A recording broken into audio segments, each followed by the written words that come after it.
of them.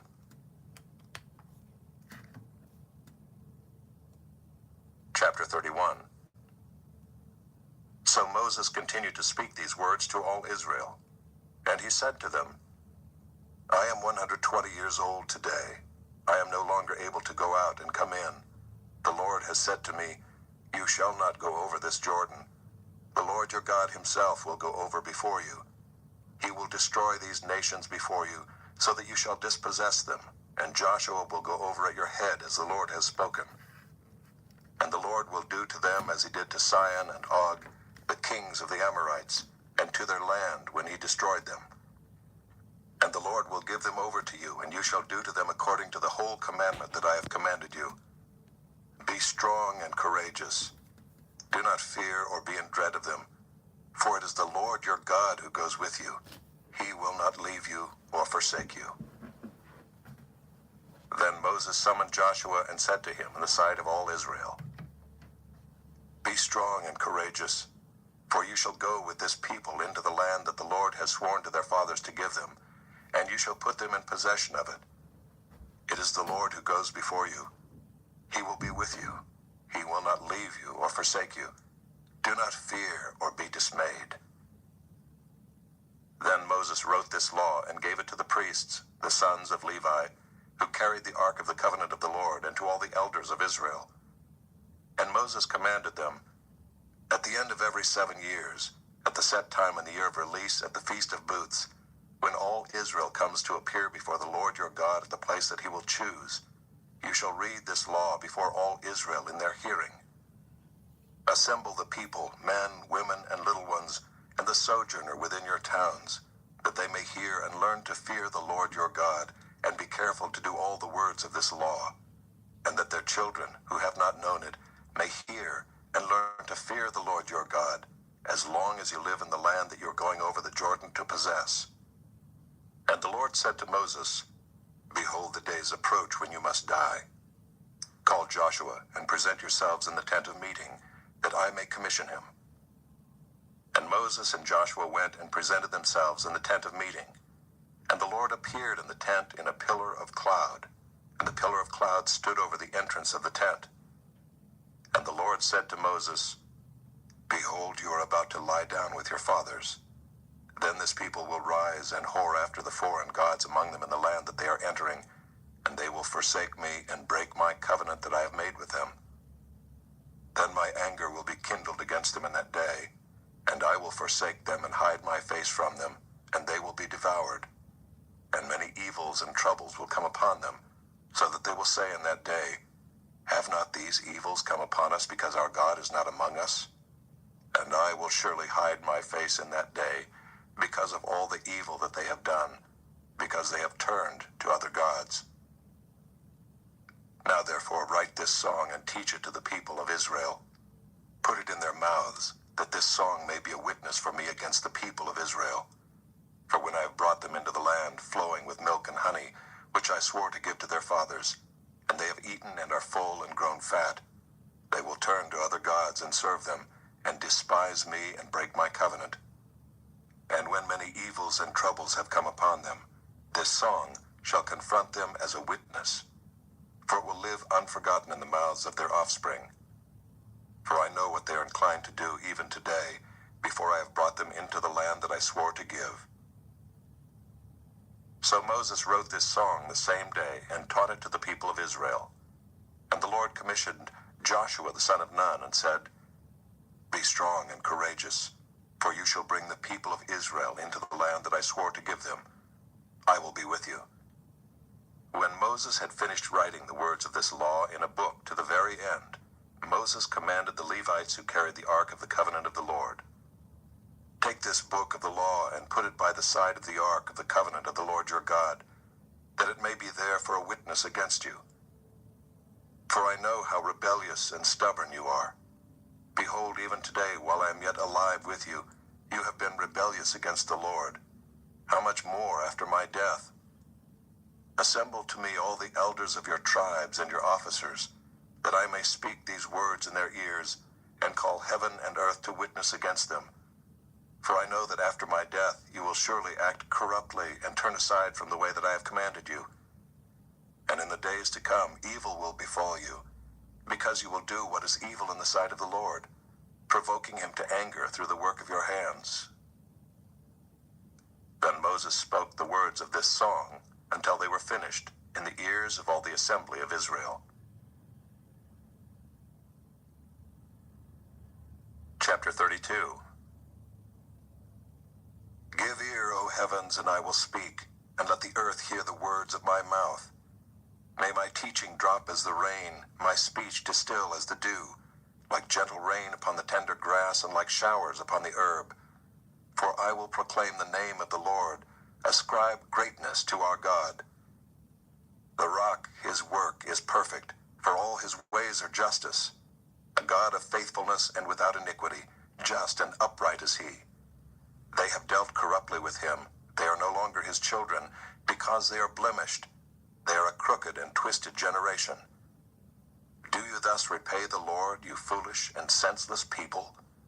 Is not he your Father who created you, who made you and established you? Remember the days of old, consider the years of many generations. Ask your father and he will show you, your elders and they will tell you. When the Most High gave to the nations their inheritance, when he divided mankind, he fixed the borders of the peoples according to the number of the sons of God. But the Lord's portion is his people, Jacob his allotted heritage. He found him in a desert land, and in the howling waste of the wilderness. He encircled him, he cared for him, he kept him as the apple of his eye. Like an eagle that stirs up its nest, that flutters over its young, spreading out its wings, catching them, bearing them on its pinions. The Lord alone guided him, no foreign god was with him. He made him ride on the high places of the land, and he ate the produce of the field, and he suckled him with honey out of the rock, and oil out of the flinty rock. Curds from the herd, and milk from the flock, with fat of lambs, rams of Bashan, and goats, with the very finest of the wheat, and you drank foaming wine made from the blood of the grape. But Jeshurun grew fat and kicked. You grew fat, stout, and sleek. Then he forsook God who made him, and scoffed at the rock of his salvation.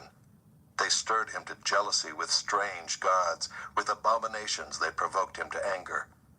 They sacrificed to demons that were no gods, to gods they had never known, to new gods that had come recently, whom your fathers had never dreaded. You were unmindful of the rock that bore you, and you forgot the God who gave you birth. The Lord saw it and spurned them because of the provocation of his sons and his daughters. And he said, I will hide my face from them. I will see what their end will be. For they are a perverse generation, children in whom is no faithfulness. They have made me jealous with what is no God. They have provoked me to anger with their idols. So I will make them jealous with those who are no people. I will provoke them to anger with a foolish nation. For a fire is kindled by my anger, and it burns to the depths of Sheol, devours the earth and its increase, and sets on fire the foundations of the mountains. And I will heap disasters upon them. I will spend my arrows on them. They shall be wasted with hunger, and devoured by plague, and poisonous pestilence. I will send the teeth of beasts against them, with the venom of things that crawl in the dust.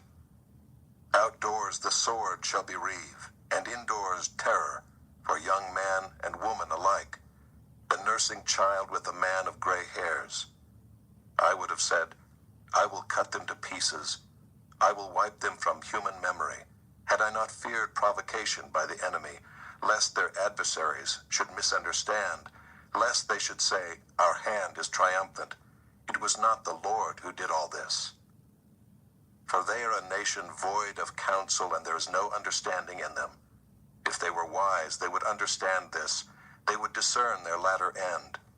How could one have chased 1,000, and two have put 10,000 to flight, unless their rock had sold them, and the Lord had given them up? For their rock is not as our rock.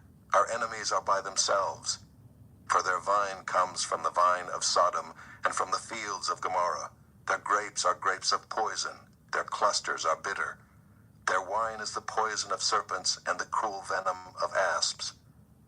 Is not this laid up in store with me, sealed up in my treasuries? Vengeance is mine and recompense, for the time when their foot shall slip. For the day of their calamity is at hand, and their doom comes swiftly. For the Lord will vindicate his people and have compassion on his servants, when he sees that their power is gone, and there is none remaining, bond or free. Then he will say, Where are their gods, the rock in which they took refuge, who ate the fat of their sacrifices and drank the wine of their drink offering? Let them rise up and help you. Let them be your protection. See now that I, even I, am he, and there is no God beside me. I kill and I make alive. I wound and I heal, and there is none that can deliver out of my hand. For I lift up my hand to heaven and swear as I live forever, if I sharpen my flashing sword and my hand takes hold on judgment, I will take vengeance on my adversaries and will repay those who hate me. I will make my arrows drunk with blood, and my sword shall devour flesh, with the blood of the slain and the captives, from the long-haired heads of the enemy. Rejoice with him, O heavens, bow down to him, all gods, for he avenges the blood of his children, and takes vengeance on his adversaries. He repays those who hate him, and cleanses his people's land. Moses came and recited all the words of this song in the hearing of the people, he and Joshua the son of Nun. And when Moses had finished speaking all these words to Israel, he said to them, Take to heart all the words by which I am warning you today, that you may command them to your children, that they may be careful to do all the words of this law. For it is no empty word for you, but your very life. And by this word you shall live long in the land that you are going over the Jordan to possess. That very day the Lord spoke to Moses, Go up this mountain of the Abarim, Mount Nebo, which is in the land of Moab, opposite Jericho, and view the land of Canaan, which I am giving to the people of Israel for a possession. And die on the mountain which you go up, and be gathered to your people, as Aaron your brother died in Mount Hor and was gathered to his people, because you broke faith with me in the midst of the people of Israel, at the waters of Meribah Kadesh, in the wilderness of Zin, and because you did not treat me as holy in the midst of the people of Israel. For you shall see the land before you, but you shall not go there, into the land that I am giving to the people of Israel. Chapter 33. This is the blessing with which Moses the man of God blessed the people of Israel before his death. He said, The Lord came from Sinai and dawned from Seir upon us. He shone forth from Mount Paran. He came from the 10,000s of holy ones with flaming fire at his right hand. Yes, he loved his people. All his holy ones were in his hand. So they followed in your steps, receiving direction from you, when Moses commanded us a law as a possession for the assembly of Jacob. Thus the Lord became king in Jeshurun, when the heads of the people were gathered, all the tribes of Israel together. Let Reuben live and not die, but let his men be few. And this he said of Judah, Hear, O Lord, the voice of Judah, and bring him into his people. With your hands contend for him, and be a help against his adversaries. And of Levi he said, Give to Levi your Thummim, and your Urim to your godly one, whom you tested at Massa, with whom you quarreled at the waters of Meribah, who said of his father and mother, I regard them not. He disowned his brothers and ignored his children, for they observed your word and kept your covenant. They shall teach Jacob your rules and Israel your law. They shall put incense before you and whole burnt offerings on your altar. Bless, O Lord, his substance, and accept the work of his hands. Crush the loins of his adversaries and those who hate him, that they rise not again. Of Benjamin he said, The beloved of the Lord dwells in safety. The high God surrounds him all day long and dwells between his shoulders. And of Joseph he said, Blessed by the Lord be his land, with the choicest gifts of heaven above, and of the deep that crouches beneath, with the choicest fruits of the sun and the rich yield of the months, with the finest produce of the ancient mountains and the abundance of the everlasting hills, with the best gifts of the earth and its fullness, and the favor of him who dwells in the bush. May these rest on the head of Joseph, on the pate of him who is prince among his brothers. A firstborn bull, he has majesty, and his horns are the horns of a wild ox. With them he shall gore the peoples, all of them, to the ends of the earth. They are the 10,000s of Ephraim, and they are the thousands of Manasseh. And of Zebulun he said, Rejoice, Zebulun, in your going out, and Issachar in your tents. They shall call peoples to their mountain. There they offer right sacrifices, for they draw from the abundance of the seas and the hidden treasures of the sand. And of Gad he said, Blessed be he who enlarges Gad. Gad crouches like a lion, he tears off arm and scalp. He chose the best of the land for himself, for there a commander's portion was reserved, and he came with the heads of the people. With Israel he executed the justice of the Lord, and his judgments for Israel. And of Dan he said, Dan is a lion's cub that leaps from Bashan. And of Naphtali he said, O Naphtali, sated with favor, and full of the blessing of the Lord, possess the lake in the south. And of Asher he said, Most blessed of sons be Asher. Let him be the favorite of his brothers, and let him dip his foot in oil. Your bars shall be iron and bronze, and as your days, so shall your strength be. There is none like God, O Jeshurun, who rides through the heavens to your help, through the skies in his majesty. The eternal God is your dwelling place, and underneath are the everlasting arms. And he thrust out the enemy before you and said, Destroy. So Israel lived in safety, Jacob lived alone, in a land of grain and wine, whose heavens drop down dew. Happy are you, O Israel. Who is like you, a people saved by the Lord, the shield of your help, and the sword of your triumph? Your enemies shall come fawning to you, and you shall tread upon their backs. Chapter 34. Then Moses went up from the plains of Moab to Mount Nebo, to the top of Pisgah, which is opposite Jericho. And the Lord showed him all the land, Gilead as far as Dan, all Naphtali, the land of Ephraim and Manasseh, all the land of Judah as far as the western sea, the Negeb and the plain, that is the valley of Jericho, the city of palm trees, as far as Zoar. And the Lord said to him, This is the land of which I swore to Abraham, to Isaac, and to Jacob. I will give it to your offspring. I have let you see it with your eyes, but you shall not go over there. So Moses, the servant of the Lord, died there in the land of Moab, according to the word of the Lord. And he buried him in the valley in the land of Moab, opposite Beth Peor. But no one knows the place of his burial to this day. Moses was 120 years old when he died.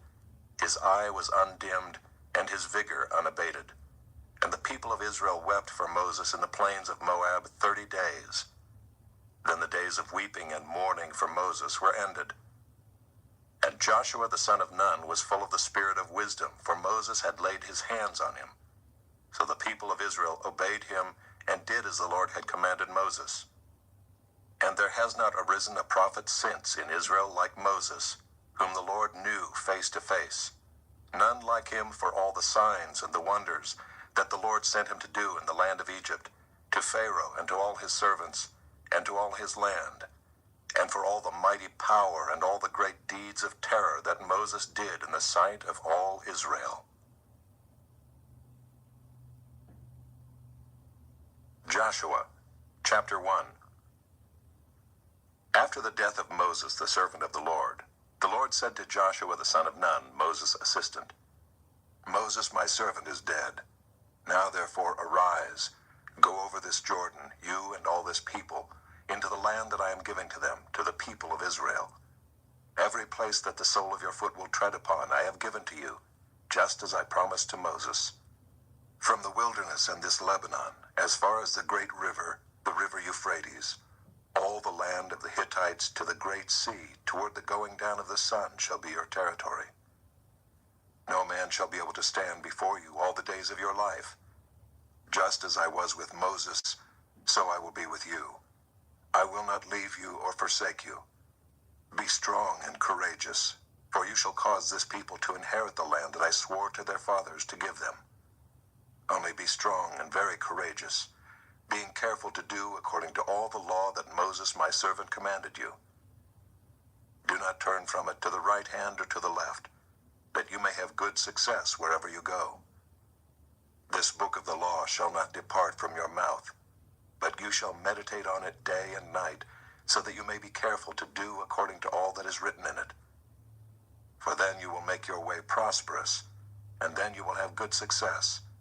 Have I not commanded you? Be strong and courageous.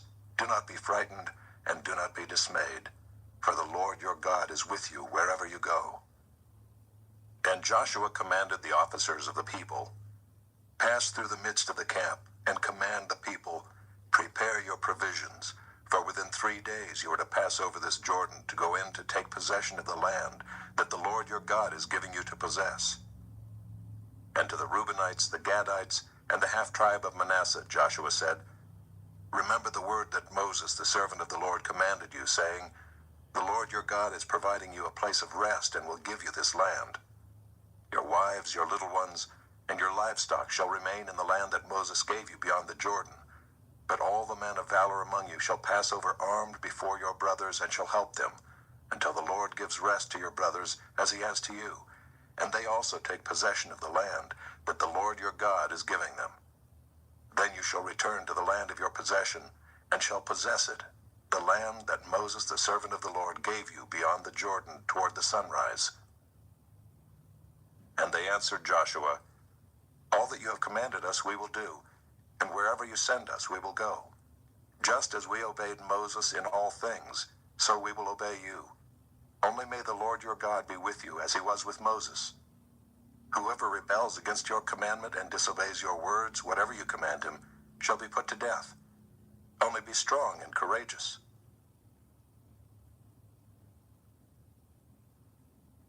Chapter 2. And Joshua the son of Nun sent 2 men secretly from Shittim as spies, saying, go, view the land, especially Jericho. And they went and came into the house of a prostitute whose name was Rahab, and lodged there. And it was told to the king of Jericho, behold, men of Israel have come here tonight to search out the land. Then the king of Jericho sent to Rahab, saying, bring out the men who have come to you, who entered your house, for they have come to search out all the land. But the woman had taken the 2 men and hidden them. And she said, true, the men came to me, but I did not know where they were from. And when the gate was about to be closed at dark, the men went out. I do not know where the men went. Pursue them quickly, for you will overtake them. But she had brought them up to the roof and hid them with the stalks of flax that she had laid in order on the roof. So the men pursued after them on the way to the Jordan as far as the fords. And the gate was shut as soon as the pursuers had gone out. Before the men lay down, she came up to them on the roof and said to the men, I know that the Lord has given you the land, and that the fear of you has fallen upon us, and that all the inhabitants of the land melt away before you. For we have heard how the Lord dried up the water of the Red Sea before you when you came out of Egypt, and what you did to the 2 kings of the Amorites who were beyond the Jordan, to Sihon and Og, whom you devoted to destruction. And as soon as we heard it, our hearts melted, and there was no spirit left in any man because of you. For the Lord your God, he is God in the heavens above and on the earth beneath. Now then, please swear to me by the Lord that as I have dealt kindly with you, you also will deal kindly with my father's house, and give me a sure sign that you will save alive my father and mother, my brothers and sisters, and all who belong to them, and deliver our lives from death. And the men said to her, our life for yours, even to death. If you do not tell this business of ours, then when the Lord gives us the land, we will deal kindly and faithfully with you. Then she let them down by a rope through the window, for her house was built into the city wall, so that she lived in the wall. And she said to them, go into the hills, or the pursuers will encounter you, and hide there 3 days until the pursuers have returned. Then afterward you may go your way. The men said to her, "We will be guiltless with respect to this oath of yours that you have made us swear. Behold, when we come into the land, you shall tie this scarlet cord in the window through which you let us down, and you shall gather into your house your father and mother, your brothers, and all your father's household. Then if anyone goes out of the doors of your house into the street, his blood shall be on his own head, and we shall be guiltless. But if a hand is laid on anyone who is with you in the house, his blood shall be on our head. But if you tell this business of ours, then we shall be guiltless with respect to your oath that you have made us swear." And she said, "According to your words, so be it." Then she sent them away, and they departed, and she tied the scarlet cord in the window. They departed and went into the hills, and remained there 3 days, until the pursuers returned.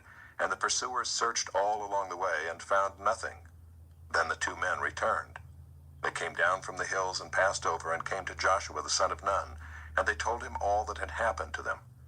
And they said to Joshua, "Truly the Lord has given all the land into our hands, and also all the inhabitants of the land melt away because of us."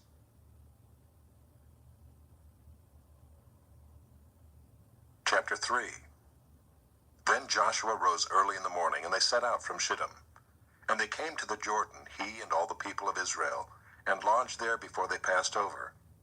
At the end of 3 days the officers went through the camp and commanded the people, "As soon as you see the ark of the covenant of the Lord your God being carried by the Levitical priests, then you shall set out from your place and follow it. Yet there shall be a distance between you and it, about 2,000 cubits in length. Do not come near it, in order that you may know the way you shall go, for you have not passed this way before." Then Joshua said to the people, "Consecrate yourselves, for tomorrow the Lord will do wonders among you."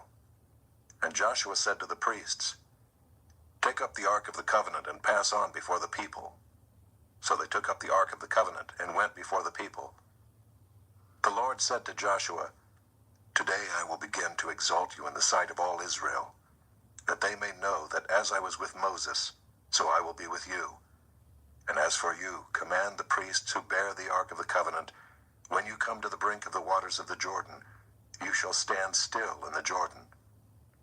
And Joshua said to the people of Israel, "Come here and listen to the words of the Lord your God." And Joshua said, "Here is how you shall know that the living God is among you, and that he will without fail drive out from before you the Canaanites, the Hittites, the Hivites, the Perizzites, the Girgashites, the Amorites, and the Jebusites. Behold, the ark of the covenant of the Lord of all the earth is passing over before you into the Jordan.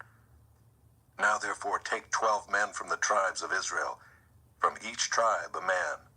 And when the soles of the feet of the priests bearing the ark of the Lord of all the earth, shall rest in the waters of the Jordan, the waters of the Jordan shall be cut off from flowing, and the waters coming down from above shall stand in one heap." So when the people set out from their tents to pass over the Jordan, with the priests bearing the ark of the covenant before the people, and as soon as those bearing the ark had come as far as the Jordan, and the feet of the priests bearing the ark were dipped in the brink of the water, now the Jordan overflows all its banks throughout the time of harvest, the waters coming down from above stood and rose up in a heap very far away, at Adam, the city that is beside Zarethan, and those flowing down toward the sea of the Arabah, the Salt Sea, were completely cut off. And the people passed over opposite Jericho. Now the priests bearing the ark of the covenant of the Lord stood firmly on dry ground in the midst of the Jordan, and all Israel was passing over on dry ground until all the nation finished passing over the Jordan.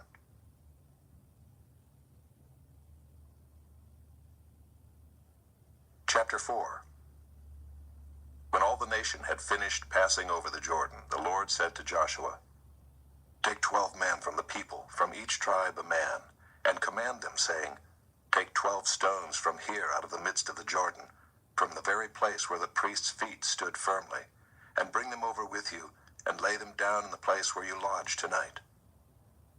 Then Joshua called the 12 men from the people of Israel, whom he had appointed, a man from each tribe. And Joshua said to them, "Pass on before the ark of the Lord your God into the midst of the Jordan, and take up each of you a stone upon his shoulder, according to the number of the tribes of the people of Israel, that this may be a sign among you.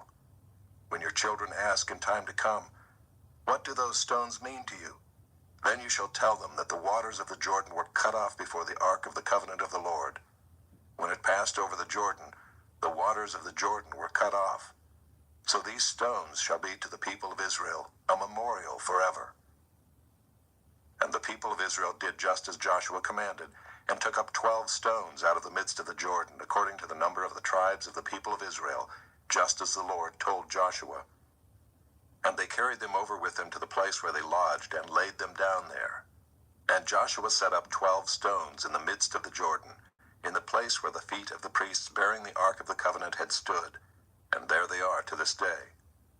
For the priests bearing the ark stood in the midst of the Jordan until everything was finished, that the Lord commanded Joshua to tell the people, according to all that Moses had commanded Joshua. The people passed over in haste, and when all the people had finished passing over, the ark of the Lord and the priests passed over before the people. The sons of Reuben and the sons of Gad, and the half-tribe of Manasseh passed over armed before the people of Israel, as Moses had told them. About 40,000 ready for war passed over before the Lord for battle to the plains of Jericho.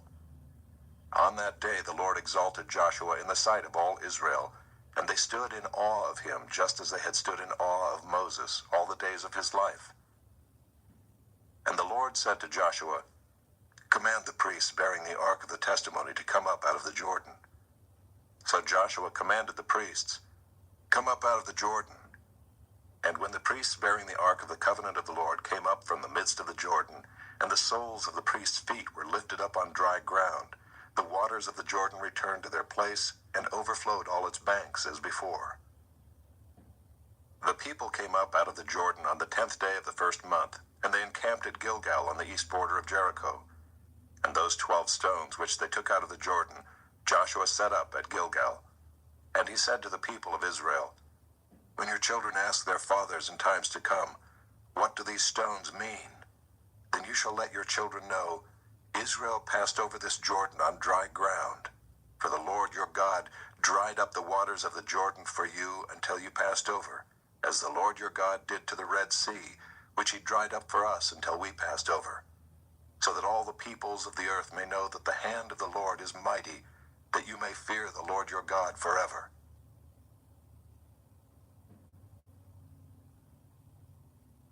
Chapter 5.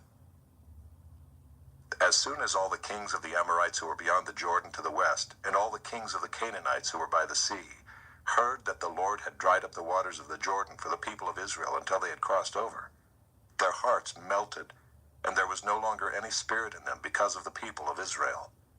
At that time the Lord said to Joshua, "Make flint knives and circumcise the sons of Israel a second time." So Joshua made flint knives and circumcised the sons of Israel at Gibeath-haaraloth. And this is the reason why Joshua circumcised them. All the males of the people who came out of Egypt, all the men of war, had died in the wilderness on the way after they had come out of Egypt. Though all the people who came out had been circumcised, yet all the people who were born on the way in the wilderness after they had come out of Egypt had not been circumcised. For the people of Israel walked 40 years in the wilderness, until all the nation, the men of war who came out of Egypt, perished, because they did not obey the voice of the Lord. The Lord swore to them that he would not let them see the land that the Lord had sworn to their fathers to give to us, a land flowing with milk and honey. So it was their children whom he raised up in their place that Joshua circumcised. For they were uncircumcised because they had not been circumcised on the way. When the circumcising of the whole nation was finished, they remained in their places in the camp until they were healed. And the Lord said to Joshua, "Today I have rolled away the reproach of Egypt from you." And so the name of that place is called Gilgal to this day. While the people of Israel were encamped at Gilgal, they kept the Passover on the 14th day of the month in the evening on the plains of Jericho. And the day after the Passover, on that very day, they ate of the produce of the land, unleavened cakes and parched grain. And the manna ceased the day after they ate of the produce of the land, and there was no longer manna for the people of Israel, but they ate of the fruit of the land of Canaan that year. When Joshua was by Jericho, he lifted up his eyes and looked, and behold, a man was standing before him with his drawn sword in his hand.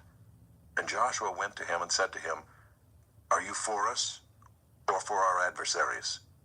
And he said, "No, but I am the commander of the army of the Lord. Now I have come." And Joshua fell on his face to the earth and worshipped and said to him, "What does my Lord say to his servant?" And the commander of the Lord's army said to Joshua, "Take off your sandals from your feet, for the place where you are standing is holy." And Joshua did so.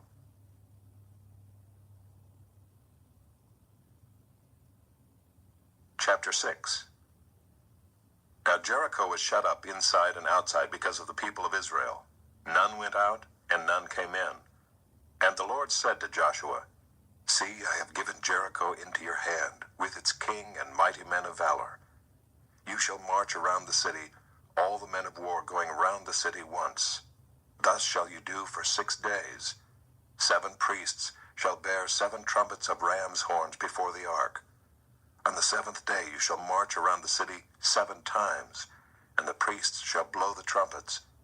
And when they make a long blast with the ram's horn, when you hear the sound of the trumpet, then all the people shall shout with a great shout, and the wall of the city will fall down flat, and the people shall go up, everyone straight before him." So Joshua the son of Nun called the priests and said to them, "Take up the ark of the covenant, and let 7 priests bear 7 trumpets of ram's horns before the ark of the Lord." And he said to the people, "Go forward, march around the city, and let the armed men pass on before the ark of the Lord." And just as Joshua had commanded the people, the 7 priests bearing the 7 trumpets of ram's horns before the Lord went forward, blowing the trumpets, with the ark of the covenant of the Lord following them. The armed men were walking before the priests who were blowing the trumpets, and the rear guard was walking after the ark, while the trumpets blew continually. But Joshua commanded the people, "You shall not shout or make your voice heard, neither shall any word go out of your mouth, until the day I tell you to shout. Then you shall shout." So he caused the ark of the Lord to circle the city, going about it once, and they came into the camp and spent the night in the camp. Then Joshua rose early in the morning, and the priests took up the ark of the Lord, and the 7 priests bearing the 7 trumpets of ram's horns before the ark of the Lord walked on, and they blew the trumpets continually. And the armed men were walking before them, and the rear guard was walking after the ark of the Lord, while the trumpets blew continually. And the 2nd day they marched around the city once, and returned into the camp. So they did for 6 days. On the 7th day they rose early at the dawn of day, and marched around the city in the same manner 7 times. It was only on that day that they marched around the city 7 times. And at the 7th time, when the priests had blown the trumpets, Joshua said to the people, "Shout, for the Lord has given you the city, and the city and all that is within it shall be devoted to the Lord for destruction. Only Rahab the prostitute and all who are with her in her house shall live, because she hid the messengers whom we sent. But you, keep yourselves from the things devoted to destruction, lest when you have devoted them, you take any of the devoted things and make the camp of Israel a thing for destruction, and bring trouble upon it. But all silver and gold, and every vessel of bronze and iron, are holy to the Lord. They shall go into the treasury of the Lord." So the people shouted, and the trumpets were blown. As soon as the people heard the sound of the trumpet, the people shouted a great shout, and the wall fell down flat, so that the people went up into the city, every man straight before him, and they captured the city. Then they devoted all in the city to destruction, both men and women, young and old, oxen, sheep, and donkeys, with the edge of the sword. But to the 2 men who had spied out the land, Joshua said, "Go into the prostitute's house and bring out from there the woman and all who belong to her, as you swore to her." So the young men who had been spies went in and brought out Rahab and her father and mother and brothers and all who belonged to her. And they brought all her relatives and put them outside the camp of Israel. And they burned the city with fire and everything in it. Only the silver and gold, and the vessels of bronze and of iron, they put into the treasury of the house of the Lord. But Rahab the prostitute and her father's household, and all who belonged to her, Joshua saved alive. And she has lived in Israel to this day, because she hid the messengers whom Joshua sent to spy out Jericho. Joshua laid an oath on them at that time, saying, "Cursed before the Lord be the man who rises up and rebuilds this city, Jericho." At the cost of his firstborn shall he lay its foundation, and at the cost of his youngest son shall he set up its gates. So the Lord was with Joshua, and his fame was in all the land.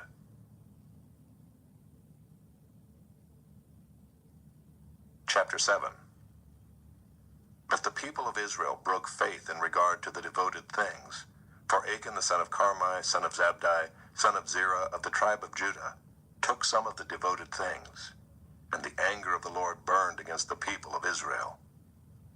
Joshua sent men from Jericho to Ai, which is near Bethaven, east of Bethel, and said to them, Go up and spy out the land. And the men went up and spied out Ai. And they returned to Joshua and said to him, Do not have all the people go up, but let about 2,000 or 3,000 men go up and attack Ai. Do not make the whole people toil up there, for they are few. So about 3,000 men went up there from the people, and they fled before the men of Ai, and the men of Ai killed about 36 of their men, and chased them before the gate as far as Sheparim, and struck them at the descent. And the hearts of the people melted and became as water. Then Joshua tore his clothes and fell to the earth on his face before the ark of the Lord until the evening, he and the elders of Israel. And they put dust on their heads.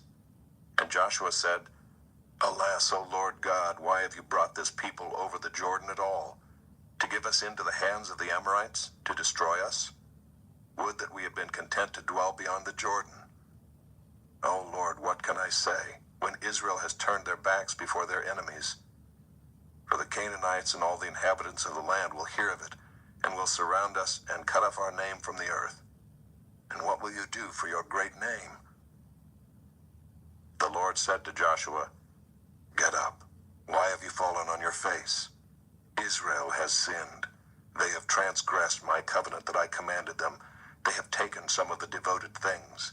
They have stolen and lied and put them among their own belongings. Therefore the people of Israel cannot stand before their enemies. They turn their backs before their enemies because they have become devoted for destruction. I will be with you no more unless you destroy the devoted things from among you. Get up, consecrate the people, and say, Consecrate yourselves for tomorrow, for thus says the Lord God of Israel, There are devoted things in your midst, O Israel. You cannot stand before your enemies until you take away the devoted things from among you. In the morning, therefore, you shall be brought near by your tribes, and the tribe that the Lord takes by lot shall come near by clans, and the clan that the Lord takes shall come near by households, and the household that the Lord takes shall come near man by man. And he who is taken with the devoted things shall be burned with fire, he and all that he has, because he has transgressed the covenant of the Lord, and because he has done an outrageous thing in Israel. So Joshua rose early in the morning and brought Israel near, tribe by tribe, and the tribe of Judah was taken. And he brought near the clans of Judah, and the clan of the Zerahites was taken. And he brought near the clan of the Zerahites man by man, and Zabdi was taken. And he brought near his household man by man, and Achan the son of Carmi, son of Zabdi, son of Zerah, of the tribe of Judah, was taken. Then Joshua said to Achan, My son, give glory to the Lord God of Israel, and give praise to him. And tell me now what you have done. Do not hide it from me. And Achan answered Joshua, Truly I have sinned against the Lord God of Israel. And this is what I did. When I saw among the spoil a beautiful cloak from Shinar, and 200 shekels of silver, and a bar of gold weighing 50 shekels, then I coveted them and took them.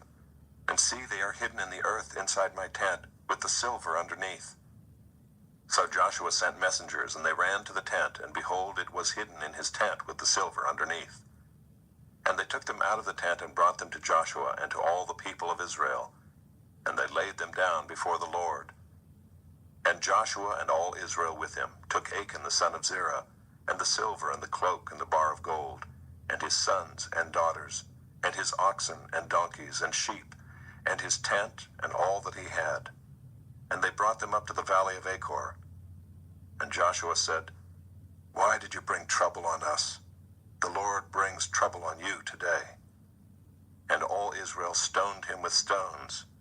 They burned them with fire and stoned them with stones. And they raised over him a great heap of stones that remains to this day. Then the Lord Lord turned from his burning anger. Therefore to this day, the name of that place is called the Valley of Achor.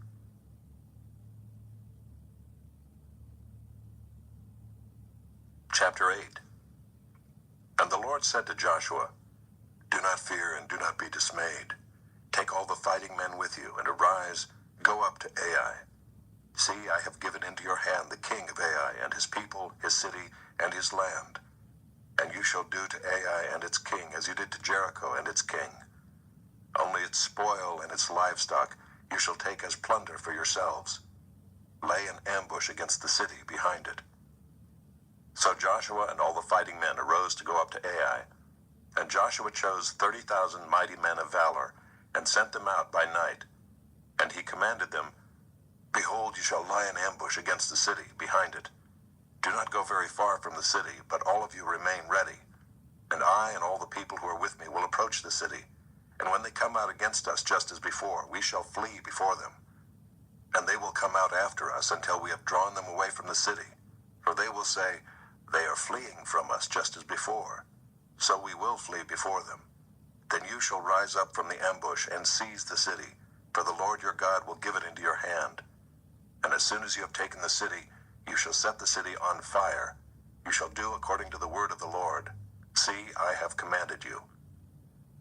So Joshua sent them out. And they went to the place of ambush and lay between Bethel and Ai, to the west of Ai.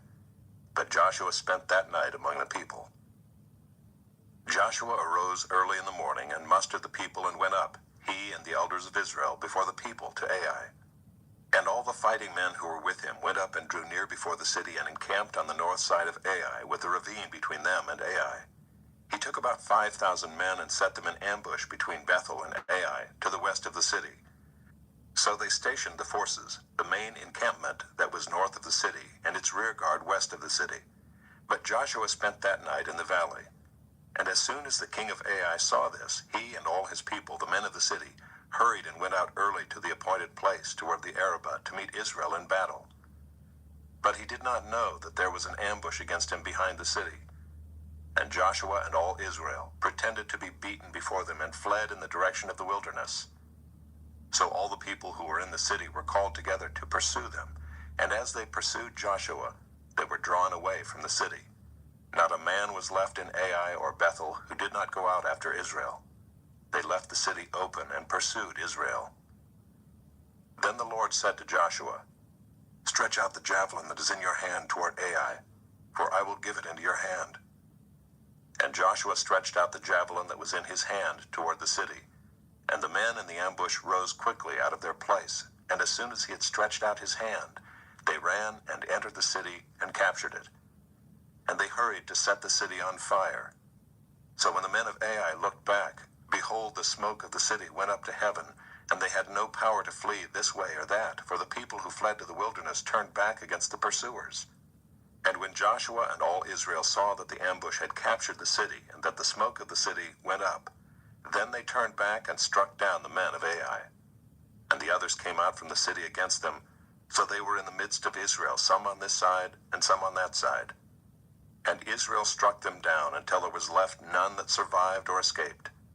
But the king of Ai they took alive and brought him near to Joshua. When Israel had finished killing all the inhabitants of Ai in the open wilderness where they pursued them, and all of them to the very last had fallen by the edge of the sword, all Israel returned to Ai and struck it down with the edge of the sword. And all who fell that day, both men and women, were 12,000, all the people of Ai. But Joshua did not draw back his hand with which he stretched out the javelin until he had devoted all the inhabitants of Ai to destruction. Only the livestock and the spoil of that city Israel took as their plunder, according to the word of the Lord that he commanded Joshua. So Joshua burned Ai and made it forever a heap of ruins, as it is to this day. And he hanged the king of Ai on a tree until evening. And at sunset Joshua commanded, and they took his body down from the tree and threw it at the entrance of the gate of the city, and raised over it a great heap of stones, which stands there to this day. At that time Joshua built an altar to the Lord, the God of Israel, on Mount Ebal, just as Moses, the servant of the Lord, had commanded the people of Israel, as it is written in the book of the law of Moses. And an altar of uncut stones, upon which no man has wielded an iron tool. And they offered on it burnt offerings to the Lord, and sacrificed peace offerings. And there, in the presence of the people of Israel, he wrote on the stones a copy of the law of Moses, which he had written. And all Israel, sojourner as well as native-born, with their elders and officers and their judges, stood on opposite sides of the ark before the Levitical priests who carried the ark of the covenant of the Lord, half of them in front of Mount Gerizim, and half of them in front of Mount Ebal, just as Moses, the servant of the Lord, had commanded at the first, to bless the people of Israel. And afterward he read all the words of the law, the blessing and the curse, according to all that is written in the book of the law.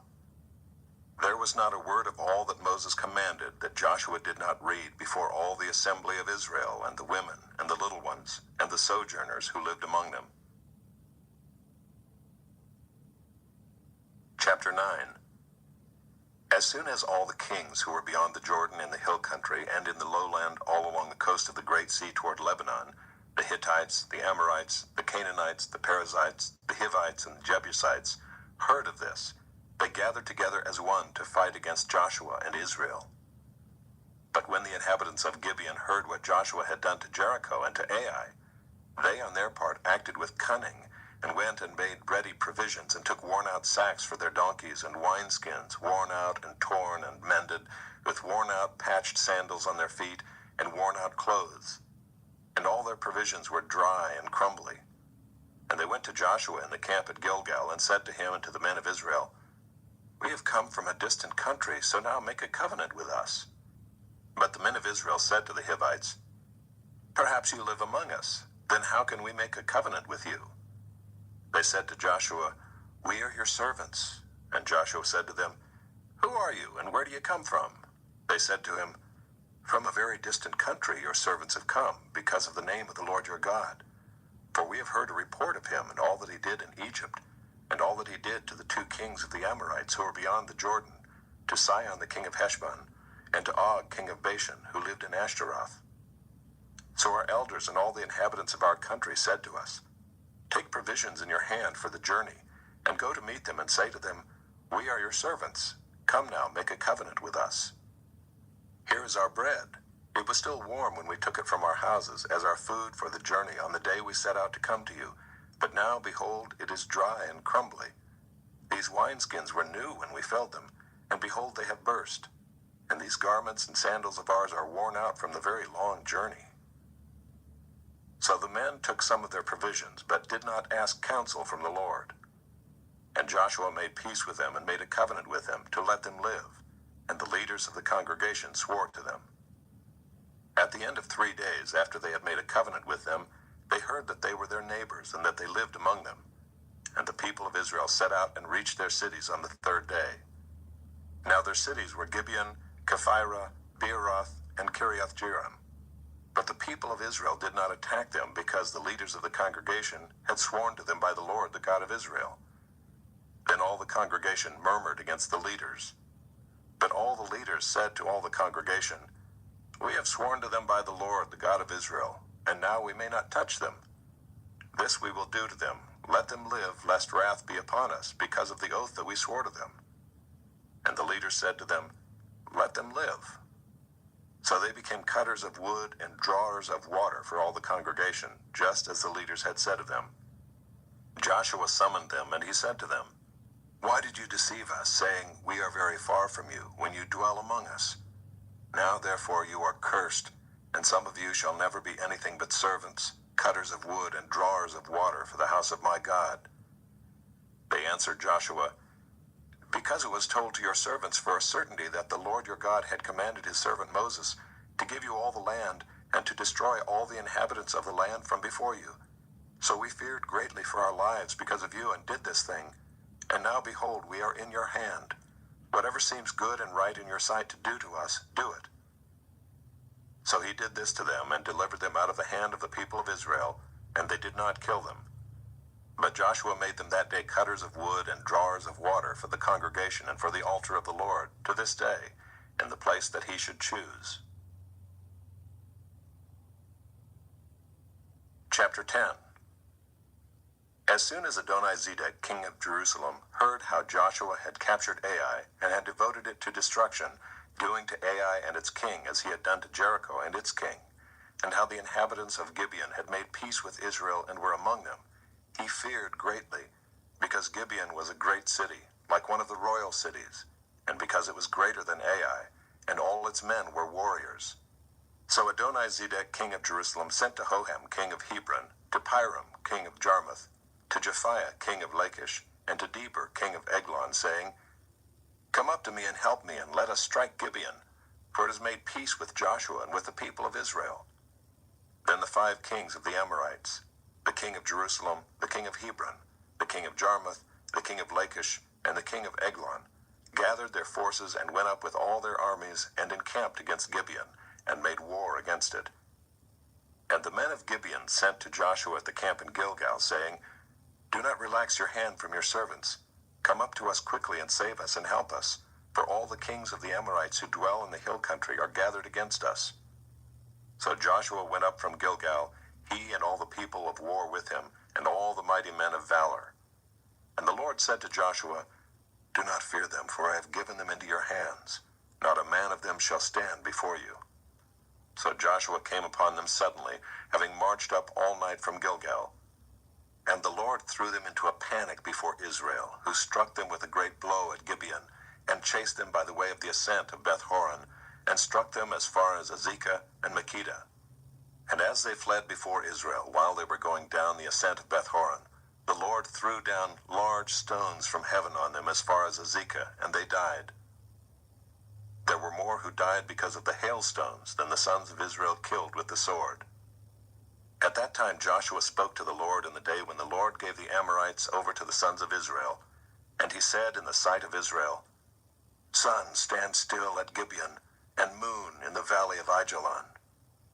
And the sun stood still, and the moon stopped, until the nation took vengeance on their enemies. Is this not written in the book of Jasher? The sun stopped in the midst of heaven and did not hurry to set for about a whole day. There has been no day like it before or since, when the Lord heeded the voice of a man, for the Lord fought for Israel. So Joshua returned, and all Israel with him, to the camp at Gilgal. These 5 kings fled and hid themselves in the cave at Makkedah. And it was told to Joshua, The 5 kings have been found hidden in the cave at Makkedah. And Joshua said, Roll large stones against the mouth of the cave, and set men by it to guard them. But do not stay there yourselves. Pursue your enemies. Attack their rear guard. Do not let them enter their cities, for the Lord your God has given them into your hand. When Joshua and the sons of Israel had finished striking them with a great blow until they were wiped out, and when the remnant that remained of them had entered into the fortified cities, then all the people returned safe to Joshua in the camp at Makkedah. Not a man moved his tongue against any of the people of Israel. Then Joshua said, Open the mouth of the cave and bring those 5 kings out to me from the cave. And they did so and brought those 5 kings out to him from the cave, the king of Jerusalem, the king of Hebron, the king of Jarmuth, the king of Lachish, and the king of Eglon. And when they brought those kings out to Joshua, Joshua summoned all the men of Israel and said to the chiefs of the men of war who had gone with him, Come near, put your feet on the necks of these kings. Then they came near and put their feet on their necks. And Joshua said to them, Do not be afraid or dismayed. Be strong and courageous. For thus the Lord will do to all your enemies against whom you fight. And afterward Joshua struck them and put them to death. And he hanged them on 5 trees. And they hung on the trees until evening.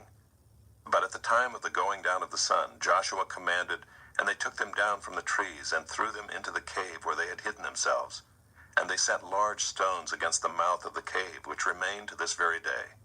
As for Makkedah, Joshua captured it on that day and struck it and its king with the edge of the sword. He devoted to destruction every person in it. He left none remaining.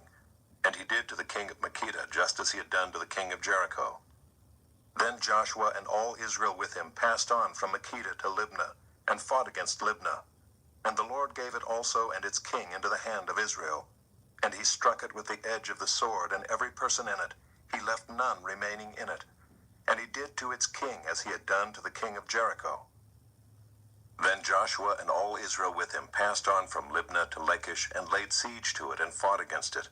And the Lord gave Lachish into the hand of Israel, and he captured it on the second day and struck it with the edge of the sword, and every person in it, as he had done to Libnah.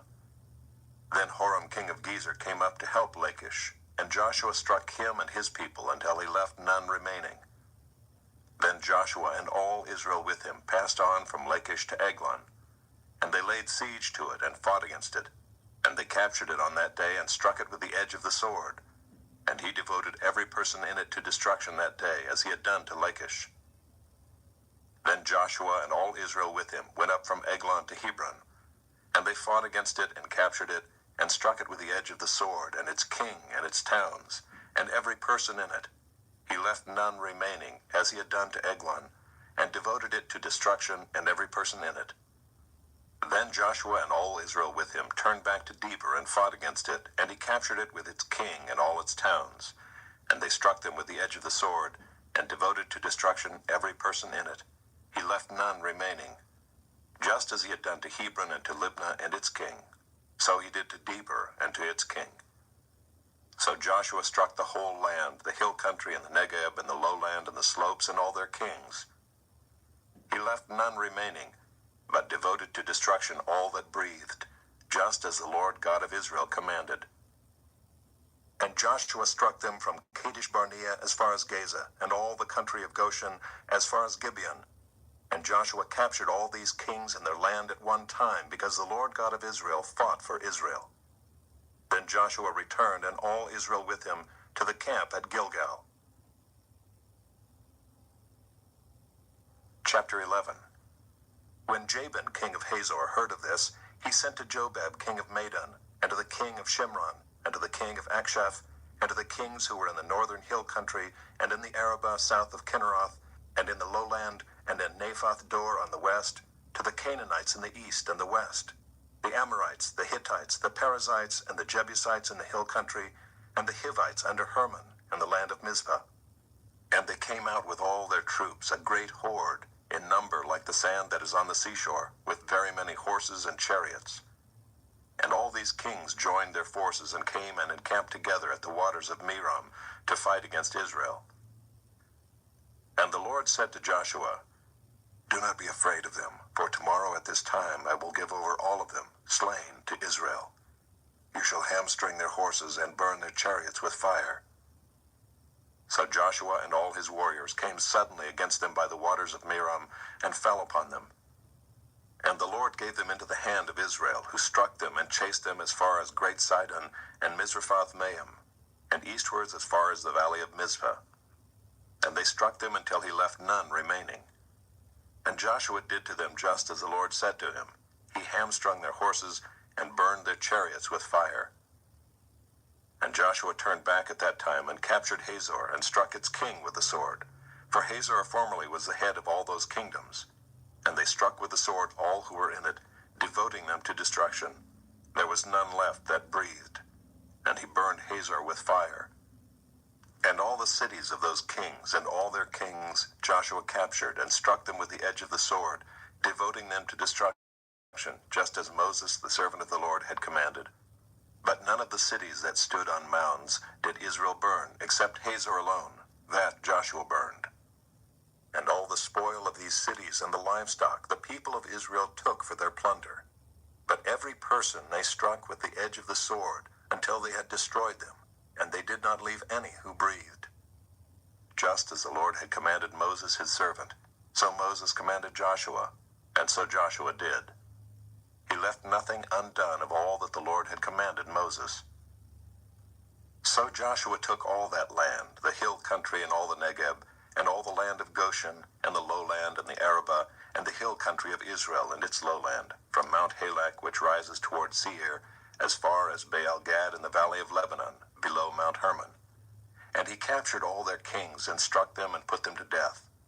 Joshua made war a long time with all those kings.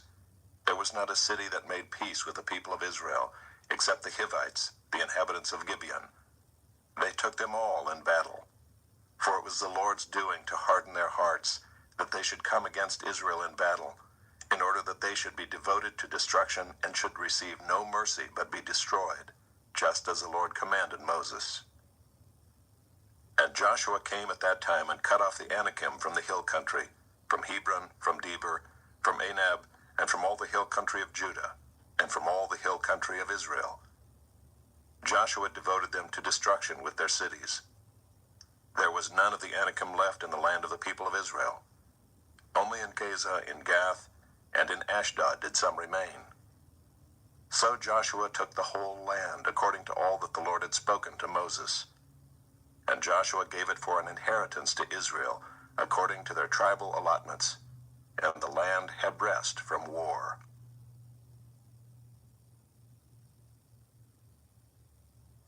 Chapter 12. Now these are the kings of the land whom the people of Israel defeated and took possession of their land beyond the Jordan toward the sunrise, from the valley of the Arnon to Mount Hermon, with all the Arabah eastward. Sihon, king of the Amorites, who lived at Heshbon, and ruled from Aroer, which is on the edge of the valley of the Arnon, and from the middle of the valley as far as the river Jabbok, the boundary of the Ammonites, that is, half of Gilead, and the Arabah to the sea of Kinneroth eastward, and in the direction of Beth Jeshemoth to the sea of the Arabah, the Salt Sea, southward to the foot of the slopes of Pisgah, and Og, king of Bashan, one of the remnant of the Rephaim, who lived at Ashtaroth and at Adriai, and ruled over Mount Hermon and Salakah and all Bashan to the boundary of the Geshurites and the Maacathites, and over half of Gilead to the boundary of Sihon, king of Heshbon. Moses, the servant of the Lord, and the people of Israel defeated them. And Moses, the servant of the Lord, gave their land for a possession to the Reubenites and the Gadites and the half-tribe of Manasseh. And these are the kings of the land whom Joshua and the people of Israel defeated, on the west side of the Jordan, from Baal-Gad in the valley of Lebanon to Mount Halak that rises toward Seir.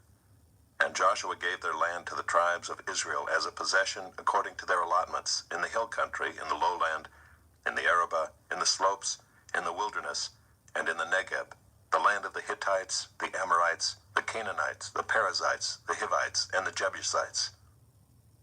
The king of Jericho, 1. The king of Ai, which is beside Bethel, 1. The king of Jerusalem, 1. The king of Hebron, 1. The king of Jarmuth, 1. The king of Lachish, 1. The king of Eglon, 1. The king of Gezer, 1. The king of Debir, 1. The king of Geder, 1. The king of Hormah, 1. The king of Arad, 1. The king of Libnah, 1. The king of Adullam, 1. The king of Makkedah, 1. The king of Bethel, 1. The king of Tappuah, 1.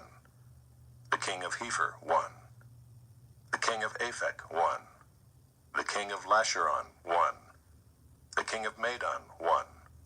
The king of Hazor, 1. The king of Shimron-Meron, 1. The king of Akshaph, 1. The king of Taanach, 1. The king of Megiddo, 1. The king of Kedesh, 1.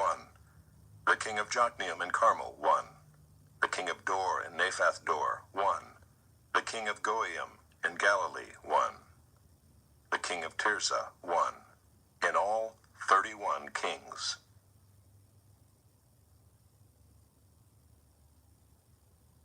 Chapter 13. Now Joshua was old and advanced in years, and the Lord said to him, You are old and advanced in years, and there remains yet very much land to possess. This is the land that yet remains, all the regions of the Philistines, and all those of the Geshurites, from the Shihor which is east of Egypt, northward to the boundary of Ekron. It is counted as Canaanite. There are 5 rulers of the Philistines, those of Gaza, Ashdod, Ashkelon, Gath, and Ekron, and those of the Avim in the south, all the land of the Canaanites, and Mearah that belongs to the Sidonians, to Aphek, to the boundary of the Amorites, and the land of the Gebalites, and all Lebanon toward the sunrise, from Baal-Gad below Mount Hermon to Lebo-Hamath, all the inhabitants of the hill country from Lebanon to Misrephoth-Maim, even all the Sidonians. I myself will drive them out from before the people of Israel. Only allot the land to Israel for an inheritance, as I have commanded you. Now therefore divide this land for an inheritance to the 9 tribes, and half the tribe of Manasseh. With the other half of the tribe of Manasseh, the Reubenites and the Gadites received their inheritance, which Moses gave them, beyond the Jordan eastward, as Moses, the servant of the Lord, gave them, from Aroer, which is on the edge of the valley of the Arnon, and the city that is in the middle of the valley, and all the tableland of Medeba as far as Dibon, and all the cities of Sihon, king of the Amorites, who reigned in Heshbon, as far as the boundary of the Ammonites, and Gilead and the region of the Geshurites and Maacathites, and all Mount Hermon, and all Bashan to Salakah, all the kingdom of Og and Bashan, who reigned in Ashtaroth and in Edrei. He alone was left of the remnant of the Rephaim. These Moses had struck and driven out. Yet the people of Israel did not drive out the Geshurites or the Maacathites, but Gesher and Maacath dwell in the midst of Israel to this day. To the tribe of Levi alone Moses gave no inheritance. The offerings by fire to the Lord God of Israel are their inheritance, as he said to him. And Moses gave an inheritance to the tribe of the people of Reuben according to their clans. So their territory was from Aroer, which is on the edge of the valley of the Arnon, and the city that is in the middle of the valley, and all the tableland by Medeba, with Heshbon, and all its cities that are in the tableland, Dibon, and Bamoth Baal, and Beth Baal Meon, and Jahaz, and Kedemoth, and Mephaath, and Kiriathaim, and Sibmah, and Zerath Shahar on the hill of the valley, and Beth Peor, and the slopes of Pisgah, and Beth Jeshimoth, that is, all the cities of the tableland, and all the kingdom of Sihon king of the Amorites, who reigned in Heshbon, whom Moses defeated with the leaders of Midian, Evi and Rechem, and Zur, and Hur, and Reba, the princes of Sihon who lived in the land. Balaam also the son of Beor, the one who practiced divination, was killed with the sword by the people of Israel among the rest of their slain. And the border of the people of Reuben was the Jordan as a boundary. This was the inheritance of the people of Reuben, according to their clans with their cities and villages. Moses gave an inheritance also to the tribe of Gad, to the people of Gad, according to their clans. Their territory was Jazer and all the cities of Gilead, and half the land of the Ammonites to Aroer, which is east of Rabbah, and from Heshbon to Ramoth Mizpah and Betonim, and from Mahanaim to the territory of Debir, and in the valley Beth-haram, Beth-nimrah, Succoth, and Zaphon, the rest of the kingdom of Sihon king of Heshbon, having the Jordan as a boundary, to the lower end of the sea of Kinnereth, eastward beyond the Jordan. This is the inheritance of the people of Gad according to their clans, with their cities and villages. And Moses gave an inheritance to the half-tribe of Manasseh. It was allotted to the half-tribe of the people of Manasseh according to their clans. Their region extended from Mahanaim through all Bashan, the whole kingdom of Og, king of Bashan, and all the towns of Jair, which are in Bashan, 60 cities, and half Gilead, and Ashtaroth, and Edrei, the cities of the kingdom of Og in Bashan. These were allotted to the people of Machir, the son of Manasseh, for the half of the people of Machir according to their clans. These are the inheritances that Moses distributed in the plains of Moab, beyond the Jordan, east of Jericho. But to the tribe of Levi Moses gave no inheritance. The Lord God of Israel is their inheritance, just as he said to them.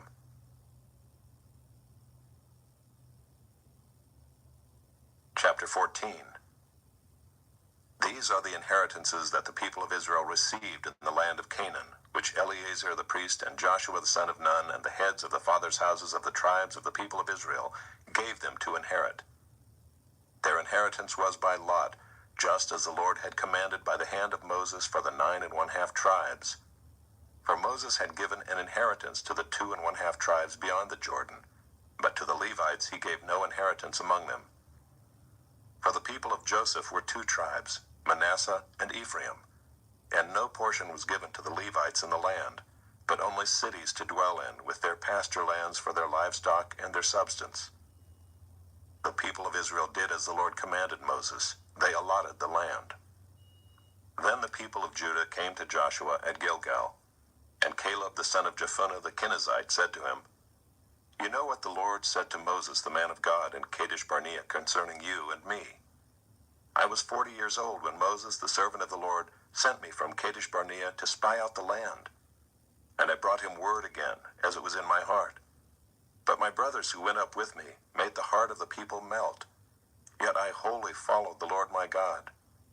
And Moses swore on that day, saying, Surely the land on which your foot has trodden shall be an inheritance for you and your children forever, because you have wholly followed the Lord my God.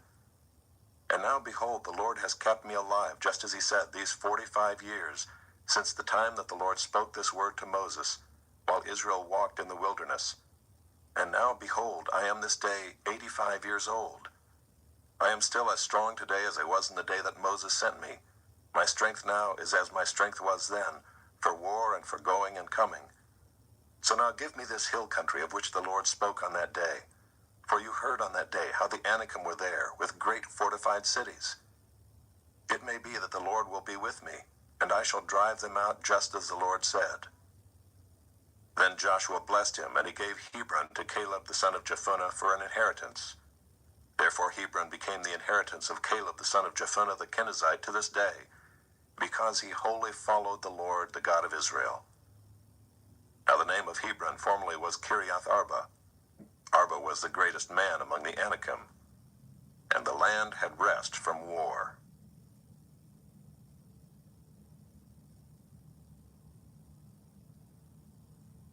Chapter 15.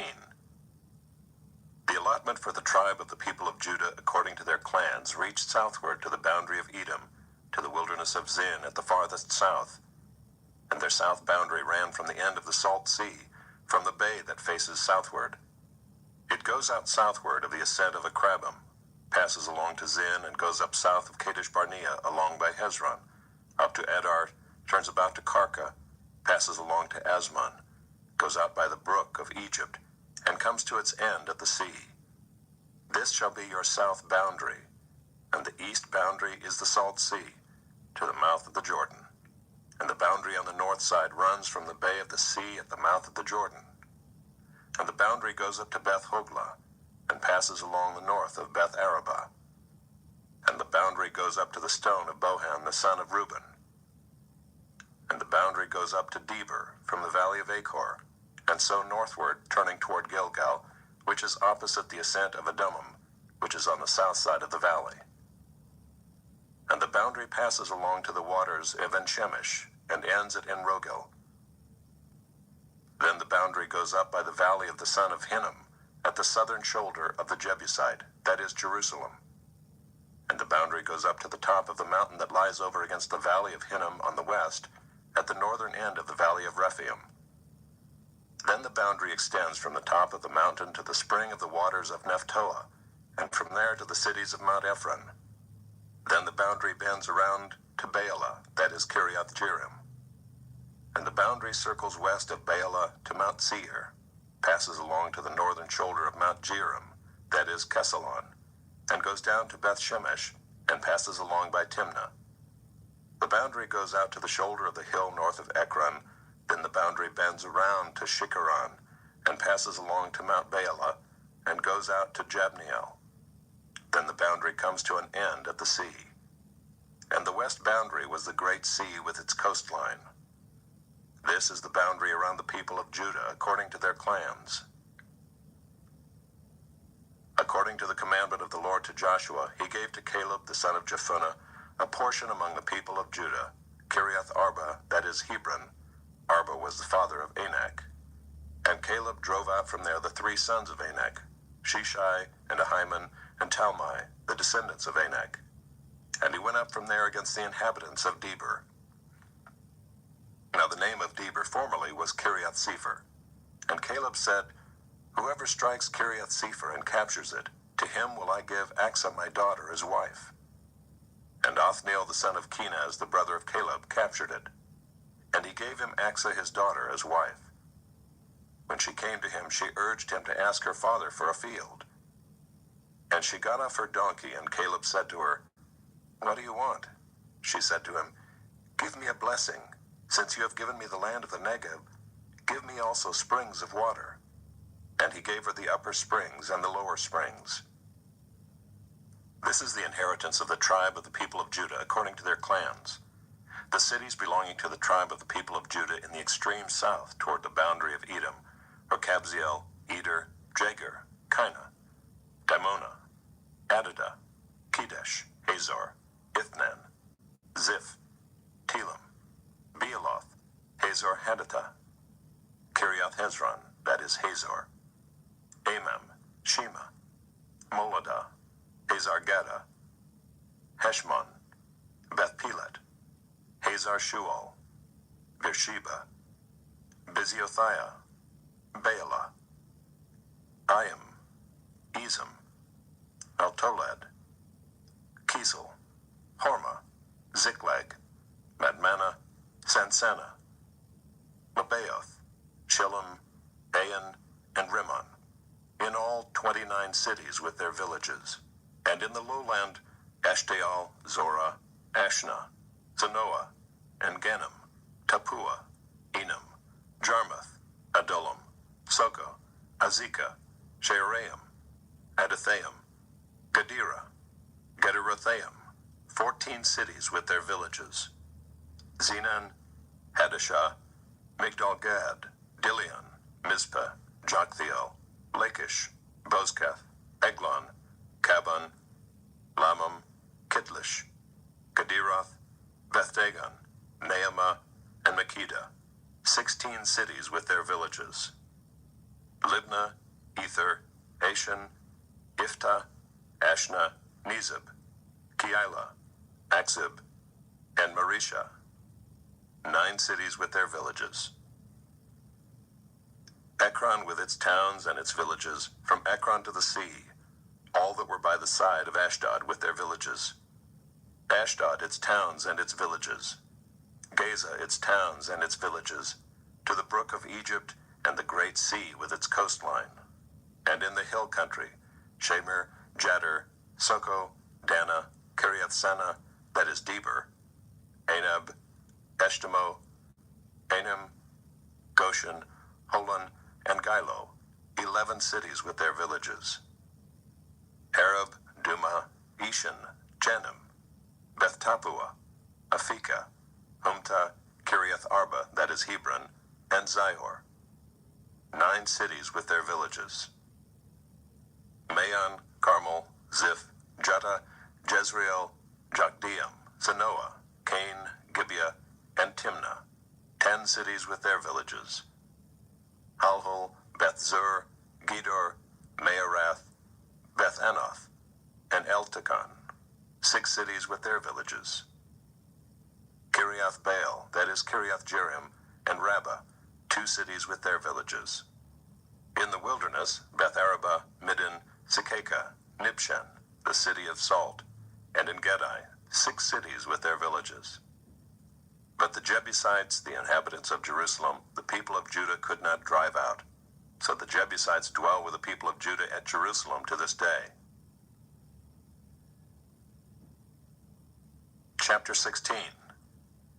The allotment of the people of Joseph went from the Jordan by Jericho, east of the waters of Jericho, into the wilderness, going up from Jericho into the hill country to Bethel.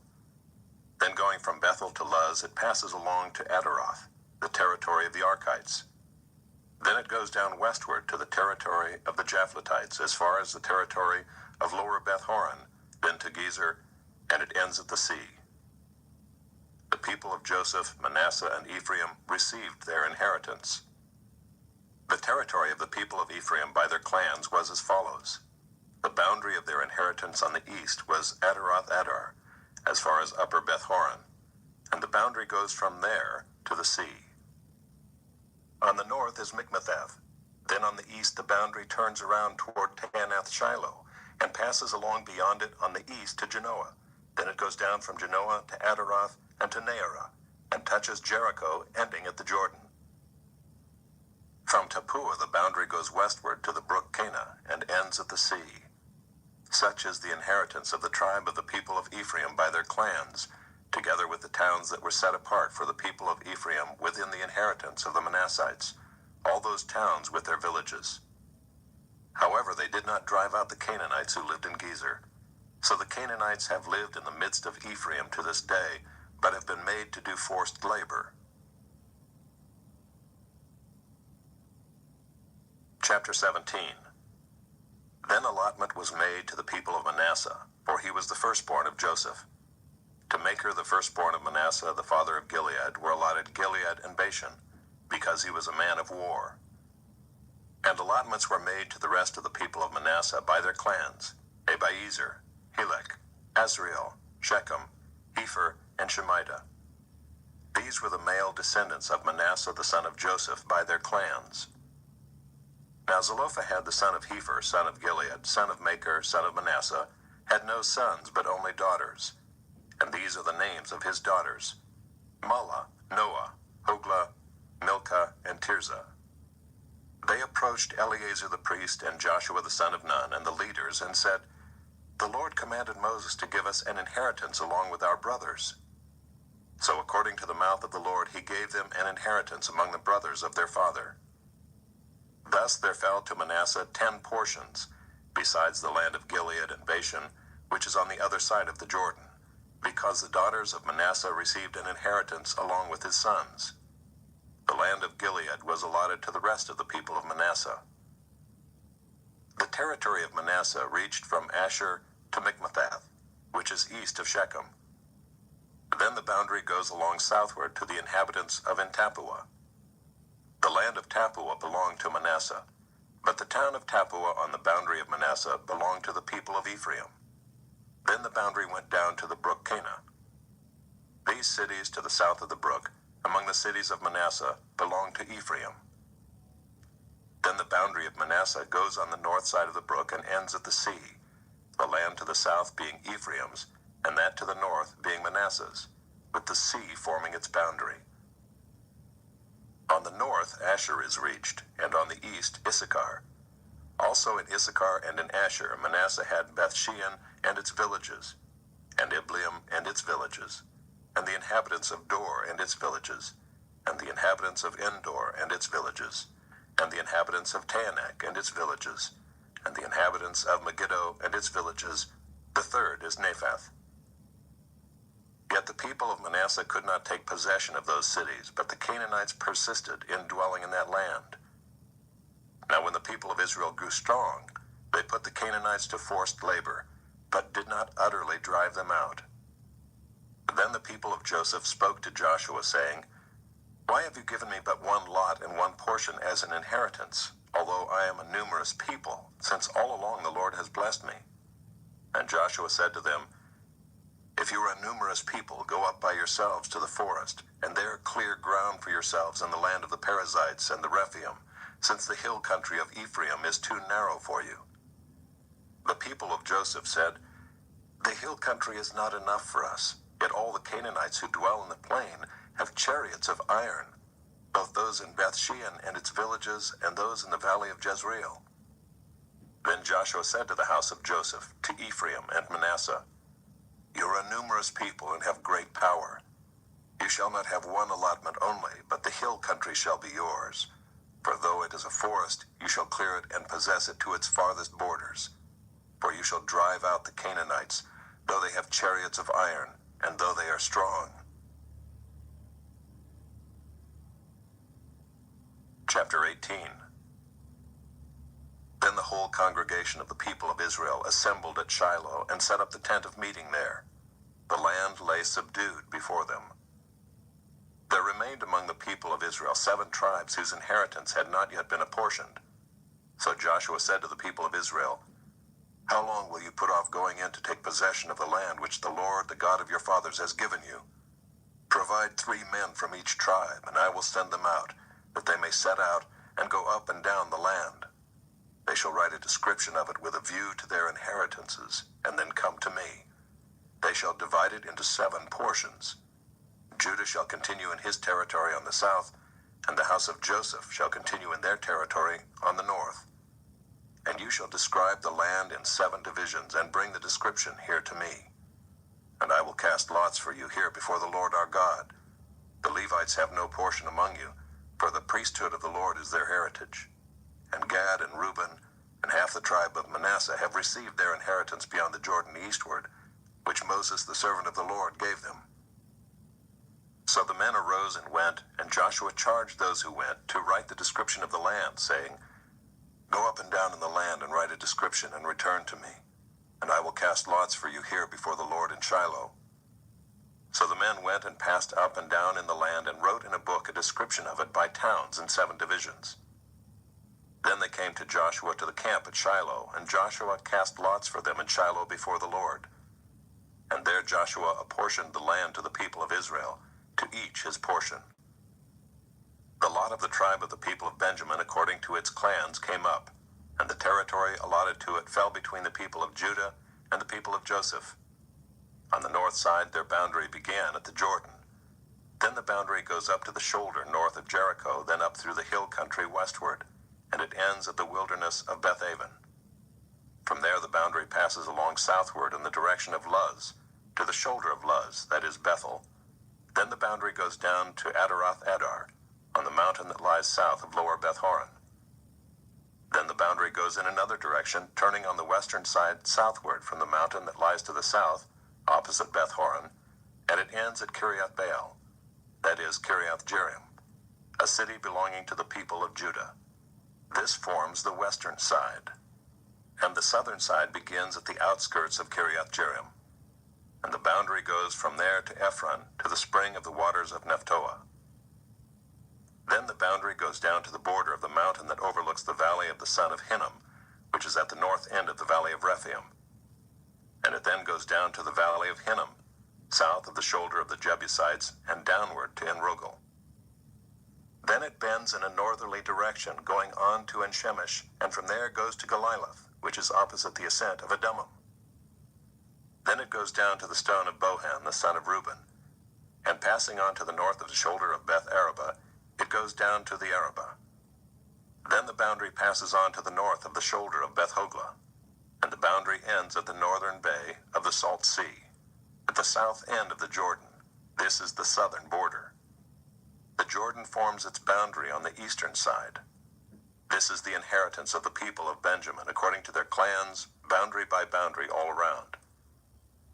Now the cities of the tribe of the people of Benjamin, according to their clans, were Jericho, Beth-hoglah, Emek-keziz, Beth-araba, Zemaraim, Bethel, Avim, Perah, Ophrah, Kepher-ammoni, Ophni, Geba, 12 cities with their villages, Gibeon, Ramah, Beeroth, Mizpah, Kephirah, Moza, Rechem, Urpiel, Taralah, Zelah, Haeleph, Jebus, that is Jerusalem, Gibeah, and Kiriath Jearim, 14 cities with their villages.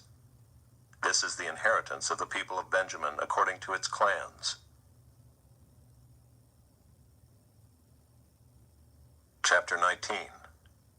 The second lot came out for Simeon, for the tribe of the people of Simeon, according to their clans, and their inheritance was in the midst of the inheritance of the people of Judah. And they had for their inheritance Beersheba, Sheba, Moladah, Hazar-shual, Bela, Ezem, Eltolad, Bethel, Hormah, Ziklag, Beth-marcaboth, Hazar-susah, Beth-lebaoth, and Saruhen, 13 cities with their villages. Ain, Rimmon, Ether, and Ashan, 4 cities with their villages, together with all the villages around these cities, as far as Baalath-beer, Ramah of the Negeb. This was the inheritance of the tribe of the people of Simeon according to their clans. The inheritance of the people of Simeon formed part of the territory of the people of Judah. Because the portion of the people of Judah was too large for them, the people of Simeon obtained an inheritance in the midst of their inheritance. The third lot came up for the people of Zebulun according to their clans, and the territory of their inheritance reached as far as Sarid. Then their boundary goes up westward and on to Mariel and touches Dabbesheth. Then the brook that is east of Jokneam. From Sarid it goes in the other direction eastward toward the sunrise to the boundary of Kisloth-Tabor. From there it goes to Daberath, then up to Japhiah. From there it passes along the east toward the sunrise to Gath-hepher, to Ethkazin, and going on to Rimmon it bends toward Neah. Then in the north the boundary turns about to Hanathan, and it ends at the valley of Iftahel, and Kadath, Nahalal, Shimron, Idalah, and Bethlehem, 12 cities with their villages. This is the inheritance of the people of Zebulun according to their clans, these cities with their villages. The fourth lot came out for Issachar, for the people of Issachar according to their clans. Their territory included Jezreel, Kesuloth, Shunem, Hapharaim, Shion, Anaharath, Rabbith, Kishion, Ebez, Remeth, En-gannim, Enhaddah, Beth-Pazez. The boundary also touches Tabor, Sheazuma, and Beth-Shemesh, and its boundary ends at the Jordan, 16 cities with their villages. This is the inheritance of the tribe of the people of Issachar, according to their clans, the cities with their villages. The fifth lot came out for the tribe of the people of Asher, according to their clans. Their territory included Helkath, Helai, Beaton, Akshaph, Elimelech, Amad, and Mishal. On the west it touches Carmel and Shihar-Libnath. Then it turns eastward, it goes to Beth-Dagon, and touches Zebulun and the valley of Iftahel, northward to Beth-Emek and Neiel. Then it continues in the north to Cabul, Ebron, Rehob, Hammon, Cana, as far as Sidon the Great. Then the boundary turns to Ramah, reaching to the fortified city of Tyre. Then the boundary turns to Hosah, and it ends at the sea. Maalab, Akzib, Ummah, Aphek, and Rehob, 22 cities with their villages. This is the inheritance of the tribe of the people of Asher according to their clans, these cities with their villages. The sixth lot came out for the people of Naphtali, for the people of Naphtali according to their clans. And their boundary ran from Heleph, from the oak and Zaanannim, and Adamah and Nekeb, and Jabneel, as far as Lachum, and it ended at the Jordan. Then the boundary turns westward to Aznoth Tabor, and goes from there to Hukkok, touching Zebulun at the south, and Asher on the west, and Judah on the east at the Jordan. The fortified cities are Ziddim, Zer, Hamath, Rakath, Kinnereth, Adamah, Ramah, Hazor, Kedesh, Adriai, En-Hazor, Yiron, Migdal-El, Horem, Beth-Anath, and Beth-Shemesh, 19 cities with their villages. This is the inheritance of the tribe of the people of Naphtali according to their clans, the cities with their villages.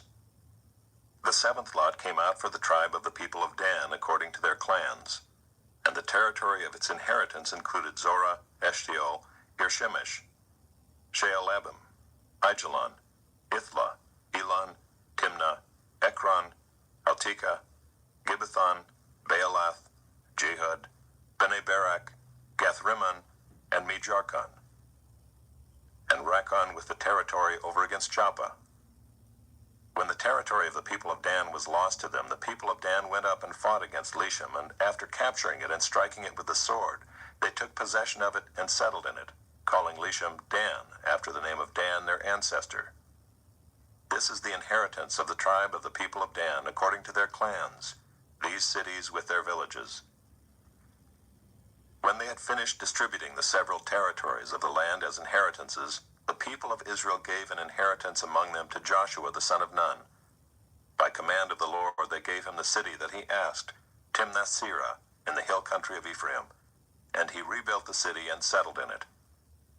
These are the inheritances that Eleazar the priest and Joshua the son of Nun and the heads of the fathers' houses of the tribes of the people of Israel distributed by lot at Shiloh before the Lord, at the entrance of the tent of meeting. So they finished dividing the land. Chapter 20. Then the Lord said to Joshua, Say to the people of Israel, Appoint the cities of refuge, of which I spoke to you through Moses, that the manslayer who strikes any person without intent or unknowingly may flee there. They shall be for you a refuge from the avenger of blood. He shall flee to one of these cities, and shall stand at the entrance of the gate of the city, and explain his case to the elders of that city. Then they shall take him into the city, and give him a place, and he shall remain with them. And if the avenger of blood pursues him, they shall not give up the manslayer into his hand, because he struck his neighbor unknowingly, and did not hate him in the past. And he shall remain in that city until he has stood before the congregation for judgment, until the death of him who is high priest at the time. Then the manslayer may return to his own town and his own home. to the town from which he fled. So they set apart Kadesh in Galilee in the hill country of Naphtali, and Shechem in the hill country of Ephraim, and Kiriath Arba, that is Hebron, in the hill country of Judah. And beyond the Jordan east of Jericho they appointed Bezer in the wilderness on the tableland, from the tribe of Reuben, and Ramoth in Gilead, from the tribe of Gad, and Golan and Bashan, from the tribe of Manasseh. These were the cities designated for all the people of Israel, and for the stranger sojourning among them, that anyone who killed a person without intent could flee there, so that he might not die by the hand of the avenger of blood, till he stood before the congregation. Chapter 21. Then the heads of the fathers' houses of the Levites came to Eleazar the priest, and to Joshua the son of Nun, and to the heads of the fathers' houses of the tribes of the people of Israel. And they said to them at Shiloh in the land of Canaan, The Lord commanded through Moses that we be given cities to dwell in, along with their pasture lands for our livestock. So by command of the Lord the people of Israel gave to the Levites the following cities and pasture lands out of their inheritance. The lot came out for the clans of the Kohathites. So those Levites who were descendants of Aaron the priest received by lot from the tribes of Judah, Simeon, and Benjamin 13 cities. And the rest of the Kohathites received by lot from the clans of the tribe of Ephraim, from the tribe of Dan, and the half-tribe of Manasseh 10 cities. The Gershonites received by lot from the clans of the tribe of Issachar, from the tribe of Asher, from the tribe of Naphtali, and from the half-tribe of Manasseh in Bashan 13 cities. The Merarites, according to their clans, received from the tribe of Reuben, the tribe of Gad, and the tribe of Zebulun 12 cities. These cities and their pasture lands the people of Israel gave by lot to the Levites, as the Lord had commanded through Moses.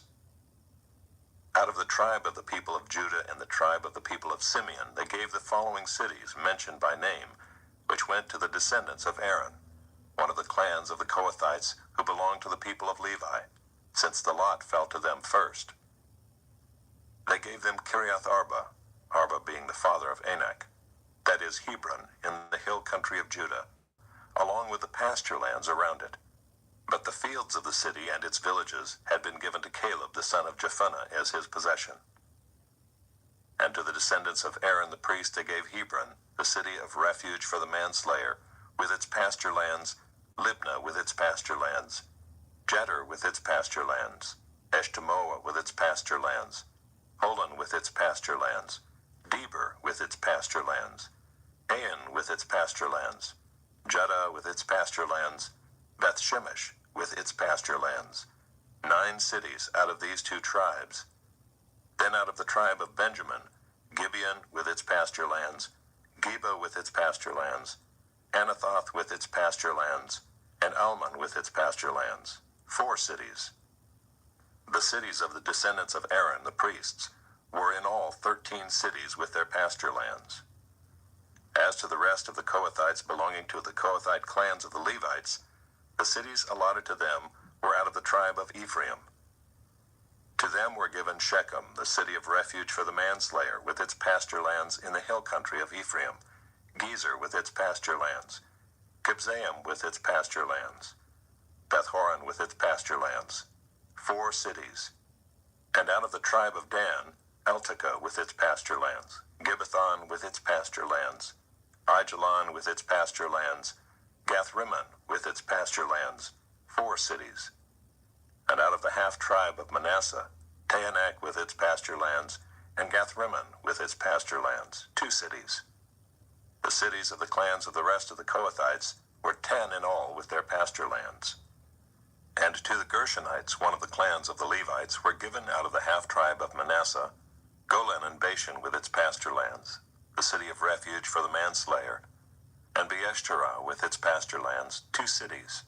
And out of the tribe of Issachar, Kishion with its pasture lands, Dabereth with its pasture lands, Jarmuth with its pasture lands, En-gannim with its pasture lands, 4 cities. And out of the tribe of Asher, Mishal with its pasture lands, Abdon with its pasture lands, Helkath with its pasture lands, and Rehob with its pasture lands, 4 cities.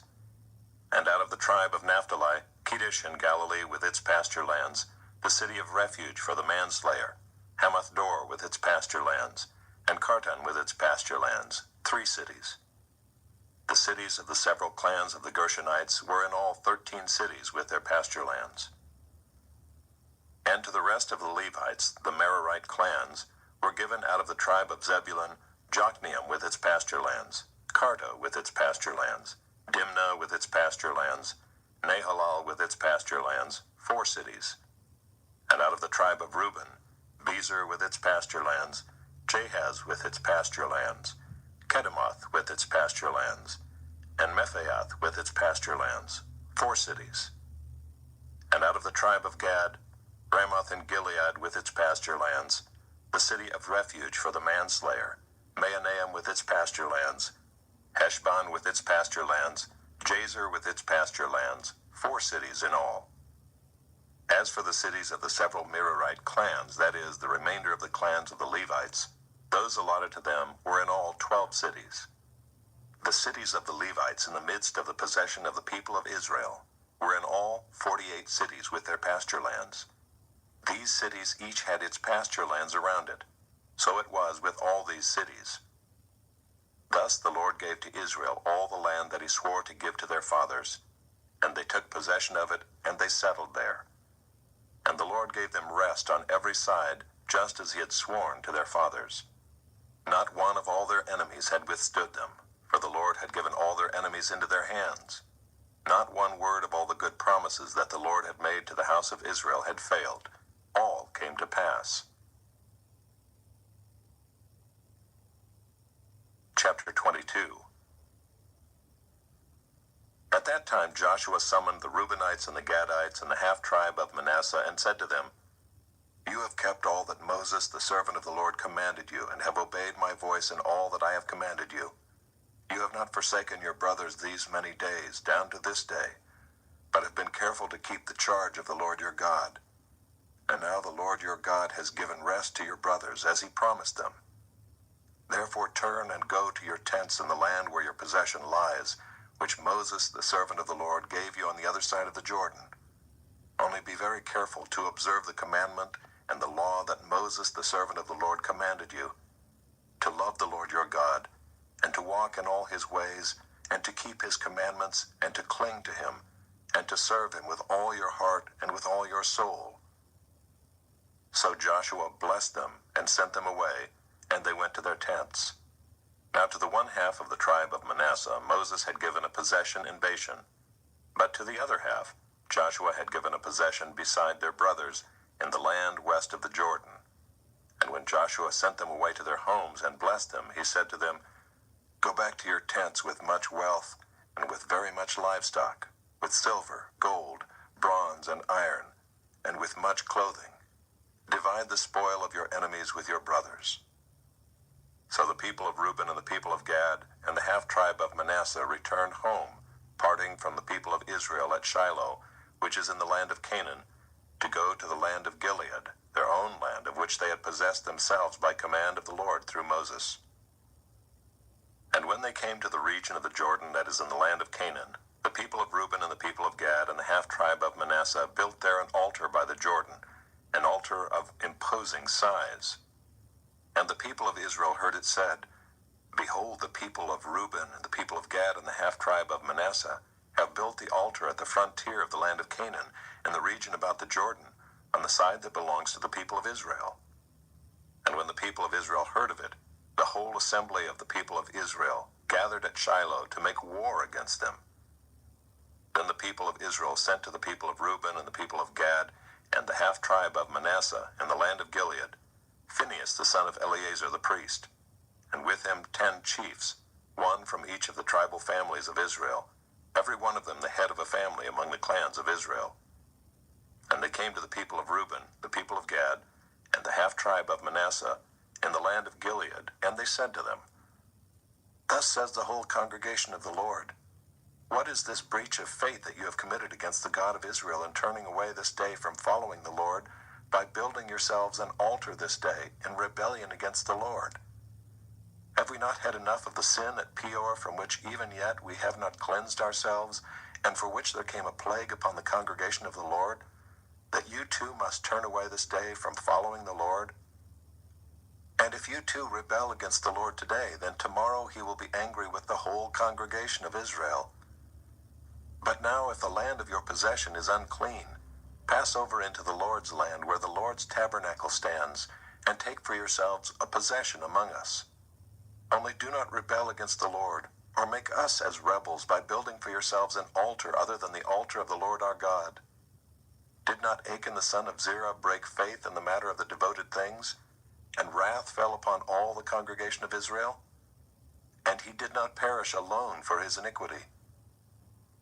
Then the people of Reuben, the people of Gad, and the half-tribe of Manasseh said in answer to the heads of the families of Israel, The mighty one, God the Lord, the mighty one, God the Lord, he knows, and let Israel itself know. If it was in rebellion or in breach of faith against the Lord, do not spare us today for building an altar to turn away from following the Lord. Or if we did so to offer burnt offerings or grain offerings or peace offerings on it, may the Lord himself take vengeance. No, but we did it from fear that in time to come your children might say to our children, What have you to do with the Lord, the God of Israel? For the Lord has made the Jordan a boundary between us and you, you people of Reuben and people of Gad. You have no portion in the Lord. So your children might make our children cease to worship the Lord. Therefore we said, Let us now build an altar not for burnt offering, nor for sacrifice, but to be a witness between us and you, and between our generations after us, that we do perform the service of the Lord in his presence with our burnt offerings and sacrifices and peace offerings, so your children will not say to our children in time to come, You have no portion in the Lord. And we thought, if this should be said to us or to our descendants in time to come, we should say, Behold, the copy of the altar of the Lord, which our fathers made, not for burnt offerings, nor for sacrifice, but to be a witness between us and you. Far be it from us that we should rebel against the Lord and turn away this day from following the Lord by building an altar for burnt offering, grain offering, or sacrifice, other than the altar of the Lord our God that stands before his tabernacle. When Phinehas the priest and the chiefs of the congregation, the heads of the families of Israel who were with him, heard the words that the people of Reuben and the people of Gad and the people of Manasseh spoke, it was good in their eyes. And Phinehas the son of Eleazar the priest said to the people of Reuben and the people of Gad and the people of Manasseh, Today we know that the Lord is in our midst, because you have not committed this breach of faith against the Lord. Now you have delivered the people of Israel from the hand of the Lord. Then Phinehas the son of Eleazar the priest and the chiefs returned from the people of Reuben and the people of Gad in the land of Gilead to the land of Canaan, to the people of Israel, and brought back word to them. And the report was good in the eyes of the people of Israel. And the people of Israel blessed God, and spoke no more of making war against them to destroy the land where the people of Reuben and the people of Gad were settled. The people of Reuben and the people of Gad called the altar Witness. For, they said, It is a witness between us that the Lord is God. Chapter 23. A long time afterward, when the Lord had given rest to Israel from all their surrounding enemies, and Joshua was old and well advanced in years, Joshua summoned all Israel, its elders and heads, its judges and officers, and said to them, I am now old and well advanced in years, and you have seen all that the Lord your God has done to all these nations for your sake. For it is the Lord your God who has fought for you. Behold, I have allotted to you as an inheritance for your tribes those nations that remain, along with all the nations that I have already cut off, from the Jordan to the great sea in the west. The Lord your God will push them back before you and drive them out of your sight, and you shall possess their land, just as the Lord your God promised you. Therefore be very strong to keep and to do all that is written in the book of the law of Moses, turning aside from it neither to the right hand nor to the left, that you may not mix with these nations remaining among you, or make mention of the names of their gods, or swear by them, or serve them, or bow down to them. But you shall cling to the Lord your God, just as you have done to this day. For the Lord has driven out before you great and strong nations. And as for you, no man has been able to stand before you to this day. One man of you puts to flight 1,000, since it is the Lord your God who fights for you, just as he promised you. Be very careful, therefore, to love the Lord your God. For if you turn back and cling to the remnant of these nations remaining among you, and make marriages with them, so that you associate with them and they with you, know for certain that the Lord your God will no longer drive out these nations before you, but they shall be a snare and a trap for you, a whip on your sides, and thorns in your eyes, until you perish from off this good ground that the Lord your God has given you. And now I am about to go the way of all the earth, and you know in your hearts and souls, all of you, that not one word has failed of all the good things that the Lord your God promised concerning you. All have come to pass for you, not one of them has failed.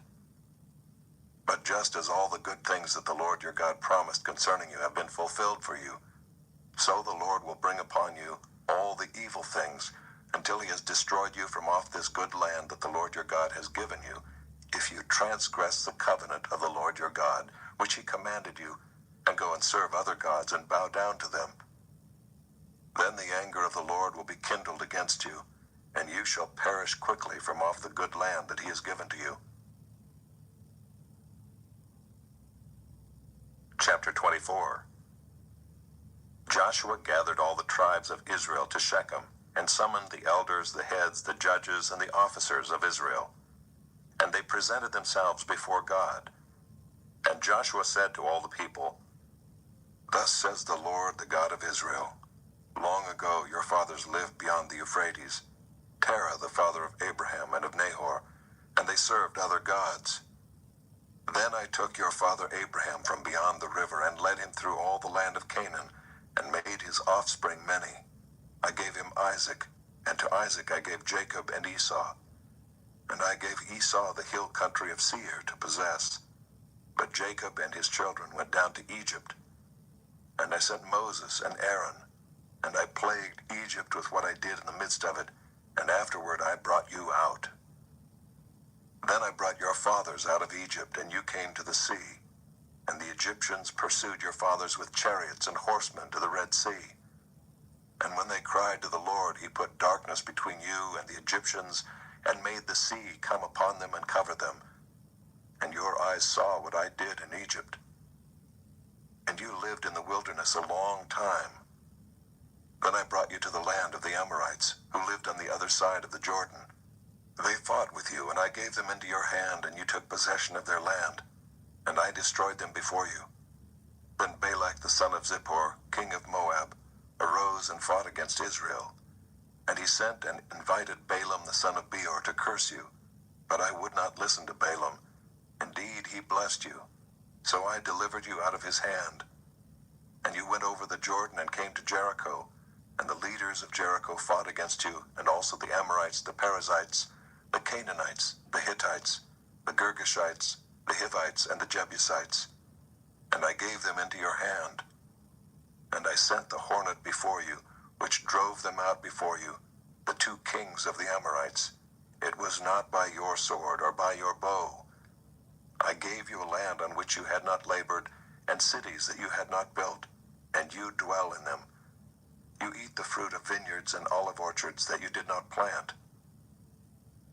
Now therefore fear the Lord and serve him in sincerity and in faithfulness. Put away the gods that your fathers served beyond the river and in Egypt, and serve the Lord. And if it is evil in your eyes to serve the Lord, choose this day whom you will serve, whether the gods your fathers served in the region beyond the river, or the gods of the Amorites in whose land you dwell.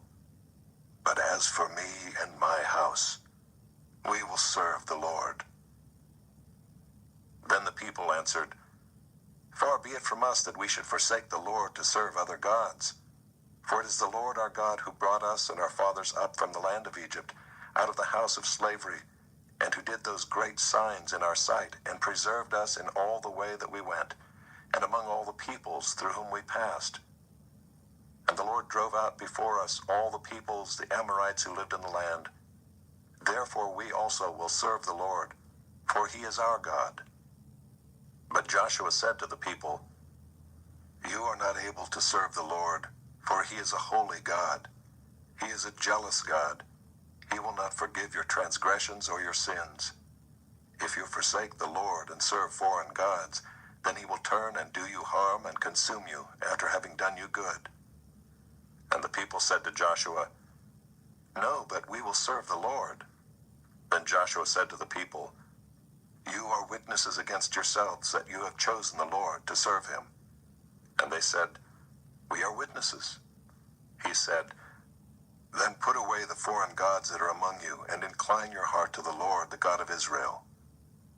And the people said to Joshua, "The Lord our God we will serve, and his voice we will obey."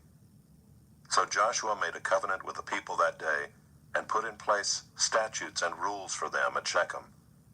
And Joshua wrote these words in the book of the law of God. And he took a large stone, and set it up there under the terebinth that was by the sanctuary of the Lord. And Joshua said to all the people, "Behold, this stone shall be a witness against us, for it has heard all the words of the Lord that he spoke to us. Therefore it shall be a witness against you, lest you deal falsely with your God." So Joshua sent the people away, every man to his inheritance. After these things, Joshua the son of Nun, the servant of the Lord, died, being 110 years old. And they buried him in his own inheritance at Timnath-serah, which is in the hill country of Ephraim, north of the mountain of Gaash. Israel served the Lord all the days of Joshua, and all the days of the elders who outlived Joshua, and had known all the work that the Lord did for Israel. As for the bones of Joseph, which the people of Israel brought up from Egypt, they buried them at Shechem, in the piece of land that Jacob bought from the sons of Hamor, the father of Shechem, for 100 pieces of money. It became an inheritance of the descendants of Joseph. And Eleazar the son of Aaron died, and they buried him at Gibeah, the town of Phinehas his son, which had been given him in the hill country of Ephraim. Judges, chapter 1.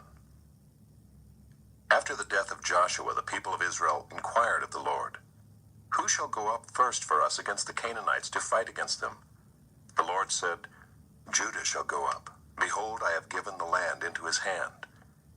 And Judah said to Simeon his brother, "Come up with me into the territory allotted to me, that we may fight against the Canaanites. And I likewise will go with you into the territory allotted to you." So Simeon went with him. Then Judah went up, and the Lord gave the Canaanites and the Perizzites into their hand, and they defeated 10,000 of them at Bezek. They found Adoni-Bezek at Bezek, and fought against him, and defeated the Canaanites and the Perizzites. Adoni-Bezek fled, but they pursued him and caught him, and cut off his thumbs and his big toes. And Adoni-Bezek said, 70 kings with their thumbs and their big toes cut off used to pick up scraps under my table. As I have done, so God has repaid me. And they brought him to Jerusalem, and he died there. And the men of Judah fought against Jerusalem, and captured it, and struck it with the edge of the sword, and set the city on fire. And afterward the men of Judah went down to fight against the Canaanites who lived in the hill country, in the Negeb, and in the lowland. And Judah went against the Canaanites who lived in Hebron. Now the name of Hebron was formerly Kiriath Arba. And they defeated Sheshai, and Ahiman, and Talmai. From there they went against the inhabitants of Debir. The name of Debir was formerly Kiriath-Sepher. And Caleb said, "He who attacks Kiriath-Sepher and captures it, I will give him Achsah my daughter for a wife." And Othniel the son of Kenaz, Caleb's younger brother, captured it. And he gave him Achsah his daughter for a wife. When she came to him, she urged him to ask her father for a field. And she dismounted from her donkey, and Caleb said to her, "What do you want?" She said to him, "Give me a blessing. Since you have set me in the land of the Negeb, give me also springs of water." And Caleb gave her the upper springs and the lower springs. And the descendants of the Kenite, Moses' father-in-law, went up with the people of Judah from the city of palms into the wilderness of Judah, which lies in the Negeb near Arad. And they went and settled with the people. And Judah went with Simeon his brother, and they defeated the Canaanites, who inhabited Zephath, and devoted it to destruction. So the name of the city was called Hormah. Judah also captured Gaza with its territory, and Ashkelon with its territory, and Ekron with its territory. And the Lord was with Judah, and he took possession of the hill country. But he could not drive out the inhabitants of the plain, because they had chariots of iron. And Hebron was given to Caleb, as Moses had said, and he drove out from it the 3 sons of Anak. But the people of Benjamin did not drive out the Jebusites who lived in Jerusalem, so the Jebusites have lived with the people of Benjamin in Jerusalem to this day. The house of Joseph also went up against Bethel, and the Lord was with them. And the house of Joseph scouted out Bethel. Now the name of the city was formerly Luz. And the spies saw a man coming out of the city, and they said to him, "Please show us the way into the city, and we will deal kindly with you." And he showed them the way into the city. And they struck the city with the edge of the sword, but they let the man and all his family go. And the man went to the land of the Hittites and built a city, and called its name Luz. That is its name to this day. Manasseh did not drive out the inhabitants of Bethshean and its villages, or Taanach and its villages, or the inhabitants of Dor and its villages, or the inhabitants of Ibleam and its villages, or the inhabitants of Megiddo and its villages, for the Canaanites persisted in dwelling in that land. When Israel grew strong, they put the Canaanites to forced labor, but did not drive them out completely. And Ephraim did not drive out the Canaanites who lived in Gezer, so the Canaanites lived in Gezer among them. Zebulun did not drive out the inhabitants of Kitron, or the inhabitants of Naalol, so the Canaanites lived among them, but became subject to forced labor. Asher did not drive out the inhabitants of Akko, or the inhabitants of Sidon, or of Olab, or of Akzib, or of Helba, or of Aphik, or of Rehob. So the Asherites lived among the Canaanites, the inhabitants of the land, for they did not drive them out. Naphtali did not drive out the inhabitants of Beth-Shemesh, or the inhabitants of Beth-Anath, so they lived among the Canaanites, the inhabitants of the land. Nevertheless, the inhabitants of Beth-Shemesh and of Beth-Anath became subject to forced labor for them. The Amorites pressed the people of Dan back into the hill country, for they did not allow them to come down to the plain. The Amorites persisted in dwelling in Mount Heriz, in Aijalon, and in Shaalbim, but the hand of the house of Joseph rested heavily on them, and they became subject to forced labor. And the border of the Amorites ran from the ascent of Akrabim, from Selah and upward. Chapter 2. Now the angel of the Lord went up from Gilgal to Bochim, and he said, "I brought you up from Egypt, and brought you into the land that I swore to give to your fathers. I said, I will never break my covenant with you, and you shall make no covenant with the inhabitants of this land. You shall break down their altars. But you have not obeyed my voice. What is this you have done? So now I say, I will not drive them out before you, but they shall become thorns in your sides, and their gods shall be a snare to you." As soon as the angel of the Lord spoke these words to all the people of Israel, the people lifted up their voices and wept. And they called the name of that place Bochim, and they sacrificed there to the Lord. When Joshua dismissed the people of Israel went each to his inheritance to take possession of the land.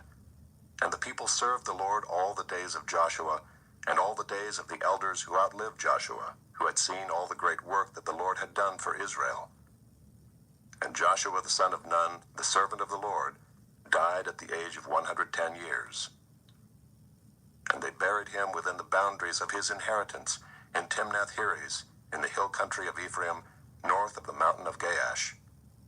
And all that generation also were gathered to their fathers. And there arose another generation after them, who did not know the Lord or the work that he had done for Israel. And the people of Israel did what was evil in the sight of the Lord, and served the Baals. And they abandoned the Lord, the God of their fathers, who had brought them out of the land of Egypt. They went after other gods from among the gods of the peoples who were around them, and bowed down to them. And they provoked the Lord to anger. They abandoned the Lord, and served the Baals and the Ashtaroth. So the anger of the Lord was kindled against Israel, and he gave them over to plunderers, who plundered them. And he sold them into the hand of their surrounding enemies, so that they could no longer withstand their enemies. Whenever they marched out, the hand of the Lord was against them for harm, as the Lord had warned, and as the Lord had sworn to them, and they were in terrible distress. Then the Lord raised up judges, who saved them out of the hand of those who plundered them. Yet they did not listen to their judges, for they whored after other gods and bowed down to them. They soon turned aside from the way in which their fathers had walked, who had obeyed the commandments of the Lord, and they did not do so. Whenever the Lord raised up judges for them, the Lord was with the judge, and he saved them from the hand of their enemies all the days of the judge. For the Lord was moved to pity by their groaning because of those who afflicted and oppressed them. But whenever the judge died, they turned back and were more corrupt than their fathers, going after other gods, serving them and bowing down to them. They did not drop any of their practices or their stubborn ways. So the anger of the Lord was kindled against Israel, and he said, "Because this people have transgressed my covenant that I commanded their fathers, and have not obeyed my voice, I will no longer drive out before them any of the nations that Joshua left when he died, in order to test Israel by them, whether they will take care to walk in the way of the Lord as their fathers did, or not." So the Lord left those nations, not driving them out quickly, and he did not give them into the hand of Joshua. Chapter 3. Now these are the nations that the Lord left, to test Israel by them. That is, all in Israel who had not experienced all the wars in Canaan. It was only in order that the generations of the people of Israel might know war, to teach war to those who had not known it before. These are the nations, the 5 lords of the Philistines, and all the Canaanites, and the Sidonians, and the Hivites who lived on Mount Lebanon, from Mount Baal Hermon as far as Lebo-Hamath. They were for the testing of Israel, to know whether Israel would obey the commandments of the Lord, which he commanded their fathers by the hand of Moses. So the people of Israel lived among the Canaanites, the Hittites, the Amorites, the Perizzites, the Hivites, and the Jebusites. And their daughters they took to themselves for wives, and their own daughters they gave to their sons, and they served their gods. And the people of Israel did what was evil in the sight of the Lord. They forgot the Lord their God, and served the Baals and the Ashereth. Therefore the anger of the Lord was kindled against Israel, and he sold them into the hand of Cushan-Rishathaim, king of Mesopotamia. And the people of Israel served Cushan-Rishathaim 8 years. But when the people of Israel cried out to the Lord raised up a deliverer for the people of Israel, who saved them, Othniel the son of Kenaz, Caleb's younger brother. The Spirit of the Lord was upon him, and he judged Israel. He went out to war, and the Lord gave Cushan-Rishathaim, king of Mesopotamia, into his hand. And his hand prevailed over Cushan-Rishathaim. So the land had rest 40 years. Then Othniel the son of Kenaz died. And the people of Israel again did what was evil in the sight of the Lord, and the Lord strengthened Eglon the king of Moab against Israel, because they had done what was evil in the sight of the Lord. He gathered to himself the Ammonites and the Amalekites, and went and defeated Israel, and they took possession of the city of palms. And the people of Israel served Eglon the king of Moab 18 years. Then the people of Israel cried out to the Lord, and the Lord raised up for them a deliverer, Ehud the son of Gera, the Benjamite, a left-handed man. The people of Israel sent tribute by him to Eglon the king of Moab. And Ehud made for himself a sword with 2 edges, a cubit in length, and he bound it on his right thigh under his clothes. And he presented the tribute to Eglon king of Moab. Now Eglon was a very fat man. And when Ehud had finished presenting the tribute, he sent away the people who carried the tribute. But he himself turned back at the idols near Gilgal and said, "I have a secret message for you, O king." And he commanded, "Silence." And all his attendants went out from his presence. And Ehud came to him as he was sitting alone in his cool roof chamber. And Ehud said, "I have a message from God for you." And he arose from his seat. And Ehud reached with his left hand, took the sword from his right thigh, and thrust it into his belly. And the hilt also went in after the blade, and the fat closed over the blade, for he did not pull the sword out of his belly, and the dung came out. Then Ehud went out into the porch and closed the doors of the roof chamber behind him, and locked them. When he had gone, the servants came, and when they saw that the doors of the roof chamber were locked, they thought, "Surely he is relieving himself in the closet of the cool chamber." And they waited till they were embarrassed. But when he still did not open the doors of the roof chamber, they took the key and opened them, and there lay their lord, dead on the floor. Ehud escaped while they delayed, and he passed beyond the idols and escaped to Seirah. When he arrived, he sounded the trumpet in the hill country of Ephraim. Then the people of Israel went down with him from the hill country, and he was their leader. And he said to them, "Follow after me, for the Lord has given your enemies, the Moabites, into your hand." So they went down after him and seized the fords of the Jordan against the Moabites, and did not allow anyone to pass over. And they killed at that time about 10,000 of the Moabites, all strong, able-bodied men. Not a man escaped. So Moab was subdued that day under the hand of Israel, and the land had rest for 80 years. After him was Shamgar the son of Anath, who killed 600 of the Philistines with an ox goad, and he also saved Israel. Chapter 4.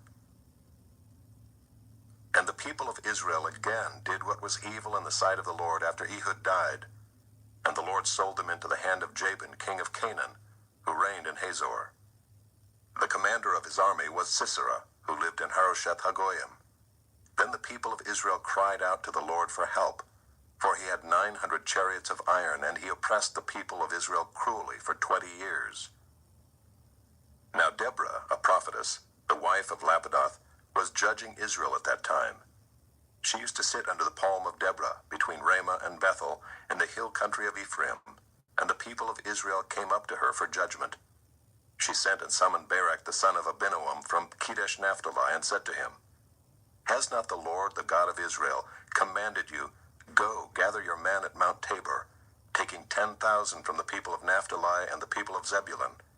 And I will draw out Sisera, the general of Jabin's army, to meet you by the river Kishon with his chariots and his troops, and I will give him into your hand." Barak said to her, "If you will go with me, I will go, but if you will not go with me, I will not go." And she said, "I will surely go with you. Nevertheless, the road on which you are going will not lead to your glory, for the Lord will sell Sisera into the hand of a woman." Then Deborah arose and went with Barak to Kedesh. And Barak called out Zebulun and Naphtali to Kedesh, and 10,000 men went up at his heels, and Deborah went up with him.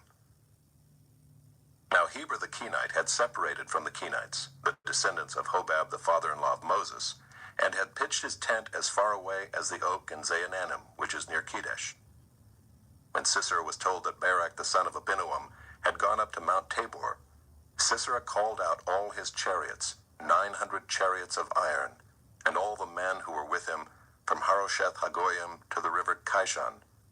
And Deborah said to Barak, "Up, for this is the day in which the Lord has given Sisera into your hand. Does not the Lord go out before you?" So Barak went down from Mount Tabor with 10,000 men following him. And the Lord routed Sisera and all his chariots and all his army before Barak by the edge of the sword. And Sisera got down from his chariot and fled away on foot. And Barak pursued the chariots and the army to Harosheth Hagoyim, and all the army of Sisera fell by the edge of the sword. Not a man was left. But Sisera fled away on foot to the tent of Jael, the wife of Heber the Kenite, for there was peace between Jabin the king of Hazor and the house of Heber the Kenite. And Jael came out to meet Sisera and said to him, "Turn aside, my lord. Turn aside to me. Do not be afraid." So he turned aside to her into the tent, and she covered him with a rug. And he said to her, "Please give me a little water to drink, for I am thirsty." So she opened a skin of milk and gave him a drink and covered him. And he said to her, "Stand at the opening of the tent, and if any man comes and asks you, 'Is anyone here?' say no." But Jael, the wife of Heber, took a tent peg and took a hammer in her hand. Then she went softly to him and drove the peg into his temple until it went down into the ground while he was lying fast asleep from weariness. So he died. And behold, as Barak was pursuing Sisera, Jael went out to meet him and said to him, "Come, and I will show you the man whom you are seeking." So he went into her tent, and there lay Sisera dead with the tent peg in his temple. So on that day God subdued Jabin the king of Canaan before the people of Israel. And the hand of the people of Israel pressed harder and harder against Jabin the king of Canaan, until they destroyed Jabin king of Canaan. Chapter 5. Then sang Deborah and Barak the son of Abinoam on that day, that the leaders took the lead in Israel, that the people offered themselves willingly. Bless the Lord. Hear, O kings, give ear, O princes. To the Lord I will sing. I will make melody to the Lord, the God of Israel. Lord, when you went out from Seir, when you marched from the region of Edom, the earth trembled and the heavens dropped. Yes, the clouds dropped water. The mountains quaked before the Lord, even Sinai before the Lord, the God of Israel. In the days of Shamgar son of Anath, in the days of Jael, the highways were abandoned, and travelers kept to the byways. The villagers ceased in Israel, they ceased to be until I arose. I, Deborah, arose as a mother in Israel. When new gods were chosen, then war was in the gates. Was shield or spear to be seen among 40,000 in Israel? My heart goes out to the commanders of Israel who offered themselves willingly among the people. Bless the Lord. Tell of it, you who ride on white donkeys, you who sit on rich carpets, and you who walk by the way. To the sound of musicians at the watering places, there they repeat the righteous triumphs of the Lord, the righteous triumphs of his villagers in Israel. Then down to the gates march the people of the Lord. Awake, awake, Deborah, awake, awake, break out in a song. Arise, Barak, lead away your captives, O son of Abinoam. Then down marched the remnant of the noble, the people of the Lord marched down for me against the mighty. From Ephraim their route they marched down into the valley, following you, Benjamin, with your kinsmen. From Machir marched down the commanders, and from Zebulun those who bear the lieutenant's staff. The princes of Issachar came with Deborah, and Issachar faithful to Barak. Into the valley they rushed at his heels. Among the clans of Reuben there were great searchings of heart. Why did you sit still among the sheepfolds to hear the whistling for the flocks? Among the clans of Reuben there were great searchings of heart. Gilead stayed beyond the Jordan, and Dan, why did he stay with the ships? Asher sat still at the coast of the sea, staying by his landings. Zebulun is a people who risk their lives to the death. Naphtali too on the heights of the field. The kings came, they fought. Then fought the kings of Canaan. At Taanach by the waters of Megiddo, they got no spoils of silver. From heaven the stars fought. From their courses they fought against Sisera. The torrent Kishon swept them away. The ancient torrent, the torrent Kishon. March on, my soul, with might. Then loud beat the horses' hooves with the galloping of his steeds. Curse Meroz, says the angel of the Lord. Curse its inhabitants thoroughly, because they did not come to the help of the Lord, to the help of the Lord against the mighty. Most blessed of women be Jael, the wife of Heber the Kenite, of tent-dwelling women most blessed. He asked for water, and she gave him milk. She brought him curds in a noble's bowl. She sent her hand to the tent peg, and her right hand to the workman's mallet. She struck Sisera, she crushed his head. She shattered and pierced his temple. Between her feet he sank, he fell, he lay still. Between her feet he sank, he fell. Where he sank, there he fell, dead. Out of the window she peered, the mother of Sisera wailed through the lattice. Why is his chariot so long in coming? Why tarry the hoofbeats of his chariots? Her wisest princesses answer. Indeed, she answers herself. Have they not found and divided the spoil? A womb or two for every man. Spoil of dyed materials for Sisera. Spoil of dyed materials embroidered. 2 pieces of dyed work embroidered for the neck as spoil. So may all your enemies perish, O Lord, but your friends be like the sun as he rises in his might. And the land had rest for 40 years. Chapter 6. The people of Israel did what was evil in the sight of the Lord, and the Lord gave them into the hand of Midian 7 years. And the hand of Midian overpowered Israel, and because of Midian the people of Israel made for themselves the dens that are in the mountains and the caves and the strongholds. For whenever the Israelites planted crops, the Midianites and the Amalekites and the people of the east would come up against them. They would encamp against them and devour the produce of the land, as far as Gaza, and leave no sustenance in Israel, and no sheep or ox or donkey. For they would come up with their livestock in their tents. They would come like locusts in number. Both they and their camels could not be counted, so that they laid waste the land as they came in. And Israel was brought very low because of Midian, and the people of Israel cried out for help to the Lord. When the people of Israel cried out to the Lord on account of the Midianites, the Lord sent a prophet to the people of Israel. And he said to them, Thus says the Lord, the God of Israel, I led you up from Egypt, and brought you out of the house of slavery. And I delivered you from the hand of the Egyptians, and from the hand of all who oppressed you, and drove them out before you, and gave you their land. And I said to you, I am the Lord your God. You shall not fear the gods of the Amorites in whose land you dwell. But you have not obeyed my voice. Now the angel of the Lord came and sat under the terebinth at Ophrah, which belonged to Joash the Abiezrite, while his son Gideon was beating out wheat in the winepress to hide it from the Midianites. And the angel of the Lord appeared to him and said to him, The Lord is with you, O mighty man of valor. And Gideon said to him, Please, sir, if the Lord is with us, why then has all this happened to us? And where are all his wonderful deeds that our fathers recounted to us, saying, Did not the Lord bring us up from Egypt? But now the Lord has forsaken us and given us into the hand of Midian. And the Lord turned to him and said, Go in this might of yours and save Israel from the hand of Midian. Do not I send you? And he said to him, Please, Lord, how can I save Israel? Behold, my clan is the weakest in Manasseh, and I am the least in my father's house.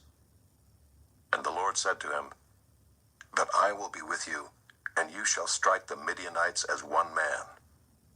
And he said to him, If now I have found favor in your eyes, then show me a sign that it is you who speak with me. Please do not depart from here until I come to you and bring out my present and set it before you.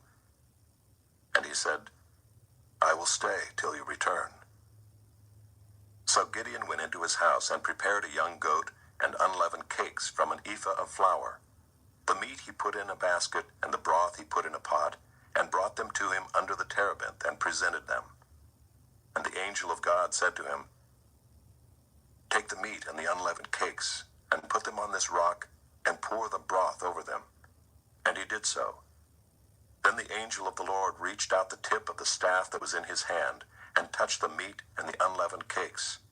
And fire sprang up from the rock, and consumed the meat and the unleavened cakes. And the angel of the Lord vanished from his sight. Then Gideon perceived that he was the angel of the Lord. And Gideon said, Alas, O Lord God, for now I have seen the angel of the Lord face to face. But the Lord said to him, Peace be to you. Do not fear, you shall not die. Then Gideon built an altar there to the Lord and called it, The Lord is Peace. To this day it still stands at Ophrah, which belongs to the Abiezrites. That night the Lord said to him, Take your father's bull and the second bull 7 years old, and pull down the altar of Baal that your father has, and cut down the Asherah that is beside it, and build an altar to the Lord your God on the top of the stronghold here, with stones laid in due order. Then take the second bull and offer it as a burnt offering with the wood of the Asherah that you shall cut down. So Gideon took 10 men of his servants and did as the Lord had told him. But because he was too afraid of his family and the men of the town to do it by day, he did it by night.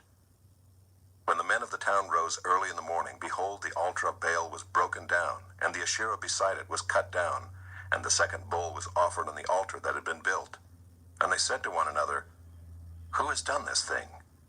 And after they had searched and inquired, they said, Gideon the son of Joash has done this thing. Then the men of the town said to Joash, Bring out your son, that he may die, for he has broken down the altar of Baal and cut down the Asherah beside it. But Joash said to all who stood against him, Will you contend for Baal, or will you save him? Whoever contends for him shall be put to death by morning. If he is a god, let him contend for himself, because his altar has been broken down." Therefore on that day Gideon was called Jerubbaal, that is to say, let Baal contend against him, because he broke down his altar. Now all the Midianites and the Amalekites and the people of the east came together, and they crossed the Jordan and encamped in the valley of Jezreel.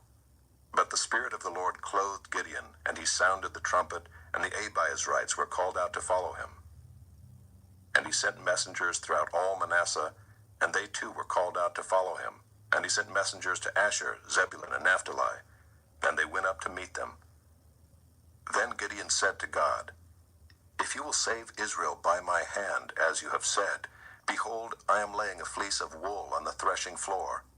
If there is dew on the fleece alone, and it is dry on all the ground, then I shall know that you will save Israel by my hand, as you have said." And it was so. When he rose early next morning and squeezed the fleece, he wrung enough dew from the fleece to fill a bowl with water. Then Gideon said to God, "Let not your anger burn against me. Let me speak just once more. Please let me test just once more with the fleece. Please let it be dry on the fleece only, and on all the ground let there be dew." And God did so that night, and it was dry on the fleece only, and on all the ground there was dew. Chapter 7. Then Jerubbaal, that is Gideon, and all the people who were with him rose early and encamped beside the spring of Harod. And the camp of Midian was north of them, by the hill of Moreh in the valley. The Lord said to Gideon, "The people with you are too many for me to give the Midianites into their hand, lest Israel boast over me, saying, 'My own hand has saved me.'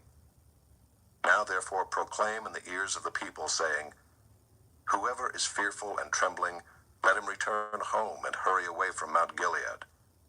Then 22,000 of the people returned, and 10,000 remained. And the Lord said to Gideon, 'The people are still too many. Take them down to the water, and I will test them for you there.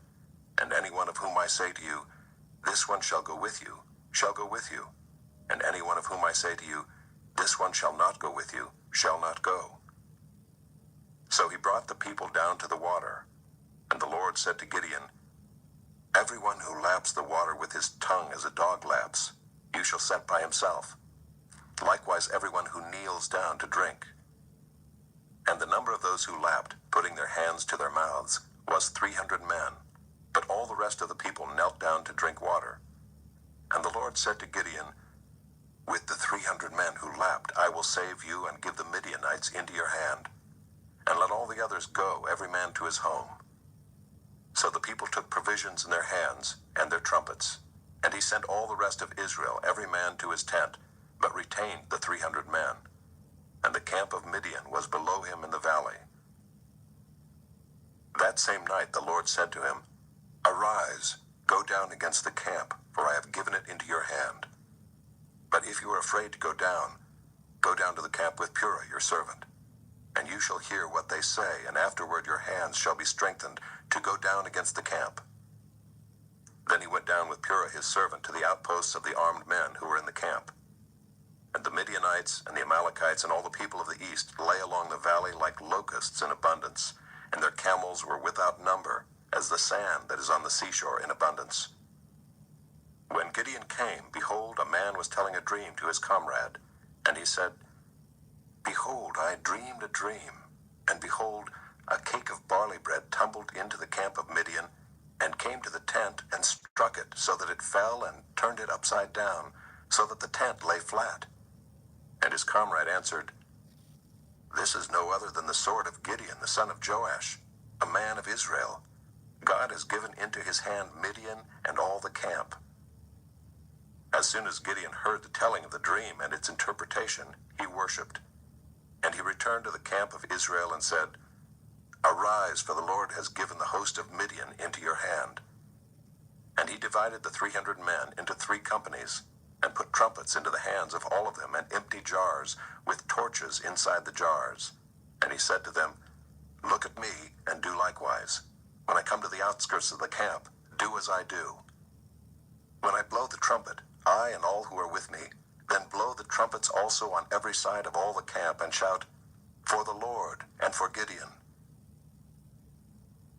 So Gideon and the 100 men who were with him came to the outskirts of the camp at the beginning of the middle watch, when they had just set the watch.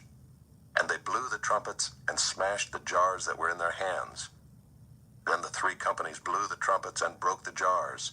They held in their left hands the torches, and in their right hands the trumpets to blow. And they cried out, A sword for the Lord and for Gideon. Every man stood in his place around the camp, and all the army ran. They cried out and fled. When they blew the 300 trumpets, the Lord set every man's sword against his comrade and against all the army. And the army fled as far as Bethshida toward Zererah, as far as the border of Abel-Maholah by Tabbath. And the men of Israel were called out from Naphtali and from Asher and from all Manasseh, and they pursued after Midian. Gideon sent messengers throughout all the hill country of Ephraim, saying, Come down against the Midianites and capture the waters against them as far as Beth-barah and also the Jordan. So all the men of Ephraim were called out, and they captured the waters as far as Beth-barah and also the Jordan. And they captured the 2 princes of Midian, Oreb and Zeeb. They killed Oreb at the rock of Oreb, and Zeeb they killed at the winepress of Zeeb. Then they pursued Midian, and they brought the heads of Oreb and Zeeb to Gideon across the Jordan. Chapter 8. Then the men of Ephraim said to him, What is this that you have done to us, not to call us when you went to fight against Midian? And they accused him fiercely. And he said to them, What have I done now in comparison with you? Is not the gleaning of the grapes of Ephraim better than the grape harvest of Abiezer? God has given into your hands the princes of Midian, Oreb and Zeeb. What have I been able to do in comparison with you? Then their anger against him subsided when he said this. And Gideon came to the Jordan and crossed over, he and the 300 men who were with him, exhausted yet pursuing. So he said to the men of Succoth, Please give loaves of bread to the people who follow me, for they are exhausted, and I am pursuing after Zebah and Zalmunna, the kings of Midian. And the officials of Succoth said, Are the hands of Zebah and Zalmunna already in your hand, that we should give bread to your army? So Gideon said, Well then, when the Lord has given Zebah and Zalmunna into my hand, I will flail your flesh with the thorns of the wilderness and with briars. And from there he went up to Penuel, and spoke to them in the same way. And the men of Penuel answered him as the men of Succoth had answered. And he said to the men of Penuel, When I come again in peace, I will break down this tower. Now Zebah and Zalmunna were in Karkor with their army, about 15,000 men, all who were left of all the army of the people of the east, for there had fallen 120,000 men who drew the sword. And Gideon went up by the way of the tent dwellers east of Nobah and Jogbehah, and attacked the army, for the army felt secure. And Zebah and Zalmunna fled, and he pursued them and captured the 2 kings of Midian, Zebah and Zalmunna, and he threw all the army into a panic. Then Gideon the son of Joash returned from the battle by the ascent of Heres. And he captured a young man of Succoth and questioned him. And he wrote down for him the officials and elders of Succoth, 77 men. And he came to the men of Succoth and said, Behold Zebah and Zalmunna, about whom you taunted me, saying, Are the hands of Zebah and Zalmunna already in your hand, that we should give bread to your men who were exhausted? And he took the elders of the city, and he took thorns of the wilderness and briars, and with them taught the men of Succoth a lesson. And he broke down the tower of Penuel, and killed the men of the city. Then he said to Zebah and Zalmunna, Where are the men whom you killed at Tabor? They answered, As you are, so were they. Every one of them resembled the son of a king. And he said, They were my brothers, the sons of my mother. As the Lord lives, if you had saved them alive, I would not kill you. So he said to Jether his firstborn, Rise and kill them.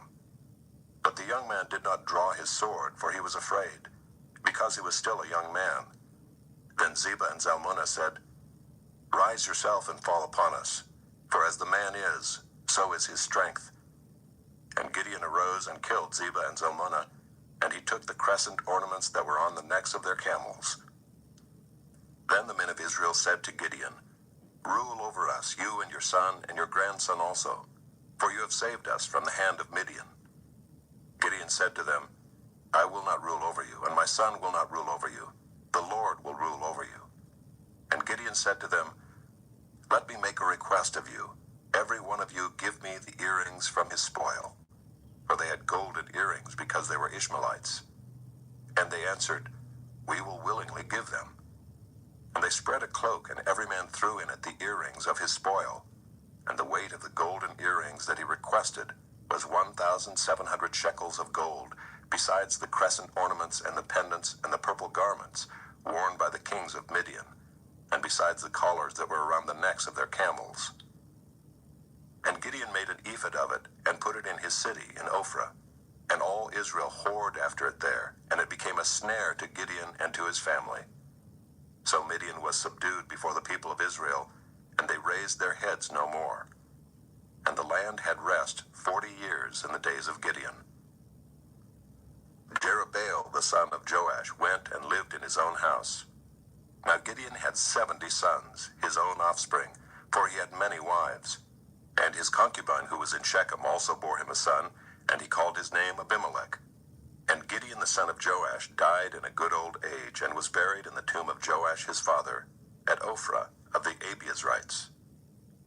As soon as Gideon died, the people of Israel turned again and whored after the Baals, and made Baal-berith their god. And the people of Israel did not remember the Lord their God, who had delivered them from the hand of all their enemies on every side. And they did not show steadfast love to the family of Jerubbaal, that is Gideon, in return for all the good that he had done to Israel. Chapter 9. Now Abimelech the son of Jerubbaal went to Shechem to his mother's relatives, and said to them and to the whole clan of his mother's family, Say in the ears of all the leaders of Shechem, Which is better for you, that all 70 of the sons of Jerubbaal rule over you, or that one rule over you? Remember also that I am your bone and your flesh. And his mother's relatives spoke all these words on his behalf in the ears of all the leaders of Shechem. And their hearts inclined to follow Abimelech, for they said, He is our brother. And they gave him 70 pieces of silver out of the house of Baal-berith, with which Abimelech hired worthless and reckless fellows who followed him. And he went to his father's house at Ophrah, and killed his brothers the sons of Jerubbaal, 70 men on one stone. But Jotham the youngest son of Jerubbaal was left, for he hid himself. And all the leaders of Shechem came together, and all Beth Millo, and they went and made Abimelech king by the oak of the pillar at Shechem. When it was told to Jotham, he went and stood on top of Mount Gerizim, and cried aloud and said to them, Listen to me, you leaders of Shechem, that God may listen to you.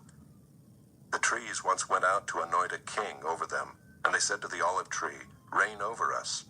But the olive tree said to them, Shall I leave my abundance by which gods and men are honored, and go hold sway over the trees?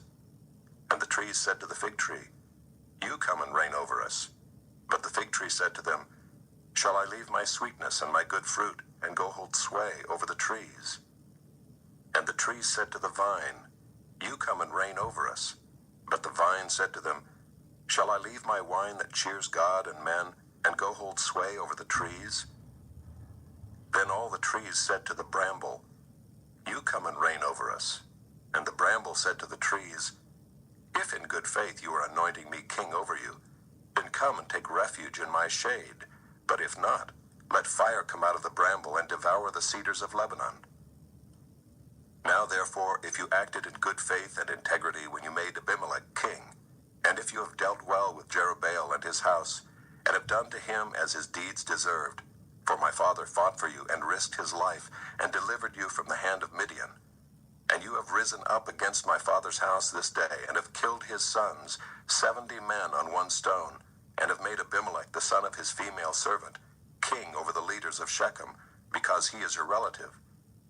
If you then have acted in good faith and integrity with Jerubbaal and with his house this day, then rejoice in Abimelech, and let him also rejoice in you. But if not, let fire come out from Abimelech and devour the leaders of Shechem and Beth Millo, and let fire come out from the leaders of Shechem and from Beth Millo and devour Abimelech. And Jotham ran away and fled and went to Beer and lived there, because of Abimelech his brother. Abimelech ruled over Israel 3 years. And God sent an evil spirit between Abimelech and the leaders of Shechem, and the leaders of Shechem dealt treacherously with Abimelech, that the violence done to the 70 sons of Jerubbaal might come, and their blood be laid on Abimelech their brother, who killed them, and on the men of Shechem, who strengthened his hands to kill his brothers. And the leaders of Shechem put men in ambush against him on the mountaintops, and they robbed all who passed by them along that way. And it was told to Abimelech. And Gaal the son of Ebed moved into Shechem with his relatives, and the leaders of Shechem put confidence in him. And they went out into the field and gathered the grapes from their vineyards, and trod them, and held a festival. And they went into the house of their God, and ate and drank, and reviled Abimelech. And Gaal the son of Ebed said, Who is Abimelech, and who are we of Shechem, that we should serve him? Is he not the son of Jerubbaal? And is not Zebul his officer? Serve the men of Hamor the father of Shechem, but why should we serve him? Would that this people were under my hand, then I would remove Abimelech. I would say to Abimelech, Increase your army and come out. When Zebul the ruler of the city heard the words of Gaal the son of Ebed, his anger was kindled. And he sent messengers to Abimelech secretly, saying, Behold, Gaal the son of Ebed and his relatives have come to Shechem, and they are stirring up the city against you. Now therefore go by night, you and the people who are with you, and set an ambush in the field. Then in the morning, as soon as the sun is up, rise early and rush upon the city. And when he and the people who are with him come out against you, you may do to them as your hand finds to do. So Abimelech and all the men who were with him rose up by night and set an ambush against Shechem in 4 companies. And Gaal the son of Ebed went out and stood in the entrance of the gate of the city, and Abimelech and the people who were with him rose from the ambush. And when Gaal saw the people, he said to Zebul, Look, people are coming down from the mountaintops. And Zebul said to him, You mistake the shadow of the mountains for men. Gaal spoke again and said, Look, people are coming down from the center of the land, and 1 company is coming from the direction of the diviner's oak. Then Zebul said to him, Where is your mouth now, you who said, Who is Abimelech, that we should serve him? Are not these the people whom you despised? Go out now and fight with them.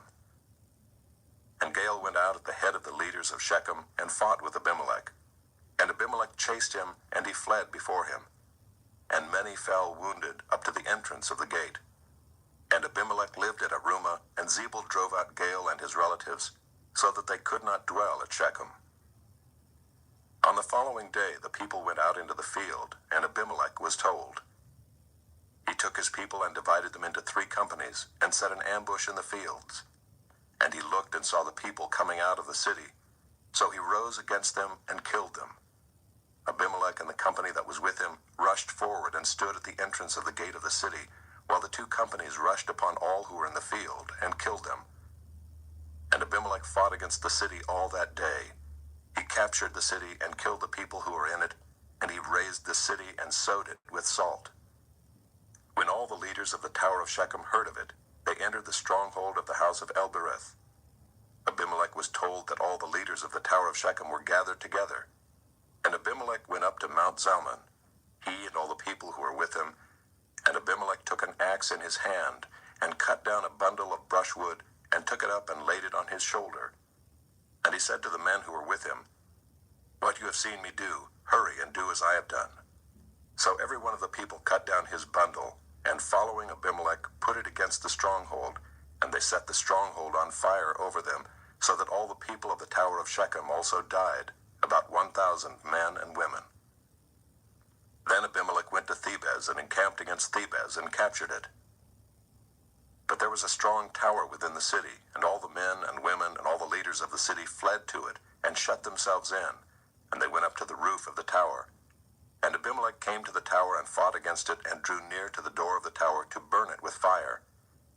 And a certain woman threw an upper millstone on Abimelech's head and crushed his skull.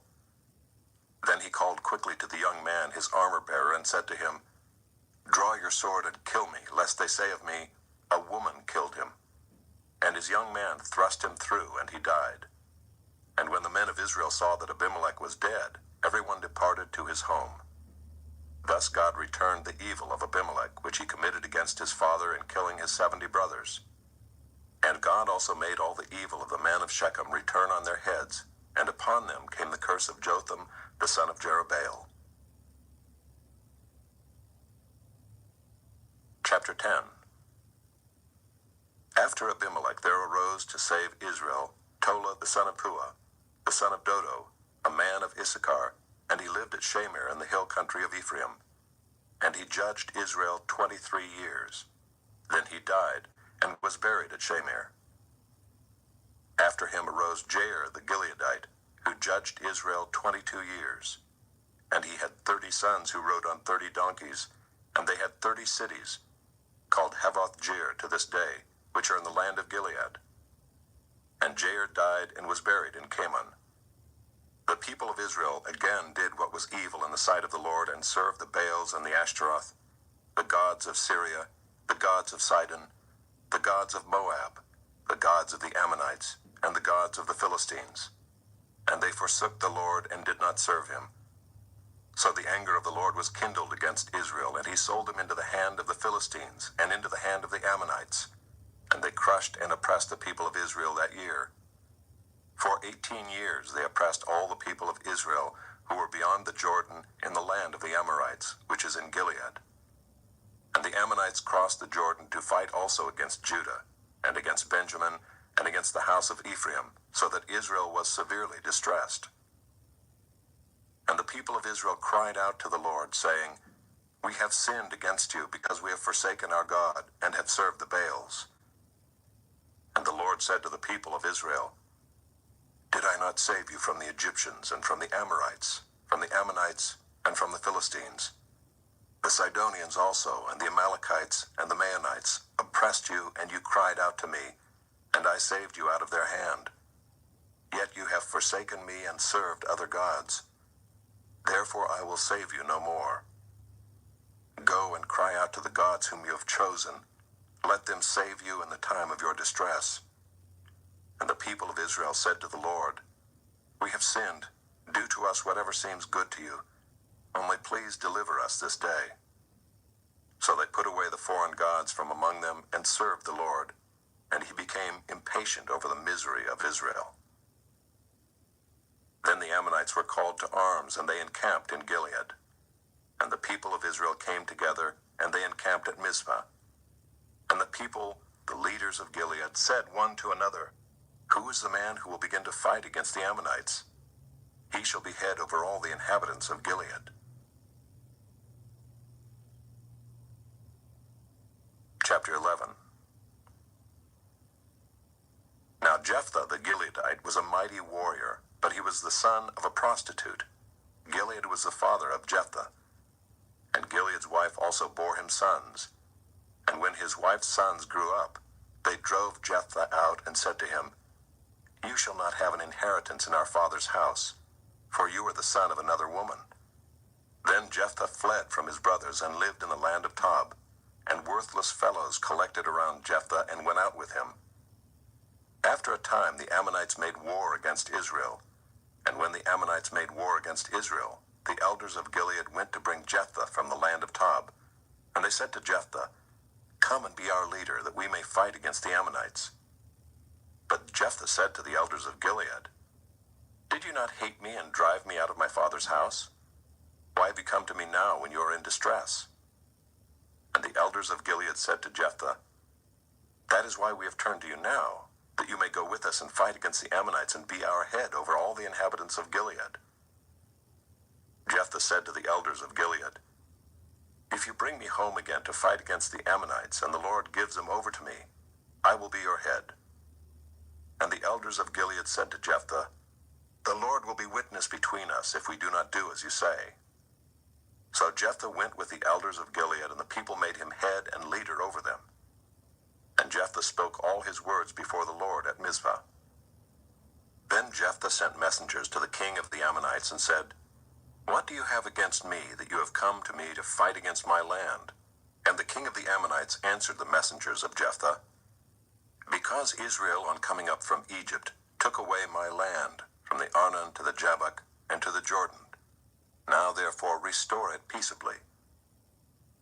Jephthah again sent messengers to the king of the Ammonites and said to him, "Thus says Jephthah, Israel did not take away the land of Moab or the land of the Ammonites, but when they came up from Egypt, Israel went through the wilderness to the Red Sea and came to Kadesh." Israel then sent messengers to the king of Edom, saying, "Please let us pass through your land." But the king of Edom would not listen. And they sent also to the king of Moab, but he would not consent. So Israel remained at Kadesh. Then they journeyed through the wilderness and went around the land of Edom and the land of Moab, and arrived on the east side of the land of Moab, and camped on the other side of the Arnon. But they did not enter the territory of Moab, for the Arnon was the boundary of Moab. Israel then sent messengers to Sihon, king of the Amorites, king of Heshbon. And Israel said to him, "Please let us pass through your land to our country." But Sihon did not trust Israel to pass through his territory. So Sihon gathered all his people together and encamped at Jahaz and fought with Israel. And the Lord, the God of Israel, gave Sihon and all his people into the hand of Israel, and they defeated them. So Israel took possession of all the land of the Amorites who inhabited that country. And they took possession of all the territory of the Amorites from the Arnon to the Jabbok, and from the wilderness to the Jordan. So then the Lord, the God of Israel, dispossessed the Amorites from before his people Israel. And are you to take possession of them? Will you not possess what Chemosh your God gives you to possess? And all that the Lord our God has dispossessed before us, we will possess. Now are you any better than Balak the son of Zippor, king of Moab? Did he ever contend against Israel, or did he ever go to war with them? While Israel lived in Heshbon and its villages, and in Aroer and its villages, and in all the cities that are on the banks of the Arnon 300 years, why did you not deliver them within that time? I therefore have not sinned against you, and you do me wrong by making war on me. The Lord, the judge, decide this day between the people of Israel and the people of Ammon. But the king of the Ammonites did not listen to the words of Jephthah that he sent to him. Then the Spirit of the Lord was upon Jephthah, and he passed through Gilead and Manasseh, and passed on to Mizpah of Gilead, and from Mizpah of Gilead he passed on to the Ammonites.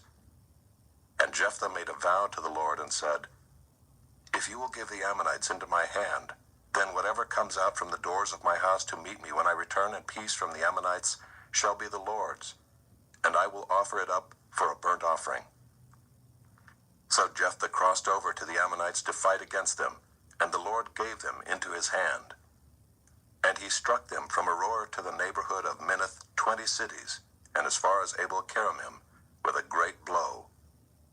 So the Ammonites were subdued before the people of Israel. Then Jephthah came to his home at Mizpah, and behold, his daughter came out to meet him with tambourines and with dances. She was his only child. Besides her he had neither son nor daughter. And as soon as he saw her, he tore his clothes and said, "Alas, my daughter, you have brought me very low, and you have become the cause of great trouble to me. For I have opened my mouth to the Lord, and I cannot take back my vow." And she said to him, "My father, you have opened your mouth to the Lord. Do to me according to what has gone out of your mouth, now that the Lord has avenged you on your enemies, on the Ammonites." So she said to her father, "Let this thing be done for me. Leave me alone 2 months, that I may go up and down in the mountains and weep for my virginity, I and my companions." So he said, "Go." Then he sent her away for 2 months, and she departed, she and her companions, and wept for her virginity on the mountains. And at the end of 2 months, she returned to her father, who did with her according to his vow that he had made. She had never known a man, and it became a custom in Israel that the daughters of Israel went year by year to lament the daughter of Jephthah the Gileadite 4 days in the year. Chapter 12. The men of Ephraim were called to arms, and they crossed to Zaphon and said to Jephthah, "Why did you cross over to fight against the Ammonites, and did not call us to go with you? We will burn your house over you with fire."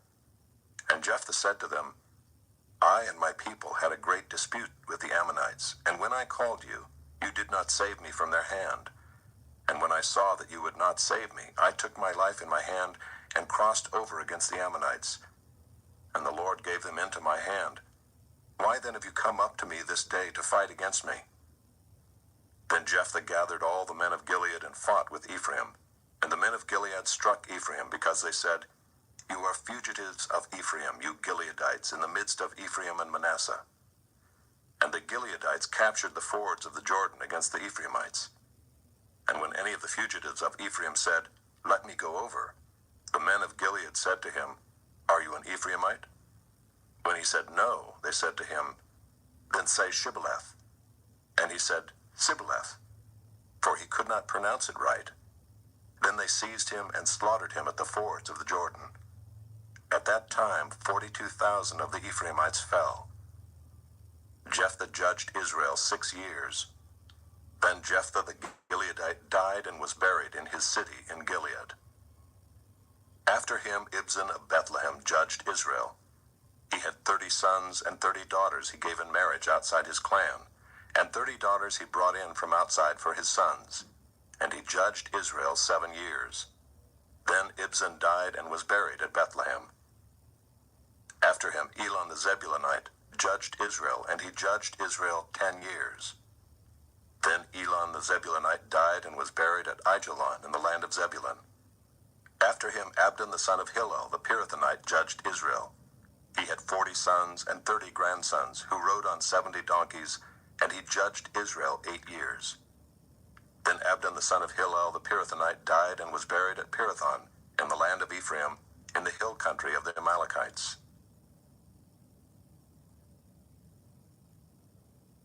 Chapter 13. And the people of Israel again did what was evil in the sight of the Lord. So the Lord gave them into the hand of the Philistines for 40 years. There was a certain man of Zorah, of the tribe of the Danites, whose name was Manoah, and his wife was barren and had no children. And the angel of the Lord appeared to the woman and said to her, Behold, you are barren and have not borne children, but you shall conceive and bear a son. Therefore be careful and drink no wine or strong drink, and eat nothing unclean. For behold, you shall conceive and bear a son. No razor shall come upon his head, for the child shall be a Nazirite to God from the womb, and he shall begin to save Israel from the hand of the Philistines. Then the woman came and told her husband, A man of God came to me, and his appearance was like the appearance of the angel of God, very awesome. I did not ask him where he was from, and he did not tell me his name. But he said to me, Behold, you shall conceive and bear a son. So then drink no wine or strong drink, and eat nothing unclean, for the child shall be a Nazirite to God from the womb to the day of his death. Then Manoah prayed to the Lord and said, O Lord, please let the man of God whom you sent come again to us and teach us what we are to do with the child who will be born. And God listened to the voice of Manoah, and the angel of God came again to the woman as she sat in the field. But Manoah her husband was not with her. So the woman ran quickly and told her husband, Behold, the man who came to me the other day has appeared to me. And Manoah arose and went after his wife, and came to the man and said to him, Are you the man who spoke to this woman? And he said, I am. And Manoah said, Now when your words come true, what is to be the child's manner of life, and what is his mission? And the angel of the Lord said to Manoah, Of all that I said to the woman, let her be careful. She may not eat of anything that comes from the vine, neither let her drink wine or strong drink, or eat any unclean thing. All that I commanded her, let her observe. Manoah said to the angel of the Lord, Please let us detain you and prepare a young goat for you. And the angel of the Lord said to Manoah, If you detain me, I will not eat of your food. But if you prepare a burnt offering, then offer it to the Lord. For Manoah did not know that he was the angel of the Lord. And Manoah said to the angel of the Lord, What is your name, so that when your words come true, we may honor you? And the angel of the Lord said to him, Why do you ask my name, seeing it is wonderful? So Manoah took the young goat with the grain offering, and offered it on the rock to the Lord, to the one who works wonders, and Manoah and his wife were watching. And when the flame went up toward heaven from the altar, the angel of the Lord went up in the flame of the altar. Now Manoah and his wife were watching, and they fell on their faces to the ground. The angel of the Lord appeared no more to Manoah and to his wife. Then Manoah knew that he was the angel of the Lord. And Manoah said to his wife, "We shall surely die, for we have seen God." But his wife said to him, "If the Lord had meant to kill us, he would not have accepted a burnt offering and a grain offering at our hands, or shown us all these things, or now announced to us such things as these." And the woman bore a son, and called his name Samson. And the young man grew, and the Lord blessed him. And the Spirit of the Lord began to stir him in Mahaneh-dan, between Zorah and Eshtaol. Chapter 14. Samson went down to Timnah, and at Timnah he saw one of the daughters of the Philistines. Then he came up and told his father and mother, "I saw one of the daughters of the Philistines at Timnah. Now get her for me as my wife." But his father and mother said to him, "Is there not a woman among the daughters of your relatives, or among all our people, that you must go to take a wife from the uncircumcised Philistines?" But Samson said to his father, "Get her for me, for she is right in my eyes." His father and mother did not know that it was from the Lord, for he was seeking an opportunity against the Philistines. At that time the Philistines ruled over Israel. Then Samson went down with his father and mother to Timnah, and they came to the vineyards of Timnah. And behold, a young lion came toward him, roaring. Then the Spirit of the Lord rushed upon him, and although he had nothing in his hand, he tore the lion in pieces as one tears a young goat. But he did not tell his father or his mother what he had done. Then he went down and talked with the woman, and she was right in Samson's eyes. After some days he returned to take her, and he turned aside to see the carcass of the lion, and behold, there was a swarm of bees in the body of the lion, and honey. He scraped it out into his hands and went on, eating as he went. And he came to his father and mother and gave some to them, and they ate.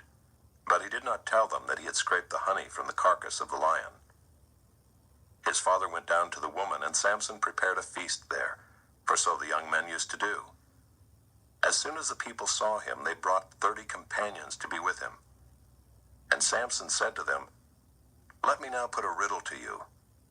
If you can tell me what it is within the 7 days of the feast, and find it out, then I will give you 30 linen garments and 30 changes of clothes. But if you cannot tell me what it is, then you shall give me 30 linen garments and 30 changes of clothes." And they said to him, "Put your riddle, that we may hear it." And he said to them, "Out of the eater came something to eat. Out of the strong came something sweet." And in 3 days they could not solve the riddle. On the 4th day they said to Samson's wife, "Entice your husband to tell us what the riddle is, lest we burn you and your father's house with fire. Have you invited us here to impoverish us?" And Samson's wife wept over him and said, "You only hate me, you do not love me. You've put a riddle to my people, and you have not told me what it is." And he said to her, "Behold, I have not told my father nor my mother, and shall I tell you?" She wept before him the 7 days that their feast lasted, and on the 7th day he told her, because she pressed him hard. Then she told the riddle to her people, and the men of the city said to him on the 7th day before the sun went down, "What is sweeter than honey? What is stronger than a lion?" And he said to them, "If you had not plowed with my heifer, you would not have found out my riddle." And the Spirit of the Lord rushed upon him, and he went down to Ashkelon, and struck down 30 men of the town, and took their spoil, and gave the garments to those who had told the riddle. In hot anger he went back to his father's house, and Samson's wife was given to his companion, who had been his best man. Chapter 15. After some days, at the time of wheat harvest, Samson went to visit his wife with a young goat, and he said, "I will go into my wife in the chamber." But her father would not allow him to go in. And her father said, I really thought that you utterly hated her, so I gave her to your companion. Is not her younger sister more beautiful than she? Please take her instead." And Samson said to them, "This time I shall be innocent in regard to the Philistines when I do them harm." So Samson went and caught 300 foxes and took torches. And he turned them tail to tail, and put a torch between each pair of tails. And when he had set fire to the torches, he let the foxes go into the standing grain of the Philistines, and set fire to the stacked grain and the standing grain, as well as the olive orchards. Then the Philistines said, "Who has done this?" And they said, "Samson, the son-in-law of the Timnite, because he has taken his wife and given her to his companion." And the Philistines came up and burned her and her father with fire. And Samson said to them, "If this is what you do, I swear I will be avenged on you, and after that I will quit." And he struck them hip and thigh with a great blow, and he went down and stayed in the cleft of the rock of Edom. Then the Philistines came up and encamped in Judah and made a raid on Lehi. And the men of Judah said, "Why have you come up against us?" They said, "We have come up to bind Samson, to do to him as he did to us." Then 3,000 men of Judah went down to the cleft of the rock of Edom and said to Samson, "Do you not know that the Philistines are rulers over us? What then is this that you have done to us?" And he said to them, "As they did to me, so have I done to them." And they said to him, "We have come down to bind you, that we may give you into the hands of the Philistines." And Samson said to them, "Swear to me that you will not attack me yourselves."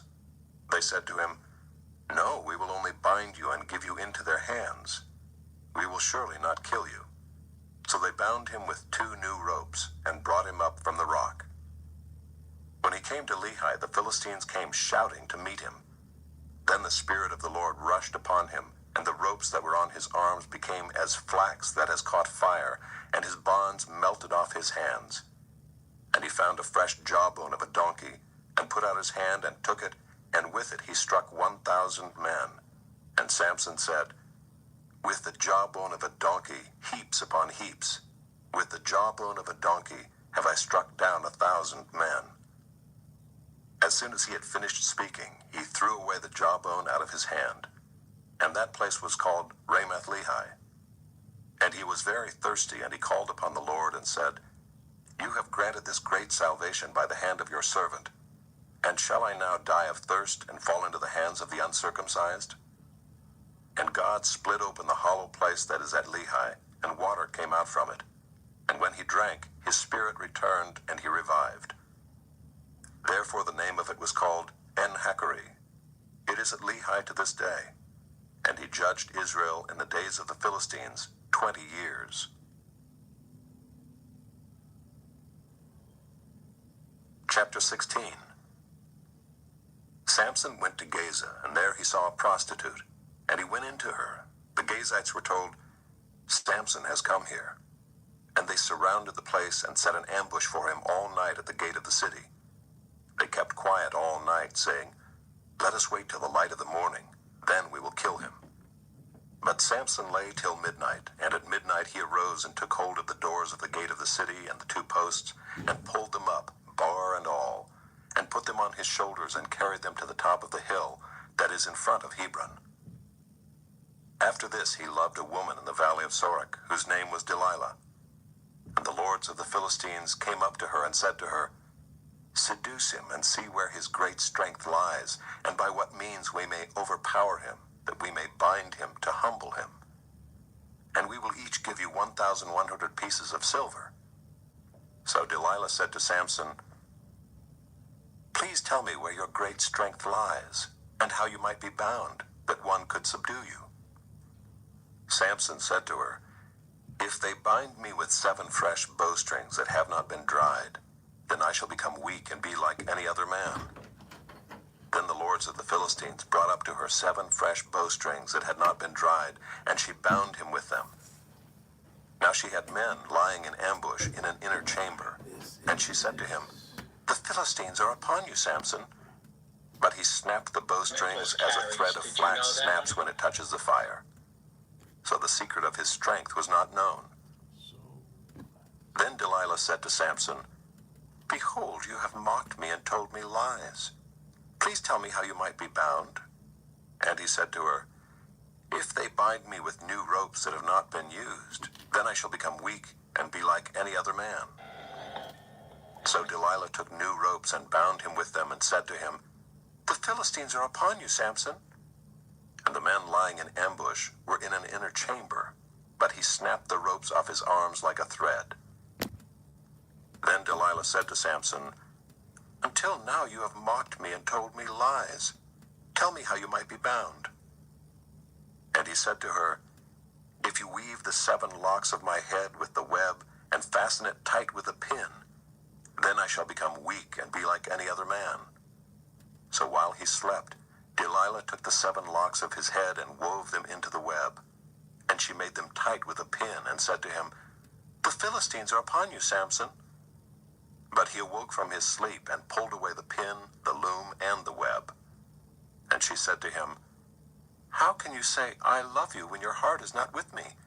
You have mocked me these 3 times, and you have not told me where your great strength lies." And when she pressed him hard with her words day after day and urged him, his soul was vexed to death.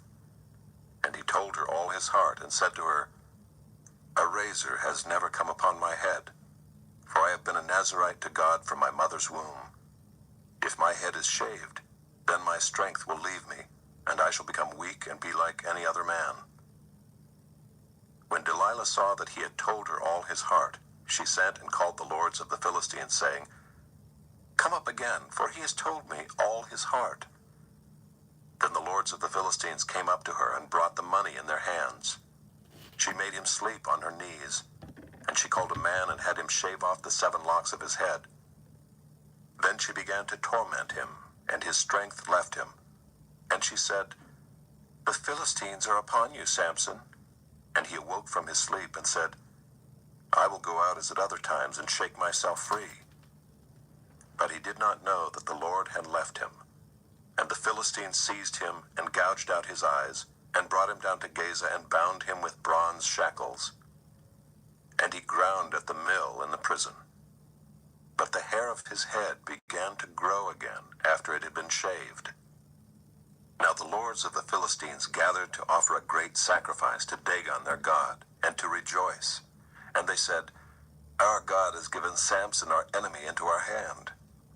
And when the people saw him, they praised their God, for they said, "Our God has given our enemy into our hand, the ravager of our country, who has killed many of us." And when their hearts were merry, they said, "Call Samson that he may entertain us." So they called Samson out of the prison, and he entertained them. They made him stand between the pillars. And Samson said to the young man who held him by the hand, "Let me feel the pillars on which the house rests, that I may lean against them." Now the house was full of men and women. All the lords of the Philistines were there, and on the roof there were about 3,000 men and women who looked on while Samson entertained. Then Samson called to the Lord and said, "O Lord God, please remember me and please strengthen me only this once, O God, that I may be avenged on the Philistines for my 2 eyes." And Samson grasped the 2 middle pillars on which the house rested, and he leaned his weight against them, his right hand on the one and his left hand on the other. And Samson said, "Let me die with the Philistines." Then he bowed with all his strength, and the house fell upon the lords and upon all the people who were in it. So the dead whom he killed at his death were more than those whom he had killed during his life. Then his brothers and all his family came down and took him and brought him up and buried him between Zorah and Eshtaol in the tomb of Manoah his father. He had judged Israel 20 years. Chapter 17. There was a man of the hill country of Ephraim, whose name was Micah. And he said to his mother, "The 1,100 pieces of silver that were taken from you, about which you uttered a curse and also spoke it in my ears, behold, the silver is with me. I took it." And his mother said, "Blessed be my son by the Lord." And he restored the 1,100 pieces of silver to his mother. And his mother said, I dedicate the silver to the Lord from my hand for my son, to make a carved image and a metal image. Now therefore I will restore it to you. So when he restored the money to his mother took 200 pieces of silver and gave it to the silversmith, who made it into a carved image and a metal image. And it was in the house of Micah. And the man Micah had a shrine, and he made an ephod and household gods, and ordained one of his sons who became his priest. In those days there was no king in Israel. Everyone did what was right in his own eyes. Now there was a young man of Bethlehem in Judah, of the family of Judah, who was a Levite, and he sojourned there. And the man departed from the town of Bethlehem in Judah to sojourn where he could find a place. And as he journeyed, he came to the hill country of Ephraim, to the house of Micah. And Micah said to him, Where do you come from? And he said to him, I am a Levite of Bethlehem in Judah, and I am going to sojourn where I may find a place. And Micah said to him, Stay with me and be to me a father and a priest, and I will give you 10 pieces of silver a year, and a suit of clothes and your living. And the Levite went in, and the Levite was content to dwell with the man, and the young man became to him like one of his sons. And Micah ordained the Levite, and the young man became his priest and was in the house of Micah. Then Micah said, Now I know that the Lord will prosper me, because I have a Levite as priest. Chapter 18.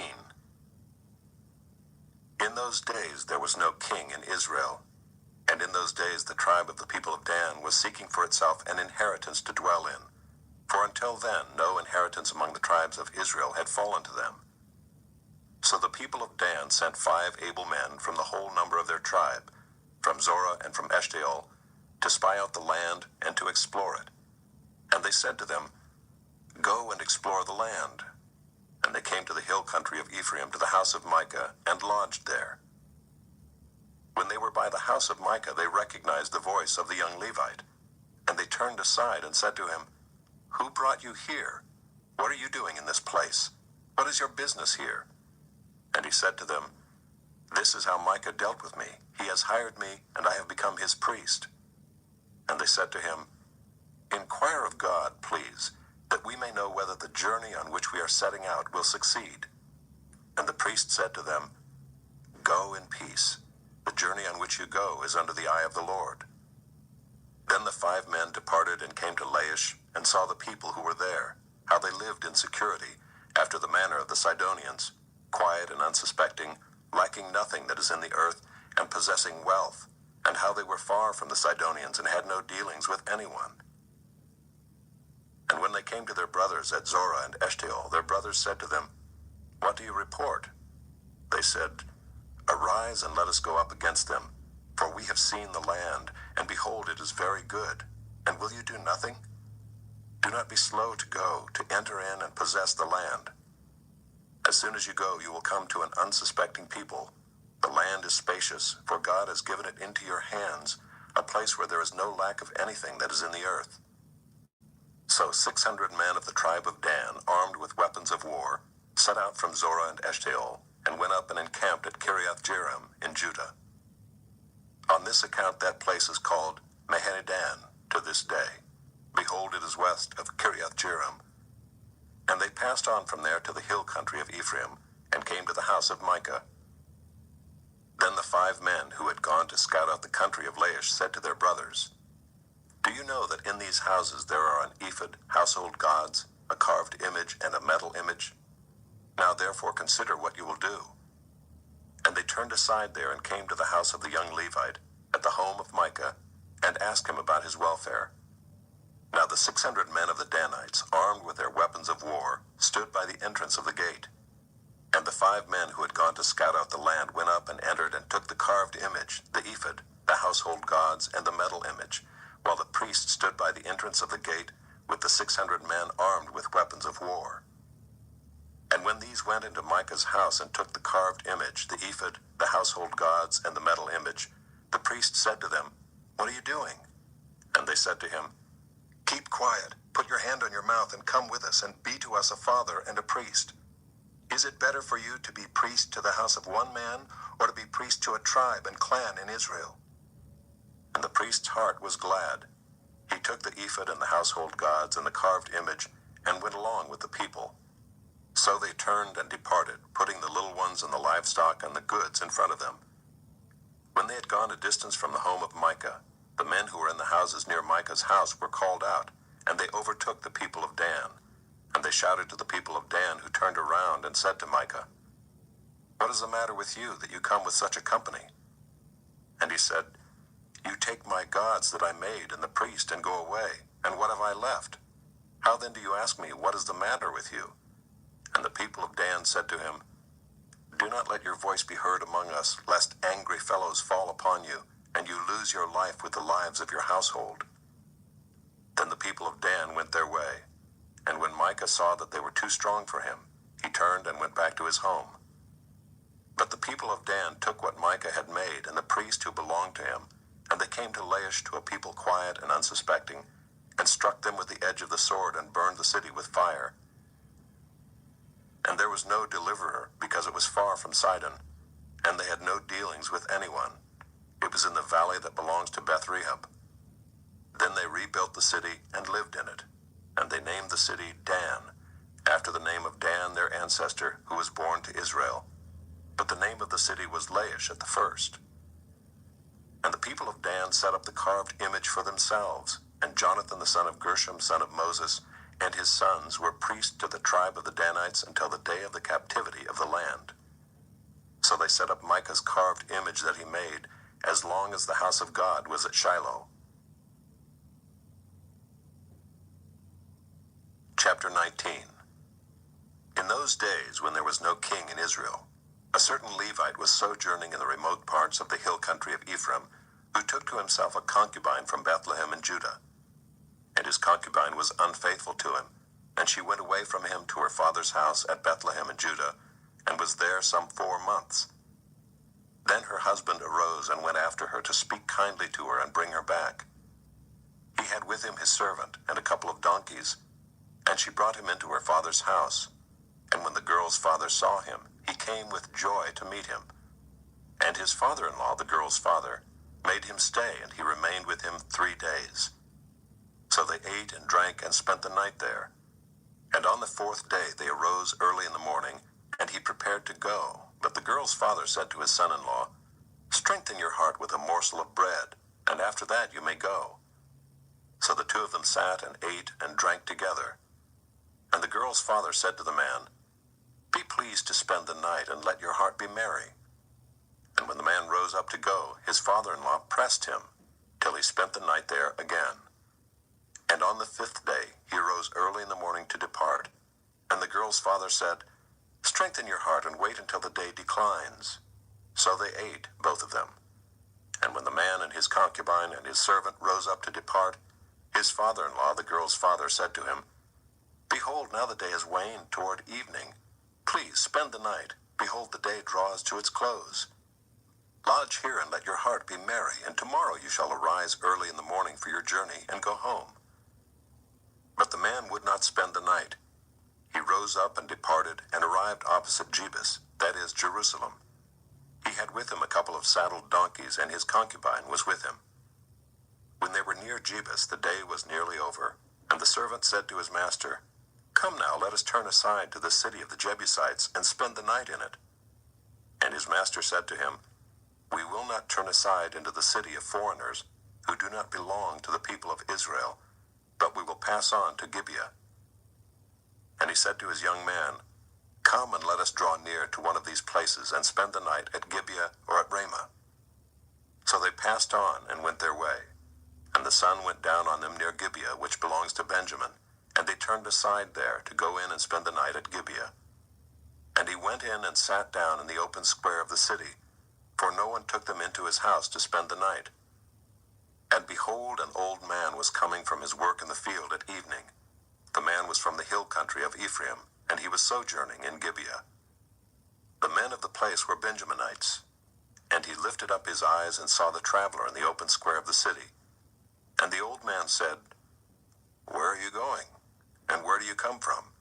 And he said to him, "We are passing from Bethlehem in Judah to the remote parts of the hill country of Ephraim, from which I come. I went to Bethlehem in Judah, and I am going to the house of the Lord, but no one has taken me into his house. We have straw and feed for our donkeys, with bread and wine for me and your female servant, and the young man with your servants. There is no lack of anything."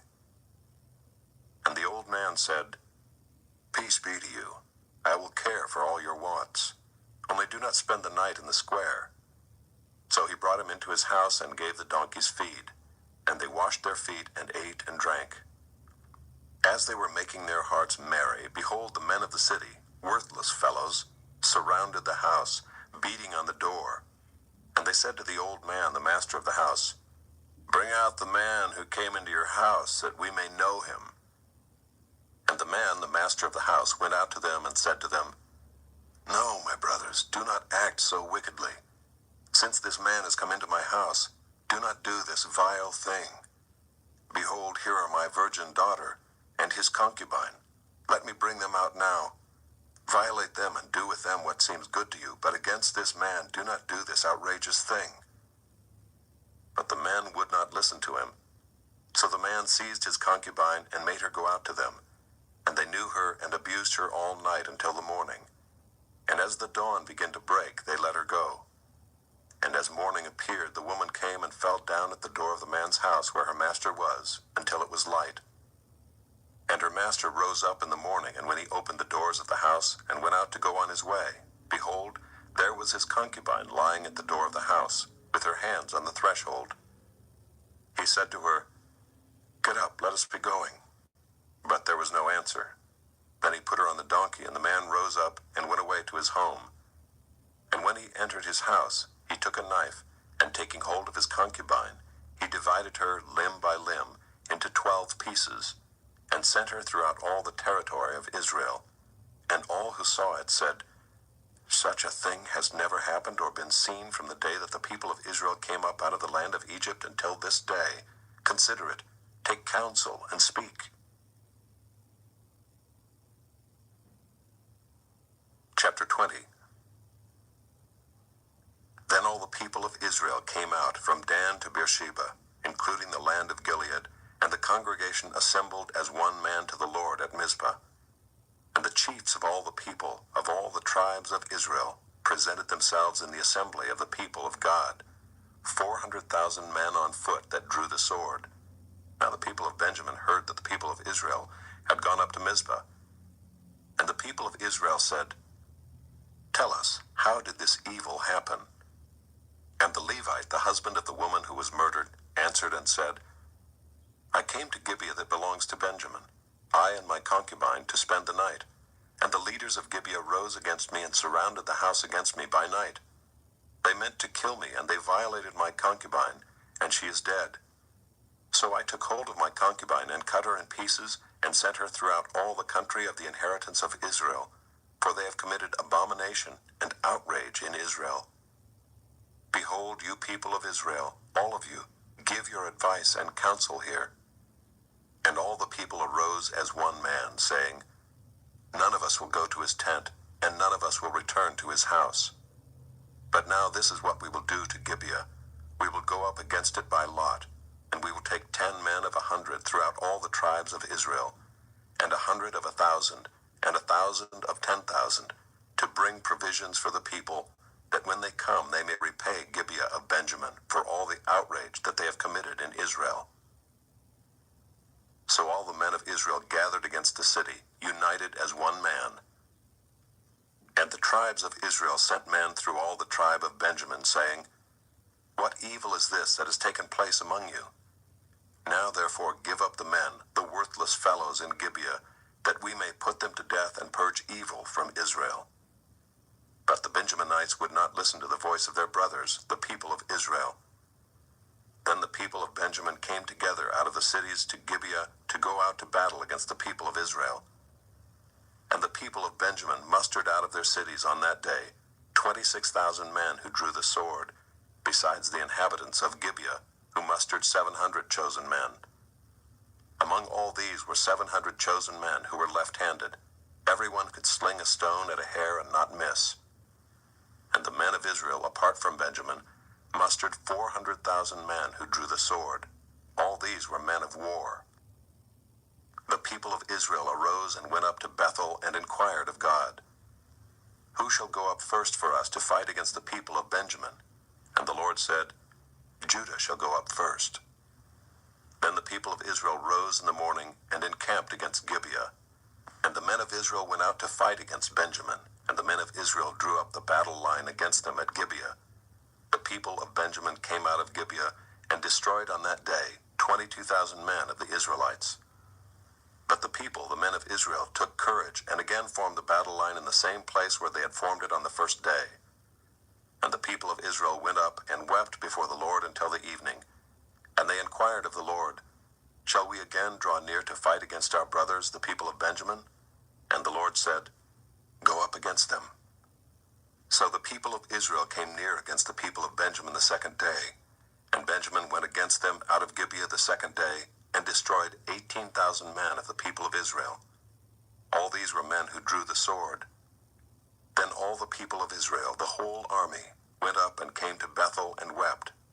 They sat there before the Lord and fasted that day until evening, and offered burnt offerings and peace offerings before the Lord.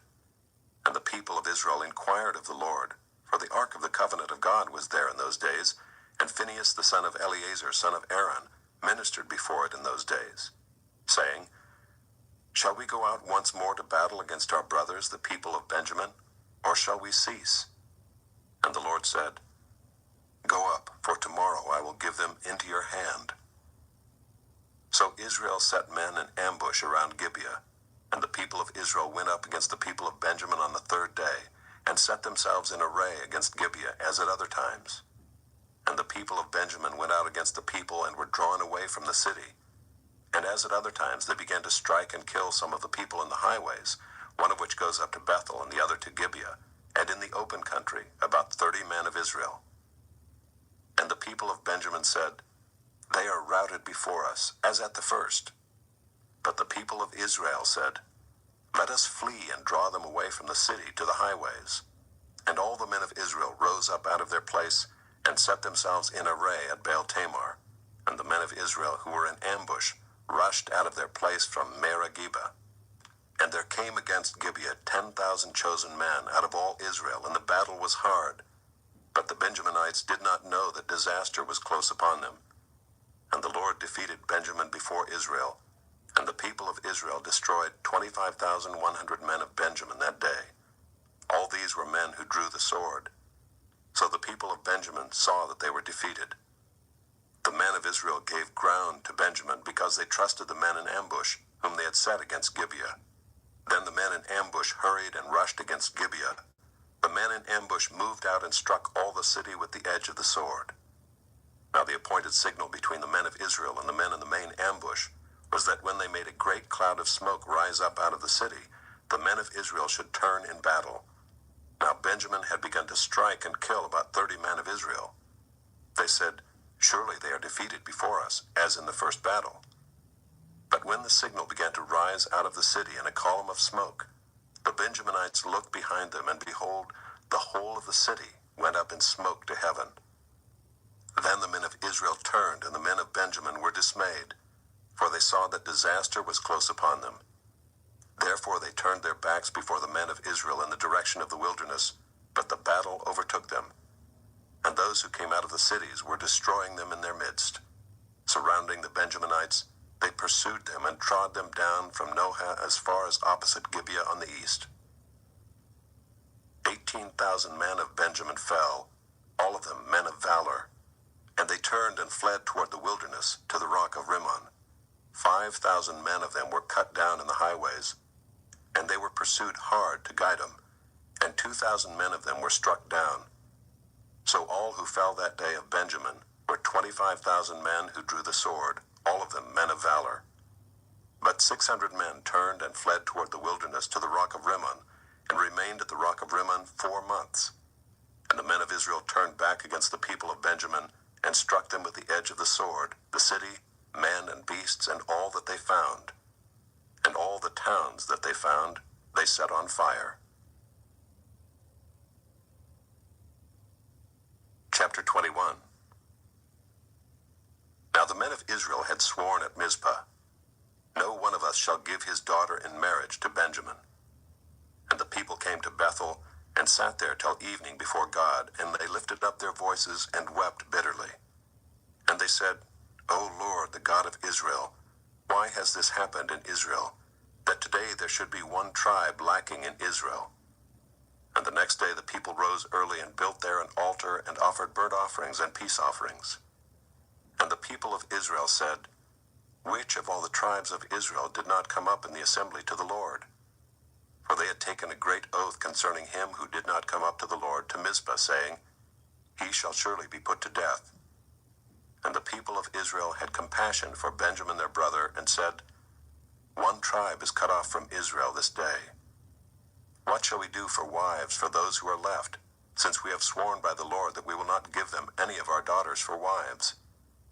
And they said, "What one is there of the tribes of Israel that did not come up to the Lord to Mizpah?" And behold, no one had come to the camp from Jabesh Gilead to the assembly. For when the people were mustered, behold, not one of the inhabitants of Jabesh Gilead was there. So the congregation sent 12,000 of their bravest men there, and commanded them, "Go and strike the inhabitants of Jabesh Gilead with the edge of the sword, also the women and the little ones. This is what you shall do. Every male and every woman that has lain with a male you shall devote to destruction." And they found among the inhabitants of Jabesh Gilead 400 young virgins who had not known a man by lying with him, and they brought them to the camp at Shiloh, which is in the land of Canaan. Then the whole congregation sent word to the people of Benjamin who were at the rock of Rimmon, and proclaimed peace to them. And Benjamin returned at that time, and they gave them the women whom they had saved alive of the women of Jabesh Gilead, but they were not enough for them. And the people had compassion on Benjamin, because the Lord had made a breach in the tribes of Israel. Then the elders of the congregation said, "What shall we do for wives for those who are left, since the women are destroyed out of Benjamin?" And they said, "There must be an inheritance for the survivors of Benjamin, that a tribe not be blotted out from Israel. Yet we cannot give them wives from our daughters." For the people of Israel had sworn, "Cursed be he who gives a wife to Benjamin." So they said, "Behold, there is the yearly feast of the Lord at Shiloh, which is north of Bethel on the east of the highway that goes up from Bethel to Shechem, and south of Lebonah." And they commanded the people of Benjamin, saying, "Go and lie in ambush in the vineyards and watch. If the daughters of Shiloh come out to dance in the dances, then come out of the vineyards and snatch each man his wife from the daughters of Shiloh, and go to the land of Benjamin. And when their fathers or their brothers come to complain to us, we will say to them, Grant them graciously to us, because we did not take for each man of them his wife in battle, neither did you give them to them, else you would now be guilty." And the people of Benjamin did so, and took their wives according to their number, from the dancers whom they carried off. Then they went and returned to their inheritance, and rebuilt the towns, and lived in them. And the people of Israel departed from there at that time, every man to his tribe and family, and they went out from there every man to his inheritance. In those days there was no king in Israel. Everyone did what was right in his own eyes. Ruth, chapter 1. In the days when the judges ruled, there was a famine in the land, and a man of Bethlehem in Judah went to sojourn in the country of Moab, he and his wife and his 2 sons. The name of the man was Elimelech, and the name of his wife Naomi. And the names of his 2 sons were Mahlon and Chilion. They were Ephrathites from Bethlehem in Judah. They went into the country of Moab and remained there. But Elimelech, the husband of Naomi, died, and she was left with her 2 sons. These took Moabite wives. The name of the one was Orpah, and the name of the other Ruth. They lived there about 10 years, and both Mahlon and Chilion died, so that the woman was left without her 2 sons and her husband. Then she arose with her daughters-in-law to return from the country of Moab, for she had heard in the fields of Moab that the Lord had visited his people and given them food. So she set out from the place where she was with her 2 daughters-in-law, and they went on the way to return to the land of Judah. But Naomi said to her 2 daughters-in-law, Go, return each of you to her mother's house. May the Lord deal kindly with you, as you have dealt with the dead and with me. The Lord grant that you may find rest, each of you in the house of her husband." Then she kissed them, and they lifted up their voices and wept. And they said to her, "No, we will return with you to your people." But Naomi said, "Turn back, my daughters. Why will you go with me? Have I yet sons in my womb, that they may become your husbands? Turn back, my daughters, go your way, for I am too old to have a husband. If I should say I have hope, even if I should have a husband this night and should bear sons, would you therefore wait till they were grown? Would you therefore refrain from marrying? No, my daughters, for it is exceedingly bitter to me for your sake that the hand of the Lord has gone out against me." Then they lifted up their voices and wept again. And Orpah kissed her mother-in-law, but Ruth clung to her. And she said, "See, your sister-in-law has gone back to her people and to her gods. Return after your sister-in-law." But Ruth said, "Do not urge me to leave you or to return from following you. For where you go, I will go, and where you lodge, I will lodge. Your people shall be my people, and your God, my God. Where you die, I will die, and there will I be buried. May the Lord do so to me, and more also, if anything but death parts me from you." And when Naomi saw that she was determined to go with her, she said no more. So the two of them went on until they came to Bethlehem. And when they came to Bethlehem, the whole town was stirred because of them. And the women said, "Is this Naomi?" She said to them, "Do not call me Naomi. Call me Mara, for the Almighty has dealt very bitterly with me. I went away full, and the Lord has brought me back empty. Why call me Naomi, when the Lord has testified against me, and the Almighty has brought calamity upon me?" So Naomi returned, and Ruth the Moabite her daughter-in-law with her, who returned from the country of Moab.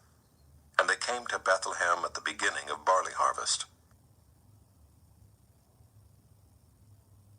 Chapter 2. Now Naomi had a relative of her husband's, a worthy man of the clan of Elimelech, whose name was Boaz. And Ruth the Moabite said to Naomi, "Let me go to the field and glean among the ears of grain after him, in whose sight I shall find favor." And she said to her, "Go, my daughter." So she set out and went and gleaned in the field after the reapers. And she happened to come to the part of the field belonging to Boaz, who was of the clan of Elimelech. And behold, Boaz came from Bethlehem. And he said to the reapers, "The Lord be with you." And they answered, "The Lord bless you." Then Boaz said to his young man who was in charge of the reapers, "Whose young woman is this?" And the servant who was in charge of the reapers answered, "Oh, she is the young Moabite woman who came back with Naomi from the country of Moab. She said, 'Please let me glean and gather among the sheaves after the reapers.' So she came, and she has continued from early morning until now, except for a short rest." Then Boaz said to Ruth, "Now listen, my daughter. Do not go to glean in another field, or leave this one, but keep close to my young women. Let your eyes be on the field that they are reaping, and go after them. Have I not charged the young men not to touch you? And when you are thirsty, go to the vessels and drink what the young men have drawn." Then she fell on her face, bowing to the ground, and said to him, "Why have I found favor in your eyes, that you should take notice of me, since I am a foreigner?" But Boaz answered her, "All that you have done for your mother-in-law since the death of your husband has been fully told to me, and how you left your father and mother and your native land, and came to a people that you did not know before. The Lord repay you for what you have done, and a full reward be given you by the Lord, the God of Israel, under whose wings you have come to take refuge." Then she said, "I have found favor in your eyes, my lord, for you have comforted me and spoken kindly to your servant, though I am not one of your servants." And at mealtime Boaz said to her, "Come here and eat some bread and dip your morsel in the wine." So she sat beside the reapers, and he passed to her roasted grain, and she ate until she was satisfied, and she had some left over. When she rose to glean, Boaz instructed his young men, saying, Let her glean even among the sheaves, and do not reproach her. And also pull out some from the bundles for her, and leave it for her to glean, and do not rebuke her. So she gleaned in the field until evening. Then she beat out what she had gleaned, and it was about an ephah of barley. And she took it up and went into the city. Her mother-in-law saw what she had gleaned. She also brought out and gave her what food she had left over after being satisfied. And her mother-in-law said to her, "Where did you glean today, and where have you worked? Blessed be the man who took notice of you." So she told her mother-in-law with whom she had worked, and said, "The man's name with whom I work today is Boaz." And Naomi said to her daughter-in-law, "May he be blessed by the Lord, whose kindness has not forsaken the living or the dead." Naomi also said to her, "The man is a close relative of ours, one of our redeemers." And Ruth the Moabite said, "Besides, he said to me, 'You shall keep close by my young men until they have finished all my harvest.'" And Naomi said to Ruth her daughter-in-law, "It is good, my daughter, that you go out with his young women, lest in another field you be assaulted." So she kept close to the young women of Boaz, gleaning until the end of the barley and wheat harvests, and she lived with her mother-in-law. Chapter 3. Then Naomi, her mother-in-law, said to her, "My daughter, should I not seek rest for you, that it may be well with you? Is not Boaz our relative, with whose young women you were? See, he is winnowing barley tonight at the threshing floor. Wash, therefore, and anoint yourself, and put on your cloak and go down to the threshing floor. But do not make yourself known to the man until he has finished eating and drinking. But when he lies down, observe the place where he lies. Then go and uncover his feet and lie down, and he will tell you what to do." And she replied, "All that you say I will do." So she went down to the threshing floor and did just as her mother-in-law had commanded her. And when Boaz had eaten and drunk, and his heart was merry, he went to lie down at the end of the heap of grain. Then she came softly and uncovered his feet and lay down. At midnight the man was startled and turned over, and behold, a woman lay at his feet. He said, "Who are you?" And she answered, "I am Ruth, your servant. Spread your wings over your servant, for you are a redeemer." And he said, "May you be blessed by the Lord, my daughter. You have made this last kindness greater than the first, in that you have not gone after young men, whether poor or rich. And now, my daughter, do not fear. I will do for you all that you ask, for all my fellow townsmen know that you are a worthy woman. And now it is true that I am a redeemer, yet there is a redeemer nearer than I. Remain tonight, and in the morning, if he will redeem you, good, let him do it. But if he is not willing to redeem you, then as the Lord lives, I will redeem you. Lie down until the morning." So she lay at his feet until the morning, but arose before one could recognize another. And he said, "Let it not be known that the woman came to the threshing floor." And he said, "Bring the garment you are wearing and hold it out." So she held it, and he measured out 6 measures of barley and put it on her. Then she went into the city. And when she came to her mother-in-law, she said, "How did you fare, my daughter?" Then she told her all that the man had done for her, saying, "These 6 measures of barley he gave to me, for he said to me, 'You must not go back empty-handed to your mother-in-law.'" She replied, "Wait, my daughter, until you learn how the matter turns out.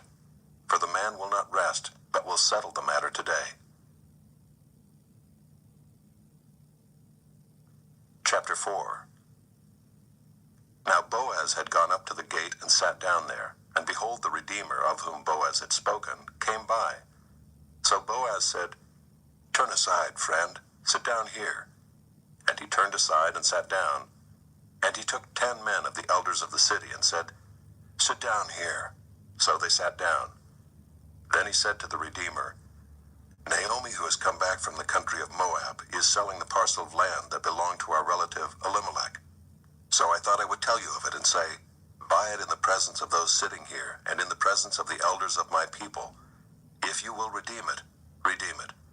But if you will not, tell me that I may know, for there is no one besides you to redeem it, and I come after you." And he said, I will redeem it. Then Boaz said, the day you buy the field from the hand of Naomi, you also acquire Ruth the Moabite, the widow of the dead, in order to perpetuate the name of the dead in his inheritance. Then the Redeemer said, I cannot redeem it for myself, lest I impair my own inheritance. Take my right of redemption yourself, for I cannot redeem it. Now this was the custom in former times in Israel concerning redeeming and exchanging. To confirm a transaction, the one drew off his sandal and gave it to the other, and this was the manner of attesting in Israel. So when the Redeemer said to Boaz, buy it for yourself, he drew off his sandal. Then Boaz said to the elders and all the people, you are witnesses this day that I have bought from the hand of Naomi all that belonged to Elimelech, and all that belonged to Chilion and to Mahlon. Also Ruth the Moabite, the widow of Mahlon, I have bought to be my wife, to perpetuate the name of the dead in his inheritance, that the name of the dead may not be cut off from among his brothers, and from the gate of his native place. You are witnesses this day. Then all the people who were at the gate and the elders said, we are witnesses. May the Lord make the woman who is coming into your house, like Rachel and Leah, who together built up the house of Israel. May you act worthily in Ephrathah, and be renowned in Bethlehem. And may your house be like the house of Perez, whom Tamar bore to Judah, because of the offspring that the Lord will give you by this young woman. So Boaz took Ruth, and she became his wife. And he went into her, and the Lord gave her conception, and she bore a son. Then the women said to Naomi, blessed be the Lord, who has not left you this day without a redeemer, and may his name be renowned in Israel. He shall be to you a restorer of life and a nourisher of your old age. For your daughter-in-law who loves you, who is more to you than 7 sons, has given birth to him. Then Naomi took the child and laid him on her lap and became his nurse. And the women of the neighborhood gave him a name, saying, a son has been born to Naomi. They named him Obed. He was the father of Jesse, the father of David. Now these are the generations of Perez. Perez fathered Hezron. Hezron fathered Ram. Ram fathered Amminadab. Amminadab fathered Nahshon. Nahshon fathered Salmon. Salmon fathered Boaz. Boaz fathered Obed. Obed fathered Jesse. And Jesse fathered David.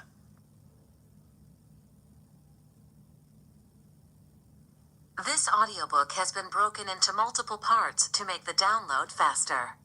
You have reached the end of a part, but not the end of the complete audiobook.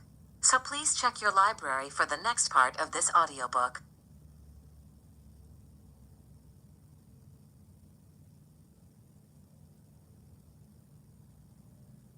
You are listening to the ESV Hear the Word Audio Bible, read by David Cochran Heath. Produced in 2008 by Crossway Bibles. 1 Samuel, chapter 1. There was a certain man of Ramathaim Zophim of the hill country of Ephraim, whose name was Elkanah, the son of Jeroham, son of Elihu, son of Tohu, son of Zeph, an Ephrathite. He had 2 wives. The name of the one was Hannah, and the name of the other Peninnah. And Peninnah had children, but Hannah had no children. Now this man used to go up year by year from his city to worship and to sacrifice to the Lord of hosts at Shiloh, where the 2 sons of Eli, Hophni and Phinehas, were priests of the Lord. On the day when Elkanah sacrificed, he would give portions to Peninnah his wife and to all her sons and daughters. But to Hannah he gave a double portion, because he loved her, though the Lord had closed her womb. And her rival used to provoke her grievously to irritate her, because the Lord had closed her womb. So it went on year by year. As often as she went up to the house of the Lord, she used to provoke her. Therefore Hannah wept and would not eat. And Elkanah her husband said to her, Hannah, why do you weep? And why do you not eat? And why is your heart sad? Am I not more to you than 10 sons? After they had eaten and drunk in Shiloh, Hannah rose. Now Eli the priest was sitting on the seat beside the doorpost of the temple of the Lord. She was deeply distressed and prayed to the Lord and wept bitterly. And she vowed a vow and said, O Lord of hosts, if you will indeed look on the affliction of your servant and remember me and not forget your servant, but will give to your servant a son. Then I will give him to the Lord all the days of his life, and no razor shall touch his head." As she continued praying before the Lord, Eli observed her mouth. Hannah was speaking in her heart, only her lips moved and her voice was not heard. Therefore Eli took her to be a drunken woman. And Eli said to her, "How long will you go on being drunk? Put your wine away from you." But Hannah answered, "No, my lord, I am a woman troubled in spirit. I have drunk neither wine nor strong drink, but I have been pouring out my soul before the Lord. Do not regard your servant as a worthless woman, for all along I have been speaking out of my great anxiety and vexation." Then Eli answered, "Go in peace, and the God of Israel grant your petition that you have made to him." And she said, "Let your servant find favor in your eyes." Then the woman went her way and ate, and her face was no longer sad. They rose early in the morning and worshipped before the Lord. Then they went back to their house at Ramah. And Elkanah knew Hannah his wife, and the Lord remembered her. And in due time Hannah conceived and bore a son, and she called his name Samuel, for she said, "I have asked for him from the Lord."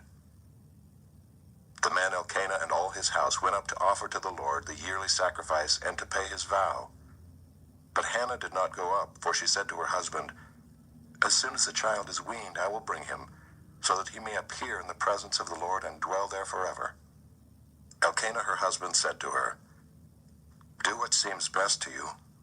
Wait until you have weaned him, only may the Lord establish his word." So the woman remained and nursed her son until she weaned him. And when she had weaned him, she took him up with her along with a 3-year-old bull, an ephah of flour, and a skin of wine.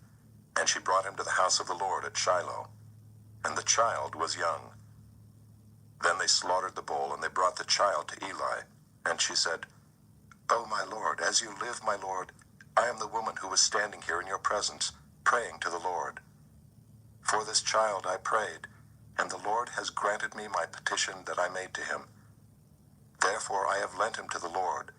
As long as he lives, he is lent to the Lord." And he worshipped the Lord there. Chapter 2. And Hannah prayed and said, "My heart exults in the Lord. My horn is exalted in the Lord. My mouth derides my enemies, because I rejoice in your salvation. There is none holy like the Lord, for there is none besides you. There is no rock like our God. Talk no more so very proudly. Let not arrogance come from your mouth. For the Lord is a God of knowledge, and by him actions are weighed. The bows of the mighty are broken, but the feeble bind on strength. Those who were full have hired themselves out for bread, but those who are hungry have ceased to hunger. The barren has borne 7, but she who has many children is forlorn. The Lord kills and brings to life. He brings down to Sheol and raises up. The Lord makes poor and makes rich. He brings low and he exalts. He raises up the poor from the dust. He lifts the needy from the ash heap to make them sit with princes and inherit a seat of honor. For the pillars of the earth are the Lord's, and on them he has set the world. He will guard the feet of his faithful ones, but the wicked shall be cut off in darkness, for not by might shall a man prevail. The adversaries of the Lord shall be broken to pieces. Against them he will thunder in heaven. The Lord will judge the ends of the earth. He will give strength to his king and exalt the horn of his anointed." Then Elkanah went home to Ramah, and the boy was ministering to the Lord in the presence of Eli the priest. Now the sons of Eli were worthless men. They did not know the Lord. The custom of the priests with the people was that when any man offered sacrifice, the priest's servant would come while the meat was boiling with a 3-pronged fork in his hand, and he would thrust it into the pan or kettle or cauldron or pot. All that the fork brought up, the priest would take for himself. This is what they did at Shiloh to all the Israelites who came there. Moreover, before the fat was burned, the priest's servant would come and say to the man who was sacrificing, "Give meat for the priest to roast, for he will not accept boiled meat from you, but only raw." And if the man said to him, Let them burn the fat first, and then take as much as you wish. He would say, No, you must give it now, and if not, I will take it by force. Thus the sin of the young men was very great in the sight of the Lord, for the man treated the offering of the Lord with contempt. Samuel was ministering before the Lord, a boy clothed with a linen ephod. And his mother used to make for him a little robe and take it to him each year when she went up with her husband to offer the yearly sacrifice. Then Eli would bless Elkanah and his wife and say, May the Lord give you children by this woman for the petition she asked of the Lord. So then they would return to their home. Indeed, the Lord visited Hannah, and she conceived and bore 3 sons and 2 daughters. And the boy Samuel grew in the presence of the Lord. Now Eli was very old, and he kept hearing all that his sons were doing to all Israel, and how they lay with the women who were serving at the entrance to the tent of meeting. And he said to them, Why do you do such things?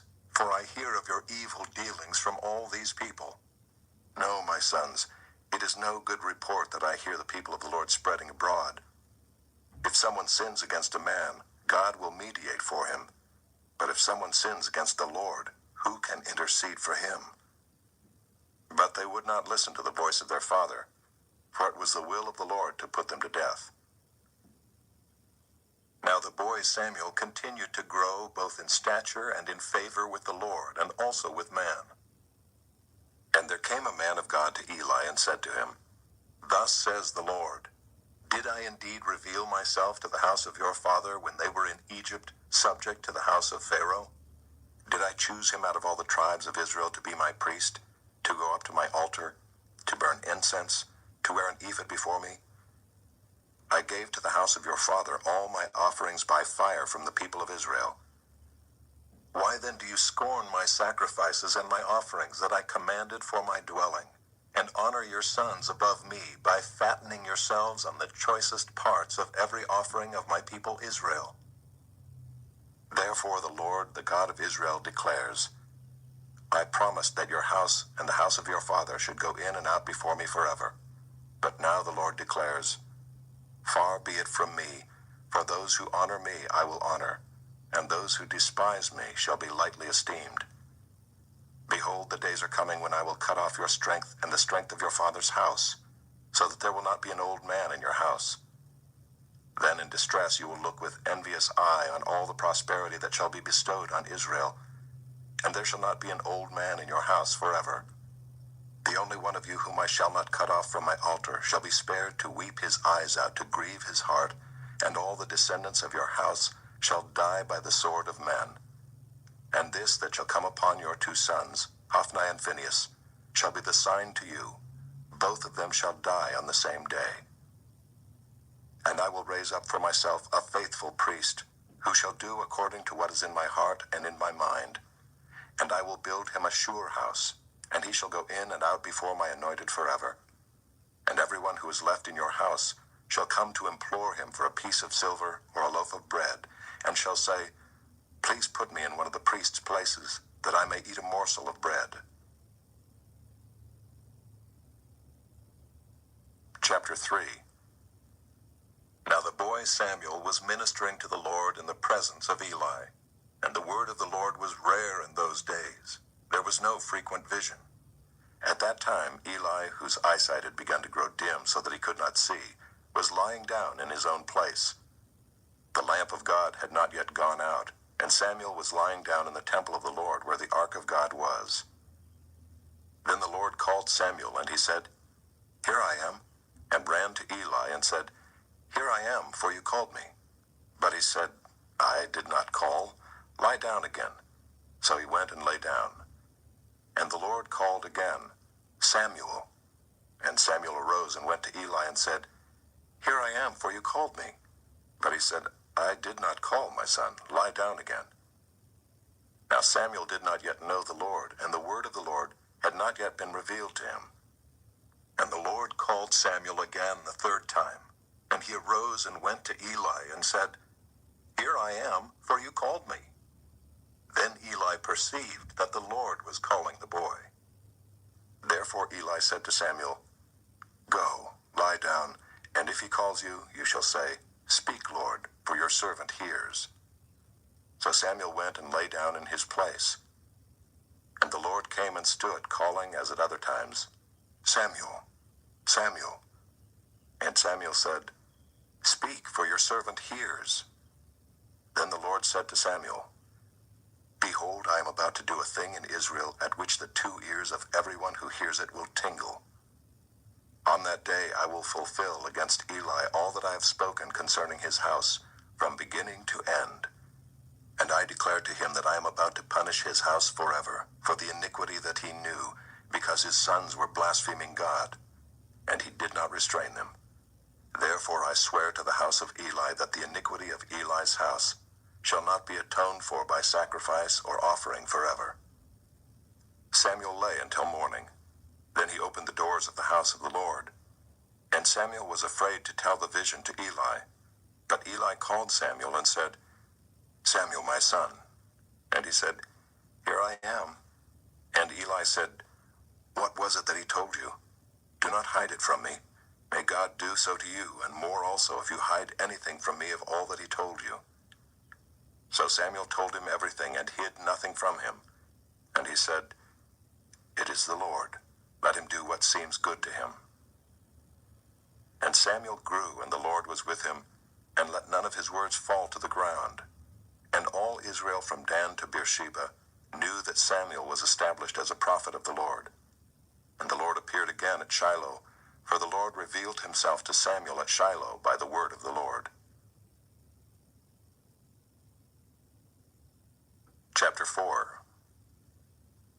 And the word of Samuel came to all Israel. Now Israel went out to battle against the Philistines. They encamped at Ebenezer, and the Philistines encamped at Aphek. The Philistines drew up in line against Israel, and when the battle spread, Israel was defeated before the Philistines, who killed about 4,000 men on the field of battle. And when the people came to the camp, the elders of Israel said, Why has the Lord defeated us today before the Philistines? Let us bring the ark of the covenant of the Lord here from Shiloh, that it may come among us and save us from the power of our enemies. So the people sent to Shiloh and brought from there the ark of the covenant of the Lord of hosts, who is enthroned on the cherubim. And the 2 sons of Eli, Hophni and Phinehas, were there with the ark of the covenant of God. As soon as the ark of the covenant of the Lord came into the camp, all Israel gave a mighty shout, so that the earth resounded.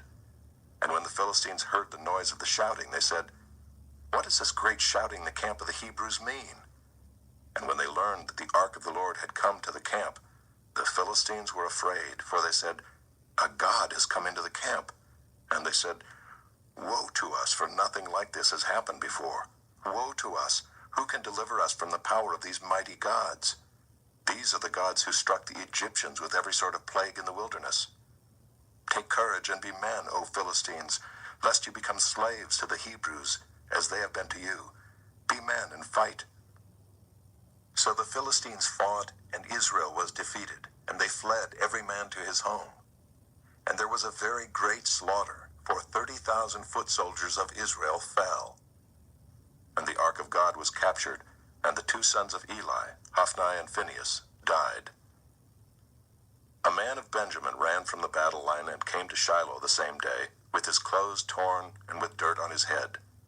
When he arrived, Eli was sitting on his seat by the road watching, for his heart trembled for the ark of God. And when the man came into the city and told the news, all the city cried out. When Eli heard the sound of the outcry, he said, What is this uproar? Then the man hurried and came and told Eli. Now Eli was 98 years old, and his eyes were set so that he could not see. And the man said to Eli, I am he who has come from the battle. I fled from the battle today. And he said, How did it go, my son? He who brought the news answered and said, Israel has fled before the Philistines, and there has also been a great defeat among the people. Your 2 sons also, Hophni and Phinehas, are dead, and the ark of God has been captured. As soon as he mentioned the ark of God, Eli fell over backward from his seat by the side of the gate, and his neck was broken, and he died. For the man was old and heavy. He had judged Israel 40 years. Now his daughter-in-law, the wife of Phinehas, was pregnant, about to give birth. And when she heard the news that the ark of God was captured, and that her father-in-law and her husband were dead, she bowed and gave birth, for her pains came upon her. And about the time of her death, the women attending her said to her, "Do not be afraid, for you have borne a son." But she did not answer or pay attention. And she named the child Ichabod, saying, "The glory has departed from Israel," because the ark of God had been captured, and because of her father-in-law and her husband. And she said, "The glory has departed from Israel, for the ark of God has been captured." Chapter 5. When the Philistines captured the ark of God, they brought it from Ebenezer to Ashdod. Then the Philistines took the ark of God and brought it into the house of Dagon and set it up beside Dagon. And when the people of Ashdod rose early the next day, behold, Dagon had fallen face downward on the ground before the ark of the Lord. So they took Dagon and put him back in his place. But when they rose early on the next morning, behold, Dagon had fallen face downward on the ground before the ark of the Lord, and the head of Dagon and both his hands were lying cut off on the threshold. Only the trunk of Dagon was left to him. This is why the priests of Dagon and all who enter the house of Dagon do not tread on the threshold of Dagon in Ashdod to this day. The hand of the Lord was heavy against the people of Ashdod, and he terrified and afflicted them with tumors, both Ashdod and its territory. And when the men of Ashdod saw how things were, they said, "The ark of the God of Israel must not remain with us, for his hand is hard against us, and against Dagon our God." So they sent and gathered together all the lords of the Philistines, and said, "What shall we do with the ark of the God of Israel?" They answered, "Let the ark of the God of Israel be brought around to Gath." So they brought the ark of the God of Israel there. But after they had brought it around, the hand of the Lord was against the city, causing a very great panic. And he afflicted the men of the city, both young and old, so that tumors broke out on them.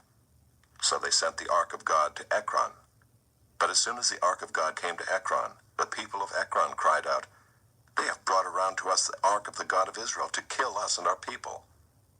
They sent therefore and gathered together all the lords of the Philistines, and said, "Send away the ark of the God of Israel, and let it return to its own place, that it may not kill us and our people."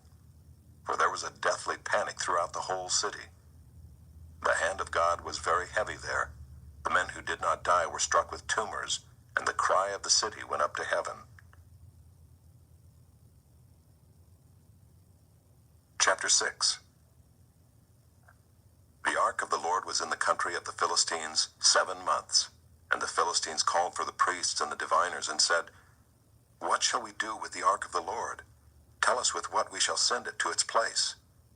They said, "If you send away the ark of the God of Israel, do not send it empty, but by all means return him a guilt offering. Then you will be healed, and it will be known to you why his hand does not turn away from you." And they said, "What is the guilt offering that we shall return to him?" They answered, 5 golden tumors and 5 golden mice, according to the number of the lords of the Philistines, for the same plague was on all of you and on your lords. So you must make images of your tumors and images of your mice that ravage the land, and give glory to the God of Israel. Perhaps he will lighten his hand from off of you and your gods and your land. Why should you harden your hearts as the Egyptians and Pharaoh hardened their hearts? After he had dealt severely with them, did they not send the people away, and they departed? Now then, take and prepare a new cart and 2 milk cows on which there has never come a yoke, and yoke the cows to the cart, but take their calves home away from them. And take the ark of the Lord and place it on the cart, and put in a box at its side the figures of gold, which you are returning to him as a guilt offering. Then send it off, and let it go its way, and watch. If it goes up on the way to its own land, to Bethshemesh, then it is he who has done us this great harm. But if not, then we shall know that it is not his hand that struck us. It happened to us by coincidence."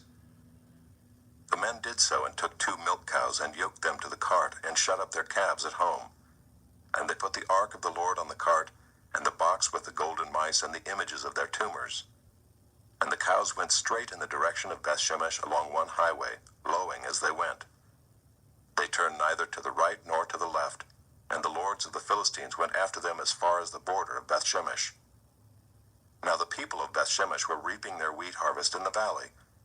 And when they lifted up their eyes and saw the ark, they rejoiced to see it.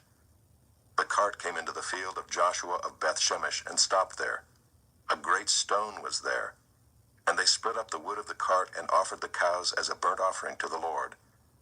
And the Levites took down the ark of the Lord and the box that was beside it, in which were the golden figures, and set them upon the great stone. And the men of Bethshemesh offered burnt offerings and sacrificed sacrifices on that day to the Lord. And when the 5 lords of the Philistines saw it, they returned that day to Ekron. These are the golden tumors that the Philistines returned as a guilt offering to the Lord. 1 for Ashdod, 1 for Gaza, 1 for Ashkelon, 1 for Gath, 1 for Ekron, and the golden mice according to the number of all the cities of the Philistines belonging to the 5 lords, both fortified cities and unwalled villages. The great stone beside which they set down the ark of the Lord is a witness to this day in the field of Joshua of Bethshemesh.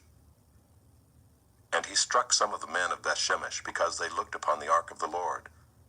He struck 70 men of them, and the people mourned because the Lord had struck the people with a great blow. Then the men of Bethshemesh said, "Who is able to stand before the Lord, this holy God? And to whom shall he go up away from us?"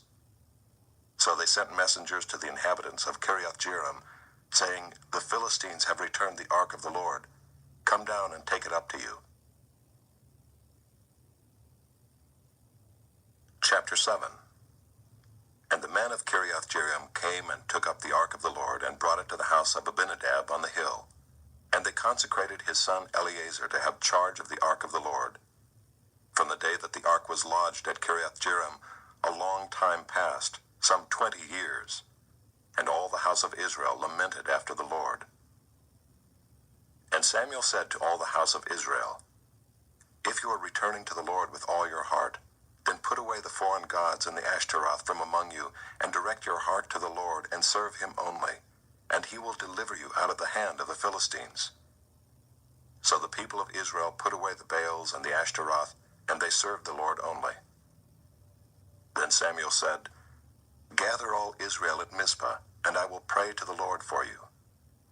So they gathered at Mizpah and drew water and poured it out before the Lord, and fasted on that day, and said there, "We have sinned against the Lord." And Samuel judged the people of Israel at Mizpah. Now when the Philistines heard that the people of Israel had gathered at Mizpah, the lords of the Philistines went up against Israel. And when the people of Israel heard of it, they were afraid of the Philistines. And the people of Israel said to Samuel, "Do not cease to cry out to the Lord our God for us, that he may save us from the hand of the Philistines." So Samuel took a nursing lamb and offered it as a whole burnt offering to the Lord. And Samuel cried out to the Lord for Israel, and the Lord answered him. As Samuel was offering up the burnt offering, the Philistines drew near to attack Israel. But the Lord thundered with a mighty sound that day against the Philistines, and threw them into confusion, and they were defeated before Israel. And the men of Israel went out from Mizpah and pursued the Philistines, and struck them as far as below Beth-kar. Then Samuel took a stone and set it up between Mizpah and Shen, and called its name Ebenezer, for he said, "Till now the Lord has helped us." So the Philistines were subdued, and did not again enter the territory of Israel. And the hand of the Lord was against the Philistines all the days of Samuel. The cities that the Philistines had taken from Israel were restored to Israel, from Ekron to Gath, and Israel delivered their territory from the hand of the Philistines. There was peace also between Israel and the Amorites. Samuel judged Israel all the days of his life, and he went on a circuit year by year to Bethel, Gilgal, and Mizpah, and he judged Israel in all these places. Then he would return to Ramah, for his home was there, and there also he judged Israel, and he built there an altar to the Lord. Chapter 8.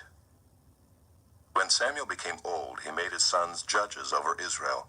The name of his firstborn son was Joel, and the name of his second, Abijah. They were judges in Beersheba. Yet his sons did not walk in his ways, but turned aside after gain. They took bribes and perverted justice.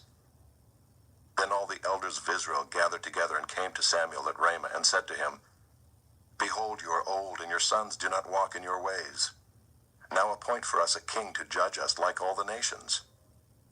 But the thing displeased Samuel when they said, Give us a king to judge us. And Samuel prayed to the Lord, and the Lord said to Samuel, Obey the voice of the people in all that they say to you, for they have not rejected you, but they have rejected me from being king over them. According to all the deeds that they have done from the day I brought them up out of Egypt even to this day, forsaking me and serving other gods, so they are also doing to you. Now then, obey their voice. Only you shall solemnly warn them, and show them the ways of the king who shall reign over them. So Samuel told all the words of the Lord to the people who were asking for a king from him. He said, These will be the ways of the king who will reign over you. He will take your sons and appoint them to his chariots, and to be his horsemen, and to run before his chariots. And he will appoint for himself commanders of thousands and commanders of 50s, and some to plow his ground and to reap his harvest, and to make his implements of war and the equipment of his chariots. He will take your daughters to be perfumers and cooks and bakers. He will take the best of your fields and vineyards and olive orchards and give them to his servants. He will take the tenth of your grain and of your vineyards and give it to his officers and to his servants. He will take your male servants and female servants and the best of your young men and your donkeys and put them to his work. He will take the tenth of your flocks, and you shall be his slaves. And in that day you will cry out because of your king whom you have chosen for yourselves, but the Lord will not answer you in that day. But the people refused to obey the voice of Samuel, and they said, No, but there shall be a king over us, that we also may be like all the nations, and that our king may judge us and go out before us and fight our battles. And when Samuel had heard all the words of the people, he repeated them in the ears of the Lord. And the Lord said to Samuel, Obey their voice and make them a king. Samuel then said to the men of Israel, Go every man to his city. Chapter 9. There was a man of Benjamin whose name was Kish, the son of Abiel, son of Zeror, son of Bechorath, son of Aphiah, a Benjaminite, a man of wealth. And he had a son whose name was Saul, a handsome young man. There was not a man among the people of Israel more handsome than he. From his shoulders upward he was taller than any of the people. Now the donkeys of Kish, Saul's father, were lost. So Kish said to Saul his son, Take one of the young men with you, and arise and go look for the donkeys. And he passed through the hill country of Ephraim, and passed to the land of Shalisha, but they did not find them. And they passed through the land of Shalem, but they were not there. Then they passed to the land of Benjamin, but did not find them. When they came to the land of Zuph, Saul said to his servant who was with him, Come, let us go back, lest my father cease to care about the donkeys and become anxious about us. But he said to him, Behold, there is a man of God in this city, and he is a man who is held in honor. All that he says comes true. So now let us go there. Perhaps he can tell us the way we should go. Then Saul said to his servant, But if we go, what can we bring the man? For the bread in our sacks is gone, and there is no present to bring to the man of God. What do we have? The servant answered Saul again, Here I have with me a quarter of a shekel of silver, and I will give it to the man of God to tell us our way. Formerly in Israel, when a man went to inquire of God, he said, Come, let us go to the seer, for today's prophet was formerly called a seer. And Saul said to his servant, Well said, come, let us go. So they went to the city where the man of God was. As they went up the hill to the city, they met young women coming out to draw water, and said to them, Is the seer here? They answered, He is. Behold, he is just ahead of you. Hurry. He has come just now to the city, because the people have a sacrifice today on the high place. As soon as you enter the city, you will find him, before he goes up to the high place to eat. For the people will not eat till he comes, since he must bless the sacrifice. Afterward, those who are invited will eat. Now go up, for you will meet him immediately. So they went up to the city. As they were entering the city, they saw Samuel coming out toward them on his way up to the high place. Now the day before Saul came, the Lord had revealed to Samuel, Tomorrow about this time I will send to you a man from the land of Benjamin, and you shall anoint him to be prince over my people Israel. He shall save my people from the hand of the Philistines. for I have seen my people because their cry has come to me. When Samuel saw Saul, the Lord told him, Here is the man of whom I spoke to you. He it is who shall restrain my people.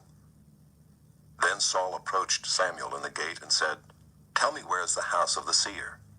Samuel answered Saul, I am the seer. Go up before me to the high place, for today you shall eat with me, and in the morning I will let you go and will tell you all that is on your mind. As for your donkeys that were lost 3 days ago, do not set your mind on them, for they have been found. And for whom is all that is desirable in Israel? Is it not for you and for all your father's house?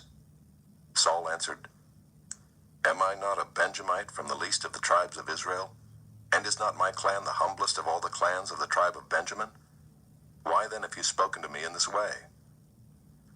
Then Samuel took Saul and his young man, and brought them into the hall, and gave them a place at the head of those who had been invited, who were about 30 persons. And Samuel said to the cook, Bring the portion I gave you, of which I said to you, Put it aside. So the cook took up the leg and what was on it, and set them before Saul. And Samuel said, See, what was kept is set before you. Eat, because it was kept for you until the hour appointed, that you might eat with the guests. So Saul ate with Samuel that day, and when they came down from the high place into the city, a bed was spread for Saul on the roof, and he lay down to sleep.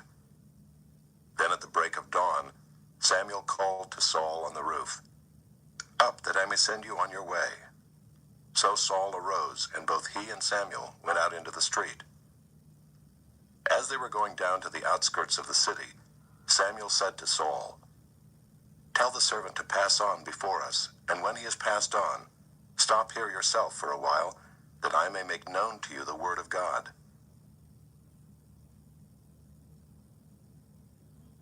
Chapter 10.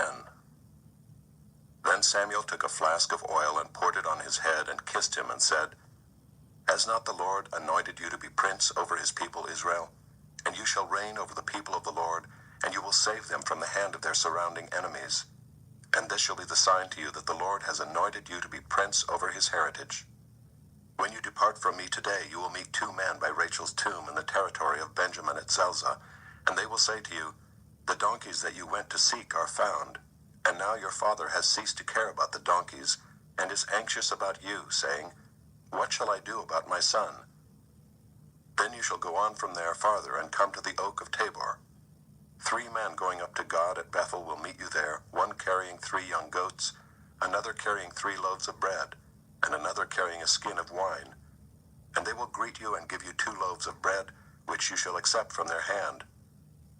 After that you shall come to Gibeath Elohim, where there is a garrison of the Philistines.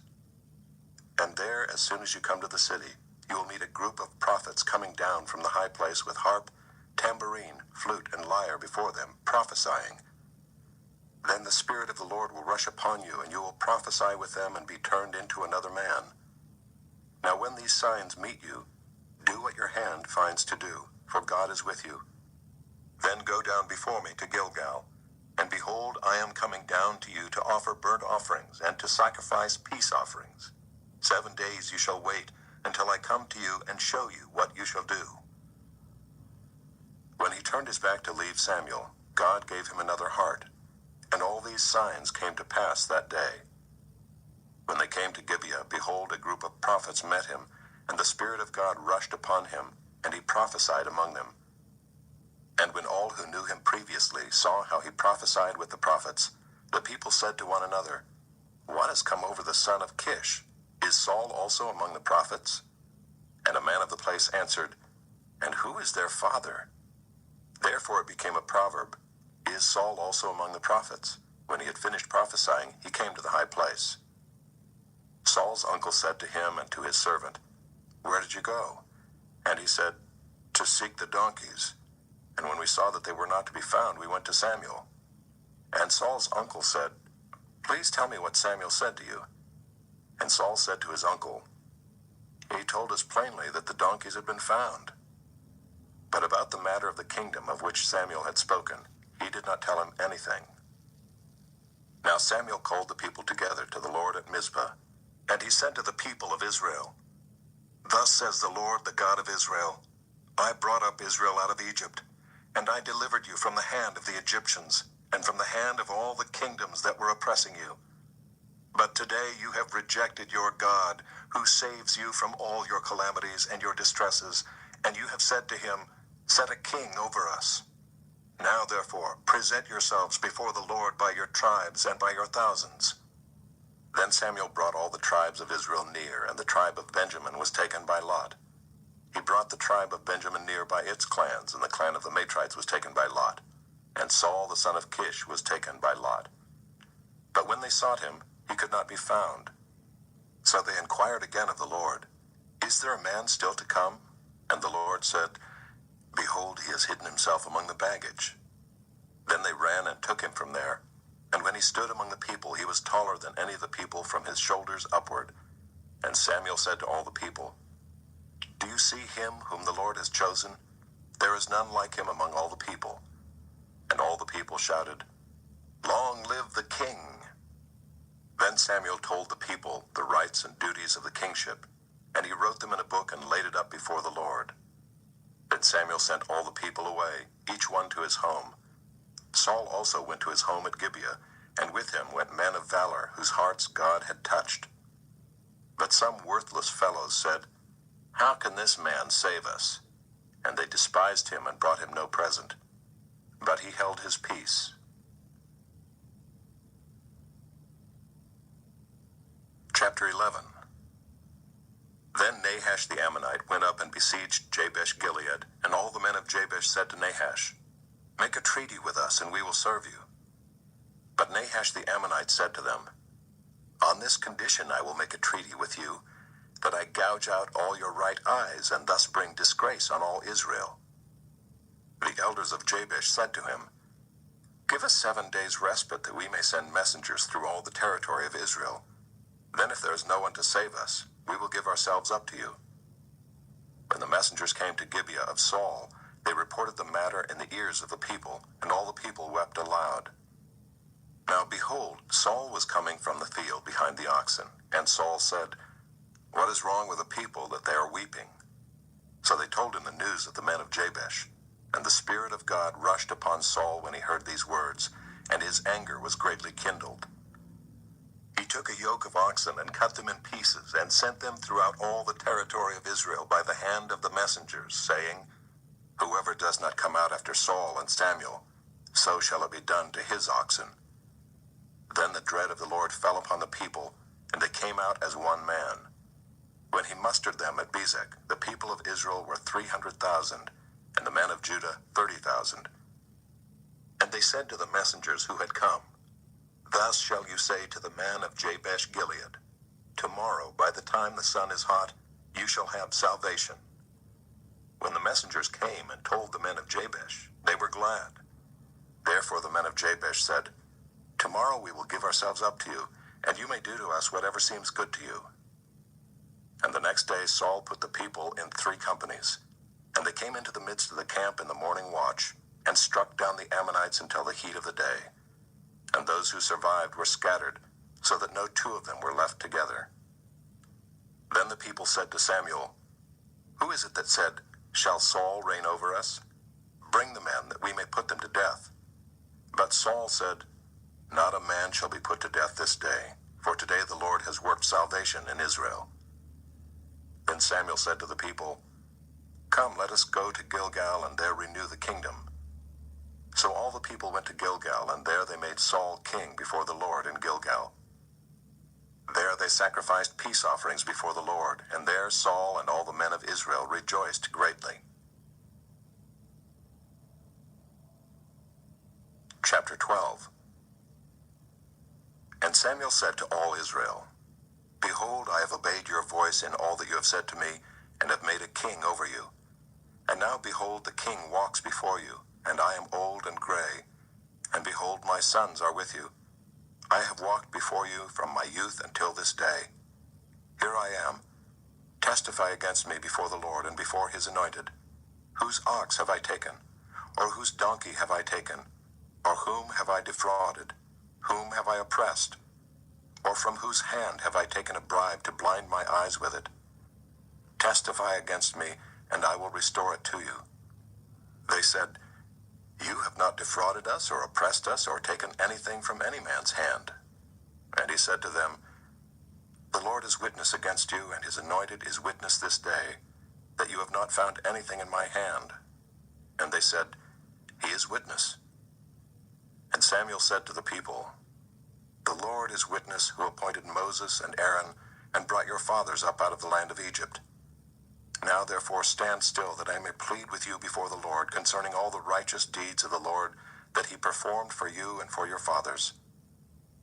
When Jacob went into Egypt and the Egyptians oppressed them, then your fathers cried out to the Lord, and the Lord sent Moses and Aaron, who brought your fathers out of Egypt, and made them dwell in this place. But they forgot the Lord their God, and he sold them into the hand of Sisera, commander of the army of Hazor, and into the hand of the Philistines, and into the hand of the king of Moab. And they fought against them. And they cried out to the Lord and said, We have sinned because we have forsaken the Lord and have served the Baals and the Ashtaroth. But now deliver us out of the hand of our enemies, that we may serve you. And the Lord sent Jerubbaal and Barak and Jephthah and Samuel, and delivered you out of the hand of your enemies on every side, and you lived in safety. And when you saw that Nahash the king of the Ammonites came against you, you said to me, No, but a king shall reign over us, when the Lord your God was king. And now behold the king whom you have chosen, for whom you have asked. Behold, the Lord has set a king over you. If you will fear the Lord and serve him, and obey his voice, and not rebel against the commandment of the Lord, and if both you and the king who reigns over you will follow the Lord your God, it will be well. But if you will not obey the voice of the Lord, but rebel against the commandment of the Lord, then the hand of the Lord will be against you and your king. Now therefore stand still, and see this great thing that the Lord will do before your eyes. Is it not wheat harvest today? I will call upon the Lord, that he may send thunder and rain. And you shall know and see that your wickedness is great, which you have done in the sight of the Lord, in asking for yourselves a king. So Samuel called upon the Lord, and the Lord sent thunder and rain that day, and all the people greatly feared the Lord and Samuel. And all the people said to Samuel, Pray for your servants to the Lord your God, that we may not die, for we have added to all our sins this evil, to ask for ourselves a king. And Samuel said to the people, Do not be afraid. You have done all this evil, yet do not turn aside from following the Lord, but serve the Lord with all your heart. And do not turn aside after empty things that cannot profit or deliver, for they are empty. For the Lord will not forsake his people for his great name's sake, because it has pleased the Lord to make you a people for himself. Moreover, as for me, far be it from me that I should sin against the Lord by ceasing to pray for you, and I will instruct you in the good and the right way. Only fear the Lord and serve him faithfully with all your heart. For consider what great things he has done for you. But if you still do wickedly, you shall be swept away, both you and your king. Chapter 13. Saul lived for 1 year and then became king, and when he had reigned for 2 years over Israel, Saul chose 3,000 men of Israel. 2,000 were with Saul in Michmash and the hill country of Bethel, and 1,000 were with Jonathan in Gibeah of Benjamin. The rest of the people he sent home, every man to his tent. Jonathan defeated the garrison of the Philistines that was at Geba, and the Philistines heard of it. And Saul blew the trumpet throughout all the land, saying, Let the Hebrews hear. And all Israel heard it said that Saul had defeated the garrison of the Philistines, and also that Israel had become a stench to the Philistines. And the people were called out to join Saul at Gilgal. And the Philistines mustered to fight with Israel, 30,000 chariots and 6,000 horsemen, and troops like the sand on the seashore in multitude. They came up and encamped in Michmash to the east of Bethaven. When the men of Israel saw that they were in trouble, for the people were hard pressed, the people hid themselves in caves and in holes and in rocks and in tombs and in cisterns, and some Hebrews crossed the fords of the Jordan to the land of Gad and Gilead. Saul was still at Gilgal, and all the people followed him, trembling. He waited 7 days, the time appointed by Samuel. But Samuel did not come to Gilgal, and the people were scattering from him. So Saul said, Bring the burnt offering here to me and the peace offerings. And he offered the burnt offering.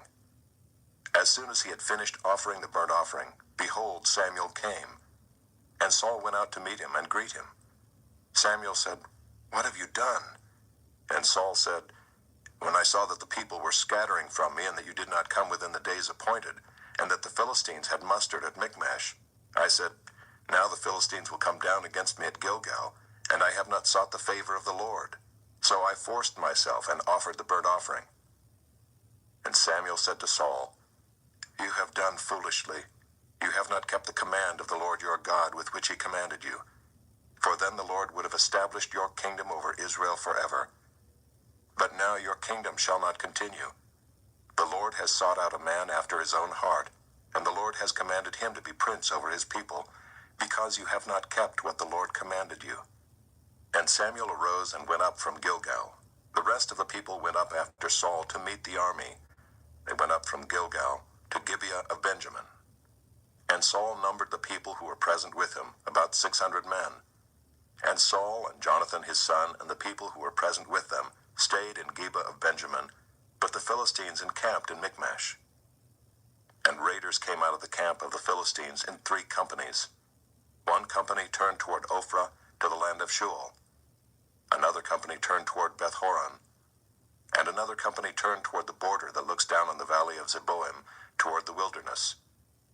Now there was no blacksmith to be found throughout all the land of Israel, for the Philistines said, "Lest the Hebrews make themselves swords or spears." But every one of the Israelites went down to the Philistines to sharpen his plowshare, his mattock, his axe, or his sickle, and the charge was 2/3 of a shekel for the plowshares and for the mattocks, and 1/3 of a shekel for sharpening the axes and for setting the goads. So on the day of the battle there was neither sword nor spear found in the hand of any of the people with Saul and Jonathan, but Saul and Jonathan his son had them. And the garrison of the Philistines went out to the pass of Michmash. Chapter 14. One day Jonathan, the son of Saul, said to the young man who carried his armor, "Come, let us go over to the Philistine garrison on the other side." But he did not tell his father. Saul was staying in the outskirts of Gibeah in the pomegranate cave at Migron. The people who were with him were about 600 men, including Ahijah the son of Ahitub, Ichabod's brother, son of Phinehas, son of Eli, the priest of the Lord in Shiloh, wearing an ephod. And the people did not know that Jonathan had gone. Within the passes by which Jonathan sought to go over to the Philistine garrison, there was a rocky crag on the one side and a rocky crag on the other side. The name of the one was Bozez, and the name of the other, Sina. The one crag rose on the north in front of Michmash, and the other on the south in front of Geba. Jonathan said to the young man who carried his armor, "Come, let us go over to the garrison of these uncircumcised. It may be that the Lord will work for us, for nothing can hinder the Lord from saving by many or by few."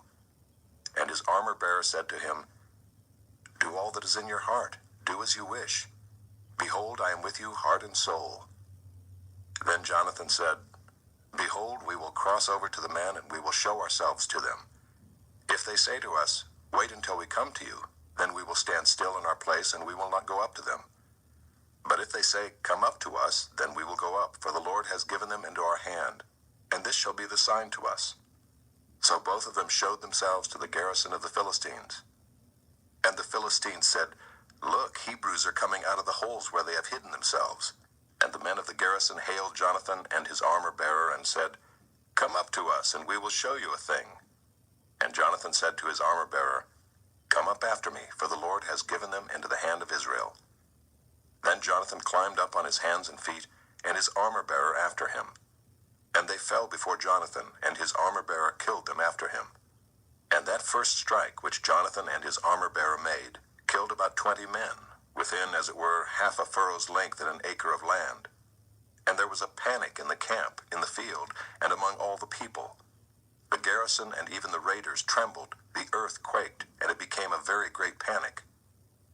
And the watchmen of Saul and Gibeah of Benjamin looked, and behold, the multitude was dispersing here and there. Then Saul said to the people who were with him, "Count and see who has gone from us." And when they had counted, behold, Jonathan and his armor-bearer were not there. So Saul said to Ahijah, "Bring the ark of God here." For the ark of God went at that time with the people of Israel. Now while Saul was talking to the priest, the tumult in the camp of the Philistines increased more and more. So Saul said to the priest, "Withdraw your hand." Then Saul and all the people who were with him rallied and went into the battle. And behold, every Philistine's sword was against his fellow, and there was very great confusion.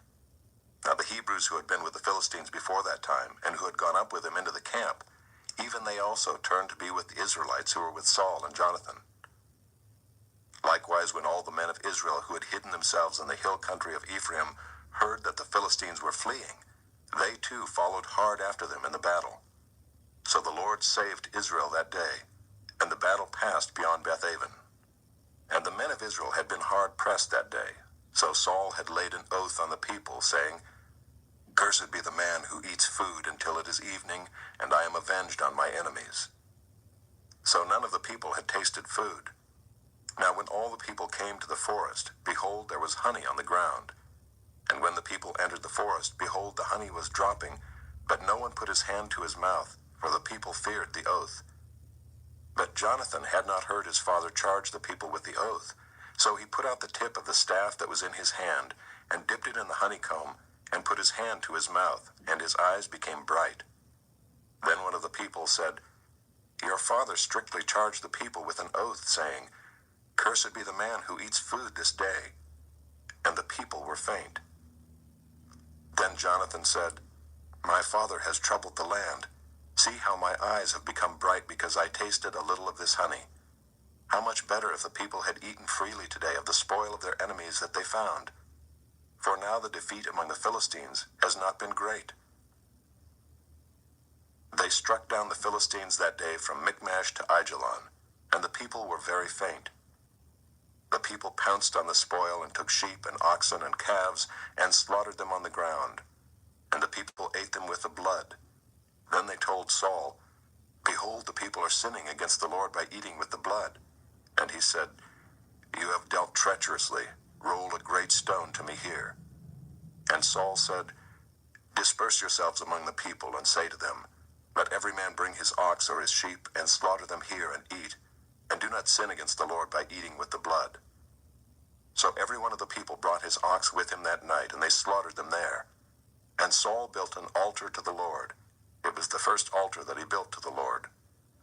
Then Saul said, "Let us go down after the Philistines by night and plunder them until the morning light.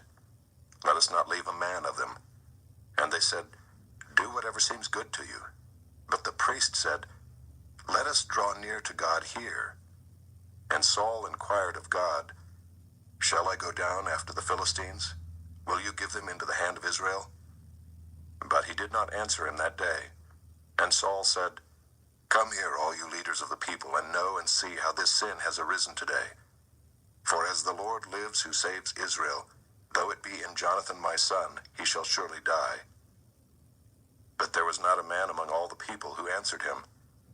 Then he said to all Israel, "You shall be on one side, and I and Jonathan my son will be on the other side." And the people said to Saul, "Do what seems good to you." Therefore Saul said, "O Lord God of Israel, why have you not answered your servant this day? If this guilt is in me or in Jonathan my son, O Lord God of Israel, give Urim.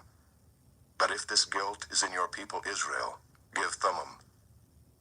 And Jonathan and Saul were taken, but the people escaped. Then Saul said, "Cast the lot between me and my son Jonathan." And Jonathan was taken. Then Saul said to Jonathan, "Tell me what you have done." And Jonathan told him, "I tasted a little honey with the tip of the staff that was in my hand. Here I am, I will die." And Saul said, "God do so to me and more also. You shall surely die, Jonathan." Then the people said to Saul, "Shall Jonathan die who has worked this great salvation in Israel? Far from it. As the Lord lives, there shall not one hair of his head fall to the ground, for he has worked with God this day." So the people ransomed Jonathan so that he did not die. Then Saul went up from pursuing the Philistines, and the Philistines went to their own place. When Saul had taken the kingship over Israel, he fought against all his enemies on every side, against Moab, against the Ammonites, against Edom, against the kings of Zobah, and against the Philistines. Wherever he turned, he routed them. And he did valiantly and struck the Amalekites and delivered Israel out of the hands of those who plundered them. Now the sons of Saul were Jonathan, Ishvi, and Malchishua. And the names of his 2 daughters were these. The name of the firstborn was Merab, and the name of the younger, Michal. And the name of Saul's wife was Ahinoam, the daughter of Ahimaaz. And the name of the commander of his army was Abner the son of Ner, Saul's uncle. Kish was the father of Saul, and Ner the father of Abner was the son of Abiel. There was hard fighting against the Philistines all the days of Saul. And when Saul saw any strong man or any valiant man, he attached him to himself. Chapter 15. And Samuel said to Saul, "The Lord sent me to anoint you king over his people Israel. Now therefore listen to the words of the Lord. Thus says the Lord of hosts, I have noted what Amalek did to Israel in opposing them on the way when they came up out of Egypt. Now go and strike Amalek, and devote to destruction all that they have. Do not spare them, but kill both man and woman, child and infant, ox and sheep, camel and donkey." So Saul summoned the people and numbered them in Telaim, 200,000 men on foot, and 10,000 men of Judah. And Saul came to the city of Amalek and lay in wait in the valley. Then Saul said to the Kenites, "Go, depart, go down from among the Amalekites, lest I destroy you with them. For you showed kindness to all the people of Israel when they came up out of Egypt." So the Kenites departed from among the Amalekites. And Saul defeated the Amalekites from Havilah as far as Shur, which is east of Egypt. And he took Agag the king of the Amalekites alive, and devoted to destruction all the people with the edge of the sword. But Saul and the people spared Agag and the best of the sheep, and of the oxen, and of the fattened calves, and the lambs, and all that was good, and would not utterly destroy them. All that was despised and worthless they devoted to destruction. The word of the Lord came to Samuel. "I regret that I have made Saul king, for he has turned back from following me and has not performed my commandments." And Samuel was angry, and he cried to the Lord all night. And Samuel rose early to meet Saul in the morning. And it was told Samuel, "Saul came to Carmel, and behold, he set up a monument for himself, and turned and passed on and went down to Gilgal."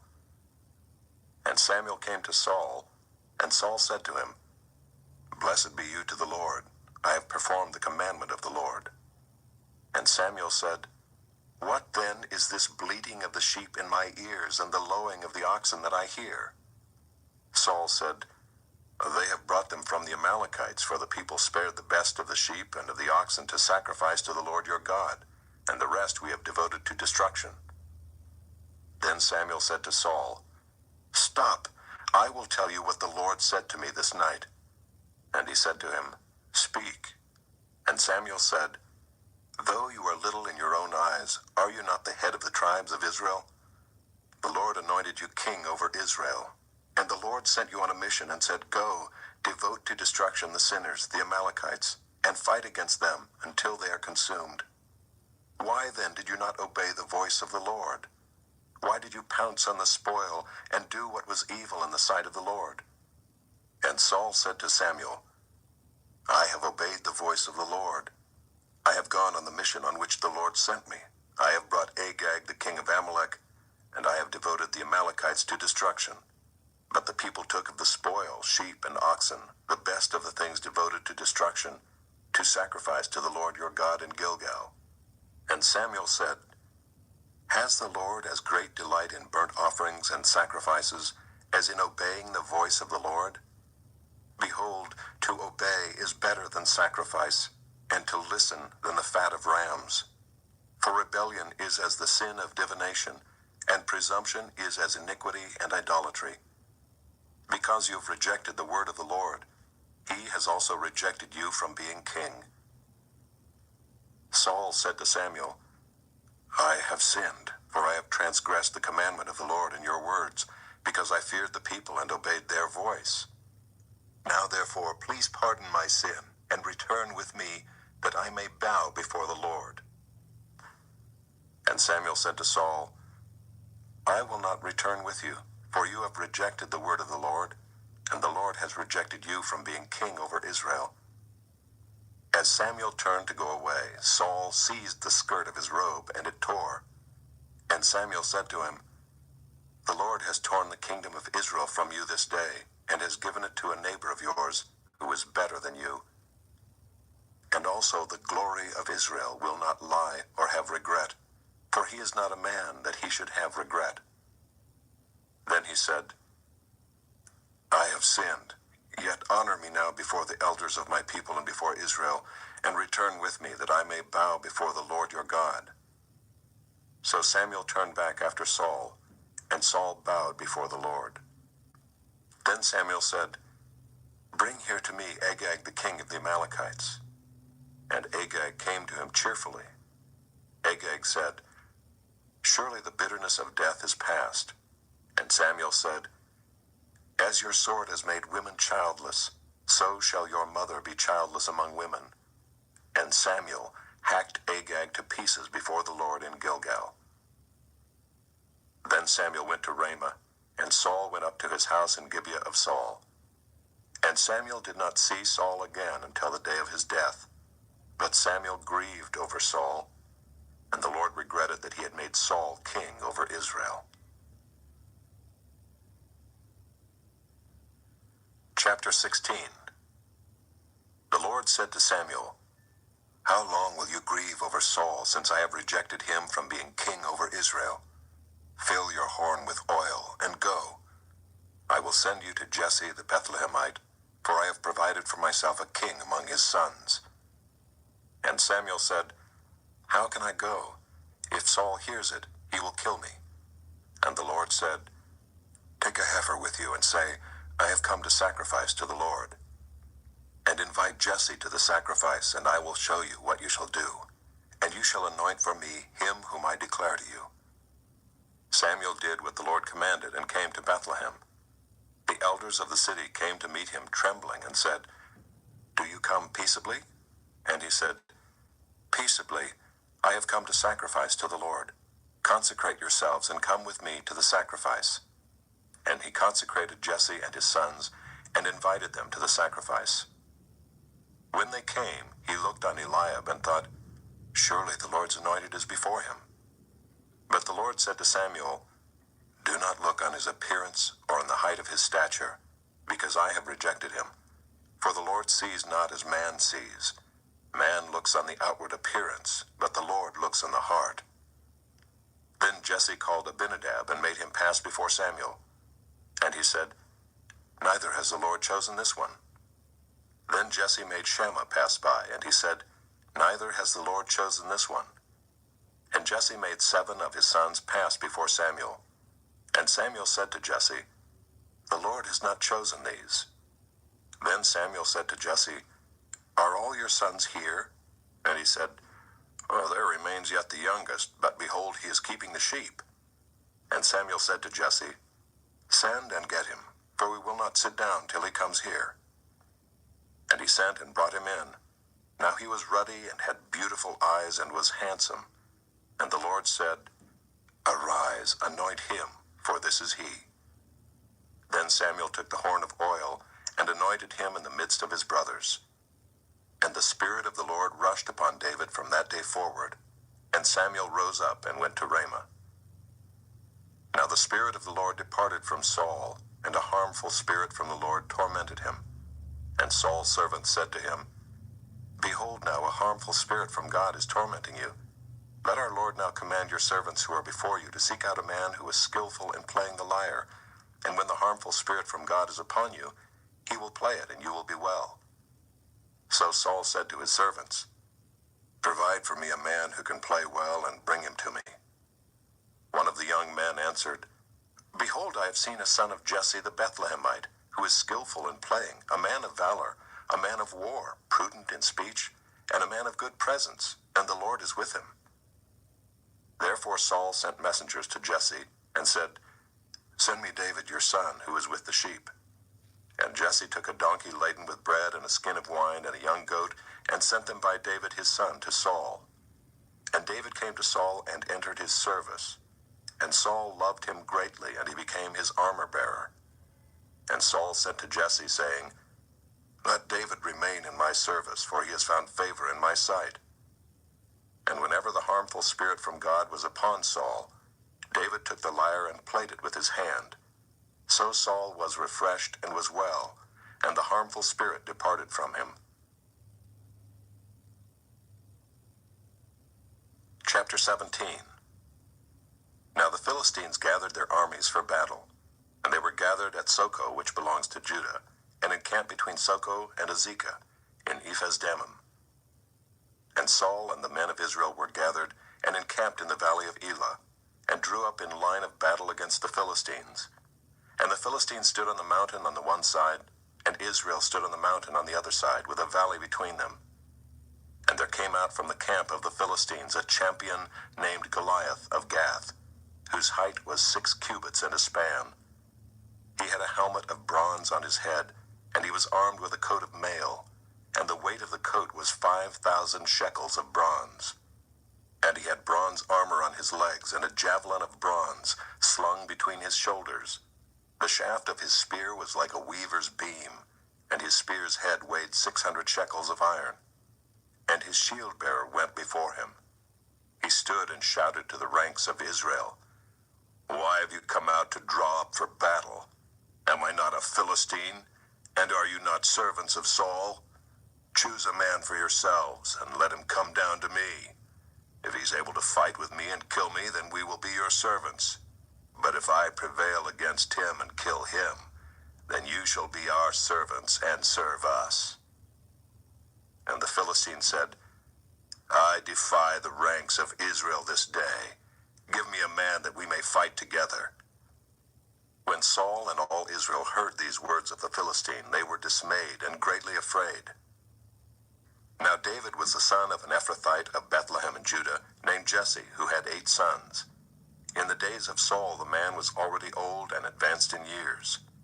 The 3 oldest sons of Jesse had followed Saul to the battle, and the names of his 3 sons who went to the battle were Eliab the firstborn, and next to him Abinadab, and the third Shema. David was the youngest. The 3 eldest followed Saul, but David went back and forth from Saul to feed his father's sheep at Bethlehem. For 40 days the Philistine came forward and took his stand, morning and evening. And Jesse said to David his son, "Take for your brothers an ephah of this parched grain and these 10 loaves, and carry them quickly to the camp to your brothers. Also take these 10 cheeses to the commander of their 1,000. See if your brothers are well, and bring some token from them." Now Saul and they and all the men of Israel were in the valley of Elah, fighting with the Philistines. And David rose early in the morning and left the sheep with a keeper, and took the provisions and went as Jesse had commanded him. And he came to the encampment as the host was going out to the battle line, shouting the war cry. And Israel and the Philistines drew up for battle, army against army. And David left the things in charge of the keeper of the baggage, and ran to the ranks, and went and greeted his brothers. As he talked with them, behold, the champion, the Philistine of Gath, Goliath by name, came up out of the ranks of the Philistines, and spoke the same words as before. And David heard him. All the men of Israel, when they saw the man, fled from him and were much afraid. And the men of Israel said, "Have you seen this man who has come up? Surely he has come up to defy Israel. And the king will enrich the man who kills him with great riches, and will give him his daughter, and make his father's house free in Israel." And David said to the man who stood by him, "What shall be done for the man who kills this Philistine, and takes away the reproach from Israel? For who is this uncircumcised Philistine, that he should defy the armies of the living God?" And the people answered him in the same way, "So shall it be done to the man who kills him." Now Eliab his eldest brother heard when he spoke to the men. And Eliab's anger was kindled against David, and he said, "Why have you come down? And with whom have you left those few sheep in the wilderness? I know your presumption and the evil of your heart, for you have come down to see the battle." And David said, "What have I done now? Was it not but a word?" And he turned away from him toward another, and spoke in the same way, and the people answered him again as before. When the words that David spoke were heard, they repeated them before Saul, and he sent for him. And David said to Saul, let no man's heart fail because of him. Your servant will go and fight with this Philistine." And Saul said to David, "You are not able to go against this Philistine to fight with him, for you are but a youth, and he has been a man of war from his youth." But David said to Saul, "Your servant used to keep sheep for his father, and when there came a lion or a bear and took a lamb from the flock, I went after him and struck him and delivered it out of his mouth. And if he arose against me, I caught him by his beard and struck him and killed him. Your servant has struck down both lions and bears, and this uncircumcised Philistine shall be like one of them, for he has defied the armies of the living God." And David said, "The Lord who delivered me from the paw of the lion and from the paw of the bear will deliver me from the hand of this Philistine." And Saul said to David, "Go, and the Lord be with you." Then Saul clothed David with his armor. He put a helmet of bronze on his head and clothed him with a coat of mail, and David strapped his sword over his armor. And he tried in vain to go, for he had not tested them. Then David said to Saul, "I cannot go with these, for I have not tested them." So David put them off. Then he took his staff in his hand and chose 5 smooth stones from the brook and put them in his shepherd's pouch. His sling was in his hand, and he approached the Philistine. And the Philistine moved forward and came near to David with his shield-bearer in front of him. And when the Philistine looked and saw David, he disdained him, for he was but a youth, ruddy and handsome in appearance. And the Philistine said to David, "Am I a dog that you come to me with sticks?" And the Philistine cursed David by his gods. The Philistine said to David, "Come to me, and I will give your flesh to the birds of the air and to the beasts of the field." Then David said to the Philistine, "You come to me with a sword and with a spear and with a javelin, but I come to you in the name of the Lord of hosts, the God of the armies of Israel, whom you have defied. This day the Lord will deliver you into my hand, and I will strike you down and cut off your head. And I will give the dead bodies of the host of the Philistines this day to the birds of the air and to the wild beasts of the earth, that all the earth may know that there is a God in Israel, and that all this assembly may know that the Lord saves not with sword and spear, for the battle is the Lord's, and he will give you into our hand." When the Philistine arose and came and drew near to meet David, David ran quickly toward the battle line to meet the Philistine. And David put his hand in his bag and took out a stone and slung it and struck the Philistine on his forehead. The stone sank into his forehead, and he fell on his face to the ground. So David prevailed over the Philistine with a sling and with a stone, and struck the Philistine and killed him. There was no sword in the hand of David. Then David ran and stood over the Philistine and took his sword and drew it out of its sheath and killed him and cut off his head with it. When the Philistines saw that their champion was dead, they fled.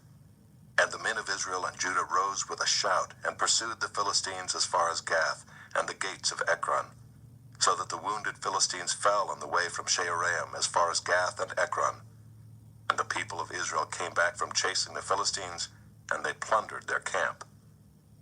And David took the head of the Philistine and brought it to Jerusalem, but he put his armor in his tent. As soon as Saul saw David go out against the Philistine, he said to Abner, the commander of the army, "Abner, whose son is this youth?" And Abner said, "As your soul lives, O king, I do not know." And the king said, "Inquire whose son the boy is." And as soon as David returned from the striking down of the Philistine, Abner took him and brought him before Saul with the head of the Philistine in his hand. And Saul said to him, "Whose son are you, young man?" And David answered, "I am the son of your servant Jesse the Bethlehemite."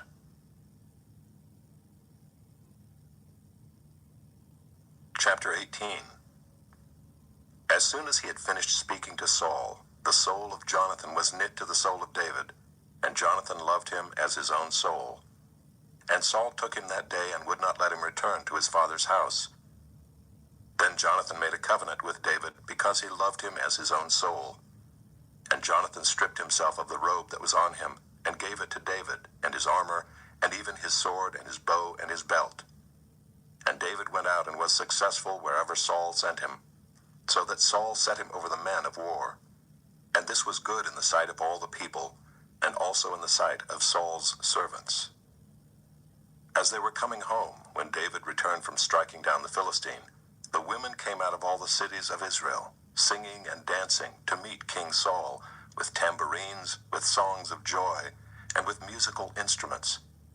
And the women sang to one another as they celebrated, "Saul has struck down his thousands, and David his 10,000s. And Saul was very angry, and this saying displeased him.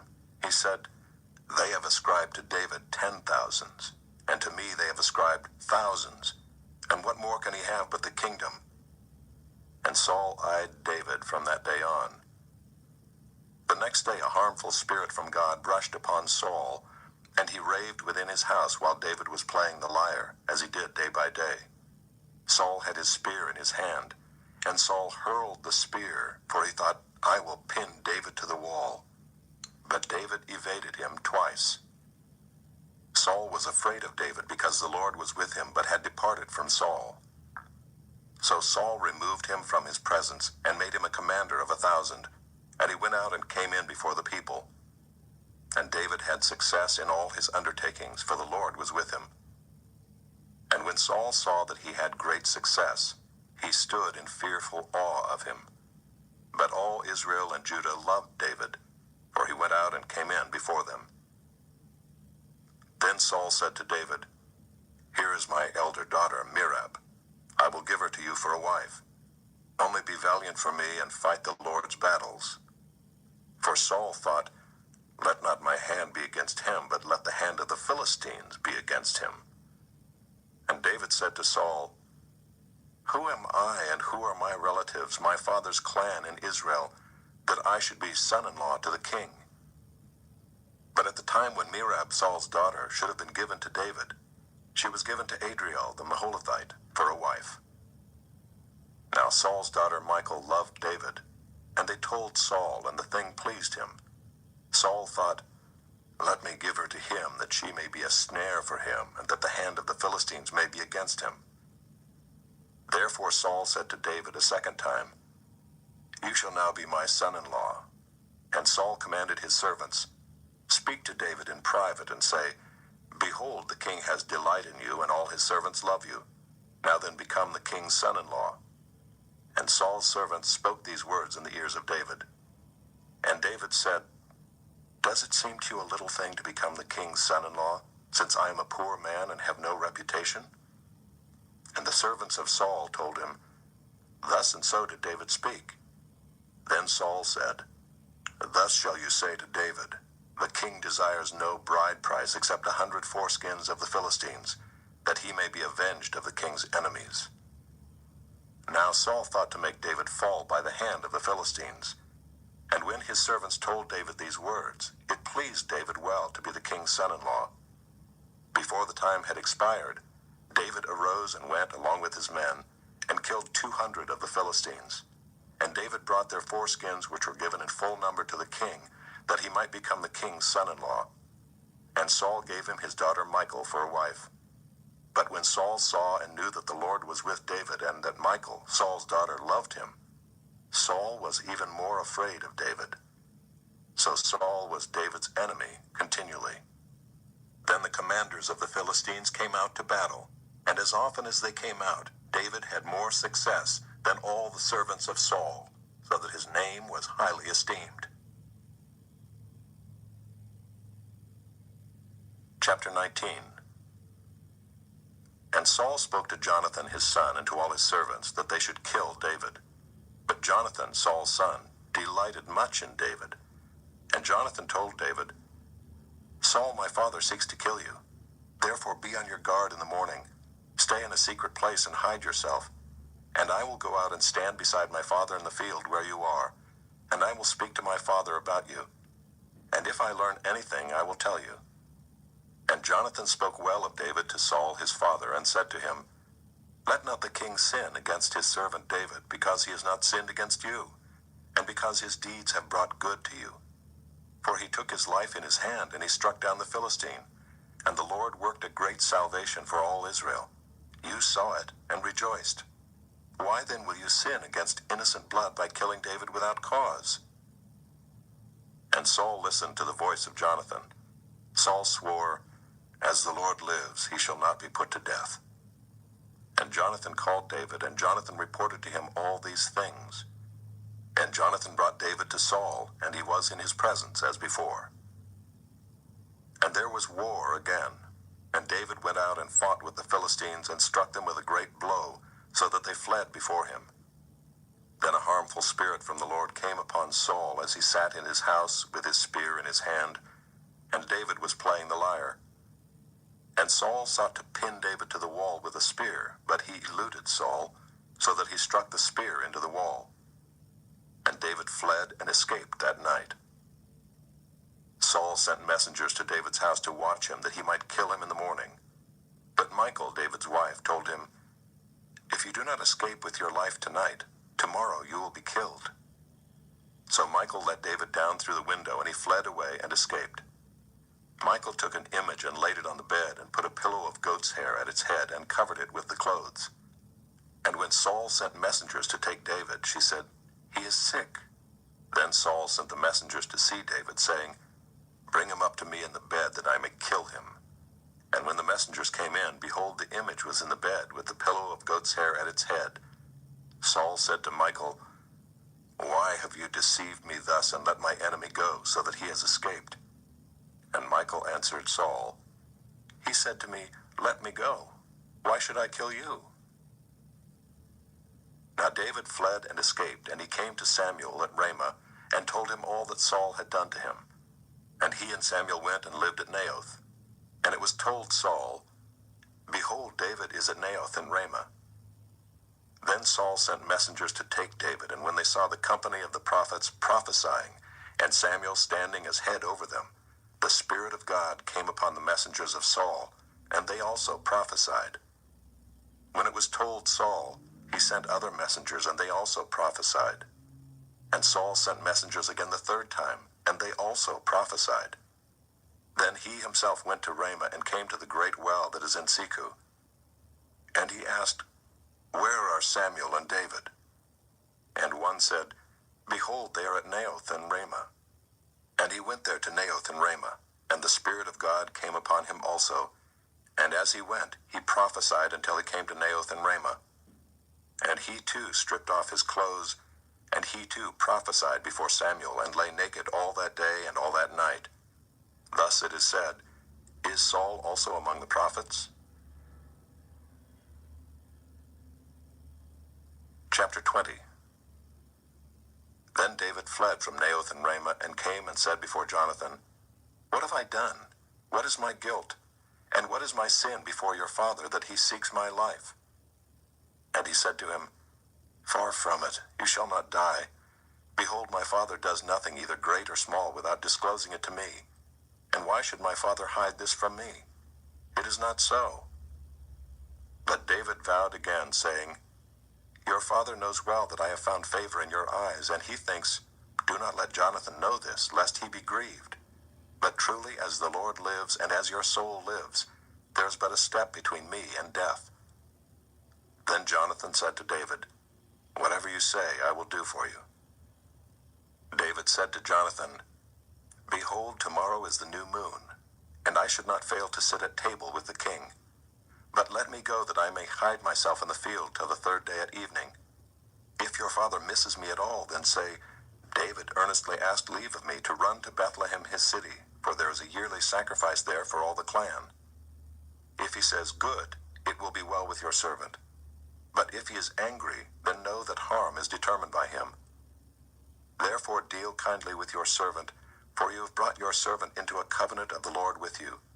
But if there is guilt in me, kill me yourself, for why should you bring me to your father?" And Jonathan said, "Far be it from you. If I knew that it was determined by my father that harm should come to you, would I not tell you?" Then David said to Jonathan, "Who will tell me if your father answers you roughly?" And Jonathan said to David, "Come, let us go out into the field." So they both went out into the field. And Jonathan said to David, "The Lord God of Israel be witness, when I have sounded out my father about this time tomorrow or the third day, behold, If he is well disposed toward David, shall I not then send and disclose it to you? But should it please my father to do you harm, the Lord do so to Jonathan and more also, if I do not disclose it to you and send you away, that you may go in safety. May the Lord be with you, as he has been with my father. If I am still alive, show me the steadfast love of the Lord, that I may not die. And do not cut off your steadfast love from my house forever, when the Lord cuts off every one of the enemies of David from the face of the earth. And Jonathan made a covenant with the house of David, saying, May the Lord take vengeance on David's enemies. And Jonathan made David swear again by his love for him, for he loved him as he loved his own soul.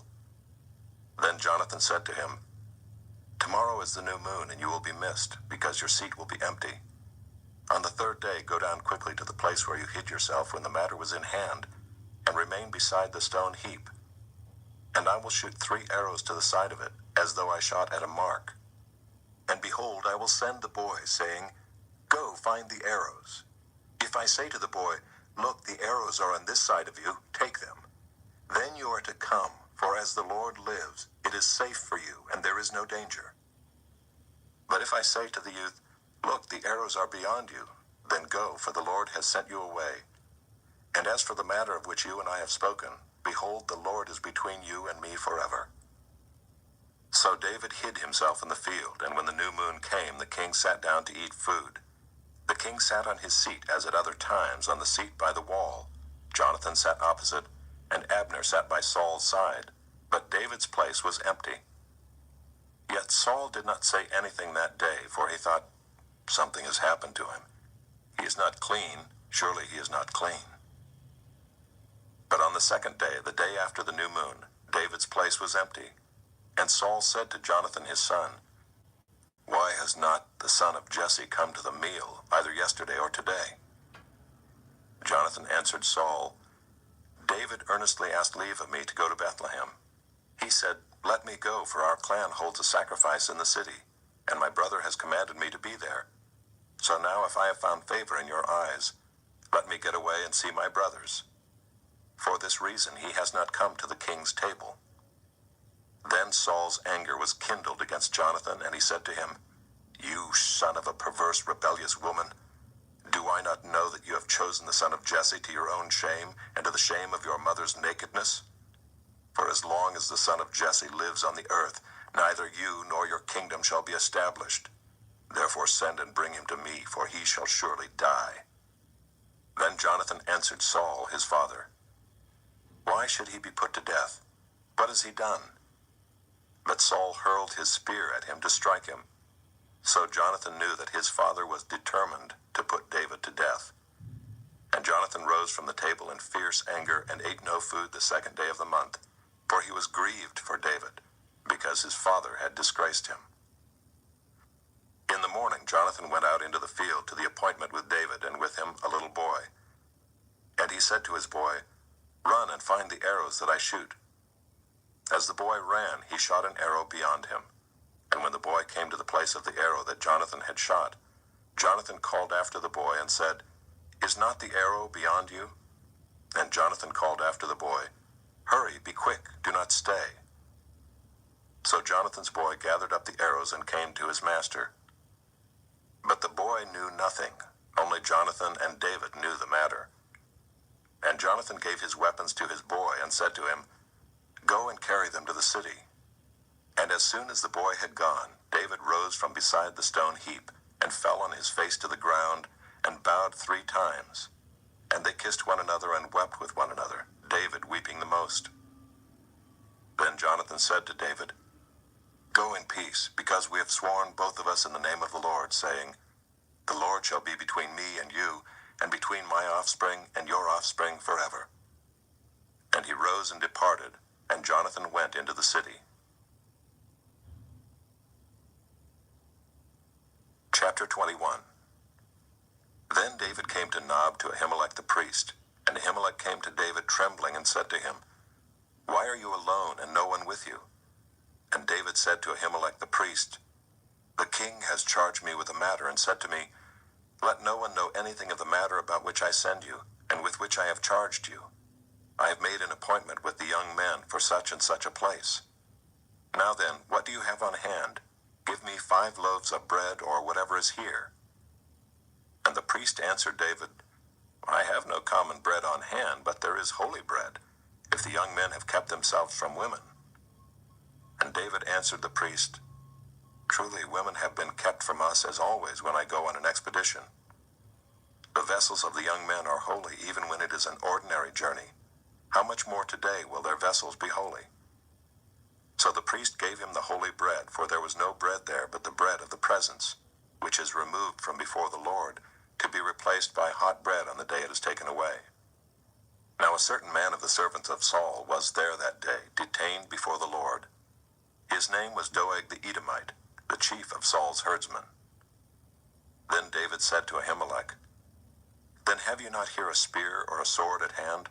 For I have brought neither my sword nor my weapons with me, because the king's business required haste. And the priest said, The sword of Goliath the Philistine, whom you struck down in the valley of Elah, behold, it is here wrapped in a cloth behind the ephod. If you will take that, take it, for there is none but that here. And David said, There is none like that. Give it to me. And David rose and fled that day from Saul, and went to Achish the king of Gath. And the servants of Achish said to him, Is not this David the king of the land? Did they not sing to one another of him in dances? Saul has struck down his thousands, and David his 10,000s. And David took these words to heart, and was much afraid of Achish the king of Gath. So he changed his behavior before them, and pretended to be insane in their hands, and made marks on the doors of the gate, and let his spittle run down his beard. Then Achish said to his servants, Behold, you see the man is mad. Why then have you brought him to me? Do I lack madmen that you have brought this fellow to behave as a madman in my presence? Shall this fellow come into my house? Chapter 22. David departed from there and escaped to the cave of Adullam. And when his brothers and all his father's house heard it, they went down there to him. And everyone who was in distress, and everyone who was in debt, and everyone who was bitter in soul, gathered to him. And he became commander over them. And there were with him about 400 men. And David went from there to Mizpah of Moab. And he said to the king of Moab, Please let my father and my mother stay with you, till I know what God will do for me. And he left them with the king of Moab, and they stayed with him all the time that David was in the stronghold. Then the prophet Gad said to David, Do not remain in the stronghold. Depart and go into the land of Judah. So David departed and went into the forest of Hereth. Now Saul heard that David was discovered, and the men who were with him. Saul was sitting at Gibeah under the tamarisk tree on the height, with his spear in his hand, and all his servants were standing about him. And Saul said to his servants who stood about him, Hear now, people of Benjamin. Will the son of Jesse give every one of you fields and vineyards? Will he make you all commanders of thousands and commanders of hundreds? That all of you have conspired against me? No one discloses to me when my son makes a covenant with the son of Jesse. None of you is sorry for me, or discloses to me that my son has stirred up my servant against me, to lie in wait, as at this day. Then answered Doeg the Edomite, who stood by the servants of Saul, I saw the son of Jesse coming to Nob, to Ahimelech, the son of Ahitub, and he inquired of the Lord for him, and gave him provisions, and gave him the sword of Goliath the Philistine. Then the king sent to summon Ahimelech the priest, the son of Ahitub, and all his father's house, the priests who were at Nob, and all of them came to the king. And Saul said, Hear now, son of Ahitub. And he answered, Here I am, my lord. And Saul said to him, Why have you conspired against me, you and the son of Jesse, in that you have given him bread and a sword, and have inquired of God for him, so that he has risen against me to lie in wait, as at this day? Then Ahimelech answered the king, And who among all your servants is so faithful as David, who is the king's son-in-law and captain over your bodyguard, and honored in your house? Is today the first time that I have inquired of God for him? No. Let not the king impute anything to his servant or to all the house of my father, for your servant has known nothing of all this, much or little. And the king said, You shall surely die, Ahimelech, you and all your father's house. And the king said to the guard who stood about him, Turn and kill the priests of the Lord, because their hand also is with David, and they knew that he fled and did not disclose it to me.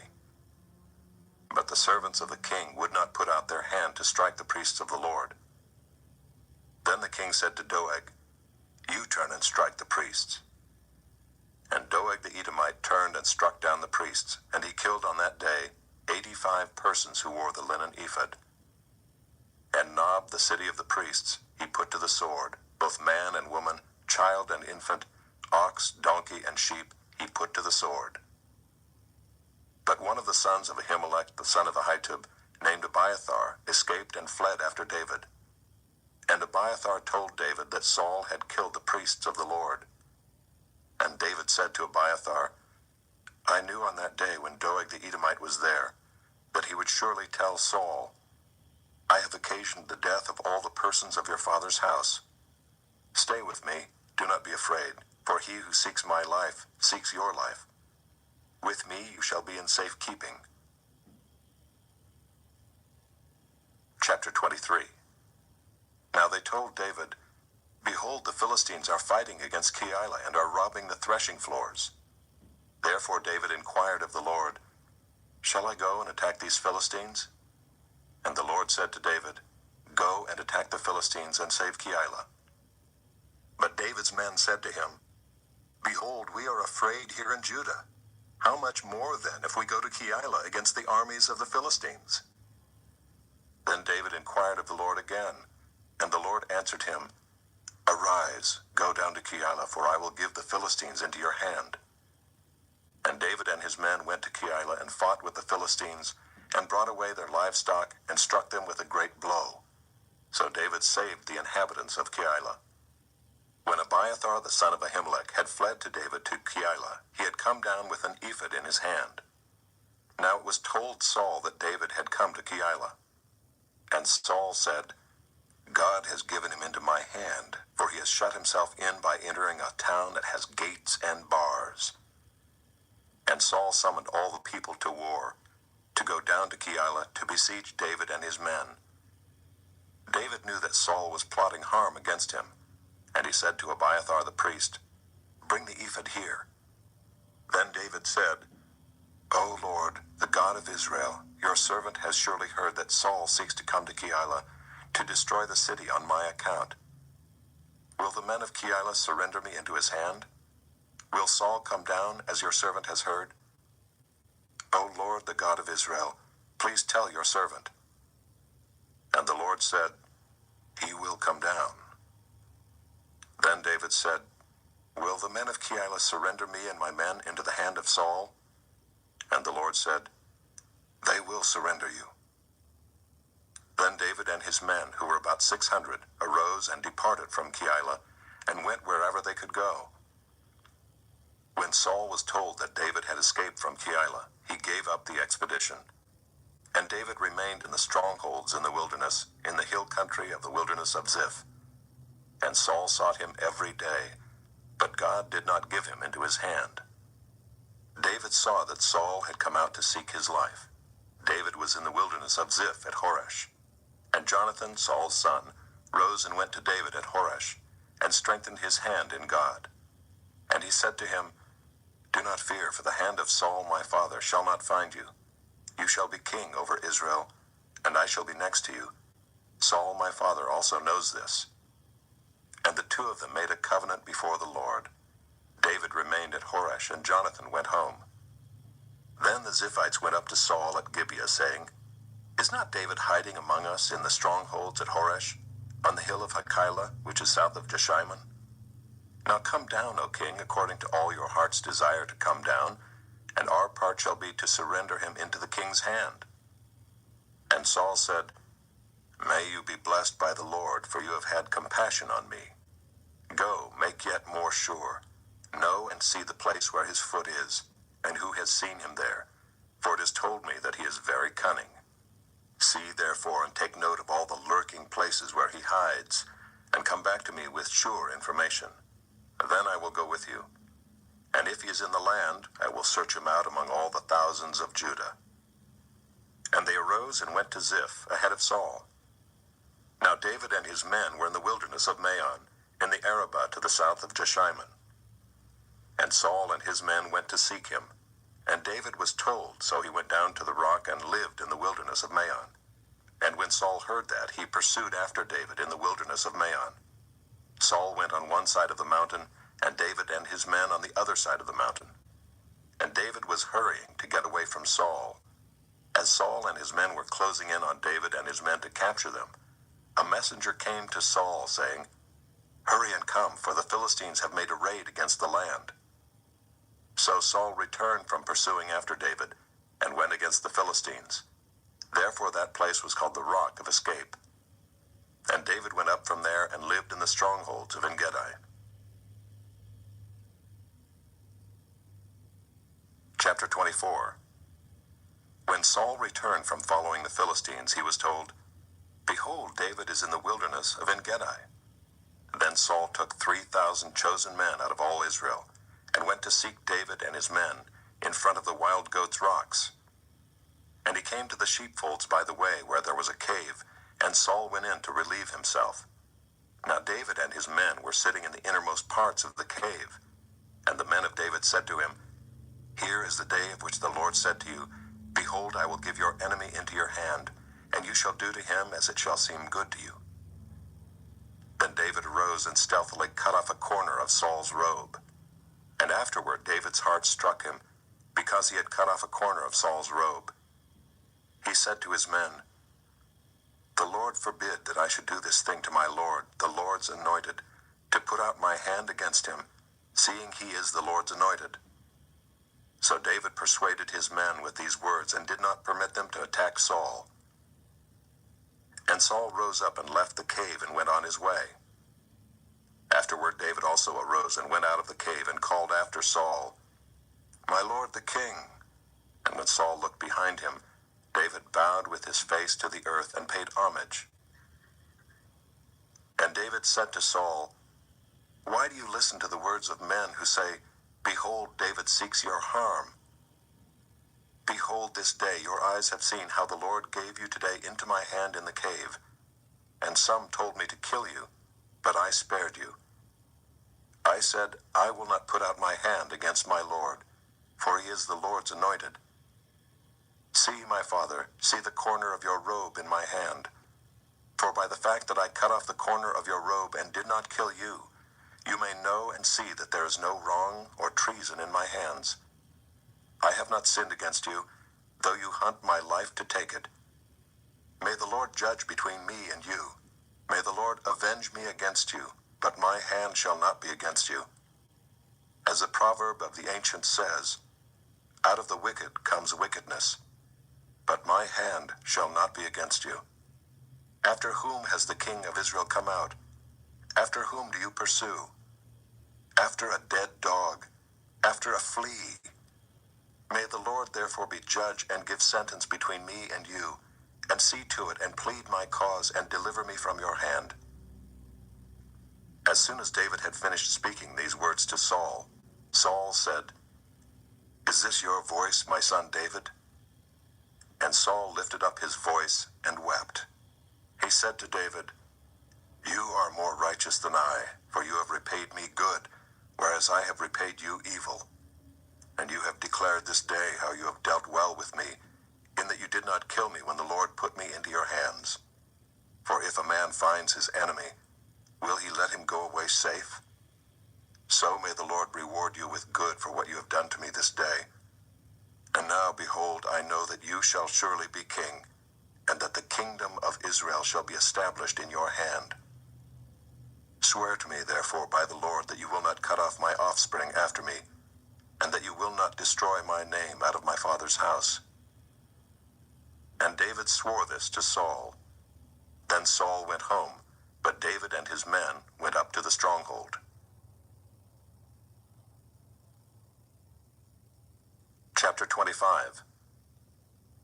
Now Samuel died, and all Israel assembled and mourned for him, and they buried him in his house at Ramah. Then David rose and went down to the wilderness of Paran. And there was a man in Maon whose business was in Carmel. The man was very rich. He had 3,000 sheep and 1,000 goats. He was shearing his sheep in Carmel. Now the name of the man was Nabal, and the name of his wife Abigail. The woman was discerning and beautiful, but the man was harsh and badly behaved. He was a Calebite. David heard in the wilderness that Nabal was shearing his sheep. So David sent 10 young men. And David said to the young men, "Go up to Carmel and go to Nabal and greet him in my name. And thus you shall greet him. Peace be to you, and peace be to your house, and peace be to all that you have. I hear that you have shearers. Now your shepherds have been with us, and we did them no harm, and they missed nothing all the time they were in Carmel. Ask your young men, and they will tell you. Therefore let my young man find favor in your eyes, for we come on a feast day. Please give whatever you have at hand to your servants and to your son David." When David's young men came, they said all this to Nabal in the name of David, and then they waited. And Nabal answered David's servants, "Who is David? Who is the son of Jesse? There are many servants these days who are breaking away from their masters. Shall I take my bread and my water and my meat that I have killed for my shearers and give it to men who come from I do not know where?" So David's young men turned away and came back and told him all this. And David said to his men, "Every man strap on his sword." And every man of them strapped on his sword. David also strapped on his sword. And about 400 men went up after David, while 200 remained with the baggage. But one of the young men told Abigail, Nabal's wife, "Behold, David sent messengers out of the wilderness to greet our master, and he railed at them. Yet the men were very good to us, and we suffered no harm. And we did not miss anything when we were in the fields, as long as we went with them. They were a wall to us both by night and by day, all the while we were with them keeping the sheep. Now therefore know this and consider what you should do, for harm is determined against our master and against all his house, and he is such a worthless man that one cannot speak to him." Then Abigail made haste and took 200 loaves and 2 skins of wine and 5 sheep already prepared and 5 seahs of parched grain and 100 clusters of raisins and 200 cakes of figs, and laid them on donkeys. And she said to her young men, "Go on before me. Behold, I come after you." But she did not tell her husband Nabal. And as she rode on the donkey and came down under cover of the mountain, behold, David and his men came down toward her, and she met them. Now David had said, "Surely in vain have I guarded all that this fellow has in the wilderness, so that nothing was missed of all that belonged to him, and he has returned me evil for good. God do so to the enemies of David, and more also, if by morning I leave so much as one male of all who belong to him." When Abigail saw David, she hurried and got down from the donkey and fell before David on her face and bowed to the ground. She fell at his feet and said, "On me alone, my lord, be the guilt. Please let your servant speak in your ears and hear the words of your servant. Let not my lord regard this worthless fellow, Nabal, for as his name is, so is he. Nabal is his name, and folly is with him. But I, your servant, did not see the young men of my lord, whom you sent. Now then, my lord, as the Lord lives and as your soul lives, because the Lord has restrained you from blood guilt and from saving with your own hand, now then let your enemies and those who seek to do evil to my lord be as Nabal. And now let this present that your servant has brought to my lord be given to the young men who follow my lord. Please forgive the trespass of your servant, for the Lord will certainly make my lord a sure house, because my lord is fighting the battles of the Lord, and evil shall not be found in you so long as you live. If men rise up to pursue you and to seek your life, the life of my lord shall be bound in the bundle of the living in the care of the Lord your God. And the lives of your enemies he shall sling out as from the hollow of a sling. And when the Lord has done to my lord according to all the good that he has spoken concerning you, and has appointed you prince over Israel, my lord shall have no cause of grief or pangs of conscience for having shed blood without cause, or for my lord working salvation himself. And when the Lord has dealt well with my lord, then remember your servant." And David said to Abigail, Blessed be the Lord, the God of Israel, who sent you this day to meet me. Blessed be your discretion, and blessed be you, who have kept me this day from blood guilt, and from working salvation with my own hand. For as surely as the Lord, the God of Israel, lives, who has restrained me from hurting you, unless you had hurried and come to meet me, truly by morning there had not been left to Nabal so much as one male. Then David received from her hand what she had brought him, and he said to her, Go up in peace to your house. See, I have obeyed your voice, and I have granted your petition. And Abigail came to Nabal, and behold, he was holding a feast in his house, like the feast of a king. And Nabal's heart was merry within him, for he was very drunk. So she told him nothing at all until the morning light. In the morning, when the wine had gone out of Nabal, his wife told him these things, and his heart died within him, and he became as a stone. And about 10 days later the Lord struck Nabal, and he died.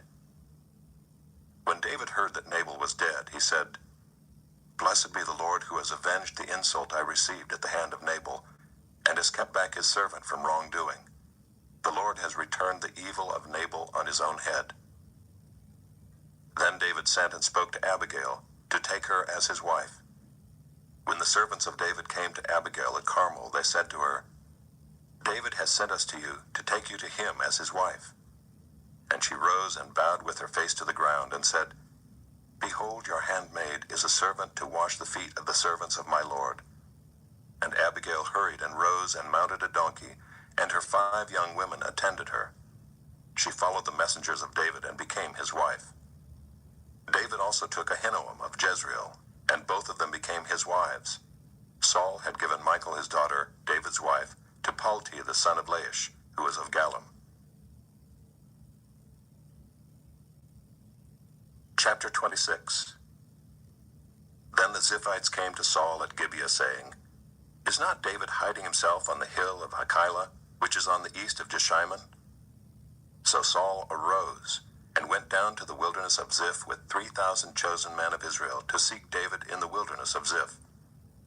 And Saul encamped on the hill of Hachilah, which is beside the road on the east of Jeshimon. But David remained in the wilderness. When he saw that Saul came after him into the wilderness, David sent out spies and learned that Saul had indeed come. Then David rose and came to the place where Saul had encamped. And David saw the place where Saul lay, with Abner the son of Ner, the commander of his army. Saul was lying within the encampment, while the army was encamped around him. Then David said to Ahimelech the Hittite, and to Joab's brother Abishai the son of Zeruiah, Who will go down with me into the camp to Saul? And Abishai said, I will go down with you. So David and Abishai went to the army by night. And there lay Saul, sleeping within the encampment, with his spear stuck in the ground at his head, and Abner and the army lay around him. Then Abishai said to David, God has given your enemy into your hand this day. Now please let me pin him to the earth with one stroke of the spear, and I will not strike him twice. But David said to Abishai, Do not destroy him, for who can put out his hand against the Lord's anointed and be guiltless? And David said, As the Lord lives, the Lord will strike him, or his day will come to die, or he will go down into battle and perish. The Lord forbid that I should put out my hand against the Lord's anointed. But take now the spear that is at his head, and the jar of water, and let us go. So David took the spear and the jar of water from Saul's head, and they went away. No man saw it or knew it, nor did any awake, for they were all asleep, because a deep sleep from the Lord had fallen upon them. Then David went over to the other side and stood far off on the top of the hill with a great space between them. And David called to the army and to Abner the son of Ner, saying, Will you not answer, Abner? Then Abner answered, Who are you who calls to the king? And David said to Abner, Are you not a man? Who is like you in Israel? Why then have you not kept watch over your lord the king? For one of the people came in to destroy the king your lord. This thing that you have done is not good. As the Lord lives, you deserve to die, because you have not kept watch over your lord, the Lord's anointed. And now see where the king's spear is, and the jar of water that was at his head. Saul recognized David's voice and said, "Is this your voice, my son David?" And David said, "It is my voice, my lord, O king." And he said, "Why does my lord pursue after his servant? For what have I done? What evil is on my hands? Now therefore let my lord the king hear the words of his servant. If it is the Lord who has stirred you up against me, may he accept an offering. But if it is men, may they be cursed before the Lord. For they have driven me out this day that I should have no share in the heritage of the Lord, saying, 'Go, serve other gods.' Now therefore let not my blood fall to the earth away from the presence of the Lord. For the king of Israel has come out to seek a single flea like one who hunts a partridge in the mountains." Then Saul said, "I have sinned. Return, my son David, for I will no more do you harm, because my life was precious in your eyes this day. Behold, I have acted foolishly, and have made a great mistake." And David answered and said, "Here is the spear, O king. Let one of the young men come over and take it. The Lord rewards every man for his righteousness and his faithfulness.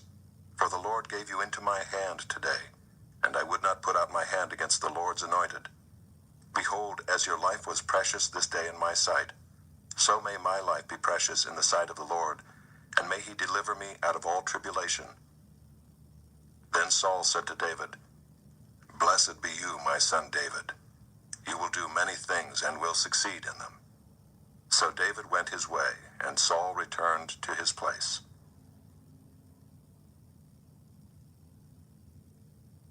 Chapter 27.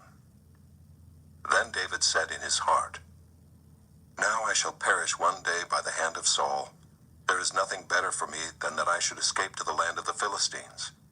Then Saul will despair of seeking me any longer within the borders of Israel, and I shall escape out of his hand." So David arose and went over, he and the 600 men who were with him, to Achish the son of Maoch, king of Gath. And David lived with Achish at Gath, he and his men, every man with his household, and David with his 2 wives, Ahinoam of Jezreel, and Abigail of Carmel, Nabal's widow. And when it was told Saul that David had fled to Gath, he no longer sought him. Then David said to Achish, "If I have found favor in your eyes, let a place be given me in one of the country towns, that I may dwell there. For why should your servant dwell in the royal city with you?" So that day Achish gave him Ziklag. Therefore Ziklag has belonged to the kings of Judah to this day. And the number of the days that David lived in the country of the Philistines was 1 year and 4 months. Now David and his men went up and made raids against the Geshurites, the Girzites, and the Amalekites, for these were the inhabitants of the land from of old, as far as Shur to the land of Egypt. And David would strike the land and would leave neither man nor woman alive, but would take away the sheep, the oxen, the donkeys, the camels, and the garments, and come back to Achish. When Achish asked, "Where have you made a raid today?" David would say, "Against the Negev of Judah," or "Against the Negev of the Jerahmeelites," or "Against the Negev of the Kenites." And David would leave neither man nor woman alive to bring news to Gath, thinking, lest they should tell about us and say, "So David has done." Such was his custom all the while he lived in the country of the Philistines. And Achish trusted David, thinking, "He has made himself an utter stench to his people Israel. Therefore he shall always be my servant." Chapter 28. In those days the Philistines gathered their forces for war, to fight against Israel. And Achish said to David, "Understand that you and your men are to go out with me in the army."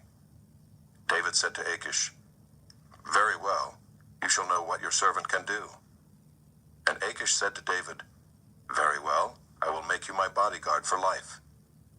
Now Samuel had died, and all Israel had mourned for him, and buried him in Ramah his own city. And Saul had put the mediums and the necromancers out of the land. The Philistines assembled and came and encamped at Shunem. And Saul gathered all Israel, and they encamped at Gilboa. When Saul saw the army of the Philistines, he was afraid, and his heart trembled greatly. And when Saul inquired of the Lord did not answer him, either by dreams, or by Urim, or by prophets. Then Saul said to his servants, "Seek out for me a woman who is a medium, that I may go to her and inquire of her." And his servants said to him, "Behold, there is a medium at Endor." So Saul disguised himself and put on other garments, and went, he and 2 men with him. And they came to the woman by night. And he said, "Divine for me by a spirit, and bring up for me whomever I shall name to you."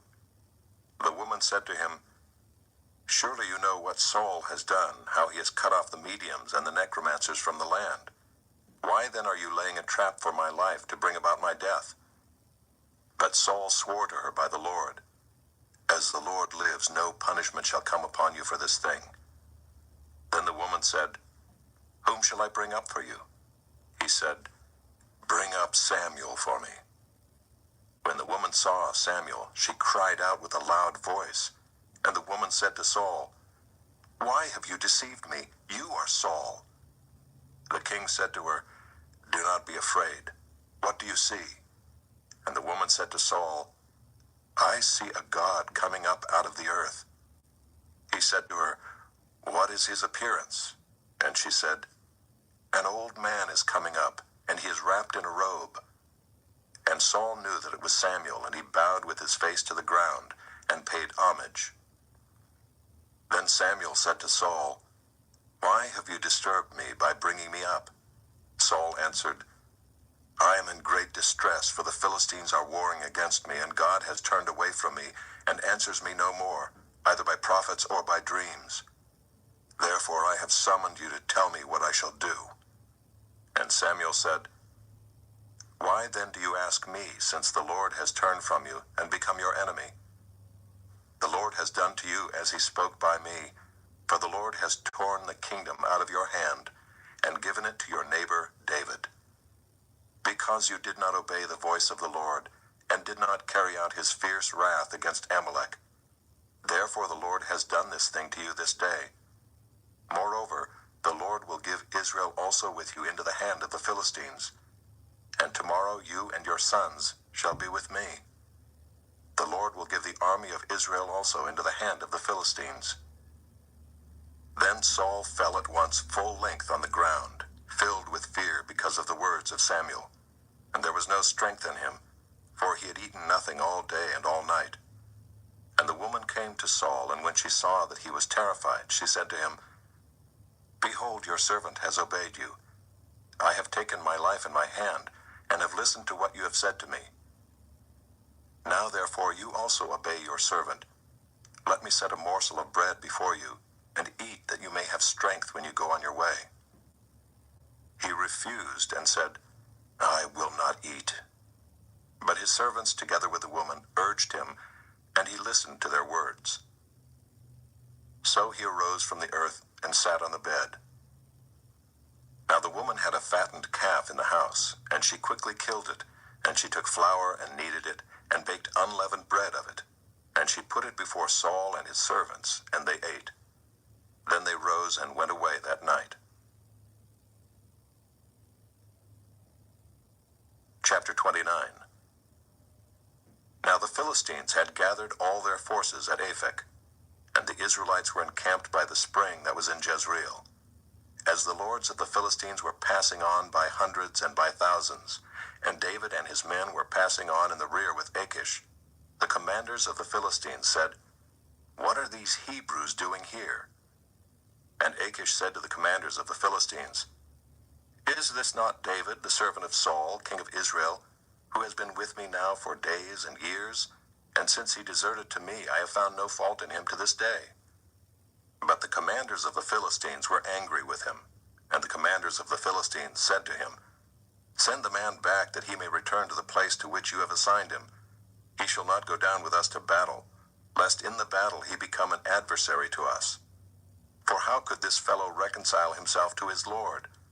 Would it not be with the heads of the men here? Is not this David, of whom they sing to one another in dances? Saul has struck down his thousands, and David his 10,000s. Then Achish called David and said to him, "As the Lord lives, you have been honest, and to me it seems right that you should march out and in with me in the campaign. For I have found nothing wrong in you from the day of your coming to me to this day. Nevertheless, the lords do not approve of you. So go back now and go peaceably, that you may not displease the lords of the Philistines." And David said to Achish, "But what have I done? What have you found in your servant from the day I entered your service until now, that I may not go and fight against the enemies of my lord the king?" And Achish answered David and said, "I know that you are as blameless in my sight as an angel of God. Nevertheless, the commanders of the Philistines have said, 'He shall not go up with us to the battle.' Now then, rise early in the morning with the servants of your lord who came with you, and start early in the morning and depart as soon as you have light." So David set out with his men early in the morning to return to the land of the Philistines. But the Philistines went up to Jezreel. Chapter 30. Now when David and his men came to Ziklag on the third day, the Amalekites had made a raid against the Negeb and against Ziklag. They had overcome Ziklag and burned it with fire, and taken captive the women and all who were in it, both small and great. They killed no one, but carried them off and went their way. And when David and his men came to the city, they found it burned with fire, and their wives and sons and daughters taken captive. Then David and the people who were with him raised their voices and wept until they had no more strength to weep. David's 2 wives also had been taken captive, Ahinoam of Jezreel, and Abigail the wife of Nabal of Carmel. And David was greatly distressed, for the people spoke of stoning him, because all the people were bitter in soul, each for his sons and daughters. But David strengthened himself in the Lord his God. And David said to Abiathar the priest, the son of Ahimelech, "Bring me the ephod." So Abiathar brought the ephod to David. And David inquired of the Lord, "Shall I pursue after this band? Shall I overtake them?" He answered him, "Pursue, for you shall surely overtake, and shall surely rescue." So David set out and the 600 men who were with him, and they came to the brook Bezor, where those who were left behind stayed. But David pursued, he and 400 men. 200 stayed behind, who were too exhausted to cross the brook Bezor. They found an Egyptian in the open country and brought him to David. And they gave him bread, and he ate. They gave him water to drink, and they gave him a piece of a cake of figs and 2 clusters of raisins. And when he had eaten, his spirit revived, for he had not eaten bread or drunk water for 3 days and 3 nights. And David said to him, "To whom do you belong, and where are you from?" He said, "I am a young man of Egypt, servant to an Amalekite, and my master left me behind because I fell sick 3 days ago. We had made a raid against the Negeb of the Kerethites, and against that which belongs to Judah, and against the Negeb of Caleb, and we burned Ziklag with fire." And David said to him, "Will you take me down to this band?" And he said, "Swear to me by God that you will not kill me or deliver me into the hands of my master, and I will take you down to this band." And when he had taken him down, behold, they were spread abroad over all the land, eating and drinking and dancing, because of all the great spoil they had taken from the land of the Philistines and from the land of Judah. And David struck them down from twilight until the evening of the next day, and not a man of them escaped, except 400 young men, who mounted camels and fled. David recovered all that the Amalekites had taken, and David rescued his 2 wives. Nothing was missing, whether small or great, sons or daughters, spoil or anything that had been taken. David brought back all. David also captured all the flocks and herds, and the people drove the livestock before him, and said, "This is David's spoil." Then David came to the 200 men who had been too exhausted to follow David, and who had been left at the brook Bezor. And they went out to meet David and to meet the people who were with him. And when David came near to the people, he greeted them.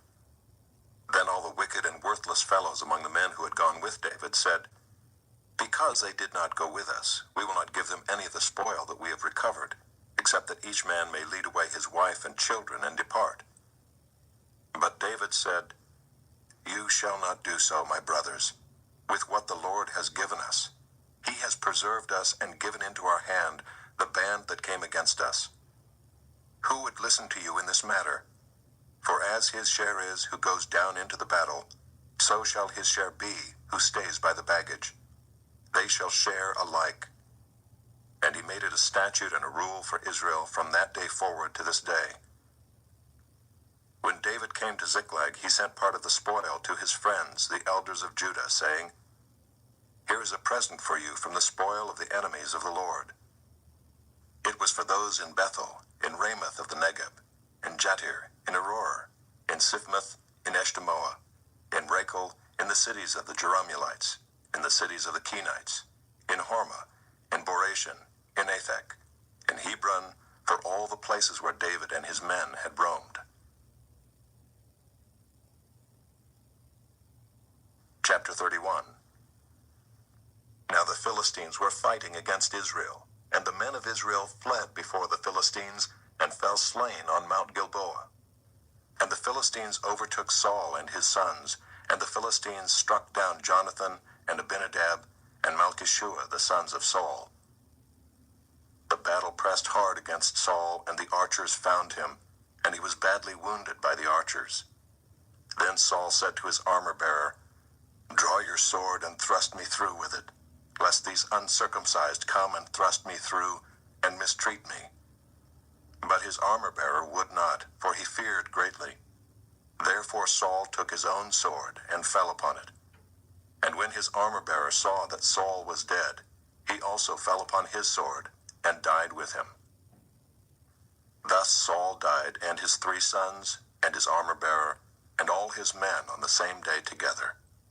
And when the men of Israel who were on the other side of the valley and those beyond the Jordan saw that the men of Israel had fled, and that Saul and his sons were dead, they abandoned their cities and fled. And the Philistines came and lived in them. The next day, when the Philistines came to strip the slain, they found Saul and his 3 sons fallen on Mount Gilboa. So they cut off his head and stripped off his armor, and sent messengers throughout the land of the Philistines, to carry the good news to the house of their idols and to the people. They put his armor in the temple of Ashtaroth, and they fastened his body to the wall of Bethshan. But when the inhabitants of Jabesh-Gilead heard what the Philistines had done to Saul, all the valiant men arose and went all night, and took the body of Saul and the bodies of his sons from the wall of Bethshan, and they came to Jabesh and burned them there. And they took their bones and buried them under the tamarisk tree in Jabesh, and fasted 7 days. 2 Samuel, chapter 1. After the death of Saul, when David had returned from striking down the Amalekites, David remained 2 days in Ziklag. And on the 3rd day, behold, a man came from Saul's camp, with his clothes torn and dirt on his head. And when he came to David, he fell to the ground and paid homage. David said to him, Where do you come from? And he said to him, I have escaped from the camp of Israel. And David said to him, How did it go? Tell me. And he answered, The people fled from the battle, and also many of the people have fallen and are dead. And Saul and his son Jonathan are also dead. Then David said to the young man who told him, How do you know that Saul and his son Jonathan are dead? And the young man who told him said, By chance I happened to be on Mount Gilboa, and there was Saul leaning on his spear, and behold, the chariots and the horsemen were close upon him. And when he looked behind him, he saw me, and called to me. And I answered, Here I am. And he said to me, Who are you? I answered him, I am an Amalekite.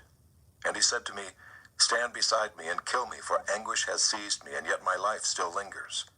So I stood beside him and killed him, because I was sure that he could not live after he had fallen. And I took the crown that was on his head and the armlet that was on his arm, and I have brought them here to my lord. Then David took hold of his clothes and tore them, and so did all the men who were with him. And they mourned and wept and fasted until evening for Saul and for Jonathan his son, and for the people of the Lord and for the house of Israel, because they had fallen by the sword. And David said to the young man who told him, Where do you come from? And he answered, I am the son of a sojourner, an Amalekite. David said to him, How is it you were not afraid to put out your hand to destroy the Lord's anointed? Then David called one of the young men and said, Go, execute him. And he struck him down so that he died. And David said to him, Your blood be on your head, for your own mouth has testified against you, saying, I have killed the Lord's anointed. And David lamented with this lamentation over Saul and Jonathan his son, and he said it should be taught to the people of Judah. Behold, it is written in the book of Jasher. He said, Your glory, O Israel, is slain on your high places. How the mighty have fallen. Tell it not in Gath, publish it not in the streets of Ashkelon, lest the daughters of the Philistines rejoice, lest the daughters of the uncircumcised exult. You mountains of Gilboa, let there be no dew or rain upon you, nor fields of offerings. For there the shield of the mighty was defiled, the shield of Saul not anointed with oil. From the blood of the slain, from the fat of the mighty, the bow of Jonathan turned not back, and the sword of Saul returned not empty. Saul and Jonathan, beloved and lovely. In life and in death they were not divided. They were swifter than eagles, they were stronger than lions. You daughters of Israel, weep over Saul, who clothed you luxuriously in scarlet, who put ornaments of gold on your apparel. How the mighty have fallen in the midst of the battle. Jonathan lies slain on your high places. I am distressed for you, my brother Jonathan. Very pleasant have you been to me. Your love to me was extraordinary, surpassing the love of women. How the mighty have fallen, and the weapons of war perished. Chapter 2. After this David inquired of the Lord, Shall I go up into any of the cities of Judah? And the Lord said to him, Go up. David said, To which shall I go up? And he said, To Hebron. So David went up there, and his 2 wives also, Ahinoam of Jezreel, and Abigail the widow of Nabal of Carmel. And David brought up his men who were with him, everyone with his household, and they lived in the towns of Hebron. And the men of Judah came, and there they anointed David king over the house of Judah. When they told David, It was the men of Jabesh Gilead who buried Saul, David sent messengers to the men of Jabesh Gilead and said to them, May you be blessed by the Lord, because you showed this loyalty to Saul your Lord, and buried him. Now may the Lord show steadfast love and faithfulness to you, and I will do good to you because you have done this thing. Now therefore let your hands be strong and be valiant, for Saul your Lord is dead, and the house of Judah has anointed me king over them. But Abner the son of Ner, commander of Saul's army, took Ishbosheth the son of Saul, and brought him over to Mahanaim, and he made him king over Gilead and the Asherites and Jezreel and Ephraim and Benjamin and all Israel. Ishbosheth, Saul's son, was 40 years old when he began to reign over Israel, and he reigned 2 years. But the house of Judah followed David, and the time that David was king in Hebron over the house of Judah was 7 years and 6 months.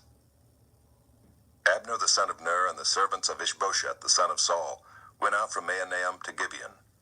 And Joab the son of Zeruiah and the servants of David went out and met them at the pool of Gibeon. And they sat down, the one on the one side of the pool, and the other on the other side of the pool.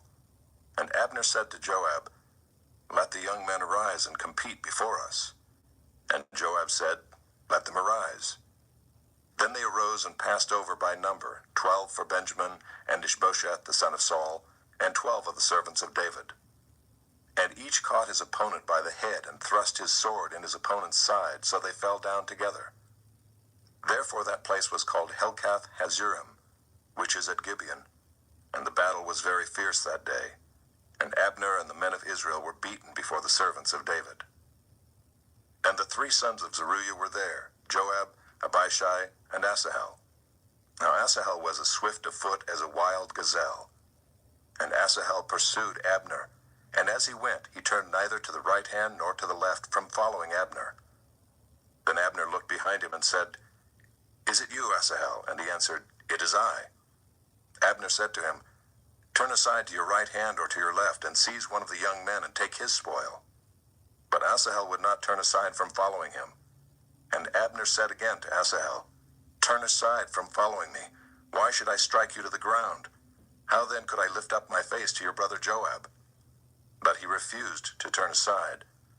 Therefore Abner struck him in the stomach with the butt of his spear, so that the spear came out at his back. And he fell there and died where he was. And all who came to the place where Asahel had fallen and died stood still. But Joab and Abishai pursued Abner. And as the sun was going down, they came to the hill of Ammah, which lies before Giah, on the way to the wilderness of Gibeon. And the people of Benjamin gathered themselves together behind Abner, and became one group, and took their stand on the top of a hill. Then Abner called to Joab, "Shall the sword devour forever? Do you not know that the end will be bitter? How long will it be before you tell your people to turn from the pursuit of their brothers?" And Joab said, "As God lives, if you had not spoken, surely the men would not have given up the pursuit of their brothers until the morning." So Joab blew the trumpet, and all the men stopped and pursued Israel no more, nor did they fight any more. And Abner and his men went all that night through the Arabah. They crossed the Jordan, and marching the whole morning they came to Mahanaim. Joab returned from the pursuit of Abner, and when he had gathered all the people together, there were missing from David's servants 19 men besides Asahel. But the servants of David had struck down of Benjamin 360 of Abner's men. And they took up Asahel and buried him in the tomb of his father, which was at Bethlehem. And Joab and his men marched all night, and the day broke upon them at Hebron. Chapter 3. There was a long war between the house of Saul and the house of David, and David grew stronger and stronger, while the house of Saul became weaker and weaker. And sons were born to David at Hebron. His firstborn was Amnon of Ahinoam of Jezreel, and his second Chileab of Abigail the widow of Nabal of Carmel, and the third Absalom the son of Maacah the daughter of Talmai king of Geshur, and the fourth Adonijah the son of Haggith, and the fifth Shephatiah the son of Abital, and the sixth Ithream of Eglah David's wife. These were born to David in Hebron. While there was war between the house of Saul and the house of David, Abner was making himself strong in the house of Saul. Now Saul had a concubine whose name was Rizpah, the daughter of Aiah. And Ishbosheth said to Abner, "Why have you gone into my father's concubine?" Then Abner was very angry over the words of Ishbosheth, and said, "Am I a dog's head of Judah? To this day I keep showing steadfast love to the house of Saul your father, to his brothers and to his friends, and have not given you into the hand of David. And yet you charge me today with a fault concerning a woman. God do so to Abner and more also, if I do not accomplish for David what the Lord has sworn to him, to transfer the kingdom from the house of Saul and set up the throne of David over Israel and over Judah, from Dan to Beersheba." And Ishbosheth could not answer Abner another word, because he feared him. And Abner sent messengers to David on his behalf, saying, "To whom does the land belong? Make your covenant with me, and behold, my hand shall be with you to bring over all Israel to you." And he said, "Good, I will make a covenant with you, but one thing I require of you, that is, you shall not see my face, unless you first bring Michal, Saul's daughter, when you come to see my face." Then David sent messengers to Ishbosheth, Saul's son, saying, "Give me my wife Michal, for whom I paid the bridal price of 100 foreskins of the Philistines." And Ishbosheth sent and took her from her husband Paltiel, the son of Laish. But her husband went with her, weeping after her all the way to Bahurim. Then Abner said to him, "Go, return." And he returned. And Abner conferred with the elders of Israel, saying, "For some time past you have been seeking David as king over you. Now then bring it about, for the Lord has promised David, saying, 'By the hand of my servant David I will save my people Israel from the hand of the Philistines, and from the hand of all their enemies.'" Abner also spoke to Benjamin, and then Abner went to tell David at Hebron all that Israel and the whole house of Benjamin thought good to do. When Abner came with 20 men to David at Hebron, David made a feast for Abner and the men who were with him. And Abner said to David, "I will arise and go and will gather all Israel to my lord the king, that they may make a covenant with you, and that you may reign over all that your heart desires." So David sent Abner away, and he went in peace. Just then the servants of David arrived with Joab from a raid, bringing much spoil with them. But Abner was not with David at Hebron, for he had sent him away, and he had gone in peace. When Joab and all the army that was with him came, it was told Joab, "Abner the son of Ner came to the king, and he has let him go, and he has gone in peace." Then Joab went to the king and said, "What have you done? Behold, Abner came to you. Why is it that you have sent him away, so that he is gone? You know that Abner the son of Ner came to deceive you, and to know your going out and your coming in, and to know all that you are doing."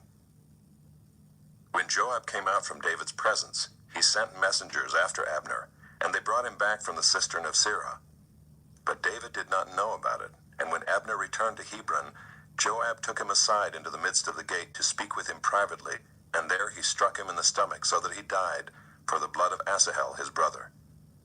Afterward, when David heard of it, he said, I and my kingdom are forever guiltless before the Lord for the blood of Abner the son of Ner. May it fall upon the head of Joab and upon all his father's house, and may the house of Joab never be without one who has a discharge, or who is leprous, or who holds a spindle, or who falls by the sword, or who lacks bread. So Joab and Abishai his brother killed Abner because he had put their brother Asahel to death in the battle at Gibeon. Then David said to Joab and to all the people who were with him, Tear your clothes and put on sackcloth and mourn before Abner. And King David followed the bier. They buried Abner at Hebron, and the king lifted up his voice and wept at the grave of Abner, and all the people wept. And the king lamented for Abner, saying, Should Abner die as a fool dies? Your hands were not bound, your feet were not fettered. As one falls before the wicked, you have fallen. And all the people wept again over him. Then all the people came to persuade David to eat bread while it was yet day. But David swore, saying, God do so to me and more also, if I taste bread or anything else, till the sun goes down. And all the people took notice of it, and it pleased them, as everything that the king did pleased all the people. So all the people and all Israel understood that day that it had not been the king's will to put to death Abner the son of Ner. And the king said to his servants, Do you not know that a prince and a great man has fallen this day in Israel? And I was gentle today, though anointed king. These men, the sons of Zeruiah, are more severe than I. The Lord repay the evildoer according to his wickedness. Chapter 4. When Ishbosheth, Saul's son, heard that Abner had died at Hebron, his courage failed, and all Israel was dismayed. Now Saul's son had 2 men who were captains of raiding bands. The name of the one was Baanah, and the name of the other Rechab, sons of Rimmon, a man of Benjamin from Beeroth, for Beeroth also is counted part of Benjamin. The Beerothites fled to Gibeon, and have been sojourners there to this day. Jonathan the son of Saul had a son who was crippled in his feet. He was 5 years old when the news about Saul and Jonathan came from Jezreel, and his nurse took him up and fled. And as she fled in her haste, he fell and became lame, and his name was Mephibosheth. Now the sons of Rimmon the Beerothite, Rechab and Baanah, set out, and about the heat of the day they came to the house of Ishbosheth, as he was taking his noonday rest. And they came into the midst of the house as if to get wheat, and they stabbed him in the stomach. Then Rechab and Baanah his brother escaped. When they came into the house, as he lay on his bed in his bedroom, they struck him and put him to death, and beheaded him. They took his head and went by the way of the Arabah all night, and brought the head of Ishbosheth to David at Hebron. And they said to the king, Here is the head of Ishbosheth, the son of Saul, your enemy, who sought your life. The Lord has avenged my lord the king this day on Saul and on his offspring. But David answered Rechab and Baanah his brother, the sons of Rimmon the Beerothite, As the Lord lives, who has redeemed my life out of every adversity, when one told me, Behold, Saul is dead, and thought he was bringing good news, I seized him and killed him at Ziklag, which was the reward I gave him for his news. How much more, when wicked men have killed a righteous man in his own house on his bed, shall I not now require his blood at your hand, and destroy you from the earth? And David commanded his young men, and they killed them, and cut off their hands and feet, and hanged them beside the pool at Hebron. But they took the head of Ishbosheth, and buried it in the tomb of Abner at Hebron. Chapter 5. Then all the tribes of Israel came to David at Hebron and said, Behold, we are your bone and flesh. In times past, when Saul was king over us, it was you who led out and brought in Israel, and the Lord said to you, You shall be shepherd of my people Israel, and you shall be prince over Israel. So all the elders of Israel came to the king at Hebron, and King David made a covenant with them at Hebron before the Lord. And they anointed David king over Israel. David was 30 years old when he began to reign, and he reigned 40 years. At Hebron he reigned over Judah 7 years and 6 months, and at Jerusalem he reigned over all Israel and Judah 33 years. And the king and his men went to Jerusalem against the Jebusites, the inhabitants of the land, who said to David, "You will not come in here, but the blind and the lame will ward you off," thinking, "David cannot come in here." Nevertheless, David took the stronghold of Zion, that is the city of David. And David said on that day, "Whoever would strike the Jebusites, let him get up the water shaft to attack the lame and the blind, who are hated by David's soul. Therefore it is said, 'The blind and the lame shall not come into the house.'" And David lived in the stronghold and called it the city of David. And David built the city all around from the Millo inward. And David became greater and greater, for the Lord, the God of hosts, was with him. And Hiram king of Tyre sent messengers to David, and cedar trees, also carpenters and masons, who built David a house. And David knew that the Lord had established him king over Israel, and that he had exalted his kingdom for the sake of his people Israel. And David took more concubines and wives from Jerusalem after he came from Hebron, and more sons and daughters were born to David. And these are the names of those who were born to him in Jerusalem: Shemuiah, Shobab, Nathan, Solomon, Ibhar, Elishua, Nepheg, Japhiah, Elishama, Eliada, and Eliphalet. When the Philistines heard that David had been anointed king over Israel, all the Philistines went up to search for David. But David heard of it and went down to the stronghold. Now the Philistines had come and spread out in the valley of Rephaim, and David inquired of the Lord, "Shall I go up against the Philistines? Will you give them into my hand?" And the Lord said to David, "Go up, for I will certainly give the Philistines into your hand." And David came to Baal-perazim, and David defeated them there. And he said, "The Lord has broken through my enemies before me like a breaking flood." Therefore the name of that place is called Baal-perazim. And the Philistines left their idols there, and David and his men carried them away. And the Philistines came up yet again and spread out in the valley of Rephaim. And when David inquired of the Lord, he said, "You shall not go up. Go around to their rear and come against them opposite the balsam trees.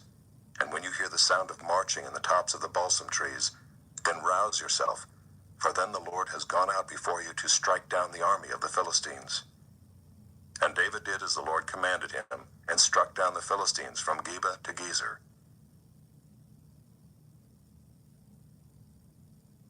Chapter 6. David again gathered all the chosen men of Israel, 30,000.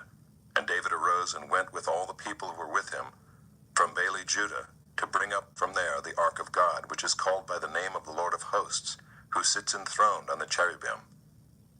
And they carried the ark of God on a new cart, and brought it out of the house of Abinadab, which was on the hill.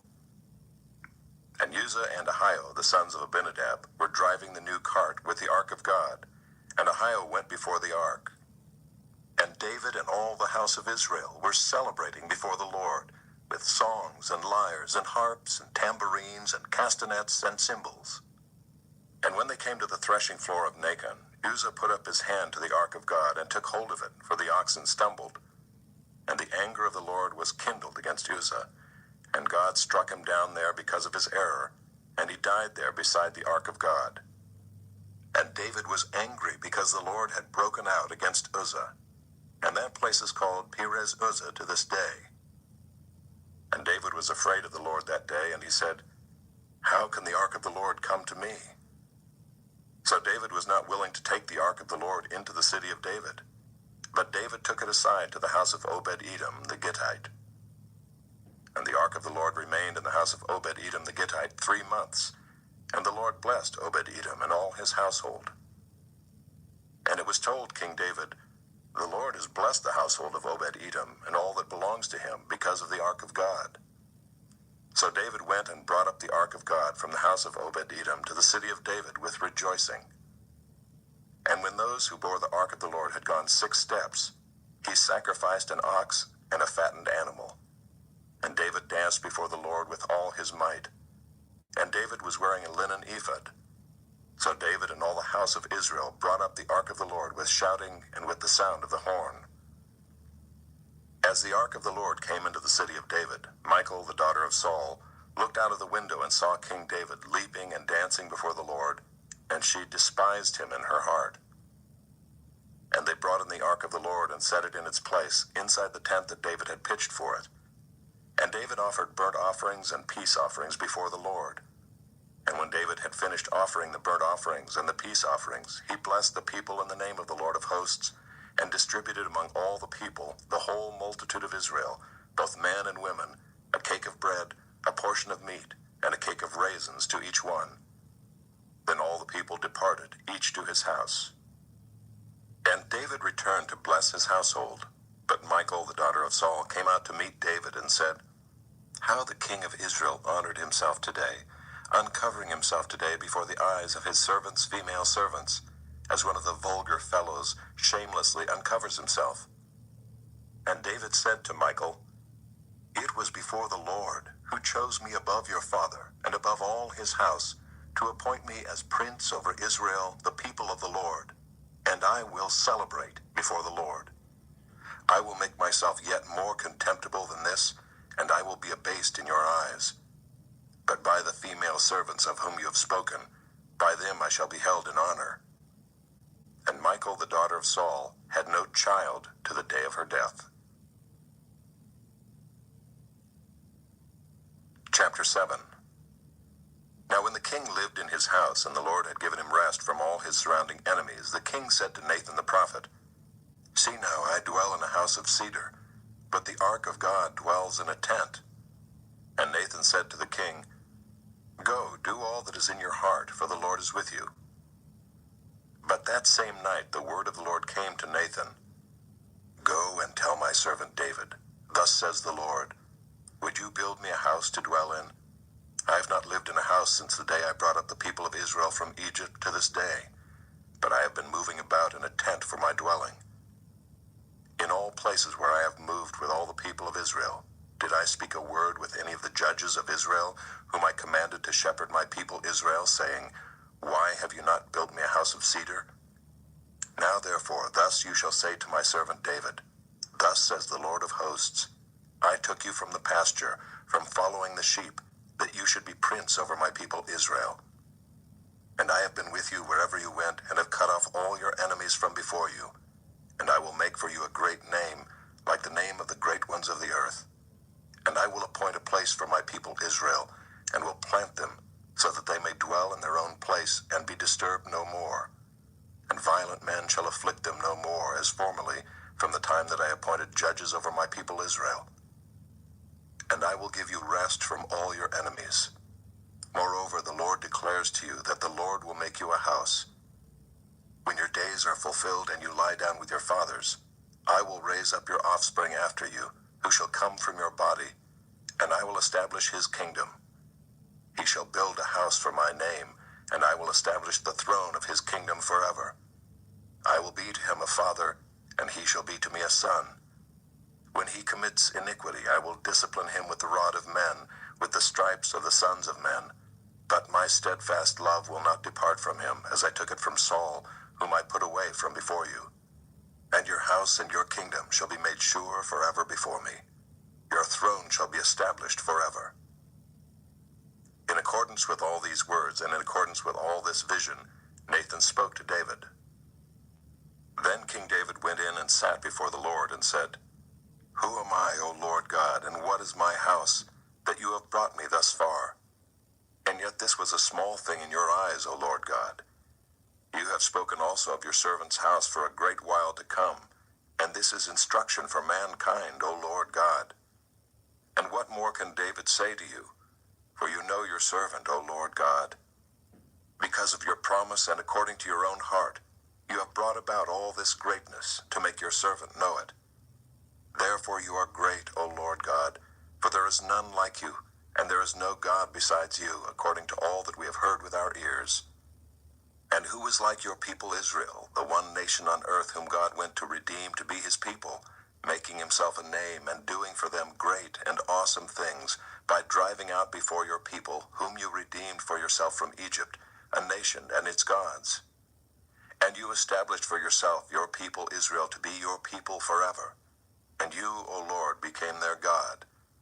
And now, O Lord God, confirm forever the word that you have spoken concerning your servant and concerning his house, and do as you have spoken. And your name will be magnified forever, saying, The Lord of hosts is God over Israel, and the house of your servant David will be established before you. For you, O Lord of hosts, the God of Israel, have made this revelation to your servant, saying, I will build you a house. Therefore your servant has found courage to pray this prayer to you. And now, O Lord God, you are God, and your words are true, and you have promised this good thing to your servant. Now therefore may it please you to bless the house of your servant, so that it may continue forever before you. For you, O Lord God, have spoken, and with your blessing shall the house of your servant be blessed forever.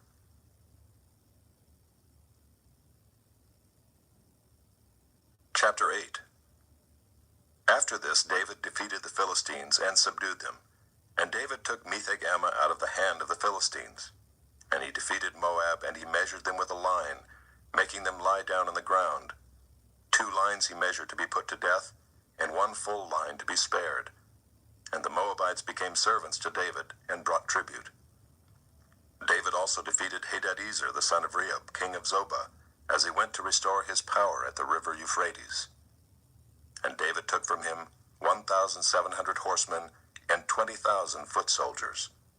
And David hamstrung all the chariot horses, but left enough for 100 chariots. And when the Syrians of Damascus came to help Hadadezer king of Zobah, David struck down 22,000 men of the Syrians. Then David put garrisons in Aram of Damascus, and the Syrians became servants to David and brought tribute. And the Lord gave victory to David wherever he went. And David took the shields of gold that were carried by the servants of Hadadezer, and brought them to Jerusalem. And from Beta and from Berothai, cities of Hadadezer, King David took very much bronze. When Toi king of Hamath heard that David had defeated the whole army of Hadadezer, Toi sent his son Joram to King David, to ask about his health and to bless him because he had fought against Hadadezer and defeated him. For Hadadezer had often been at war with Toi. And Joram brought with him articles of silver, of gold, and of bronze. These also King David dedicated to the Lord, together with the silver and gold that he dedicated from all the nations he subdued, from Edom, Moab, the Ammonites, the Philistines, Amalek, and from the spoil of Hadadezer, the son of Rehob, king of Zobah. And David made a name for himself when he returned from striking down 18,000 Edomites in the valley of Salt. Then he put garrisons in Edom. Throughout all Edom he put garrisons, and all the Edomites became David's servants. And the Lord gave victory to David wherever he went. So David reigned over all Israel, and David administered justice and equity to all his people. Joab the son of Zeruiah was over the army, and Jehoshaphat the son of Ahilud was recorder. And Zadok the son of Ahitub and Ahimelech the son of Abiathar were priests. And Seraiah was secretary. And Benaiah the son of Jehoiada was over the Kerethites and the Pelethites, and David's sons were priests. Chapter 9. And David said, Is there still anyone left of the house of Saul, that I may show him kindness for Jonathan's sake? Now there was a servant of the house of Saul, whose name was Ziba, and they called him to David. And the king said to him, Are you Ziba? And he said, I am your servant. And the king said, Is there not still someone of the house of Saul, that I may show the kindness of God to him? Ziba said to the king, There is still a son of Jonathan, he is crippled in his feet. The king said to him, Where is he? And Ziba said to the king, He is in the house of Machir, the son of Ammiel, at Lo-debar. Then King David sent and brought him from the house of Machir, the son of Ammiel, at Lo-debar. And Mephibosheth, the son of Jonathan, son of Saul, came to David and fell on his face and paid homage. And David said, Mephibosheth. And he answered, Behold, I am your servant. And David said to him, Do not fear, for I will show you kindness for the sake of your father Jonathan. And I will restore to you all the land of Saul your father, and you shall eat at my table always. And he paid homage and said, What is your servant that you should show regard for a dead dog such as I? Then the king called Ziba, Saul's servant, and said to him, All that belonged to Saul and to all his house I have given to your master's grandson. And you and your sons and your servants shall till the land for him and shall bring in the produce, that your master's grandson may have bread to eat. But Mephibosheth, your master's grandson, shall always eat at my table. Now Ziba had 15 sons and 20 servants. Then Ziba said to the king, According to all that my lord the king commands his servant, so will your servant do. So Mephibosheth ate at David's table like one of the king's sons. And Mephibosheth had a young son whose name was Micah, and all who lived in Ziba's house became Mephibosheth's servants. So Mephibosheth lived in Jerusalem, for he ate always at the king's table. Now he was lame in both his feet. Chapter 10. After this the king of the Ammonites died, and Hanun his son reigned in his place. And David said, I will deal loyally with Hanun the son of Nahash, as his father dealt loyally with me. So David sent by his servants to console him concerning his father. And David's servants came into the land of the Ammonites. But the princes of the Ammonites said to Hanun their lord, Do you think because David has sent comforters to you that he is honoring your father? Has not David sent his servants to you to search the city and to spy it out and to overthrow it?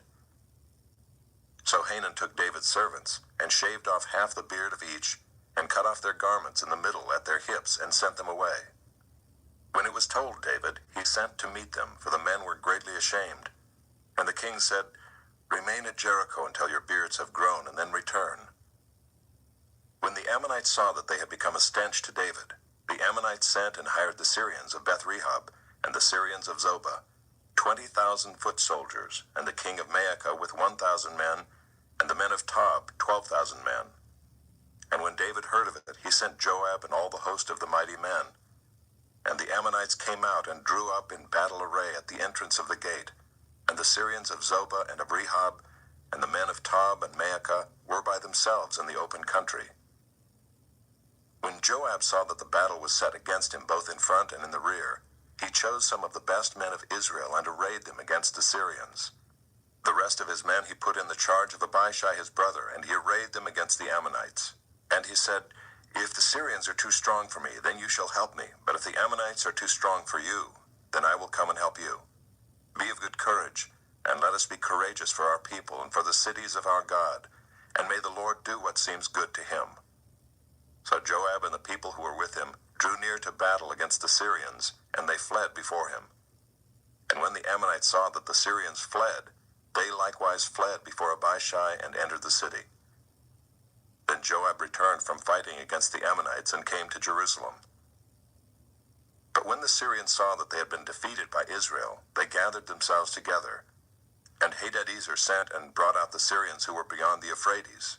They came to Helam with Shobach, the commander of the army of Hadadezer, at their head. And when it was told David, he gathered all Israel together and crossed the Jordan and came to Helam. The Syrians arrayed themselves against David and fought with him. And the Syrians fled before Israel, and David killed of the Syrians the men of 700 chariots, and 40,000 horsemen, and wounded Shobach the commander of their army, so that he died there. And when all the kings who were servants of Hadadezer saw that they had been defeated by Israel, they made peace with Israel and became subject to them. So the Syrians were afraid to save the Ammonites any more. Chapter 11. In the spring of the year, the time when kings go out to battle, David sent Joab and his servants with him and all Israel, and they ravaged the Ammonites and besieged Rabbah. But David remained at Jerusalem. It happened late one afternoon when David arose from his couch and was walking on the roof of the king's house, that he saw from the roof a woman bathing, and the woman was very beautiful. And David sent and inquired about the woman. And one said, Is not this Bathsheba, the daughter of Eliam, the wife of Uriah the Hittite? So David sent messengers and took her, and she came to him, and he lay with her. Now she had been purifying herself from her uncleanness. Then she returned to her house. And the woman conceived, and she sent and told David, I am pregnant. So David sent word to Joab, Send me Uriah the Hittite. And Joab sent Uriah to David. When Uriah came to him, David asked how Joab was doing and how the people were doing and how the war was going. Then David said to Uriah, Go down to your house and wash your feet. And Uriah went out of the king's house, and there followed him a present from the king. But Uriah slept at the door of the king's house with all the servants of his lord, and did not go down to his house. When they told David, Uriah did not go down to his house, David said to Uriah, Have you not come from a journey? Why did you not go down to your house? Uriah said to David, The ark and Israel and Judah dwell in booths, and my lord Joab and the servants of my lord are camping in the open field. Shall I then go to my house, to eat and to drink and to lie with my wife? As you live and as your soul lives, I will not do this thing. Then David said to Uriah, Remain here today also, and tomorrow I will send you back. So Uriah remained in Jerusalem that day and the next. And David invited him, and he ate in his presence and drank, so that he made him drunk. And in the evening he went out to lie on his couch with the servants of his lord, but he did not go down to his house. In the morning David wrote a letter to Joab and sent it by the hand of Uriah. In the letter he wrote, Set Uriah in the forefront of the hardest fighting, and then draw back from him, that he may be struck down and die. And as Joab was besieging the city, he assigned Uriah to the place where he knew there were valiant men. And the men of the city came out and fought with Joab, and some of the servants of David among the people fell. Uriah the Hittite also died. Then Joab sent and told David all the news about the fighting, and he instructed the messenger, When you have finished telling all the news about the fighting to the king, then if the king's anger rises, and if he says to you, Why did you go so near the city to fight? Did you not know that they would shoot from the wall? Who killed Abimelech the son of Jerubbesheth? Did not a woman cast an upper millstone on him from the wall, so that he died at Thebez? Why did you go so near the wall? Then you shall say, Your servant Uriah the Hittite is dead also. So the messenger went and came and told David all that Joab had sent him to tell. The messenger said to David, The men gained an advantage over us and came out against us in the field, but we drove them back to the entrance of the gate. Then the archers shot at your servants from the wall.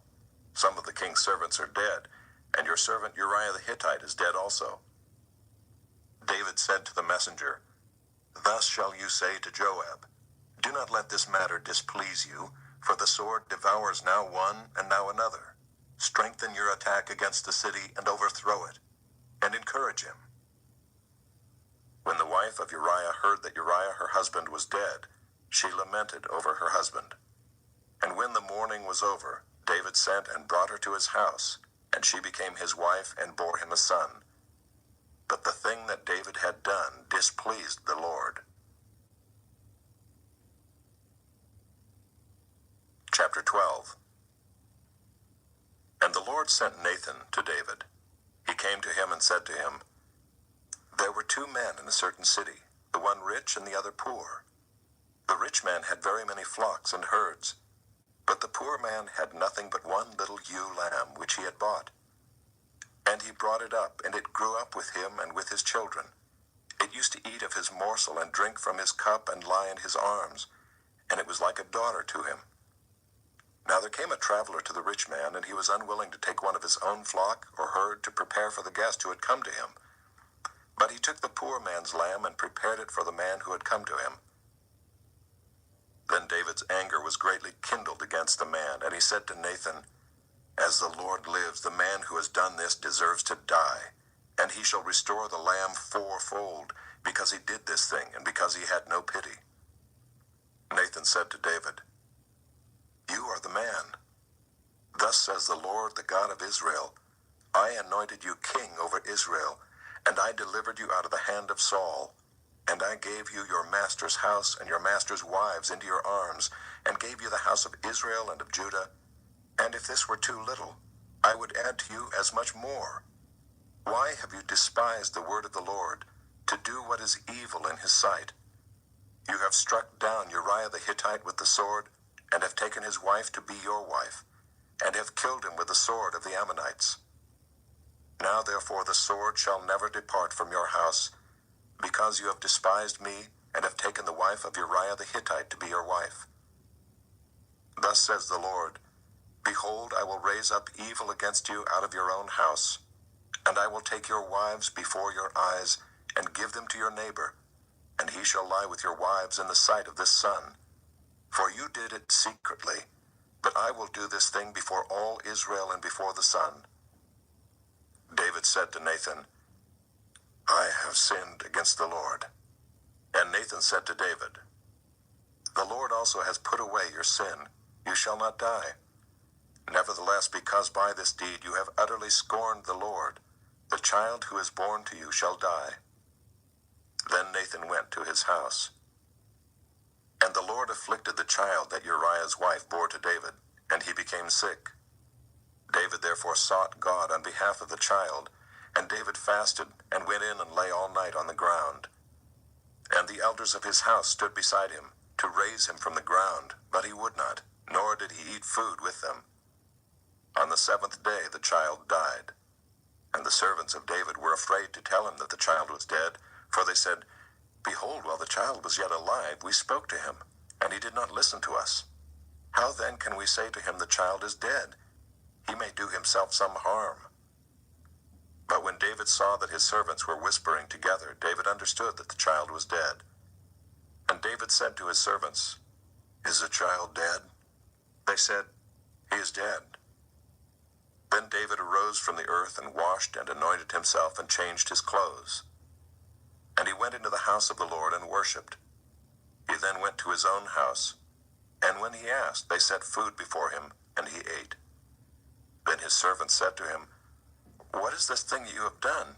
You fasted and wept for the child while he was alive, but when the child died, you arose and ate food. He said, While the child was still alive, I fasted and wept, for I said, Who knows whether the Lord will be gracious to me, that the child may live? But now he is dead. Why should I fast? Can I bring him back again? I shall go to him, but he will not return to me.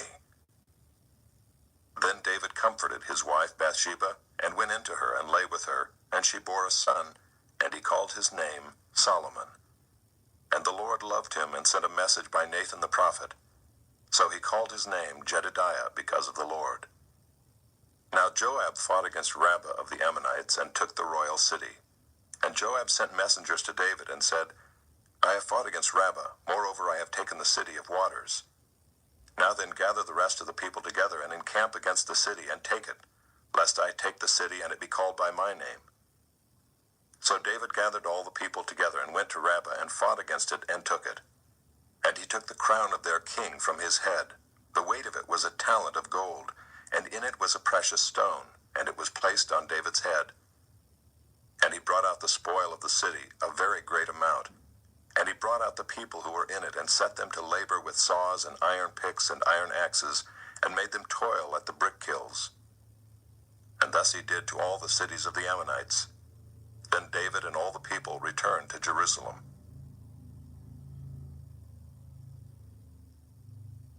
Chapter 13.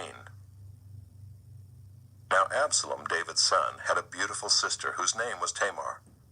And after a time, Amnon, David's son, loved her.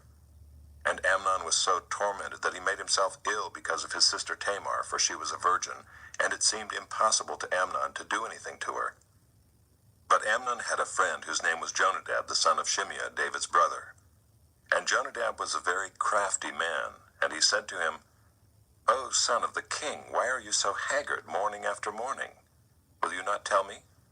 Amnon said to him, I love Tamar, my brother Absalom's sister. Jonadab said to him, Lie down on your bed and pretend to be ill, and when your father comes to see you, say to him, Let my sister Tamar come and give me bread to eat, and prepare the food in my sight, that I may see it and eat it from her hand. So Amnon lay down and pretended to be ill. And when the king came to see him, Amnon said to the king, Please let my sister Tamar come and make a couple of cakes in my sight, that I may eat from her hand. Then David sent home to Tamar, saying, Go to your brother Amnon's house and prepare food for him." So Tamar went to her brother Amnon's house where he was lying down, and she took dough and kneaded it and made cakes in his sight and baked the cakes. And she took the pan and emptied it out before him, but he refused to eat. And Amnon said, "Send out everyone from me." So everyone went out from him. Then Amnon said to Tamar, "Bring the food into the chamber that I may eat from your hand." And Tamar took the cakes she had made and brought them into the chamber to Amnon her brother. But when she brought them near him to eat, he took hold of her and said to her, "Come, lie with me, my sister." She answered him, "No, my brother, do not violate me, for such a thing is not done in Israel. Do not do this outrageous thing. As for me, where could I carry my shame? And as for you, you would be as one of the outrageous fools in Israel. Now therefore, please speak to the king, for he will not withhold me from you." But he would not listen to her, and being stronger than she, he violated her and lay with her. Then Amnon hated her with very great hatred, so that the hatred with which he hated her was greater than the love with which he had loved her. And Amnon said to her, "Get up, go." But she said to him, "No, my brother, for this wrong in sending me away is greater than the other that you did to me." But he would not listen to her. He called the young man who served him and said, "Put this woman out of my presence and bolt the door after her." Now she was wearing a long robe with sleeves, for thus were the virgin daughters of the king dressed. So his servant put her out and bolted the door after her. And Tamar put ashes on her head and tore the long robe that she wore. And she laid her hand on her head and went away, crying aloud as she went. And her brother Absalom said to her, "Has Amnon your brother been with you? Now hold your peace, my sister. He is your brother. Do not take this to heart." So Tamar lived, a desolate woman, in her brother Absalom's house. When King David heard of all these things, he was very angry. But Absalom spoke to Amnon neither good nor bad, for Absalom hated Amnon because he had violated his sister Tamar. After 2 full years, Absalom had sheep shearers at Baal Hazor, which is near Ephraim, and Absalom invited all the king's sons. And Absalom came to the king and said, "Behold, your servant has sheep shearers. Please let the king and his servants go with your servant." But the king said to Absalom, "No, my son, let us not all go, lest we be burdensome to you." He pressed him, but he would not go, but gave him his blessing. Then Absalom said, "If not, please let my brother Amnon go with us." And the king said to him, "Why should he go with you?" But Absalom pressed him until he let Amnon and all the king's sons go with him. Then Absalom commanded his servants, "Mark when Amnon's heart is merry with wine, and when I say to you, 'Strike Amnon,' then kill him. Do not fear. Have I not commanded you? Be courageous and be valiant." So the servants of Absalom did to Amnon as Absalom had commanded. Then all the king's sons arose, and each mounted his mule and fled. While they were on the way, news came to David, "Absalom has struck down all the king's sons, and not one of them is left." Then the king arose and tore his garments and lay on the earth. And all his servants who were standing by tore their garments. But Jonadab the son of Shimeah, David's brother, said, "Let not my lord suppose that they have killed all the young men, the king's sons, for Amnon alone is dead. For by the command of Absalom this has been determined from the day he violated his sister Tamar. Now therefore let not my lord the king so take it to heart as to suppose that all the king's sons are dead, for Amnon alone is dead." But Absalom fled, and the young man who kept the watch lifted up his eyes and looked, and behold, many people were coming from the road behind him by the side of the mountain. And Jonadab said to the king, "Behold, the king's sons have come, as your servant said, so it has come about." And as soon as he had finished speaking, behold, the king's sons came and lifted up their voice and wept. And the king also and all his servants wept very bitterly. But Absalom fled and went to Talmai, the son of Ammihud, king of Geshur. And David mourned for his son day after day. So Absalom fled and went to Geshur and was there 3 years. And the spirit of the king longed to go out to Absalom, because he was comforted about Amnon, since he was dead. Chapter Chapter 14. Now Joab the son of Zeruiah knew that the king's heart went out to Absalom. And Joab sent to Tekoa and brought from there a wise woman and said to her, "Pretend to be a mourner and put on mourning garments. Do not anoint yourself with oil, but behave like a woman who has been mourning many days for the dead. Go to the king and speak thus to him." So Joab put the words in her mouth. When the woman of Tekoa came to the king, she fell on her face to the ground and paid homage and said, "Save me, O king." And the king said to her, "What is your trouble?" She answered, "Alas, I am a widow. My husband is dead. And your servant had 2 sons, and they quarreled with one another in the field. There was no one to separate them, and one struck the other and killed him. And now the whole clan has risen against your servant, and they say, 'Give up the man who struck his brother, that we may put him to death for the life of his brother whom he killed.' And so they would destroy the heir also. Thus they would quench my coal that is left, and leave to my husband neither name nor remnant on the face of the earth." Then the king said to the woman, "Go to your house, and I will give orders concerning you." And the woman of Tekoa said to the king, "On me be the guilt, my lord the king, and on my father's house. Let the king and his throne be guiltless." The king said, "If anyone says anything to you, bring him to me, and he shall never touch you again." Then she said, "Please let the king invoke the Lord your God, that the avenger of blood kill no more, and my son be not destroyed." He said, "As the Lord lives, not one hair of your son shall fall to the ground." Then the woman said, "Please let your servant speak a word to my lord the king." He said, "Speak." And the woman said, "Why then have you planned such a thing against the people of God? For in giving this decision the king convicts himself, inasmuch as the king does not bring his banished one home again. We must all die. We are like water spilled on the ground, which cannot be gathered up again. But God will not take away life, and he devises means so that the banished one will not remain an outcast. Now I have come to say this to my lord the king, because the people have made me afraid, and your servant thought, 'I will speak to the king. It may be that the king will perform the request of his servant. For the king will hear and deliver his servant from the hand of the man who would destroy me and my son together from the heritage of God.' And your servant thought, 'The word of my lord the king will set me at rest. For my lord the king is like the angel of God to discern good and evil. The Lord your God be with you.' Then the king answered the woman, 'Do not hide from me anything I ask you.' And the woman said, 'Let my lord the king speak.' The king said, 'Is the hand of Joab with you in all this?' The woman answered and said, 'As surely as you live, my lord the king, one cannot turn to the right hand or to the left from anything that my lord the king has said. It was your servant Joab who commanded me. It was he who put all these words in the mouth of your servant. In order to change the course of things, your servant Joab did this. But my lord has wisdom like the wisdom of the angel of God, to know all things that are on the earth.' Then the king said to Joab, 'Behold, now I grant this. Go, bring back the young man Absalom.' And Joab fell on his face to the ground, and paid homage and blessed the king.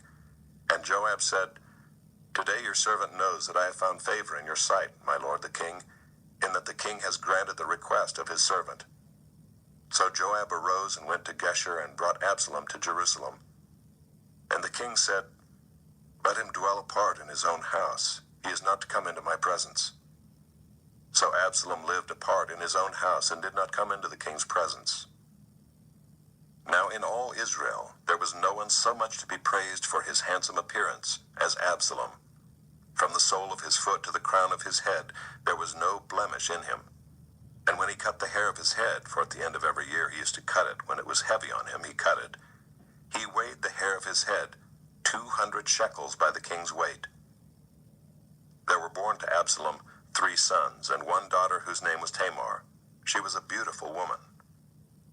So Absalom lived 2 full years in Jerusalem without coming into the king's presence. Then Absalom sent for Joab to send him to the king, but Joab would not come to him. And he sent a second time, but Joab would not come.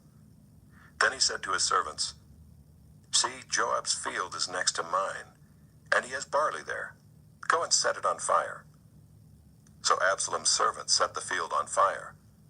Then Joab arose and went to Absalom at his house and said to him, "Why have your servants set my field on fire?" Absalom answered Joab, "Behold, I sent word to you.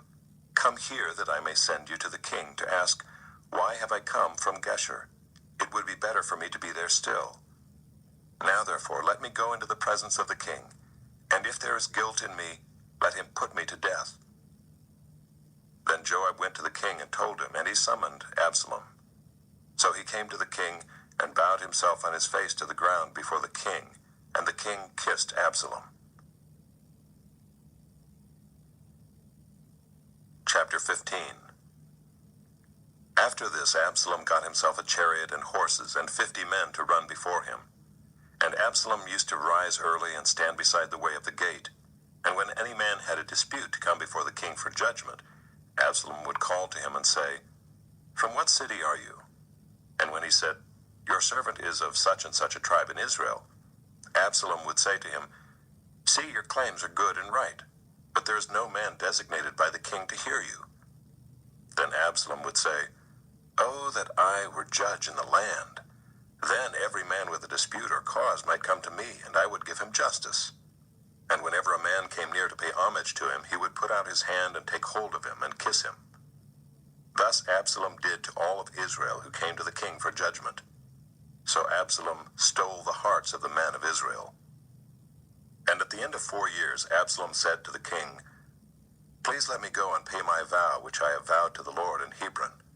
For your servant vowed a vow while I lived at Geshur in Aram, saying, If the Lord will indeed bring me back to Jerusalem, then I will offer worship to the Lord." The king said to him, "Go in peace."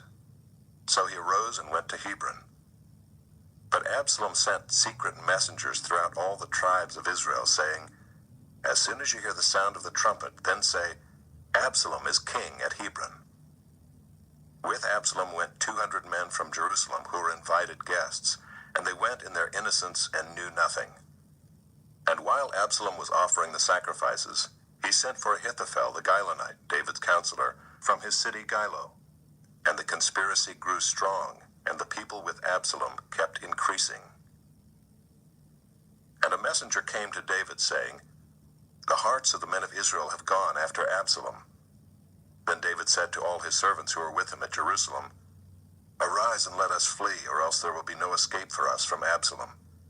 Go quickly, lest he overtake us quickly and bring down ruin on us and strike the city with the edge of the sword." And the king's servants said to the king, "Behold, your servants are ready to do whatever my lord the king decides." So the king went out and all his household after him, and the king left 10 concubines to keep the house. And the king went out and all the people after him, and they halted at the last house. And all his servants passed by him, and all the Kerethites and all the Pelethites, and all the 600 Gittites who had followed him from Gath passed on before the king. Then the king said to Ittai the Gittite, "Why do you also go with us? Go back and stay with the king, for you are a foreigner and also an exile from your home. You came only yesterday, and shall I today make you wander about with us, since I go I know not where?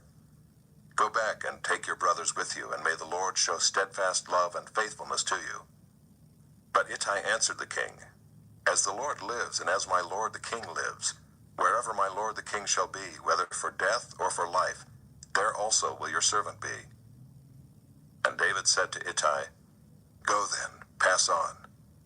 So Ittai the Gittite passed on with all his men, and all the little ones who were with him. And all the land wept aloud as all the people passed by, and the king crossed the brook Kidron, and all the people passed on toward the wilderness.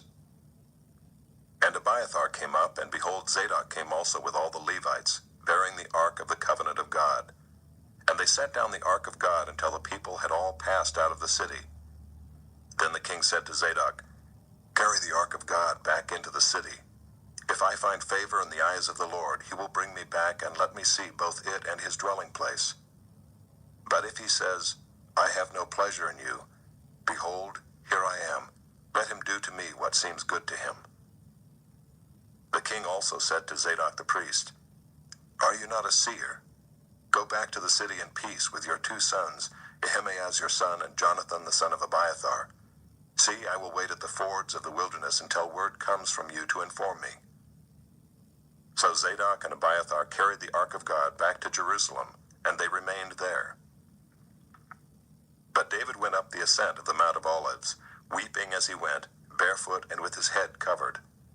And all the people who were with him covered their heads, and they went up, weeping as they went.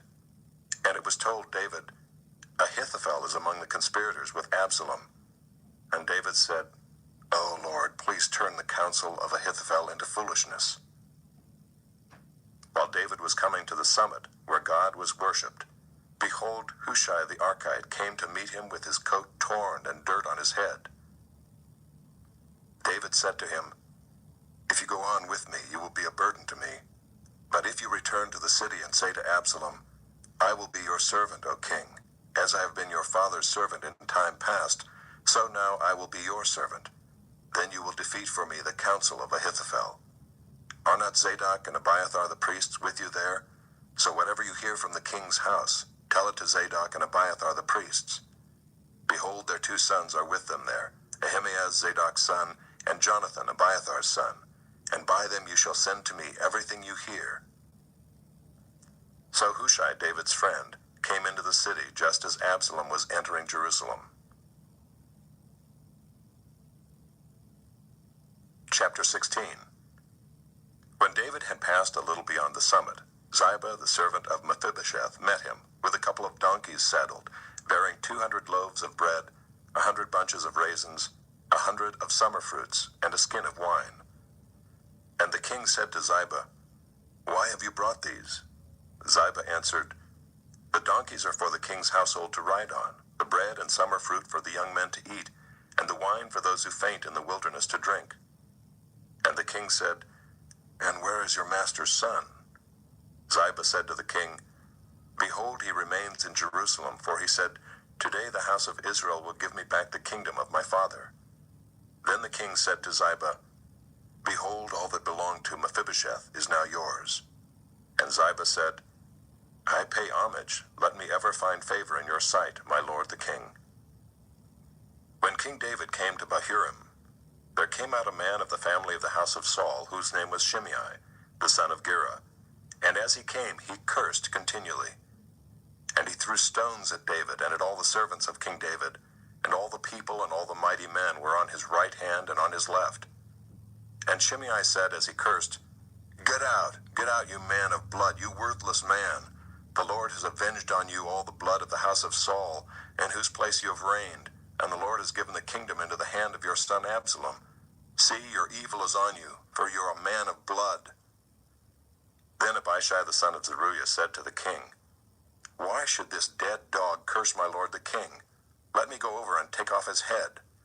But the king said, "What have I to do with you, you sons of Zeruiah? If he is cursing because the Lord has said to him, 'Curse David,' who then shall say, 'Why have you done so?'" And David said to Abishai and to all his servants, "Behold, my own son seeks my life. How much more now may this Benjaminite? Leave him alone and let him curse, for the Lord has told him to. It may be that the Lord will look on the wrong done to me, and that the Lord will repay me with good for his cursing today." So David and his men went on the road, while Shimei went along on the hillside opposite him, and cursed as he went, and threw stones at him, and flung dust. And the king and all the people who were with him arrived weary at the Jordan, and there he refreshed himself. Now Absalom and all the people, the men of Israel, came to Jerusalem, and Ahithophel with him. And when Hushai the Archite, David's friend, came to Absalom, Hushai said to Absalom, "Long live the king! Long live the king!" And Absalom said to Hushai, "Is this your loyalty to your friend? Why did you not go with your friend?" And Hushai said to Absalom, "No, for whom the Lord and this people and all the men of Israel have chosen, his I will be, and with him I will remain. And again, whom should I serve? Should it not be his son? As I have served your father, so I will serve you." Then Absalom said to Ahithophel, "Give your counsel. What shall we do?" Ahithophel said to Absalom, "Go into your father's concubines, whom he has left to keep the house, and all Israel will hear that you have made yourself a stench to your father, and the hands of all who are with you will be strengthened." So they pitched a tent for Absalom on the roof, and Absalom went into his father's concubines in the sight of all Israel. Now in those days the counsel that Ahithophel gave was as if one consulted the word of God. So was all the counsel of Ahithophel esteemed, both by David and by Absalom. Chapter 17. Moreover, Ahithophel said to Absalom, "Let me choose 12,000 men, and I will arise and pursue David tonight. I will come upon him while he is weary and discouraged, and throw him into a panic, and all the people who are with him will flee. I will strike down only the king, and I will bring all the people back to you as a bride comes home to her husband. You seek the life of only one man, and all the people will be at peace." And the advice seemed right in the eyes of Absalom and all the elders of Israel. Then Absalom said, "Call Hushai the Archite also, and let us hear what he has to say." And when Hushai came to Absalom, Absalom said to him, "Thus has Ahithophel spoken. Shall we do as he says? If not, you speak." Then Hushai said to Absalom, "This time the counsel that Ahithophel has given is not good." Hushai said, "You know that your father and his men are mighty men, and that they are enraged like a bear robbed of her cubs in the field. Besides, your father is expert in war. He will not spend the night with the people. Behold, even now he has hidden himself in one of the pits or in some other place. And as soon as some of the people fall at the first attack, whoever hears it will say, 'There has been a slaughter among the people who follow Absalom.' Then even the valiant men whose heart is like the heart of a lion will utterly melt with fear, for all Israel knows that your father is a mighty man, and that those who are with him are valiant men. But my counsel is that all Israel be gathered to you from Dan to Beersheba, as the sand by the sea for multitude, and that you go to battle in person. So we shall come upon him in some place where he is to be found, and we shall light upon him as the dew falls on the ground, and of him and all the men with him not one will be left. If he withdraws into a city, then all Israel will bring ropes to that city, and we shall drag it into the valley, until not even a pebble is to be found there." And Absalom and all the men of Israel said, "The counsel of Hushai the Archite is better than the counsel of Ahithophel." For the Lord had ordained to defeat the good counsel of Ahithophel, so that the Lord might bring harm upon Absalom. Then Hushai said to Zadok and Abiathar the priests, "Thus and so did Ahithophel counsel Absalom and the elders of Israel, and thus and so have I counseled. Now therefore send quickly and tell David, 'Do not stay tonight at the fords of the wilderness, but by all means pass over, lest the king and all the people who are with him be swallowed up.'" Now Jonathan and Ahimaaz were waiting at Enrogel. A female servant was to go and tell them, and they were to go and tell King David, for they were not to be seen entering the city. But a young man saw them and told Absalom. So both of them went away quickly and came to the house of a man at Bahurim, who had a well in his courtyard, and they went down into it. And the woman took and spread a covering over the well's mouth, and scattered grain on it, and nothing was known of it. When Absalom's servants came to the woman at the house, they said, "Where are Ahimaaz and Jonathan?" And the woman said to them, "They have gone over the brook of water." And when they had sought and could not find them, they returned to Jerusalem. After they had gone, the men came up out of the well and went and told King David. They said to David, "Arise and go quickly over the water, for thus and so has Ahithophel counseled against you." Then David arose and all the people who were with him, and they crossed the Jordan. By daybreak not one was left who had not crossed the Jordan. When Ahithophel saw that his counsel was not followed, he saddled his donkey and went off home to his own city. He set his house in order and hanged himself, and he died and was buried in the tomb of his father. Then David came to Mahanaim, and Absalom crossed the Jordan with all the men of Israel. Now Absalom had set Amasa over the army instead of Joab. Amasa was the son of a man named Ithra the Ishmaelite, who had married Abigail the daughter of Nahash, sister of Zeruiah, Joab's mother. And Israel and Absalom encamped in the land of Gilead. When David came to Mahanaim, Shobai the son of Nahash from Rabbah of the Ammonites, and Machir the son of Ammiel from Lo-debar, and Barzillai the Gileadite from Rogelim, brought beds, basins, and earthen vessels, wheat, barley, flour, parched grain, beans, and lentils. honey and curds and sheep and cheese from the herd, for David and the people with him to eat, for they said, "The people are hungry and weary and thirsty in the wilderness." Chapter 18. Then David mustered the men who were with him, and set over them commanders of thousands, and commanders of hundreds. And David sent out the army, 1/3 under the command of Joab, 1/3 under the command of Abishai, the son of Zeruiah, Joab's brother, and 1/3 under the command of Ittai the Gittite. And the king said to the men, "I myself will also go out with you." But the men said, "You shall not go out, for if we flee, they will not care about us. If half of us die, they will not care about us. But you are worth 10,000 of us.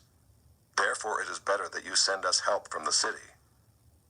The king said to them, "Whatever seems best to you, I will do." So the king stood at the side of the gate, while all the army marched out by hundreds and by thousands. And the king ordered Joab and Abishai and Ittai, "Deal gently for my sake with the young man Absalom." And all the people heard when the king gave orders to all the commanders about Absalom. So the army went out into the field against Israel, and the battle was fought in the forest of Ephraim. And the men of Israel were defeated there by the servants of David, and the loss there was great on that day, 20,000 men. The battle spread over the face of all the country, and the forest devoured more people that day than the sword. And Absalom happened to meet the servants of David. Absalom was riding on his mule, and the mule went under the thick branches of a great oak, and his head caught fast in the oak, and he was suspended between heaven and earth, while the mule that was under him went on. And a certain man saw it and told Joab, "Behold, I saw Absalom hanging in an oak." Joab said to the man who told him, "What, you saw him? Why then did you not strike him there to the ground? I would have been glad to give you 10 pieces of silver and a belt." But the man said to Joab, "Even if I felt in my hand the weight of 1,000 pieces of silver, I would not reach out my hand against the king's son. For in our hearing the king commanded you and Abishai and Ittai, 'For my sake protect the young man Absalom.' On the other hand, if I had dealt treacherously against his life, and there is nothing hidden from the king, then you yourself would have stood aloof." Joab said, "I will not waste time like this with you." And he took 3 javelins in his hand, and thrust them into the heart of Absalom while he was still alive in the oak. And 10 young men, Joab's armor-bearers, surrounded Absalom and struck him and killed him. Then Joab blew the trumpet, and the troops came back from pursuing Israel, for Joab restrained them. And they took Absalom and threw him into a great pit in the forest, and raised over him a very great heap of stones. And all Israel fled, every one to his own home. Now Absalom in his lifetime had taken and set up for himself the pillar that is in the king's valley, for he said, "I have no son to keep my name in remembrance." He called the pillar after his own name, and it is called Absalom's monument to this day. Then Ahimaaz the son of Zadok said, "Let me run and carry news to the king that the Lord has delivered him from the hand of his enemies." And Joab said to him, "You are not to carry news today. You may carry news another day, but today you shall carry no news, because the king's son is dead." Then Joab said to the Cushite, "Go, tell the king what you have seen." The Cushite bowed before Joab and ran. Then Ahimaaz the son of Zadok said again to Joab, "Come what may, let me also run after the Cushite." And Joab said, "Why will you run, my son, seeing that you will have no reward for the news?" "Come what may," he said, "I will run." So he said to him, "Run." Then Ahimaaz ran by the way of the plain, and outran the Cushite. Now David was sitting between the 2 gates, and the watchman went up to the roof of the gate by the wall, and when he lifted up his eyes and looked, he saw a man running alone. The watchman called out and told the king, and the king said, "If he is alone, there is news in his mouth." And he drew nearer and nearer. The watchman saw another man running, and the watchman called to the gate and said, "See, another man running alone." The king said, "He also brings news." The watchman said, "I think the running of the first is like the running of Ahimaaz the son of Zadok." And the king said, "He is a good man and comes with good news." Then Ahimaaz cried out to the king, "All is well." And he bowed before the king with his face to the earth and said, Blessed be the Lord your God, who has delivered up the men who raised their hand against my lord the king. And the king said, Is it well with the young man Absalom? Ahimaaz answered, When Joab sent the king's servant, your servant, I saw a great commotion, but I do not know what it was. And the king said, Turn aside and stand here. So he turned aside and stood still. And behold, the Cushite came, and the Cushite said, Good news for my lord the king, for the Lord has delivered you this day from the hand of all who rose up against you. The king said to the Cushite, Is it well with the young man Absalom?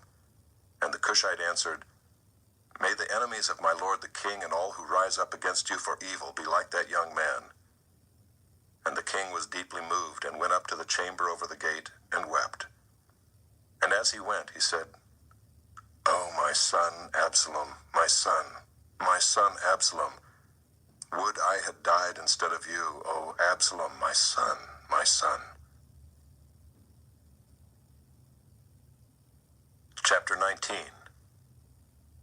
It was told Joab, Behold, the king is weeping and mourning for Absalom. So the victory that day was turned into mourning for all the people, for the people heard that day, The king is grieving for his son. And the people stole into the city that day as people steal in who are ashamed when they flee in battle. The king covered his face, and the king cried with a loud voice, O my son Absalom, O Absalom, my son, my son. Then Joab came into the house to the king and said, You have today covered with shame the faces of all your servants, who have this day saved your life and the lives of your sons and your daughters, and the lives of your wives and your concubines, because you love those who hate you and hate those who love you. For you have made it clear today that commanders and servants are nothing to you. For today I know that if Absalom were alive and all of us were dead today, then you would be pleased. Now therefore arise, go out and speak kindly to your servants. For I swear by the Lord, if you do not go, not a man will stay with you this night, and this will be worse for you than all the evil that has come upon you from your youth until now. Then the king arose and took his seat in the gate, and the people were all told, Behold, the king is sitting in the gate. And all the people came before the king. Now Israel had fled every man to his own home, and all the people were arguing throughout all the tribes of Israel, saying, The king delivered us from the hand of our enemies and saved us from the hand of the Philistines, and now he has fled out of the land from Absalom. But Absalom, whom we anointed over us, is dead in battle. Now therefore why do you say nothing about bringing the king back? And King David sent his message to Zadok and Abiathar the priests. Say to the elders of Judah, Why should you be the last to bring the king back to his house, when the word of all Israel has come to the king? You are my brothers, you are my bone and my flesh. Why then should you be the last to bring back the king? And say to Amasa, Are you not my bone and my flesh? God do so to me and more also, if you are not commander of my army from now on in place of Joab. And he swayed the heart of all the men of Judah as one man, so that they sent word to the king, Return, both you and all your servants. So the king came back to the Jordan, and Judah came to Gilgal to meet the king and to bring the king over the Jordan. And Shimei the son of Gera, the Benjaminite from Bahurim, hurried to come down with the men of Judah to meet King David. And with him were 1,000 men from Benjamin. And Ziba the servant of the house of Saul, with his 15 sons and his 20 servants, rushed down to the Jordan before the king. And they crossed the ford to bring over the king's household and to do his pleasure. And Shimei the son of Gera fell down before the king as he was about to cross the Jordan, and said to the king, Let not my lord hold me guilty, or remember how your servant did wrong on the day my lord the king left Jerusalem. Do not let the king take it to heart. For your servant knows that I have sinned. Therefore, behold, I have come this day, the first of all the house of Joseph, to come down to meet my lord the king. Abishai the son of Zeruiah answered, Shall not Shimei be put to death for this, because he cursed the Lord's anointed? But David said, What have I to do with you, you sons of Zeruiah, that you should this day be as an adversary to me? Shall anyone be put to death in Israel this day? For do I not know that I am this day king over Israel? And the king said to Shimei, You shall not die. And the king gave him his oath. And Mephibosheth, the son of Saul, came down to meet the king. He had neither taken care of his feet, nor trimmed his beard, nor washed his clothes, from the day the king departed until the day he came back in safety. And when he came to Jerusalem to meet the king said to him, "Why did you not go with me, Mephibosheth?" He answered, "My lord, O king, my servant deceived me. For your servant said to him, I will saddle a donkey for myself, that I may ride on it and go with the king, for your servant is lame. He has slandered your servant to my lord the king, but my lord the king is like the angel of God. Do therefore what seems good to you. For all my father's house were but men doomed to death before my lord the king. But you set your servant among those who eat at your table. What further right have I then to cry to the king?" And the king said to him, "Why speak any more of your affairs? I have decided. You and Ziba shall divide the land." And Mephibosheth said to the king, "Oh, let him take it all, since my lord the king has come safely home." Now Barzillai the Gileadite had come down from Rogelim, and he went on with the king to the Jordan, to escort him over the Jordan. Barzillai was a very aged man, 80 years old. He had provided the king with food while he stayed at Mahanaim, for he was a very wealthy man. And the king said to Barzillai, "Come over with me, and I will provide for you with me in Jerusalem." But Barzillai said to the king, "How many years have I still to live, that I should go up with the king to Jerusalem? I am this day 80 years old. Can I discern what is pleasant and what is not? Can your servant taste what he eats or what he drinks? Can I still listen to the voice of singing men and singing women? Why then should your servant be an added burden to my lord the king? Your servant will go a little way over the Jordan with the king. Why should the king repay me with such a reward? Please let your servant return, that I may die in my own city, near the grave of my father and my mother. But here is your servant Kimham. Let him go over with my lord the king, and do for him whatever seems good to you." And the king answered, "Kimham shall go over with me, and I will do for him whatever seems good to you, and all that you desire of me I will do for you." Then all the people went over the Jordan, and the king went over. And the king kissed Barzillai and blessed him, and he returned to his own home. The king went on to Gilgal, and Kimham went on with him. All the people of Judah and also half the people of Israel brought the king on his way. Then all the men of Israel came to the king and said to the king, "Why have our brothers the men of Judah stolen you away and brought the king and his household over the Jordan, and all David's men with him?" All the men of Judah answered the men of Israel, "Because the king is our close relative, why then are you angry over this matter? Have we eaten it all at the king's expense? Or has he given us any gift?" And the men of Israel answered the men of Judah, "We have 10 shares in the king, and in David also we have more than you. Why then did you despise us? Were we not the first to speak of bringing back our king?" But the words of the men of Judah were fiercer than the words of the men of Israel. Chapter 20. Now there happened to be there a worthless man, whose name was Sheba, the son of Bichri, a Benjaminite. And he blew the trumpet and said, "We have no portion in David, and we have no inheritance in the son of Jesse. Every man to his tent, O Israel." So all the men of Israel withdrew from David, and followed Sheba, the son of Bichri. But the men of Judah followed their king steadfastly from the Jordan to Jerusalem. And David came to his house at Jerusalem. And the king took the 10 concubines whom he had left to care for the house, and put them in a house under guard, and provided for them, but did not go into them. So they were shut up until the day of their death, living as if in widowhood. Then the king said to Amasa, "Call the men of Judah together to me within 3 days, and be here yourself." So Amasa went to summon Judah, but he delayed beyond the set time that had been appointed him. And David said to Abishai, "Now Sheba the son of Bichri will do us more harm than Absalom. Take your lord's servants and pursue him, lest he get himself to fortified cities and escape from us." And there went out after him Joab's men, and the Kerethites and the Pelethites, and all the mighty men. They went out from Jerusalem to pursue Sheba the son of Bichri. When they were at the great stone that is in Gibeon, Amasa came to meet them. Now Joab was wearing a soldier's garment, and over it was a belt with a sword in its sheath, fastened on his thigh. and as he went forward it fell out.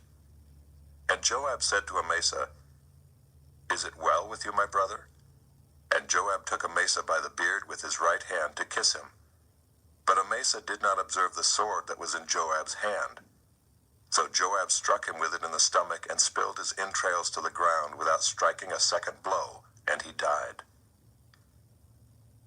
Then Joab and Abishai his brother pursued Sheba the son of Bichri, and one of Joab's young men took his stand by Amasa and said, "Whoever favors Joab, and whoever is for David, let him follow Joab." And Amasa lay wallowing in his blood in the highway, and anyone who came by seeing him stopped. And when the man saw that all the people stopped, he carried Amasa out of the highway into the field, and threw a garment over him.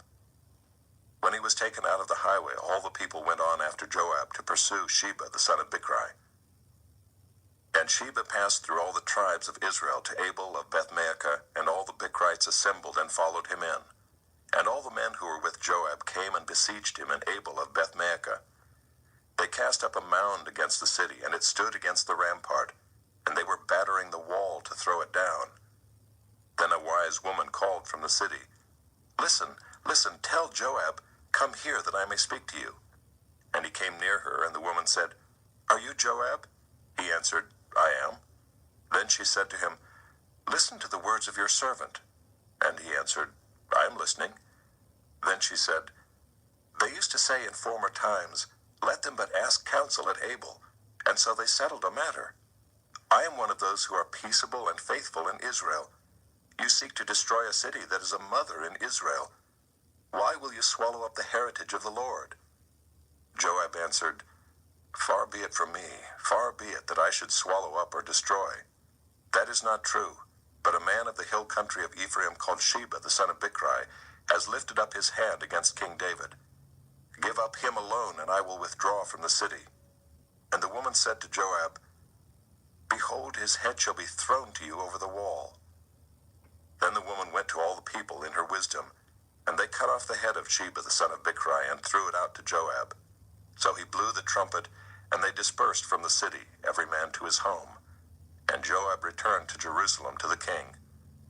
Now Joab was in command of all the army of Israel, and Benaiah the son of Jehoiada was in command of the Kerethites and the Pelethites, and Adoram was in charge of the forced labor, and Jehoshaphat the son of Ahilud was the recorder, and Sheva was secretary, and Zadok and Abiathar were priests, and Ira the Jairite was also David's priest. Chapter 21. Now there was a famine in the days of David for 3 years, year after year, and David sought the face of the Lord. And the Lord said, 'There is blood guilt on Saul and on his house, because he put the Gibeonites to death.' So the king called the Gibeonites and spoke to them. Now the Gibeonites were not of the people of Israel, but of the remnant of the Amorites.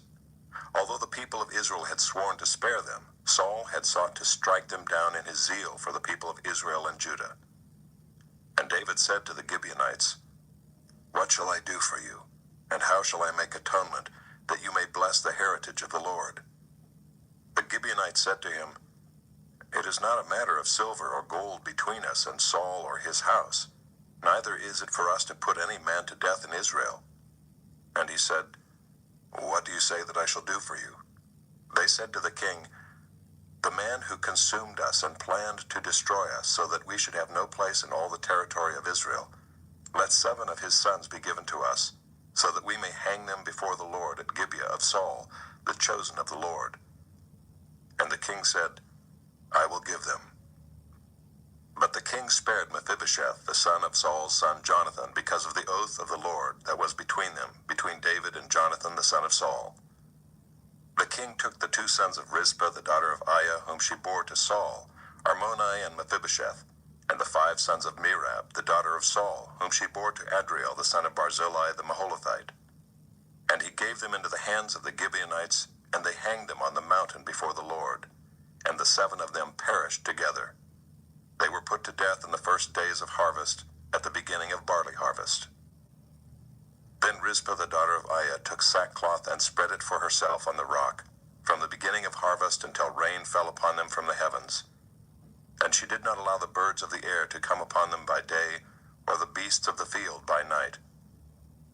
When David was told what Rizpah the daughter of Aiah, the concubine of Saul, had done, David went and took the bones of Saul and the bones of his son Jonathan from the men of Jabesh Gilead, who had stolen them from the public square of Bethshan, where the Philistines had hanged them on the day the Philistines killed Saul on Gilboa. And he brought up from there the bones of Saul and the bones of his son Jonathan, and they gathered the bones of those who were hanged.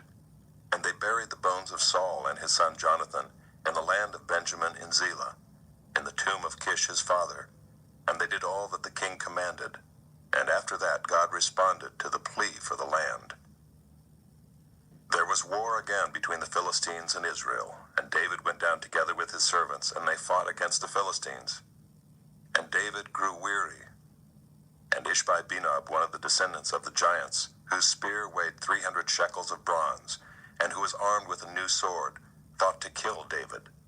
But Abishai the son of Zeruiah came to his aid and attacked the Philistine and killed him. Then David's men swore to him, "You shall no longer go out with us to battle, lest you quench the lamp of Israel." After this there was again war with the Philistines at Gob. Then Sibbecai the Hushathite struck down Saph, who was one of the descendants of the giants. And there was again war with the Philistines at Gob. And Elhanan the son of Jaare-Oregim the Bethlehemite struck down Goliath the Gittite, the shaft of whose spear was like a weaver's beam. And there was again war at Gath, where there was a man of great stature who had 6 fingers on each hand, and 6 toes on each foot, 24 in number, and he also was descended from the giants. And when he taunted Israel, Jonathan the son of Shimei, David's brother, struck him down. These 4 were descended from the giants in Gath, and they fell by the hand of David and by the hand of his servants. Chapter 22. And David spoke to the Lord the words of this song in the day when the Lord delivered him from the hand of all his enemies and from the hand of Saul. He said, "The Lord is my rock and my fortress and my deliverer, my God, my rock in whom I take refuge, my shield and the horn of my salvation, my stronghold and my refuge, my Savior, you save me from violence. I call upon the Lord, who is worthy to be praised, and I am saved from my enemies. For the waves of death encompassed me, the torrents of destruction assailed me. The cords of Sheol entangled me, the snares of death confronted me. In my distress I called upon the Lord. To my God I called. From his temple he heard my voice, and my cry came to his ears. Then the earth reeled and rocked. The foundations of the heavens trembled and quaked because he was angry. Smoke went up from his nostrils and devouring fire from his mouth. Glowing coals flamed forth from him. He bowed the heavens and came down. Thick darkness was under his feet. He rode on a cherub and flew.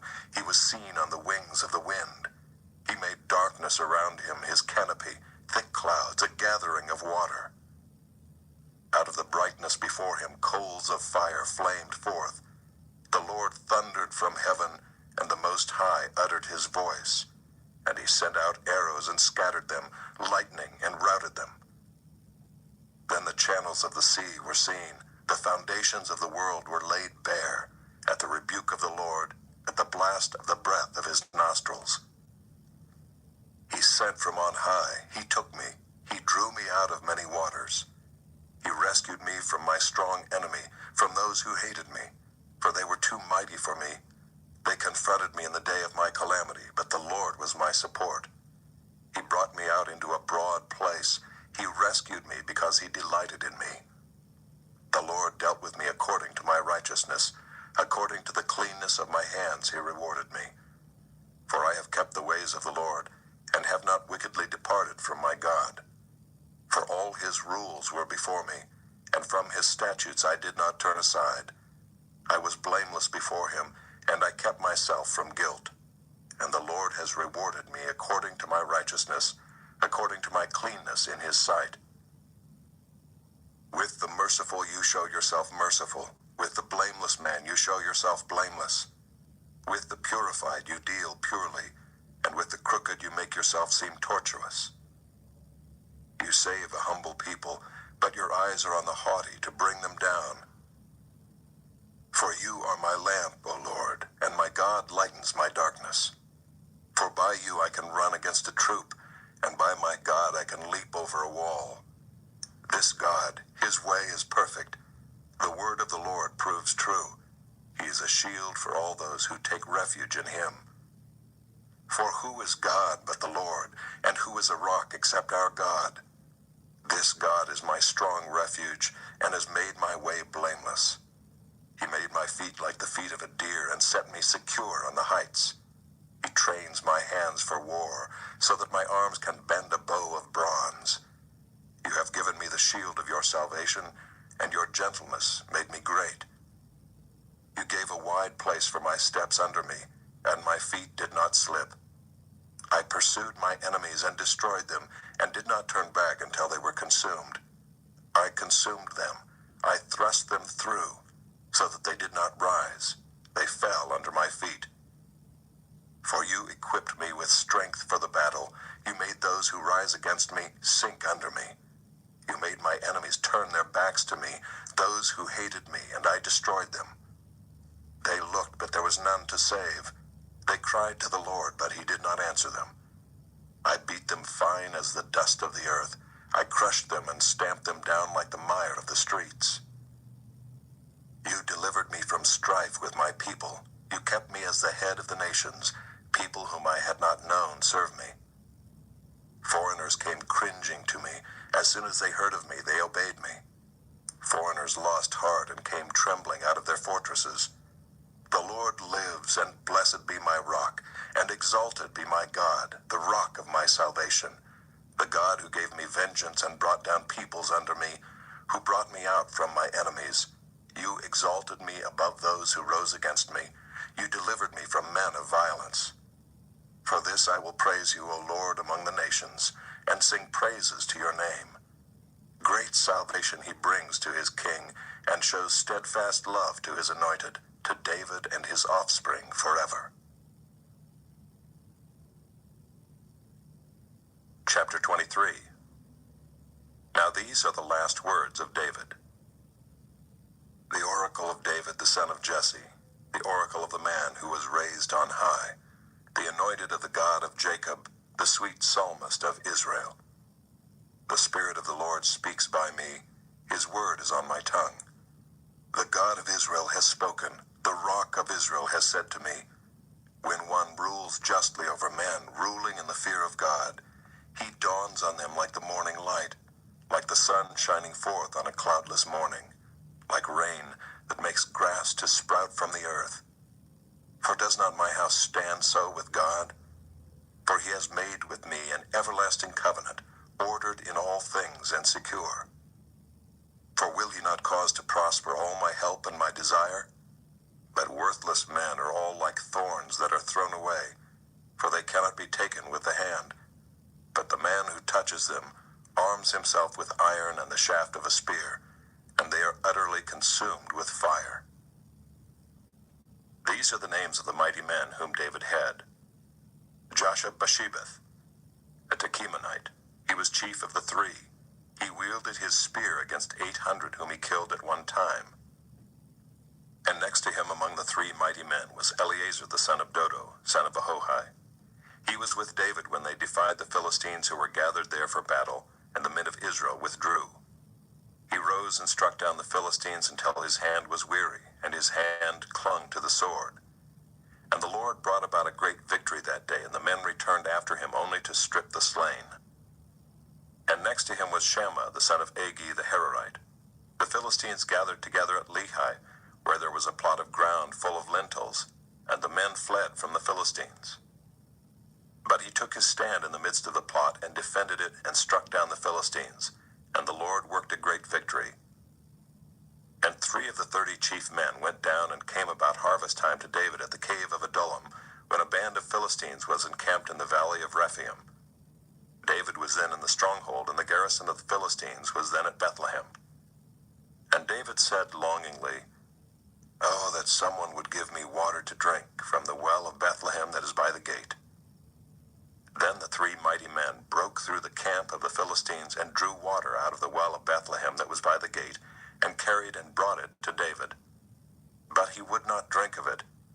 poured it out to the Lord and said, "Far be it from me, O Lord, that I should do this.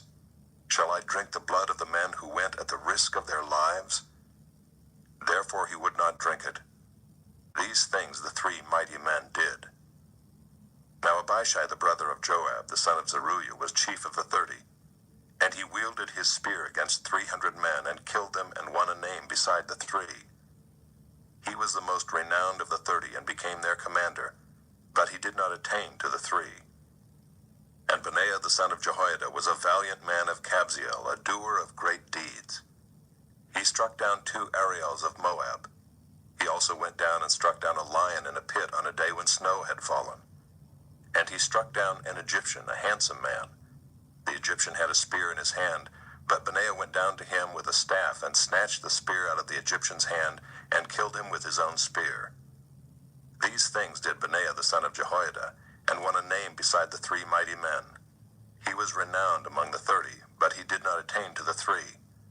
And David set him over his bodyguard. Asahel the brother of Joab was one of the 30. Elhanan the son of Dodo of Bethlehem, Shammah of Herod, Elika of Herod, Helez the Paltite, Ira the son of Ikesh of Tekoa, Abiezer of Anathoth, Mabunai the Hushathite, Zalman the Ahohite, Meharai of Netophah, Heleb the son of Baanah of Netophah, Ittai the son of Ribai of Gibeah of the people of Benjamin, Benaiah of Pirathon, Hiddai of the brooks of Gaash, Abi Alban the Arbathite, Asmaveth of Bahurim, Eliabah the Shaalbanite, the sons of Jashan, Jonathan, Shammah the Hararite, Ahiam the son of Sherar the Hararite, Eliphalet the son of Ahasbai of Maacah, Eliam the son of Ahithophel of Gilo, Hezro of Carmel, Peorai the Arbite, Igal the son of Nathan of Zobah, Bani the Gadite, Zelek the Ammonite, Naharai of Beeroth, the armor-bearer of Joab the son of Zeruiah, Ira the Ithrite, Gareb the Ithrite, Uriah the Hittite, 37 in all. Chapter 24. Again the anger of the Lord was kindled against Israel, and he incited David against them, saying, "Go, number Israel and Judah." So the king said to Joab, the commander of the army, who was with him, "Go through all the tribes of Israel from Dan to Beersheba, and number the people, that I may know the number of the people." But Joab said to the king, "May the Lord your God add to the people 100 times as many as they are, while the eyes of my lord the king still see it. But why does my lord the king delight in this thing?" But the king's word prevailed against Joab and the commanders of the army. So Joab and the commanders of the army went out from the presence of the king to number the people of Israel. They crossed from the Jordan and began from Aroer, and from the city that is in the middle of the valley, toward Gad and on to Jazer. Then they came to Gilead and to Kadesh in the land of the Hittites. And they came to Dan, and from Dan they went around to Sidon, and came to the fortress of Tyre, and to all the cities of the Hivites and Canaanites. And they went out to the Negeb of Judah at Beersheba. So when they had gone through all the land, they came to Jerusalem at the end of 9 months and 20 days. And Joab gave the sum of the numbering of the people to the king. In Israel there were 800,000 valiant men who drew the sword, and the men of Judah were 500,000. But David's heart struck him after he had numbered the people. And David said to the Lord, "I have sinned greatly in what I have done. But now, O Lord, please take away the iniquity of your servant, for I have done very foolishly." And when David arose in the morning, the word of the Lord came to the prophet Gad, David's seer, saying, "Go and say to David, Thus says the Lord, 3 things I offer you. Choose one of them, that I may do it to you." So Gad came to David and told him, and said to him, "Shall 3 years of famine come to you in your land? Or will you flee 3 months before your foes while they pursue you? Or shall there be 3 days pestilence in your land? Now consider and decide what answer I shall return to him who sent me." Then David said to Gad, "I am in great distress. Let us fall into the hand of the Lord, for his mercy is great. But let me not fall into the hand of man." So the Lord sent a pestilence on Israel from the morning until the appointed time. And there died of the people from Dan to Beersheba 70,000 men. angel stretched out his hand toward Jerusalem to destroy it, the Lord relented from the calamity and said to the angel who was working destruction among the people, "It is enough. Now stay your hand." And the angel of the Lord was by the threshing floor of Araunah the Jebusite. Then David spoke to the Lord when he saw the angel who was striking the people, and said, "Behold, I have sinned, and I have done wickedly. But these sheep, what have they done? Please let your hand be against me and against my father's house." And Gad came that day to David and said to him, "Go up, raise an altar to the Lord on the threshing floor of Araunah the Jebusite." So David went up at Gad's word as the Lord commanded. And when Araunah looked down, he saw the king and his servants coming on toward him. And Araunah went out and paid homage to the king with his face to the ground. And Araunah said, "Why has my lord the king come to his servant?" David said, "To buy the threshing floor from you in order to build an altar to the Lord, that the plague may be averted from the people." Then Araunah said to David, "Let my lord the king take and offer up what seems good to him. Here are the oxen for the burnt offering, and the threshing sledges and the yokes of the oxen for the wood. All this, O king, Araunah gives to the king." And Araunah said to the king, "May the Lord your God accept you." But the king said to Araunah, "No, but I will buy it from you for a price. I will not offer burnt offerings to the Lord my God that cost me nothing." So David bought the threshing floor and the oxen for 50 shekels of silver. And David built there an altar to the Lord and offered burnt offerings and peace offerings. So the Lord responded to the plea for the land, and the plague was averted from Israel. 1 Kings, chapter 1. Now King David was old and advanced in years, and although they covered him with clothes, he could not get warm. Therefore his servants said to him, "Let a young woman be sought for my lord the king, and let her wait on the king and be in his service. Let her lie in your arms, that my lord the king may be warm." So they sought for a beautiful young woman throughout all the territory of Israel, and found Abishag the Shunammite, and brought her to the king. The young woman was very beautiful, and she was of service to the king and attended to him, but the king knew her not. Now Adonijah the son of Haggith exalted himself, saying, "I will be king." And he prepared for himself chariots and horsemen and 50 men to run before him. His father had never at any time displeased him by asking, "Why have you done thus and so?" He was also a very handsome man, and he was born next after Absalom. He conferred with Joab the son of Zeruiah, and with Abiathar the priest, and they followed Adonijah and helped him. But Zadok the priest, and Benaiah the son of Jehoiada, and Nathan the prophet, and Shimei and Rei, and David's mighty men, were not with Adonijah. Adonijah sacrificed sheep, oxen, and fattened cattle by the serpent's stone, which is beside En-Rogel, and he invited all his brothers, the king's sons, and all the royal officials of Judah. But he did not invite Nathan the prophet, or Benaiah, or the mighty men, or Solomon his brother. Then Nathan said to Bathsheba, the mother of Solomon, "Have you not heard that Adonijah the son of Haggith has become king, and David our Lord does not know it? Now therefore come, let me give you advice, that you may save your own life and the life of your son Solomon.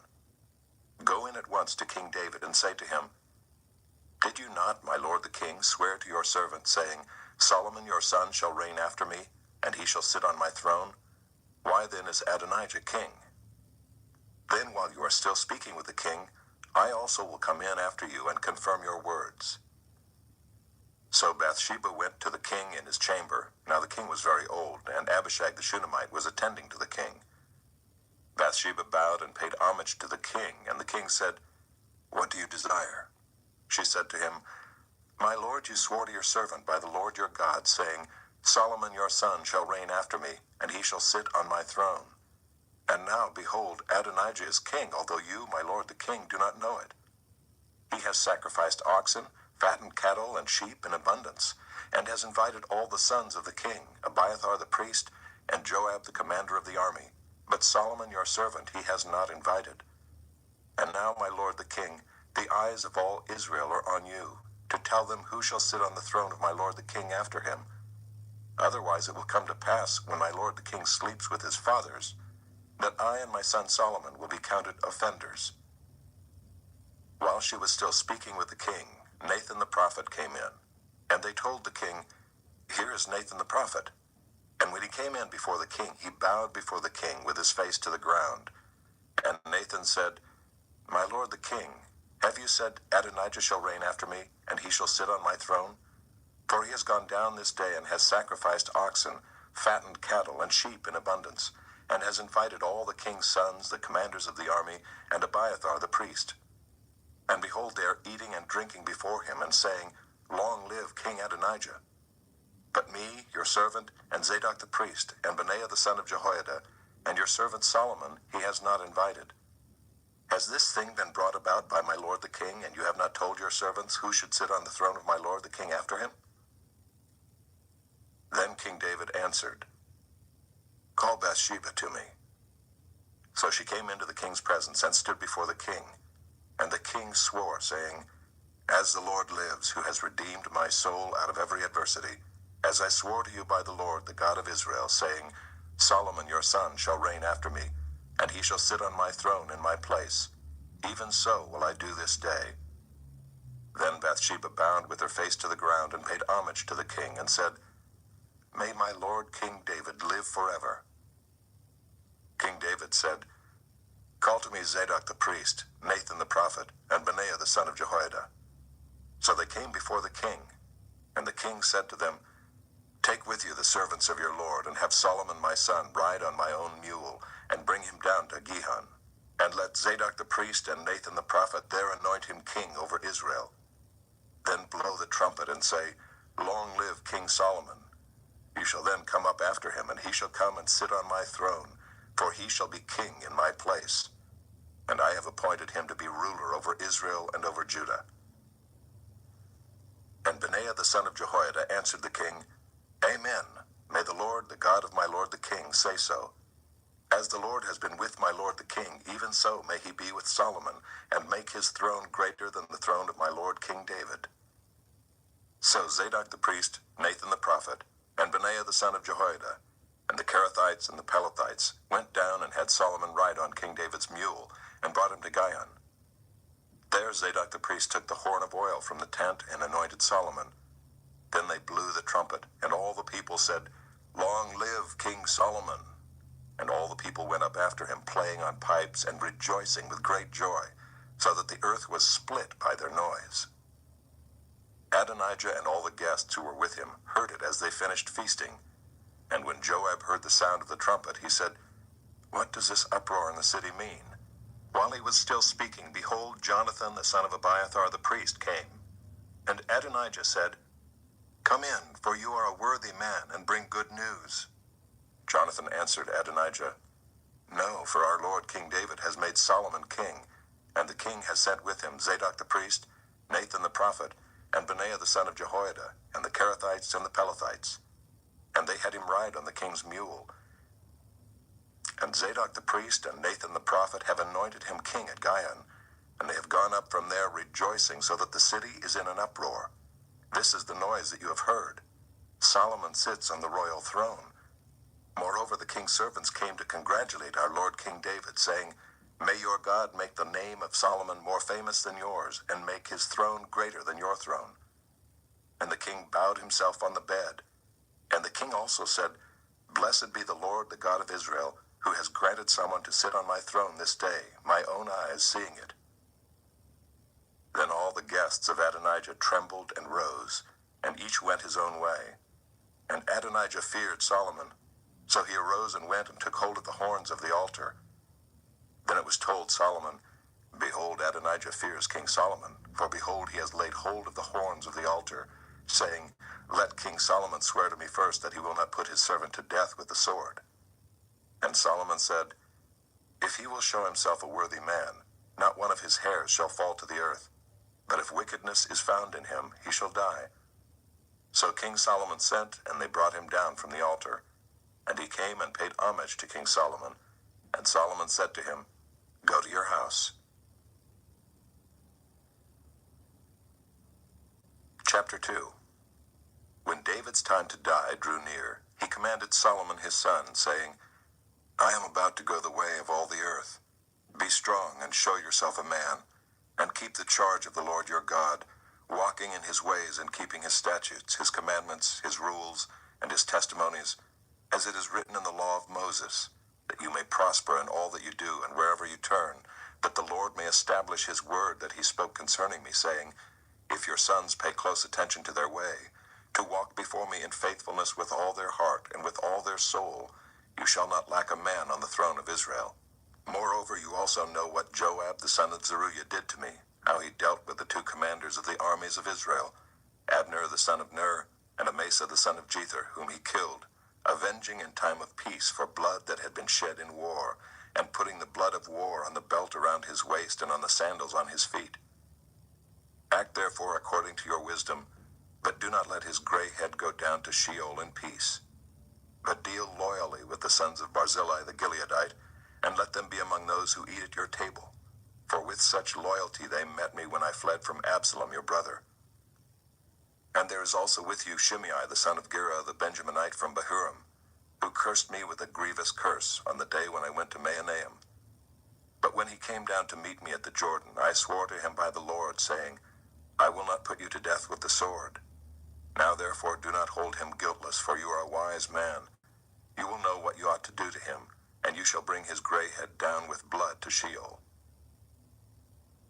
Then David slept with his fathers and was buried in the city of David. And the time that David reigned over Israel was 40 years. He reigned 7 years in Hebron and 33 years in Jerusalem. So Solomon sat on the throne of David his father, and his kingdom was firmly established. Then Adonijah the son of Haggith came to Bathsheba, the mother of Solomon, and she said, Do you come peacefully? He said, Peacefully. Then he said, I have something to say to you. She said, Speak. He said, You know that the kingdom was mine, and that all Israel fully expected me to reign. However, the kingdom has turned about and become my brother's, for it was his from the Lord. And now I have one request to make of you. Do not refuse me. She said to him, Speak. And he said, Please ask King Solomon, he will not refuse you, to give me Abishag the Shunammite as my wife. Bathsheba said, Very well, I will speak for you to the king. So Bathsheba went to King Solomon to speak to him on behalf of Adonijah. And the king rose to meet her and bowed down to her. Then he sat on his throne and had a seat brought for the king's mother, and she sat on his right. Then she said, I have one small request to make of you. Do not refuse me. And the king said to her, Make your request, my mother, for I will not refuse you. She said, Let Abishag the Shunammite be given to Adonijah your brother as his wife. King Solomon answered his mother, And why do you ask Abishag the Shunammite for Adonijah? Ask for him the kingdom also, for he is my older brother, and on his side are Abiathar the priest, and Joab the son of Zeruiah. Then King Solomon swore by the Lord, saying, God do so to me and more also, if this word does not cost Adonijah his life. Now therefore as the Lord lives, who has established me and placed me on the throne of David my father, and who has made me a house as he promised, Adonijah shall be put to death today. So King Solomon sent Benaiah the son of Jehoiada, and he struck him down, and he died. And to Abiathar the priest the king said, Go to Anathoth to your estate, for you deserve death. But I will not at this time put you to death, because you carried the ark of the Lord God before David my father, and because you shared in all my father's affliction. So Solomon expelled Abiathar from being priest to the Lord, thus fulfilling the word of the Lord that he had spoken concerning the house of Eli in Shiloh. When the news came to Joab, for Joab had supported Adonijah, although he had not supported Absalom, Joab fled to the tent of the Lord and caught hold of the horns of the altar. And when it was told King Solomon, Joab has fled to the tent of the Lord, and behold, he is beside the altar, Solomon sent Benaiah the son of Jehoiada, saying, Go, strike him down. So Benaiah came to the tent of the Lord and said to him, The king commands, come out. But he said, No, I will die here. Then Benaiah brought the king word again, saying, Thus said Joab, and thus he answered me. The king replied to him, Do as he has said, strike him down, and bury him, and thus take away from me and from my father's house the guilt for the blood that Joab shed without cause. The Lord will bring back his bloody deeds on his own head, because without the knowledge of my father David, he attacked and killed with the sword 2 men more righteous and better than himself, Abner the son of Ner, commander of the army of Israel, and Amasa the son of Jether, commander of the army of Judah. So shall their blood come back on the head of Joab and on the head of his descendants forever. But for David and for his descendants, and for his house and for his throne, there shall be peace from the Lord forevermore. Then Benaiah the son of Jehoiada went up and struck him down and put him to death, and he was buried in his own house in the wilderness. The king put Benaiah the son of Jehoiada over the army in place of Joab, and the king put Zadok the priest in the place of Abiathar. Then the king sent and summoned Shimei and said to him, Build yourself a house in Jerusalem and dwell there, and do not go out from there to any place whatever. For on the day you go out and cross the brook Kidron, know for certain that you shall die. Your blood shall be on your own head. And Shimei said to the king, What you say is good, as my lord the king has said, so will your servant do. So Shimei lived in Jerusalem many days. But it happened at the end of 3 years that 2 of Shimei's servants ran away to Achish, son of Maacah, king of Gath. And when it was told Shimei, Behold, your servants are in Gath, Shimei arose and saddled a donkey and went to Gath to Achish to seek his servants. Shimei went and brought his servants from Gath. And when Solomon was told that Shimei had gone from Jerusalem to Gath and returned, the king sent and summoned Shimei and said to him, Did I not make you swear by the Lord, and solemnly warn you, saying, Know for certain that on the day you go out and go to any place whatever, you shall die? And you said to me, What you say is good, I will obey. Why then have you not kept your oath to the Lord and the commandment with which I commanded you? The king also said to Shimei, You know in your own heart all the harm that you did to David my father. So the Lord will bring back your harm on your own head. But King Solomon shall be blessed, and the throne of David shall be established before the Lord forever. Then the king commanded Benaiah the son of Jehoiada, and he went out and struck him down, and he died. So the kingdom was established in the hand of Solomon. Chapter 3. Solomon made a marriage alliance with Pharaoh, king of Egypt. He took Pharaoh's daughter and brought her into the city of David until he had finished building his own house and the house of the Lord and the wall around Jerusalem. The people were sacrificing at the high places, however, because no house had yet been built for the name of the Lord. Solomon loved the Lord, walking in the statutes of David his father. Only he sacrificed and made offerings at the high places.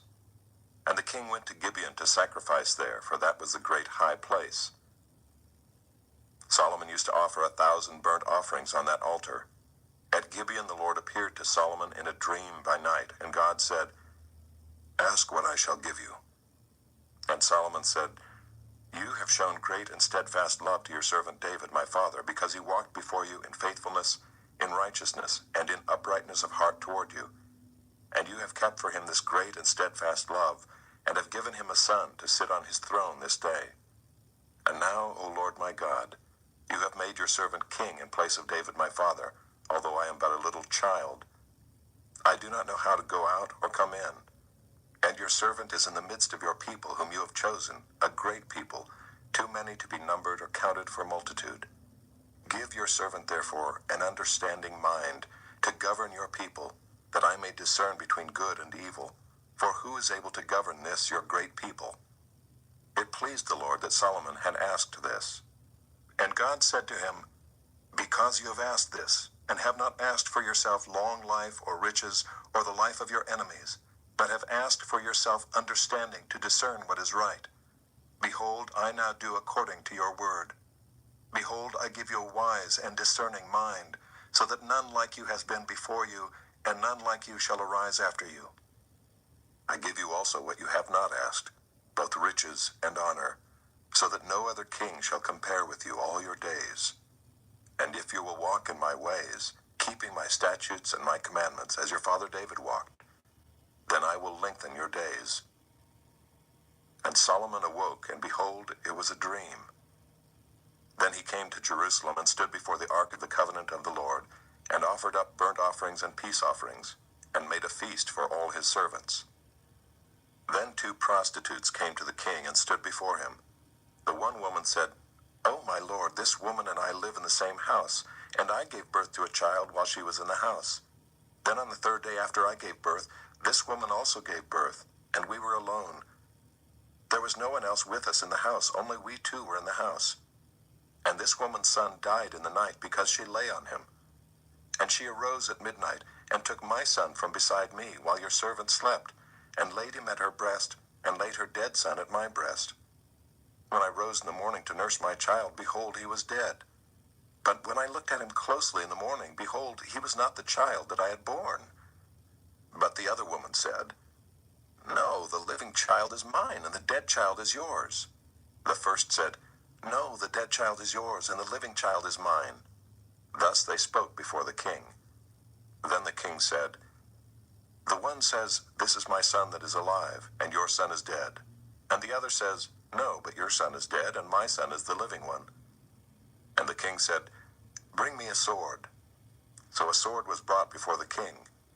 And the king said, Divide the living child in two, and give half to the one and half to the other. Then the woman whose son was alive said to the king, because her heart yearned for her son, O my lord, give her the living child, and by no means put him to death.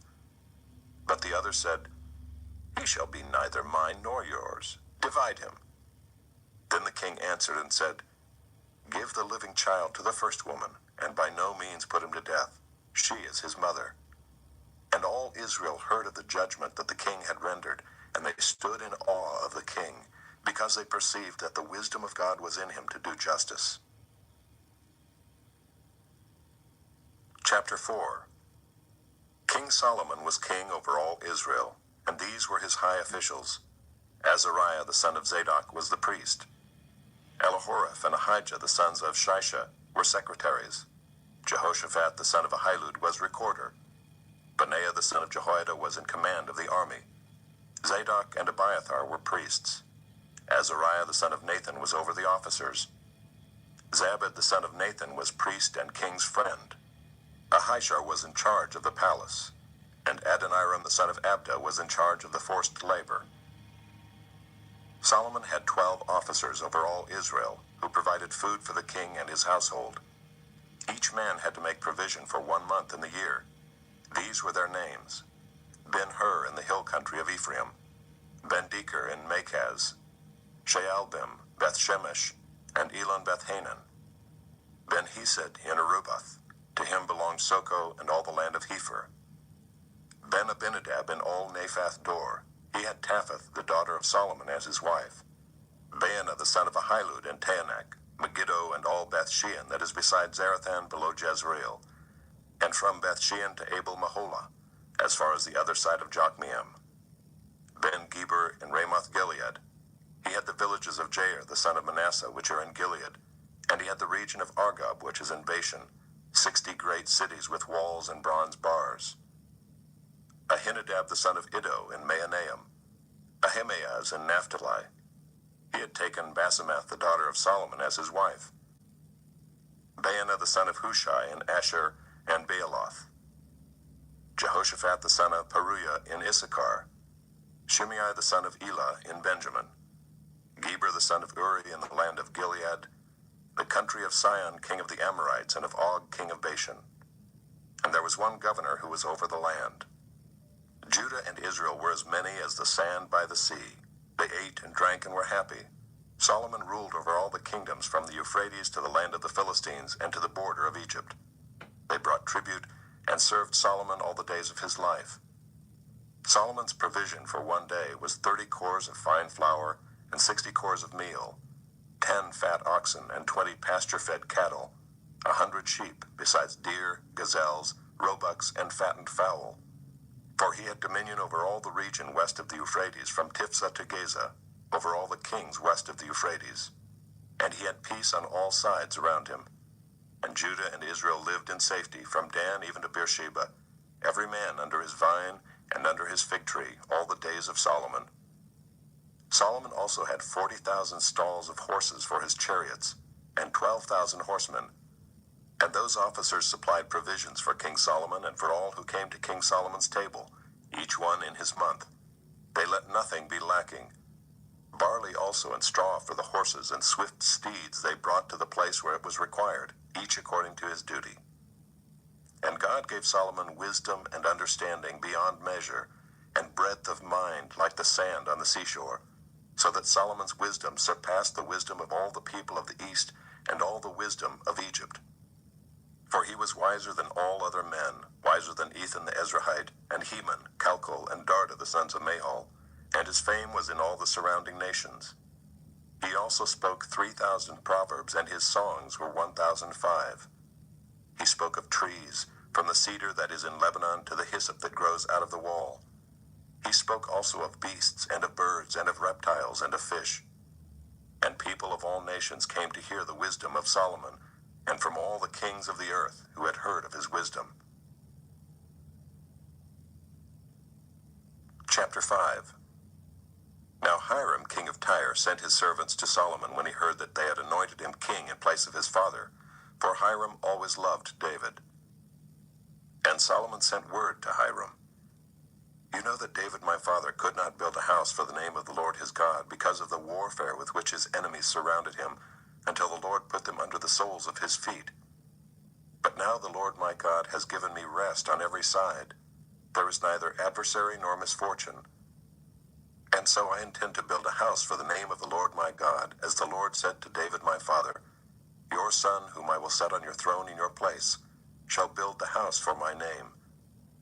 Now therefore command that cedars of Lebanon be cut for me, and my servants will join your servants, and I will pay you for your servants such wages as you set, for you know that there is no one among us who knows how to cut timber, like the Sidonians."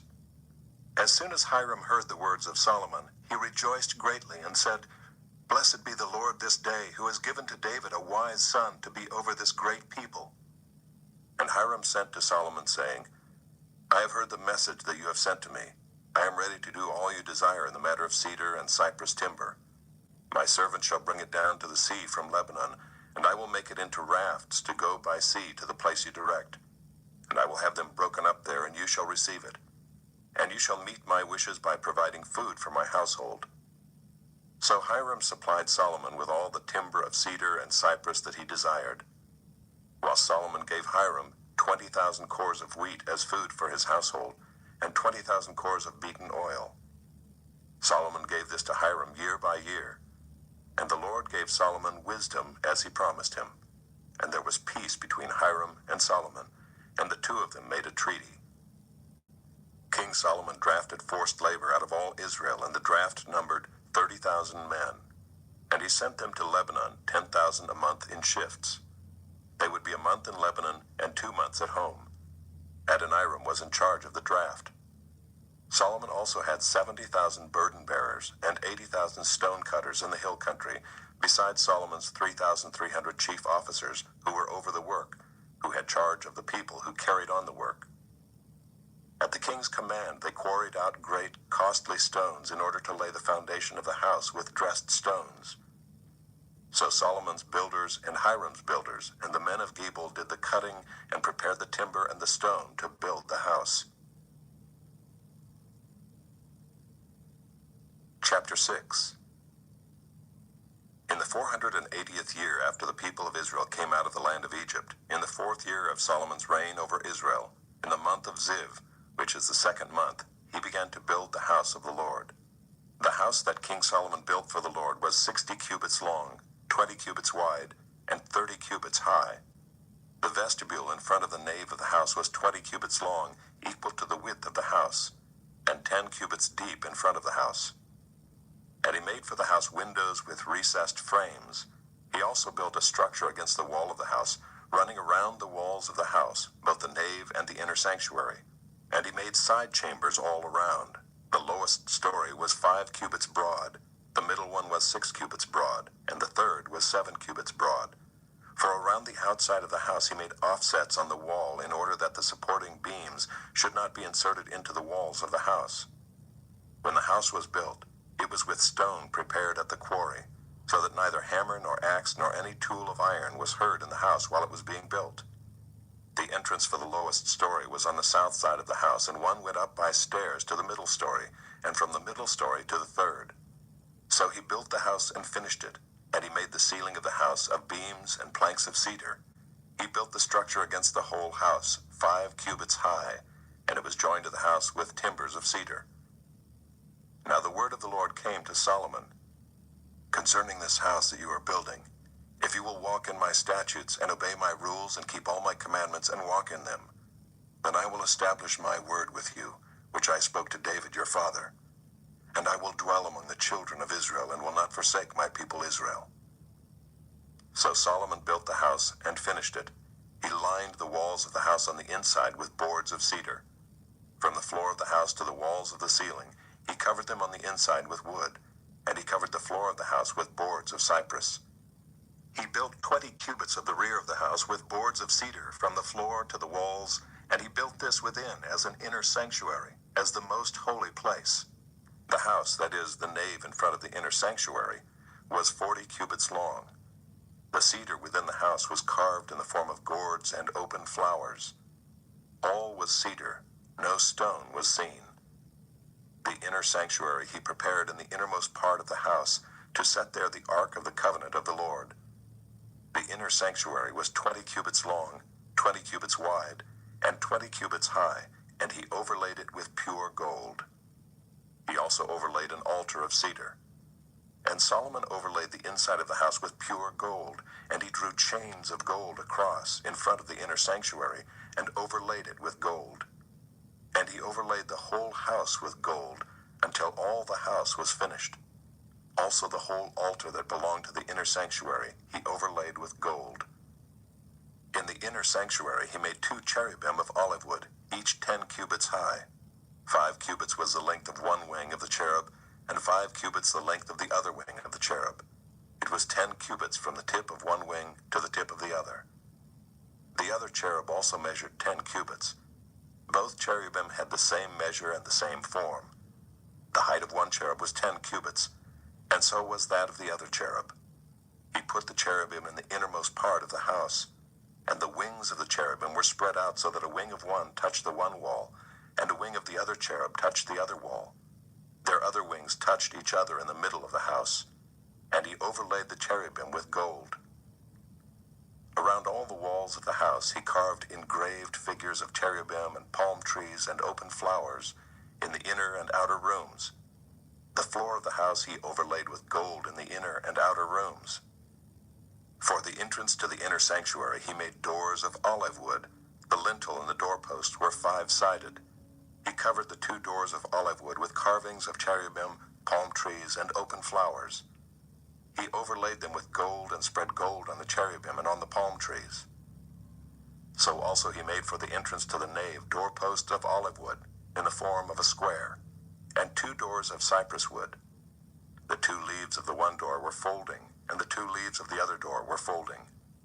On them he carved cherubim and palm trees and open flowers, and he overlaid them with gold evenly applied on the carved work. He built the inner court with 3 courses of cut stone and 1 course of cedar beams.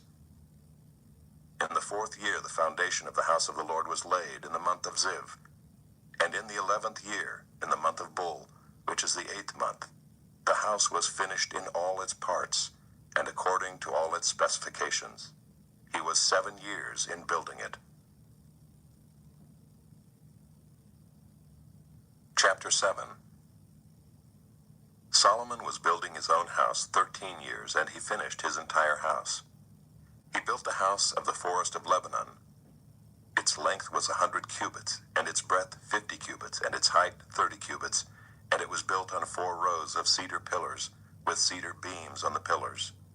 And it was covered with cedar above the chambers that were on the 45 pillars, 15 in each row. There were window frames in 3 rows, and window opposite window in 3 tiers. All the doorways and windows had square frames, and window was opposite window in 3 tiers. And he made the hall of pillars. Its length was 50 cubits, and its breadth 30 cubits. There was a porch in front with pillars, and a canopy in front of them. And he made the hall of the throne, where he was to pronounce judgment, even the hall of judgment. It was finished with cedar from floor to rafters.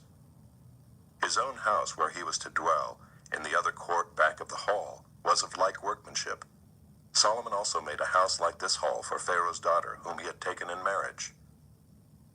All these were made of costly stones, cut according to measure, sawed with saws, back and front, even from the foundation to the coping, and from the outside to the great court. The foundation was of costly stones, huge stones, stones of 8 and 10 cubits, and above were costly stones cut according to measurement and cedar. The great court had 3 courses of cut stone all around, and a course of cedar beams. So had the inner court of the house of the Lord, and the vestibule of the house. And King Solomon sent and brought Hiram from Tyre. He was the son of a widow of the tribe of Naphtali, and his father was a man of Tyre, a worker in bronze. And he was full of wisdom, understanding, and skill for making any work in bronze. He came to King Solomon and did all his work. He cast 2 pillars of bronze. 18 cubits was the height of one pillar, and a line of 12 cubits measured its circumference. It was hollow, and its thickness was 4 fingers. The second pillar was the same.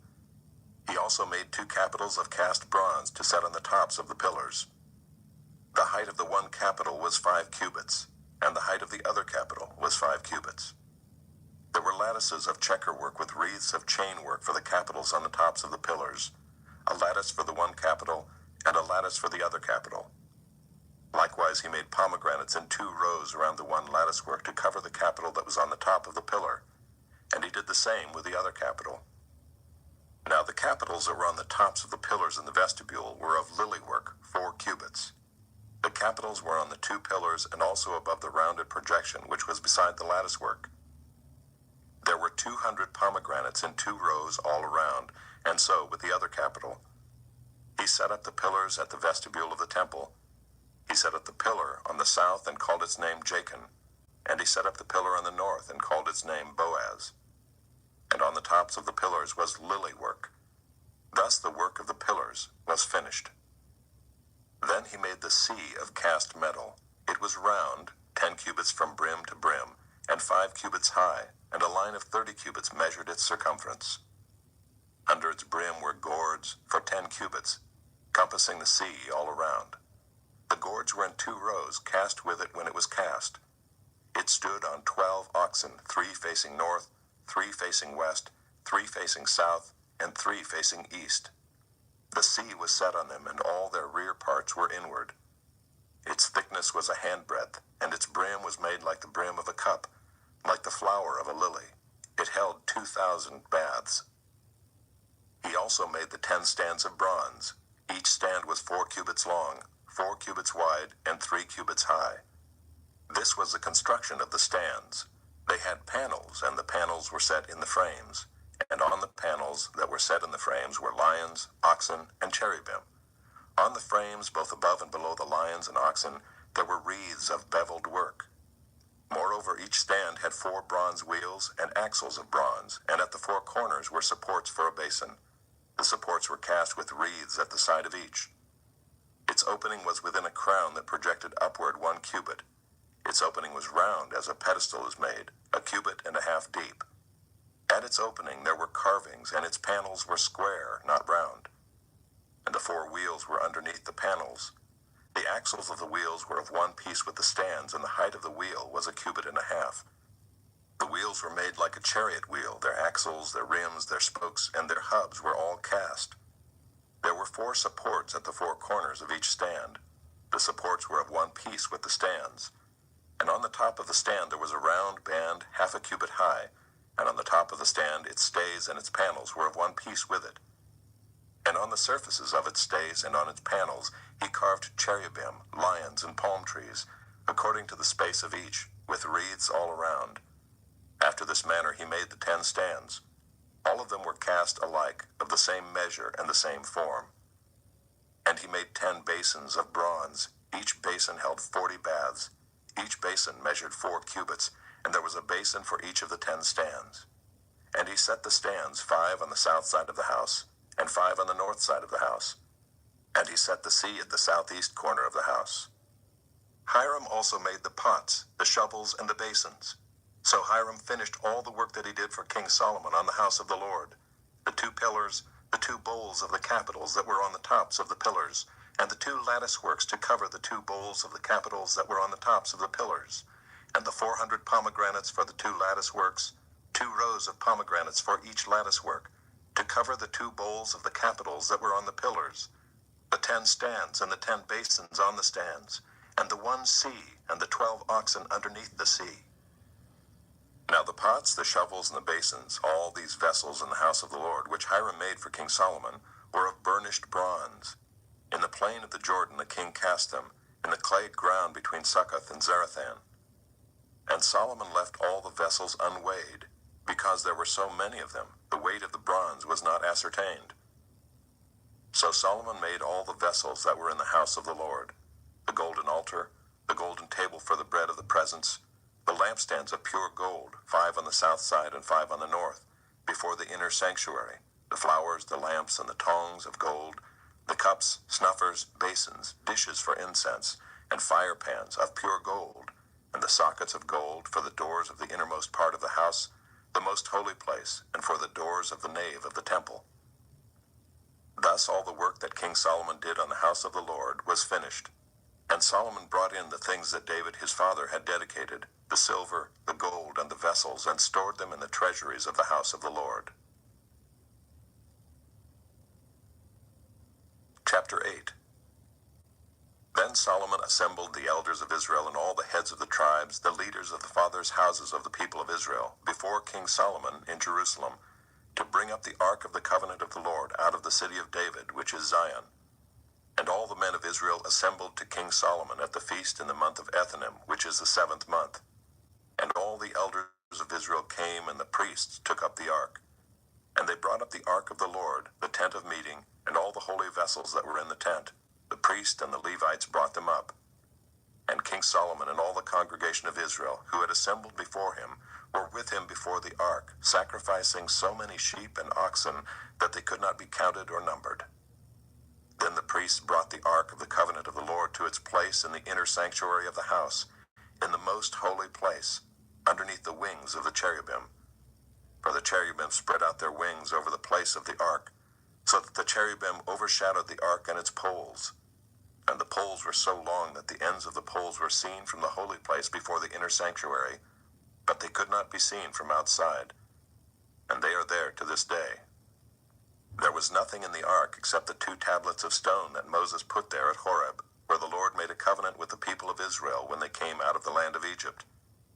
And when the priests came out of the holy place, a cloud filled the house of the Lord, so that the priests could not stand to minister because of the cloud. For the glory of the Lord filled the house of the Lord. Then Solomon said, "The Lord has said that he would dwell in thick darkness. I have indeed built you an exalted house, a place for you to dwell in forever."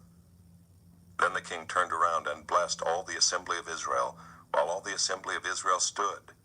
And he said, "Blessed be the Lord, the God of Israel, who with his hand has fulfilled what he promised with his mouth to David my father, saying, Since the day that I brought my people Israel out of Egypt, I chose no city out of all the tribes of Israel in which to build a house, that my name might be there. But I chose David to be over my people Israel. Now it was in the heart of David my father to build a house for the name of the Lord, the God of Israel. But the Lord said to David my father, Whereas it was in your heart to build a house for my name, you did well that it was in your heart. Nevertheless, you shall not build the house, but your son, who shall be born to you, shall build the house for my name. Now the Lord has fulfilled his promise that he made. For I have risen in the place of David my father, and sit on the throne of Israel, as the Lord promised, and have built the house for the name of the Lord, the God of Israel. And there I have provided a place for the ark, in which is the covenant of the Lord that he made with our fathers, when he brought them out of the land of Egypt. Then Solomon stood before the altar of the Lord in the presence of all the assembly of Israel, and spread out his hands toward heaven, and said, O Lord God of Israel, there is no God like you, in heaven above or on earth beneath, keeping covenant and showing steadfast love to your servants who walk before you with all their heart. You have kept with your servant David my father what you declared to him. You spoke with your mouth, and with your hand have fulfilled it this day. Now therefore, O Lord, God of Israel, keep for your servant David my father what you have promised him, saying, You shall not lack a man to sit before me on the throne of Israel, if only your sons pay close attention to their way, to walk before me as you have walked before me.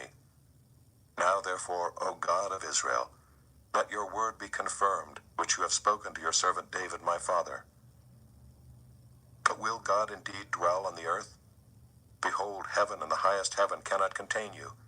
How much less this house that I have built?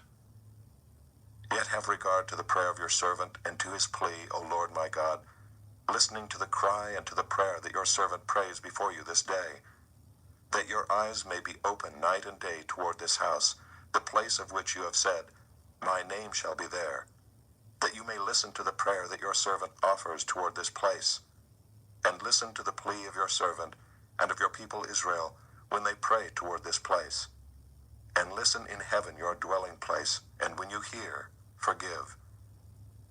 If a man sins against his neighbor and is made to take an oath and comes and swears his oath before your altar in this house, then hear in heaven and act and judge your servants, condemning the guilty by bringing his conduct on his own head, and vindicating the righteous by rewarding him according to his righteousness. When your people Israel are defeated before the enemy because they have sinned against you, and if they turn again to you and acknowledge your name, and pray and plead with you in this house, then hear in heaven and forgive the sin of your people Israel, and bring them again to the land that you gave to their fathers. When heaven is shut up and there is no rain because they have sinned against you, if they pray toward this place and acknowledge your name and turn from their sin when you afflict them, then hear in heaven and forgive the sin of your servants, your people Israel, when you teach them the good way in which they should walk, and grant rain upon your land, which you have given to your people as an inheritance. If there is famine in the land, if there is pestilence or blight or mildew or locust or caterpillar, if their enemy besieges them in the land at their gates, whatever plague, whatever sickness there is, whatever prayer, whatever plea is made by any man or by all your people Israel, each knowing the affliction of his own heart, and stretching out his hands toward this house, then hear in heaven your dwelling place, and forgive and act, and render to each whose heart you know, according to all his ways, for you only know the hearts of all the children of mankind, that they may fear you all the days that they live in the land that you gave to our fathers. Likewise, when a foreigner who is not of your people Israel comes from a far country for your name's sake, for they shall hear of your great name and your mighty hand, and of your outstretched arm, when he comes and prays toward this house, hear in heaven your dwelling place, and do according to all for which the foreigner calls to you, in order that all the peoples of the earth may know your name, and fear you, as do your people Israel, and that they may know that this house that I have built is called by your name. If your people go out to battle against their enemy, by whatever way you shall send them, and they pray to the Lord toward the city that you have chosen and the house that I have built for your name, then hear in heaven their prayer and their plea, and maintain their cause. If they sin against you, for there is no one who does not sin, and you are angry with them and give them to an enemy, so that they are carried away captive to the land of the enemy, far off or near, yet if they turn their heart in the land to which they have been carried captive, and repent and plead with you in the land of their captors, saying, we have sinned and have acted perversely and wickedly, if they repent with all their mind and with all their heart in the land of their enemies, who carried them captive, and pray to you toward their land, which you gave to their fathers, the city that you have chosen, and the house that I have built for your name, then hear in heaven your dwelling place, their prayer and their plea, and maintain their cause, and forgive your people who have sinned against you, and all their transgressions that they have committed against you, and grant them compassion in the sight of those who carried them captive, that they may have compassion on them, for they are your people and your heritage, which you have brought out of Egypt from the midst of the iron furnace. Let your eyes be open to the plea of your servant and to the plea of your people Israel, giving ear to them whenever they call to you. For you separated them from among all the peoples of the earth to be your heritage, as you declared through Moses your servant, when you brought our fathers out of Egypt, O Lord God. Now as Solomon finished offering all this prayer and plea to the Lord, he arose from before the altar of the Lord, where he had knelt with hands outstretched toward heaven. And he stood and blessed all the assembly of Israel with a loud voice, saying, Blessed be the Lord who has given rest to his people Israel, according to all that he promised. Not one word has failed of all his good promise, which he spoke by Moses his servant. The Lord our God be with us, as he was with our fathers. May he not leave us or forsake us, that he may incline our hearts to him, to walk in all his ways and to keep his commandments, his statutes, and his rules, which he commanded our fathers.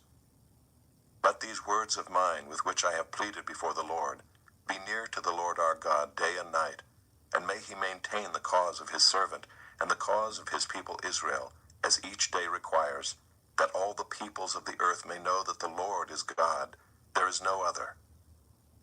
Let your heart therefore be wholly true to the Lord our God, walking in his statutes and keeping his commandments as at this day. Then the king and all Israel with him offered sacrifice before the Lord. Solomon offered as peace offerings to the Lord 22,000 oxen and 120,000 sheep. So the king and all the people of Israel dedicated the house of the Lord. The same day the king consecrated the middle of the court that was before the house of the Lord, for there he offered the burnt offering and the grain offering and the fat pieces of the peace offerings, because the bronze altar that was before the Lord was too small to receive the burnt offering and the grain offering and the fat pieces of the peace offerings. So Solomon held the feast at that time, and all Israel with him, a great assembly, from Lebo Hamath to the brook of Egypt, before the Lord our God, 7 days. On the 8th day he sent the people away, and they blessed the king, and went to their homes joyful and glad of heart for all the goodness that the Lord had shown to David his servant, and to Israel his people. Chapter 9. As soon as Solomon had finished building the house of the Lord and the king's house and all that Solomon desired to build, the Lord appeared to Solomon a second time, as he had appeared to him at Gibeon. And the Lord said to him, I have heard your prayer and your plea, which you have made before me. I have consecrated this house that you have built by putting my name there forever. My eyes and my heart will be there for all time. And as for you, if you will walk before me as David your father walked, with integrity of heart and uprightness, doing according to all that I have commanded you, and keeping my statutes and my rules, then I will establish your royal throne over Israel forever, as I promised David your father, saying, You shall not lack a man on the throne of Israel. But if you turn aside from following me, you or your children, and do not keep my commandments and my statutes that I have set before you, but go and serve other gods and worship them, then I will cut off Israel from the land that I have given them, and the house that I have consecrated for my name I will cast out of my sight. And Israel will become a proverb and a byword among all peoples. And this house will become a heap of ruins. Everyone passing by it will be astonished and will hiss, and they will say, Why has the Lord done thus to this land and to this house?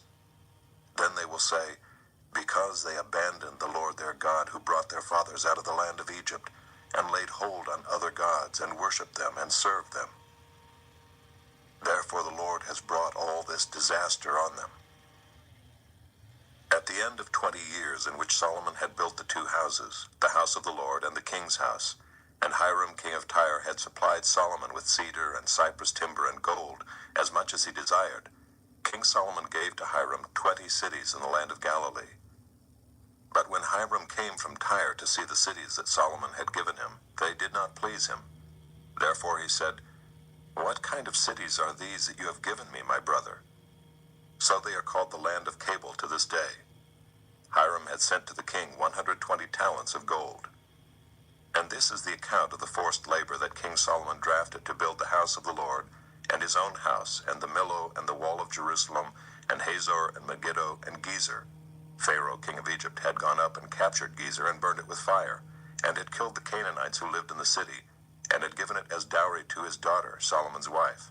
So Solomon rebuilt Gezer. And Lower Beth-horon, and Baalath, and Tamar in the wilderness in the land of Judah, and all the store cities that Solomon had, and the cities for his chariots, and the cities for his horsemen, and whatever Solomon desired to build in Jerusalem, in Lebanon, and in all the land of his dominion. All the people who were left of the Amorites, the Hittites, the Perizzites, the Hivites, and the Jebusites, who were not of the people Israel, their descendants who were left after them in the land, whom the people of Israel were unable to devote to destruction, these Solomon drafted to be slaves, and so they are to this day. But of the people of Israel Solomon made no slaves. They were the soldiers, they were his officials, his commanders, his captains, his chariot commanders, and his horsemen.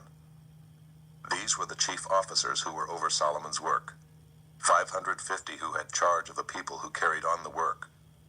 But Pharaoh's daughter went up from the city of David to her own house that Solomon had built for her. Then he built the Millo. 3 times a year Solomon used to offer up burnt offerings and peace offerings on the altar that he built to the Lord, making offerings with it before the Lord. So he finished the house. King Solomon built a fleet of ships at Ezion-Geber, which is near Eloth on the shore of the Red Sea in the land of Edom. And Hiram sent with the fleet his servants, seamen who were familiar with the sea, together with the servants of Solomon. And they went to Ophir and brought from there gold, 420 talents, and they brought it to King Solomon. Chapter 10. Now when the queen of Sheba heard of the fame of Solomon concerning the name of the Lord, she came to test him with hard questions. She came to Jerusalem with a very great retinue, with camels bearing spices, and very much gold and precious stones. And when she came to Solomon, she told him all that was on her mind. And Solomon answered all her questions. There was nothing hidden from the king that he could not explain to her. And when the queen of Sheba had seen all the wisdom of Solomon, the house that he had built, the food of his table, the seating of his officials, and the attendance of his servants, their clothing, his cupbearers, and his burnt offerings that he offered at the house of the Lord, there was no more breath in her. And she said to the king, "The report was true that I heard in my own land of your words and of your wisdom, but I did not believe the reports until I came and my own eyes had seen it. And behold, the half was not told me. Your wisdom and prosperity surpass the report that I heard. Happy are your men. Happy are your servants who continually stand before you and hear your wisdom. Blessed be the Lord your God, who has delighted in you and set you on the throne of Israel. Because the Lord loved Israel forever, he has made you king, that you may execute justice and righteousness." Then she gave the king 120 talents of gold, and a very great quantity of spices and precious stones. Never again came such an abundance of spices as these that the queen of Sheba gave to King Solomon. Moreover, the fleet of Hiram, which brought gold from Ophir, brought from Ophir a very great amount of almug wood and precious stones.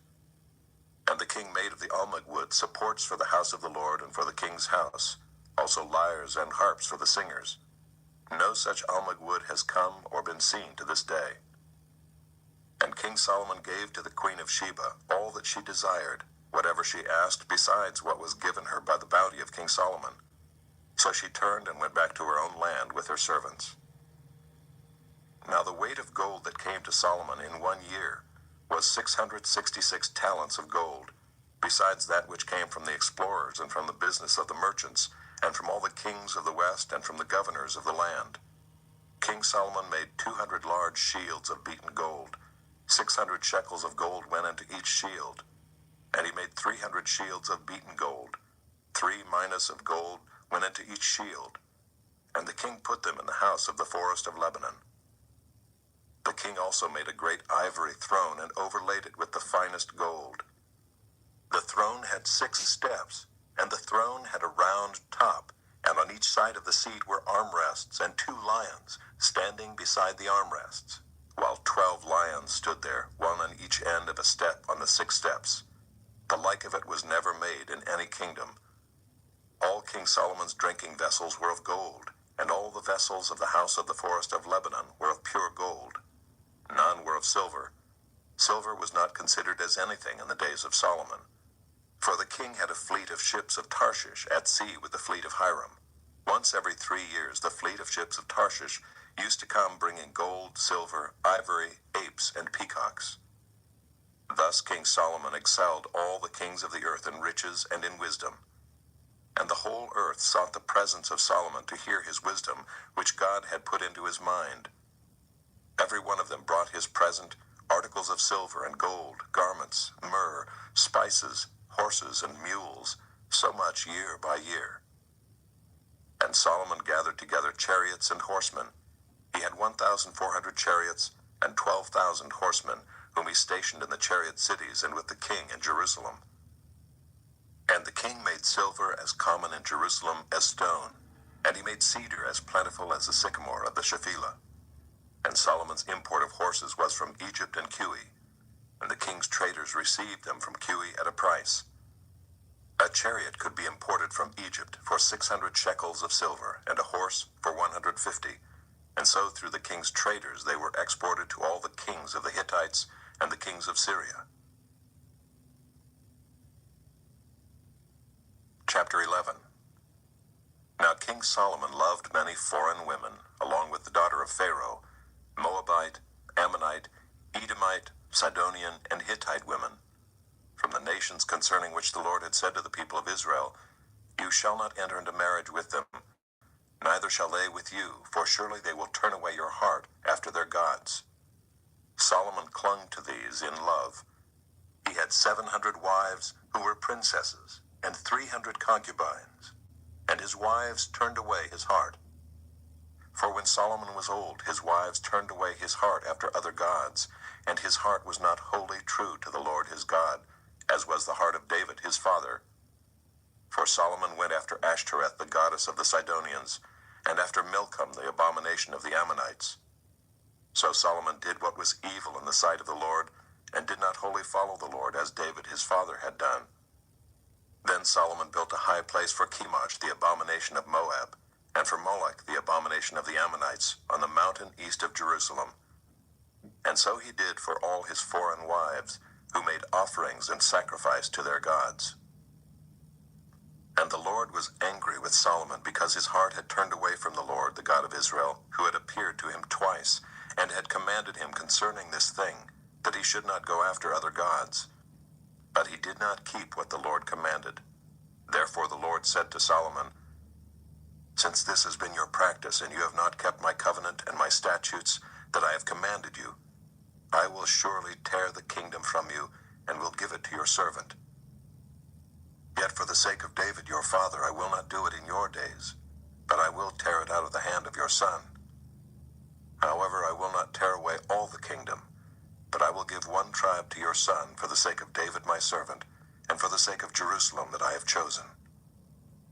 And the Lord raised up an adversary against Solomon, Hadad the Edomite. He was of the royal house in Edom. For when David was in Edom, and Joab the commander of the army went up to bury the slain, he struck down every male in Edom. For Joab and all Israel remained there 6 months, until he had cut off every male in Edom. But Hadad fled to Egypt, together with certain Edomites of his father's servants, Hadad still being a little child. They set out from Midian and came to Paran, and took men with them from Paran, and came to Egypt, to Pharaoh king of Egypt, who gave him a house, and assigned him an allowance of food, and gave him land. And Hadad found great favor in the sight of Pharaoh, so that he gave him in marriage the sister of his own wife, the sister of Tahpenes the queen. And the sister of Tahpenes bore him Genubath his son, whom Tahpenes weaned in Pharaoh's house. And Genubath was in Pharaoh's house among the sons of Pharaoh. But when Hadad heard in Egypt that David slept with his fathers, and that Joab the commander of the army was dead, Hadad said to Pharaoh, "Let me depart, that I may go to my own country." But Pharaoh said to him, "What have you lacked with me, that you are now seeking to go to your own country?" And he said to him, "Only let me depart."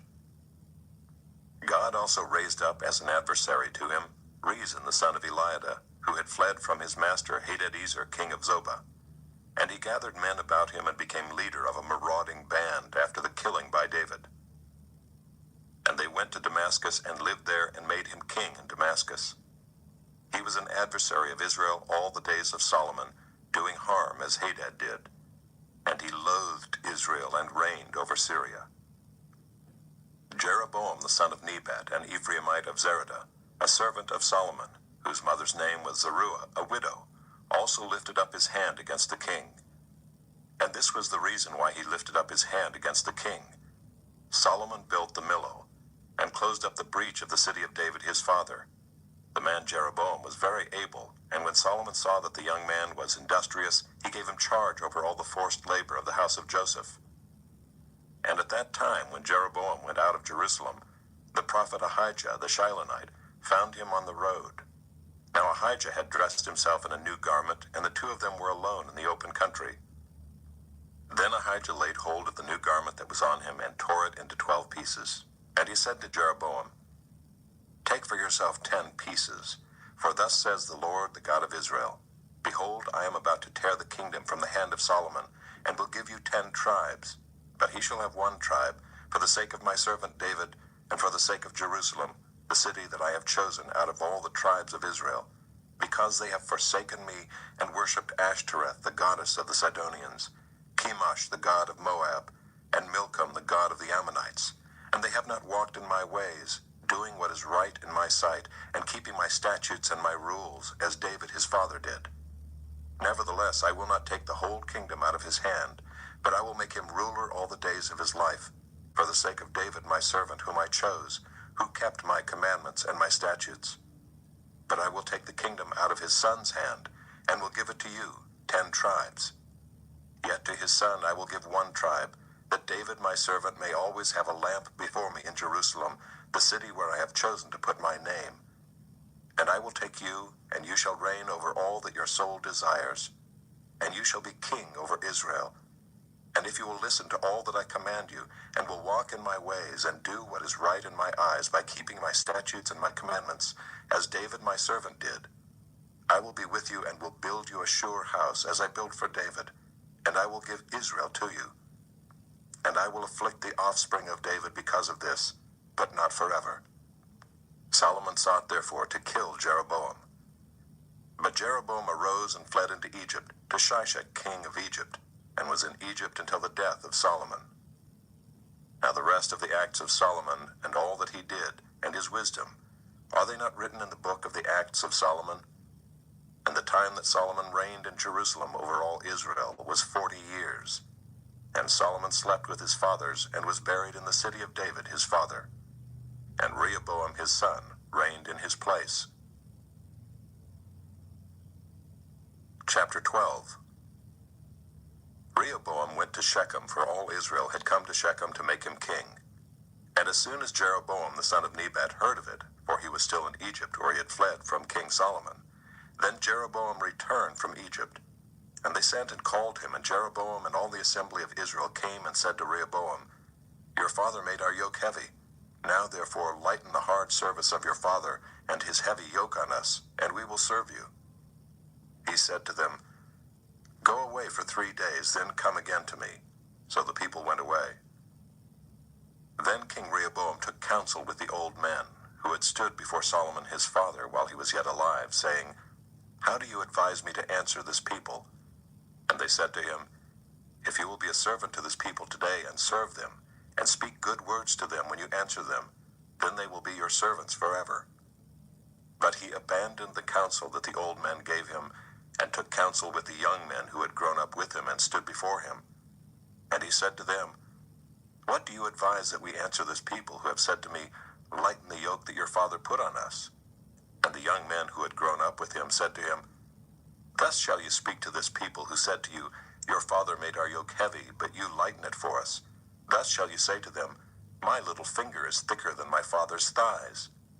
And now, whereas my father laid on you a heavy yoke, I will add to your yoke. My father disciplined you with whips, but I will discipline you with scorpions. So Jeroboam and all the people came to Rehoboam the 3rd day, as the king said, Come to me again the 3rd day. And the king answered the people harshly, and forsaking the counsel that the old man had given him, he spoke to them according to the counsel of the young men, saying, My father made your yoke heavy, but I will add to your yoke. My father disciplined you with whips, but I will discipline you with scorpions. So the king did not listen to the people, for it was a turn of affairs brought about by the Lord, that he might fulfill his word, which the Lord spoke by Ahijah the Shilonite to Jeroboam the son of Nebat. And when all Israel saw that the king did not listen to them, the people answered the king, What portion do we have in David? We have no inheritance in the son of Jesse. To your tents, O Israel, look now to your own house, David.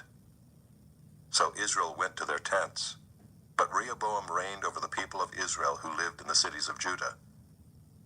Then King Rehoboam sent Adoram, who was taskmaster over the forced labor, and all Israel stoned him to death with stones. And King Rehoboam hurried to mount his chariot to flee to Jerusalem. So Israel has been in rebellion against the house of David to this day. And when all Israel heard that Jeroboam had returned, they sent and called him to the assembly, and made him king over all Israel. There was none that followed the house of David, but the tribe of Judah only. When Rehoboam came to Jerusalem, he assembled all the house of Judah and the tribe of Benjamin, 180,000 chosen warriors, to fight against the house of Israel, to restore the kingdom to Rehoboam the son of Solomon. But the word of God came to Shemaiah the man of God. Say to Rehoboam the son of Solomon, king of Judah, and to all the house of Judah and Benjamin, and to the rest of the people, Thus says the Lord, you shall not go up or fight against your relatives, the people of Israel. Every man return to his home, for this thing is from me. So they listened to the word of the Lord and went home again, according to the word of the Lord. Then Jeroboam built Shechem in the hill country of Ephraim, and lived there. And he went out from there and built Penuel. And Jeroboam said in his heart, Now the kingdom will turn back to the house of David.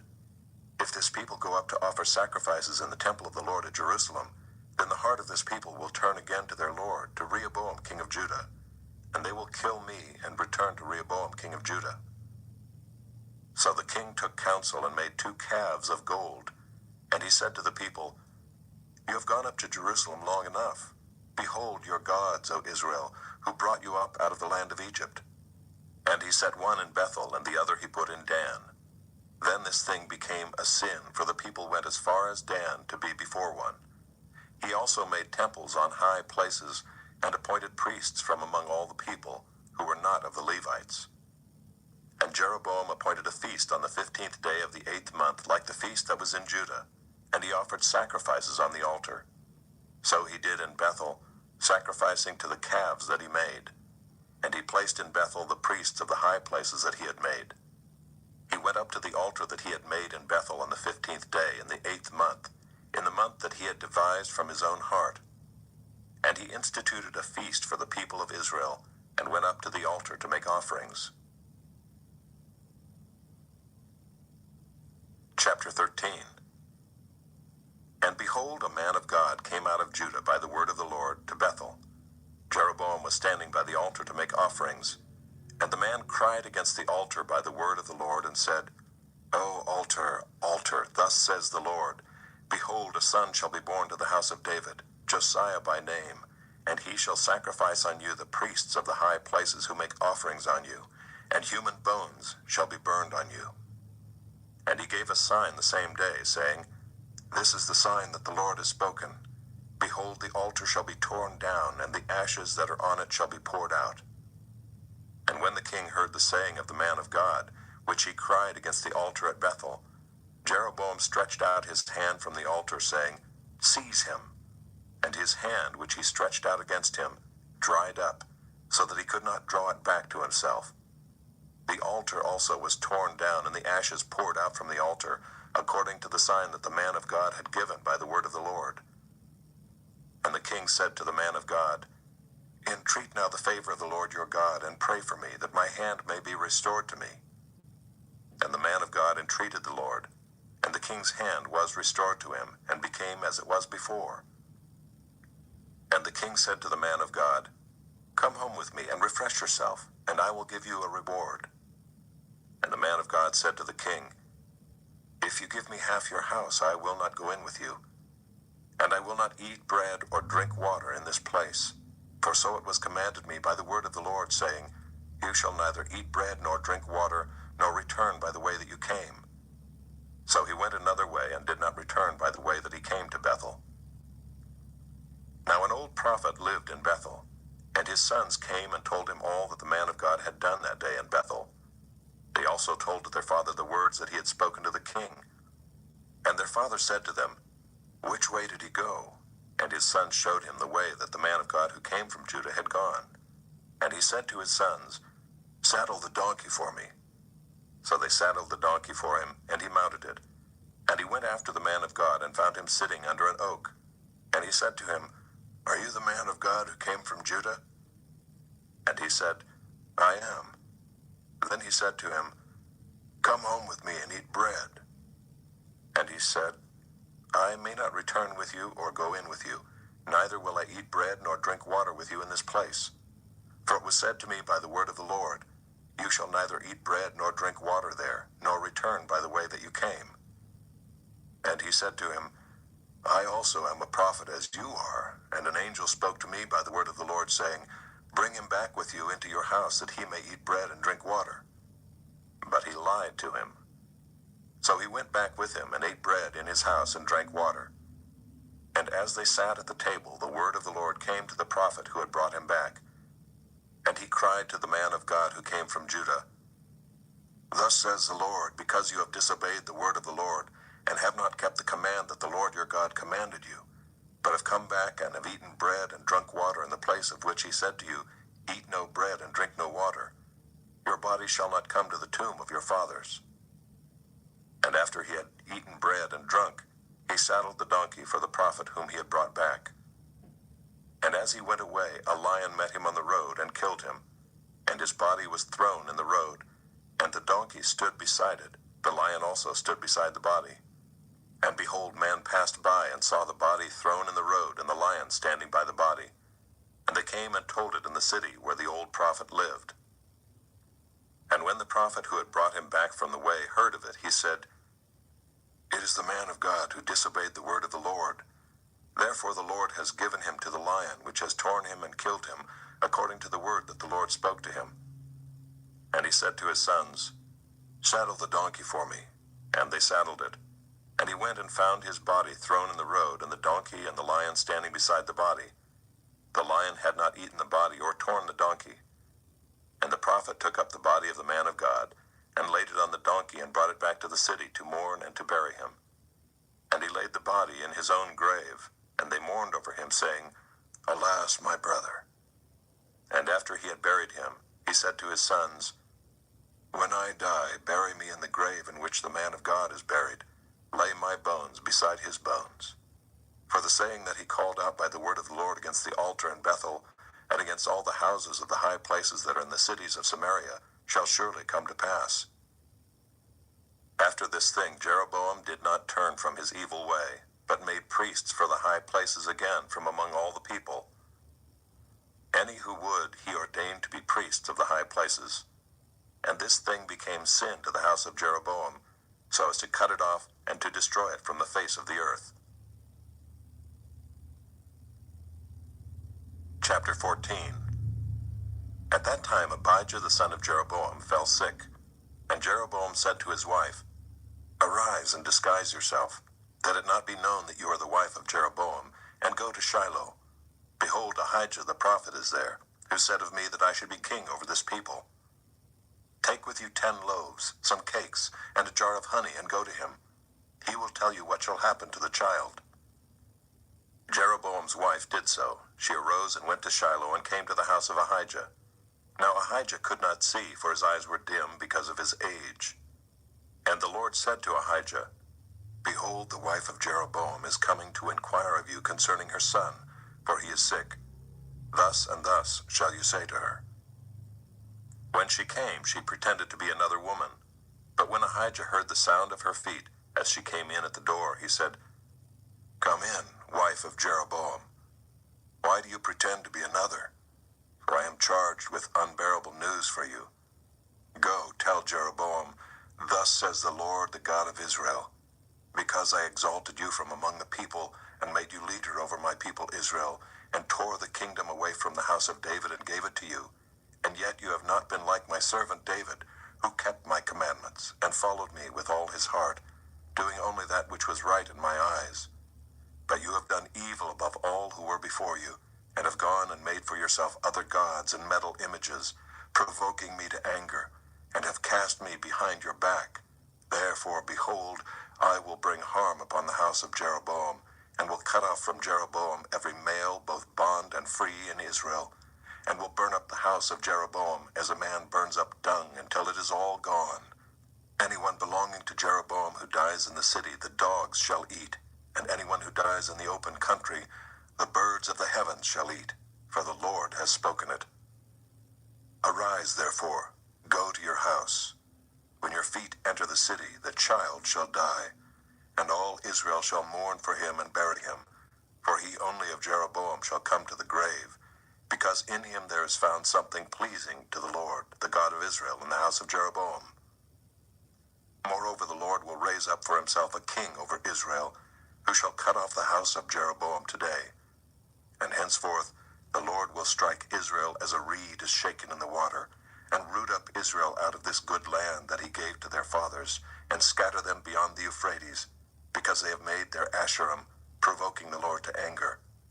And he will give Israel up because of the sins of Jeroboam, which he sinned and made Israel to sin. Then Jeroboam's wife arose and departed and came to Tirzah. And as she came to the threshold of the house, the child died. And all Israel buried him and mourned for him, according to the word of the Lord which he spoke by his servant Ahijah the prophet. Now the rest of the acts of Jeroboam, how he warred, and how he reigned, behold, they are written in the book of the Chronicles of the kings of Israel. And the time that Jeroboam reigned was 22 years, and he slept with his fathers, and Nadab his son reigned in his place. Now Rehoboam the son of Solomon reigned in Judah.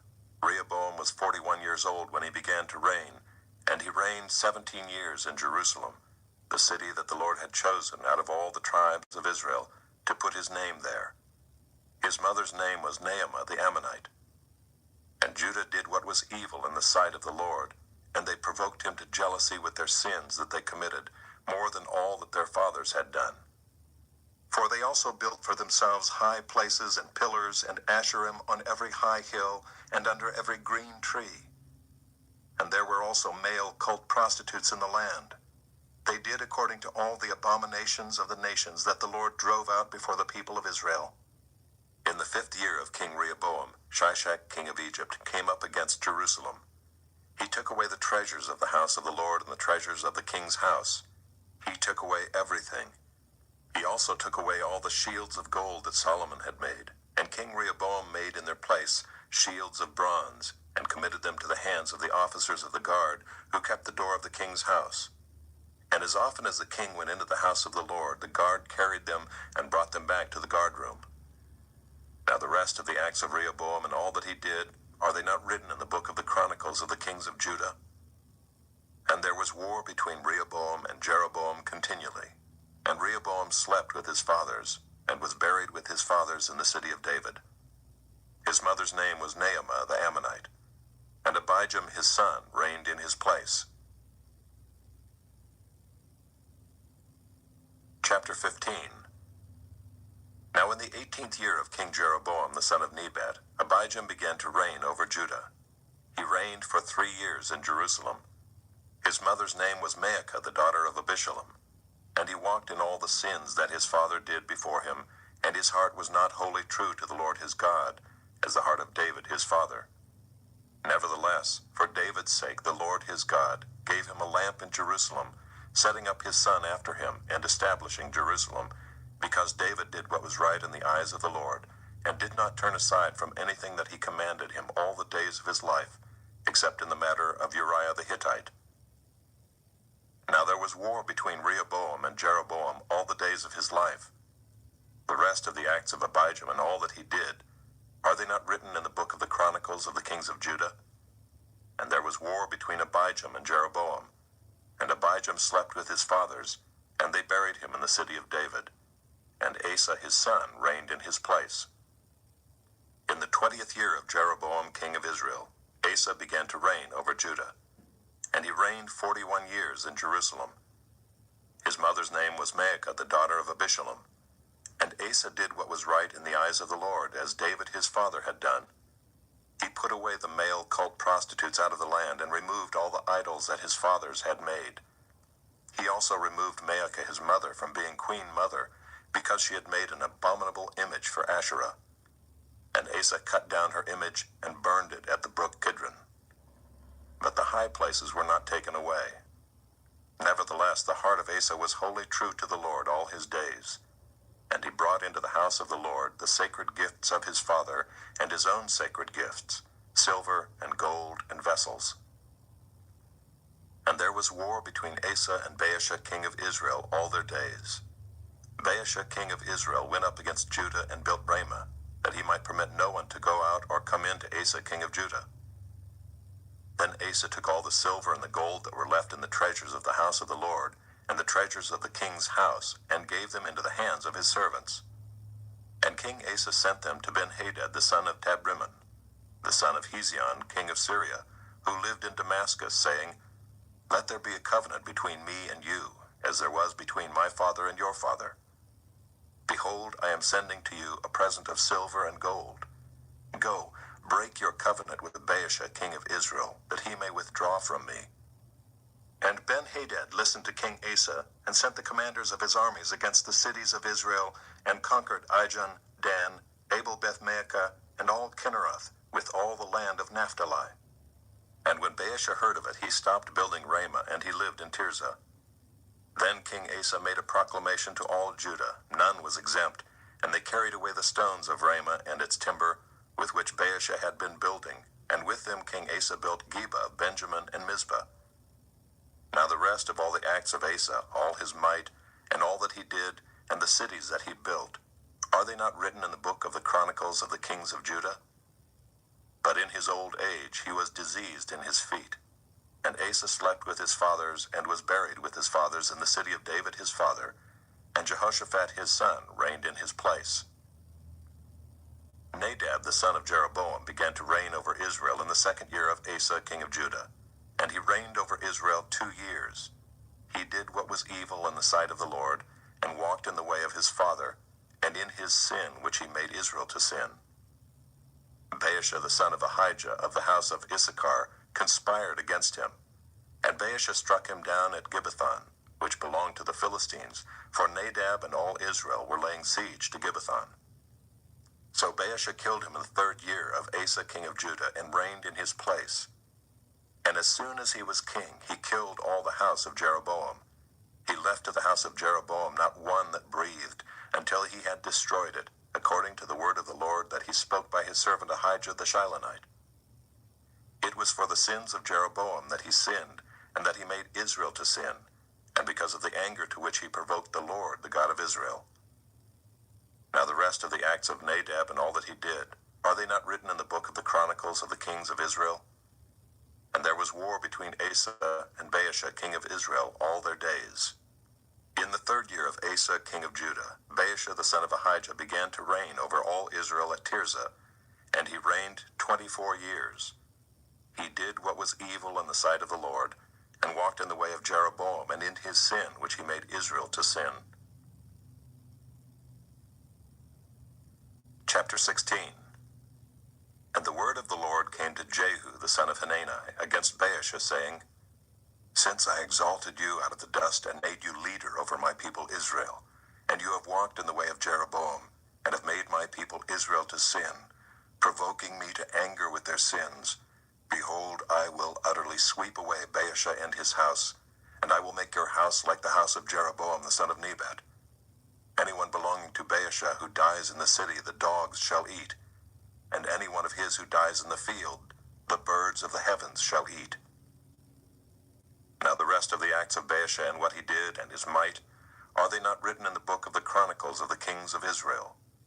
And Baasha slept with his fathers, and was buried at Tirzah, and Elah his son reigned in his place. Moreover, the word of the Lord came by the prophet Jehu the son of Hanani against Baasha and his house, both because of all the evil that he did in the sight of the Lord, provoking him to anger with the work of his hands, and being like the house of Jeroboam, and also because he destroyed it. In the 26th year of Asa king of Judah, Elah the son of Baasha began to reign over Israel in Tirzah, and he reigned 2 years. But his servant Zimri, commander of half his chariots, conspired against him.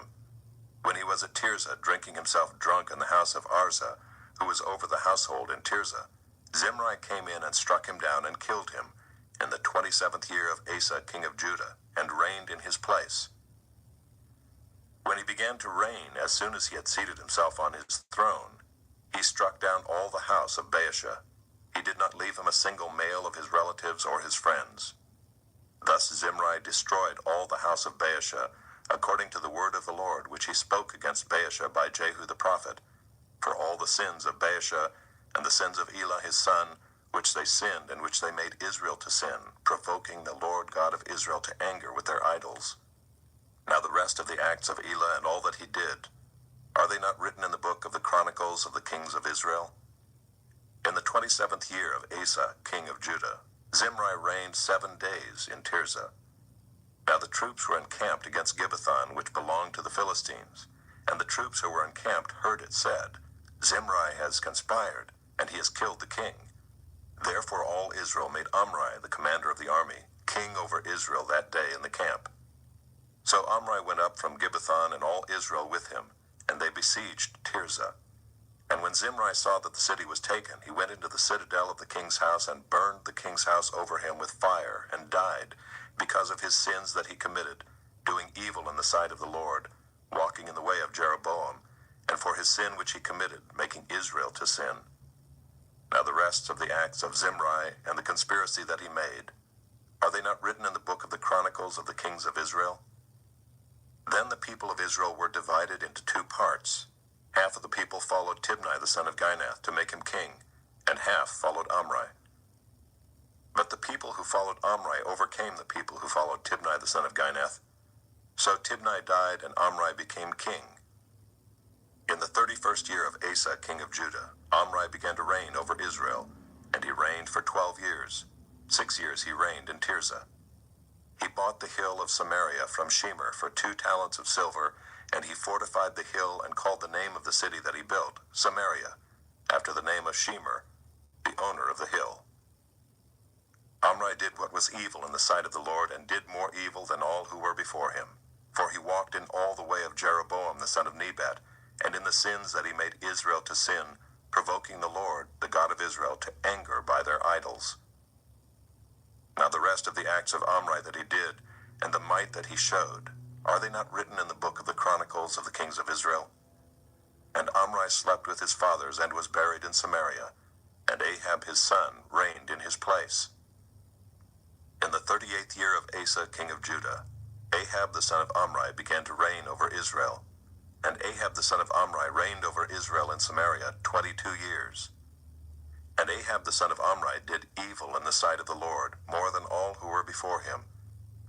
And as if it had been a light thing for him to walk in the sins of Jeroboam the son of Nebat, he took for his wife Jezebel, the daughter of Ethbaal, king of the Sidonians, and went and served Baal and worshipped him. He erected an altar for Baal in the house of Baal, which he built in Samaria.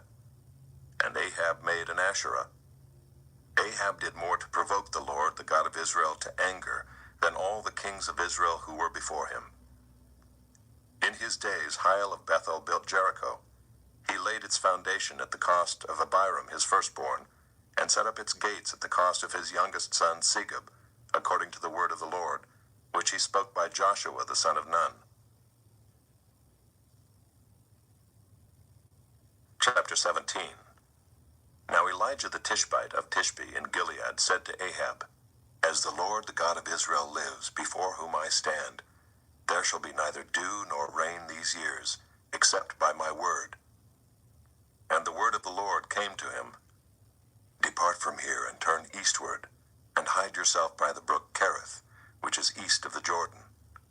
You shall drink from the brook, and I have commanded the ravens to feed you there. So he went and did according to the word of the Lord.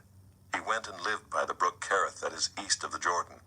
And the ravens brought him bread and meat in the morning, and bread and meat in the evening, and he drank from the brook.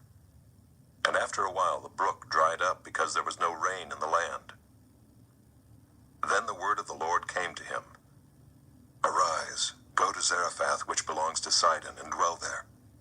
Behold, I have commanded a widow there to feed you. So he arose and went to Zarephath, and when he came to the gate of the city, behold, a widow was there gathering sticks. And he called to her and said, Bring me a little water in a vessel that I may drink. And as she was going to bring it, he called to her and said, Bring me a morsel of bread in your hand. And she said, As the Lord your God lives, I have nothing baked, only a handful of flour in a jar, and a little oil in a jug. And now I am gathering a couple of sticks that I may go in and prepare it for myself and my son, that we may eat it and die. And Elijah said to her, Do not fear, go and do as you have said, but first make me a little cake of it, and bring it to me, and afterward make something for yourself and your son.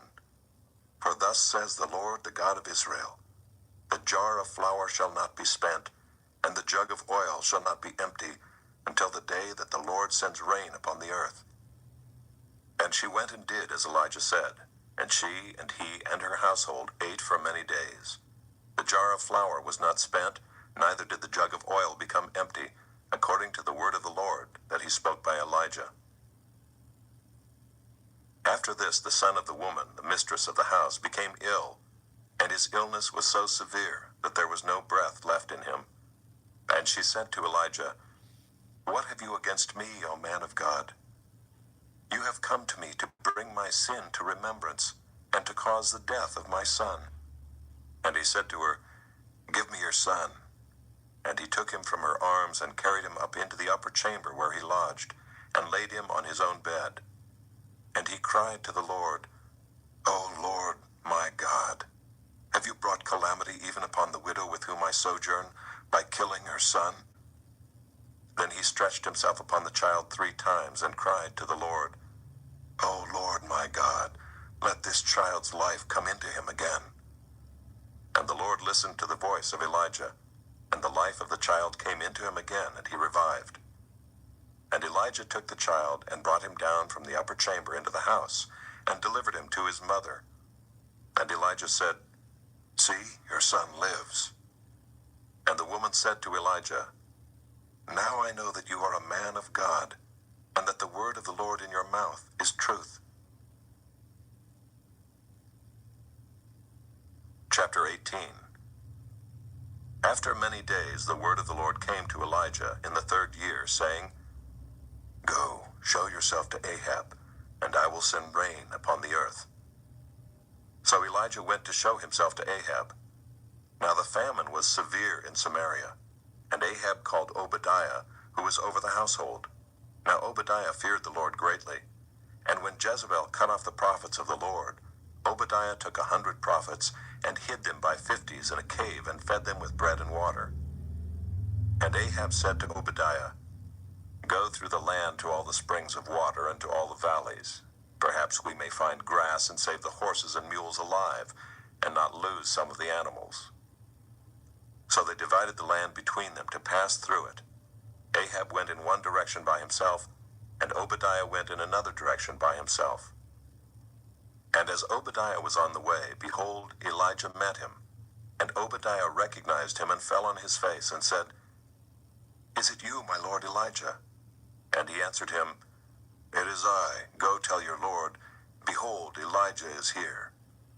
And he said, "How have I sinned that you would give your servant into the hand of Ahab to kill me? As the Lord your God lives, there is no nation or kingdom where my lord has not sent to seek you." And when they would say, "He is not here," he would take an oath of the kingdom or nation that they had not found you. And now you say, "Go tell your lord, behold, Elijah is here." And as soon as I have gone from you, the Spirit of the Lord will carry you I know not where. And so when I come and tell Ahab, and he cannot find you, he will kill me, although I your servant have feared the Lord from my youth. Has it not been told my lord what I did when Jezebel killed the prophets of the Lord? How I hid 100 men of the Lord's prophets by 50s in a cave, and fed them with bread and water? And now you say, "Go tell your lord, behold, Elijah is here, and he will kill me." And Elijah said, "As the Lord of hosts lives, before whom I stand, I will surely show myself to him today." So Obadiah went to meet Ahab and told him, and Ahab went to meet Elijah. When Ahab saw Elijah, Ahab said to him, "Is it you, you troubler of Israel?" And he answered, "I have not troubled Israel, but you have, and your father's house, because you have abandoned the commandments of the Lord and followed the Baals. Now therefore send and gather all Israel to me at Mount Carmel, and the 450 prophets of Baal, and the 400 prophets of Asherah, who eat at Jezebel's table." So Ahab sent to all the people of Israel and gathered the prophets together at Mount Carmel. And Elijah came near to all the people and said, "How long will you go limping between 2 different opinions? If the Lord is God, follow him. But if Baal, then follow him." And the people did not answer him a word. Then Elijah said to the people, Even I only am left a prophet of the Lord, but Baal's prophets are 450 men. Let 2 bulls be given to us, and let them choose 1 bull for themselves, and cut it in pieces and lay it on the wood, but put no fire to it. And I will prepare the other bull and lay it on the wood, and put no fire to it. And you call upon the name of your God, and I will call upon the name of the Lord, and the God who answers by fire, he is God. And all the people answered, It is well spoken. Then Elijah said to the prophets of Baal, Choose for yourselves 1 bull and prepare it first, for you are many, and call upon the name of your God, but put no fire to it. And they took the bull that was given them, and they prepared it and called upon the name of Baal from morning until noon, saying, O Baal, answer us. But there was no voice, and no one answered. And they limped around the altar that they had made. And at noon Elijah mocked them, saying, Cry aloud, for he is a god. Either he is musing, or he is relieving himself, or he is on a journey, or perhaps he is asleep and must be awakened. And they cried aloud and cut themselves after their custom with swords and lances, until the blood gushed out upon them. And as midday passed, they raved on until the time of the offering of the oblation, but there was no voice. No one answered, no one paid attention. Then Elijah said to all the people, Come near to me. And all the people came near to him, and he repaired the altar of the Lord that had been thrown down. Elijah took 12 stones, according to the number of the tribes of the sons of Jacob, to whom the word of the Lord came, saying, Israel shall be your name. And with the stones he built an altar in the name of the Lord. And he made a trench about the altar, as great as would contain 2 seahs of seed. And he put the wood in order, and cut the bull in pieces, and laid it on the wood. And he said, Fill 4 jars with water, and pour it on the burnt offering and on the wood. And he said, Do it a second time. And they did it a second time. And he said, Do it a third time. And they did it a third time. And the water ran around the altar, and filled the trench also with water. And at the time of the offering of the oblation, Elijah the prophet came near and said, O Lord God of Abraham, Isaac, and Israel, let it be known this day that you are God in Israel, and that I am your servant, and that I have done all these things at your word. Answer me, O Lord, answer me, that this people may know that you, O Lord, are God, and that you have turned their hearts back. Then the fire of the Lord fell and consumed the burnt offering, and the wood, and the stones, and the dust, and licked up the water that was in the trench. And when all the people saw it, they fell on their faces and said, The Lord, he is God. The Lord, he is God. And Elijah said to them, Seize the prophets of Baal. Let not one of them escape. And they seized them. And Elijah brought them down to the brook Kishon and slaughtered them there.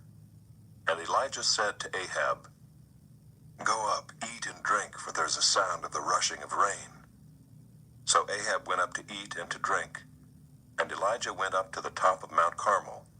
And he bowed himself down on the earth and put his face between his knees.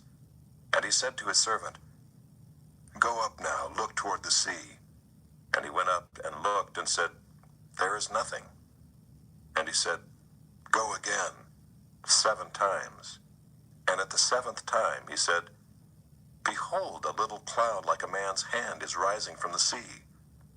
And he said, Go up, say to Ahab, Prepare your chariot and go down, lest the rain stop you. And in a little while the heavens grew black with clouds and wind, and there was a great rain. And Ahab rode and went to Jezreel. And the hand of the Lord was on Elijah, and he gathered up his garment and ran before Ahab to the entrance of Jezreel. Chapter 19. Ahab told Jezebel all that Elijah had done, and how he had killed all the prophets with the sword. Then Jezebel sent a messenger to Elijah, saying, So may the gods do to me and more also, if I do not make your life as the life of one of them by this time tomorrow. Then he was afraid, and he arose and ran for his life, and came to Beersheba, which belongs to Judah, and left his servant there.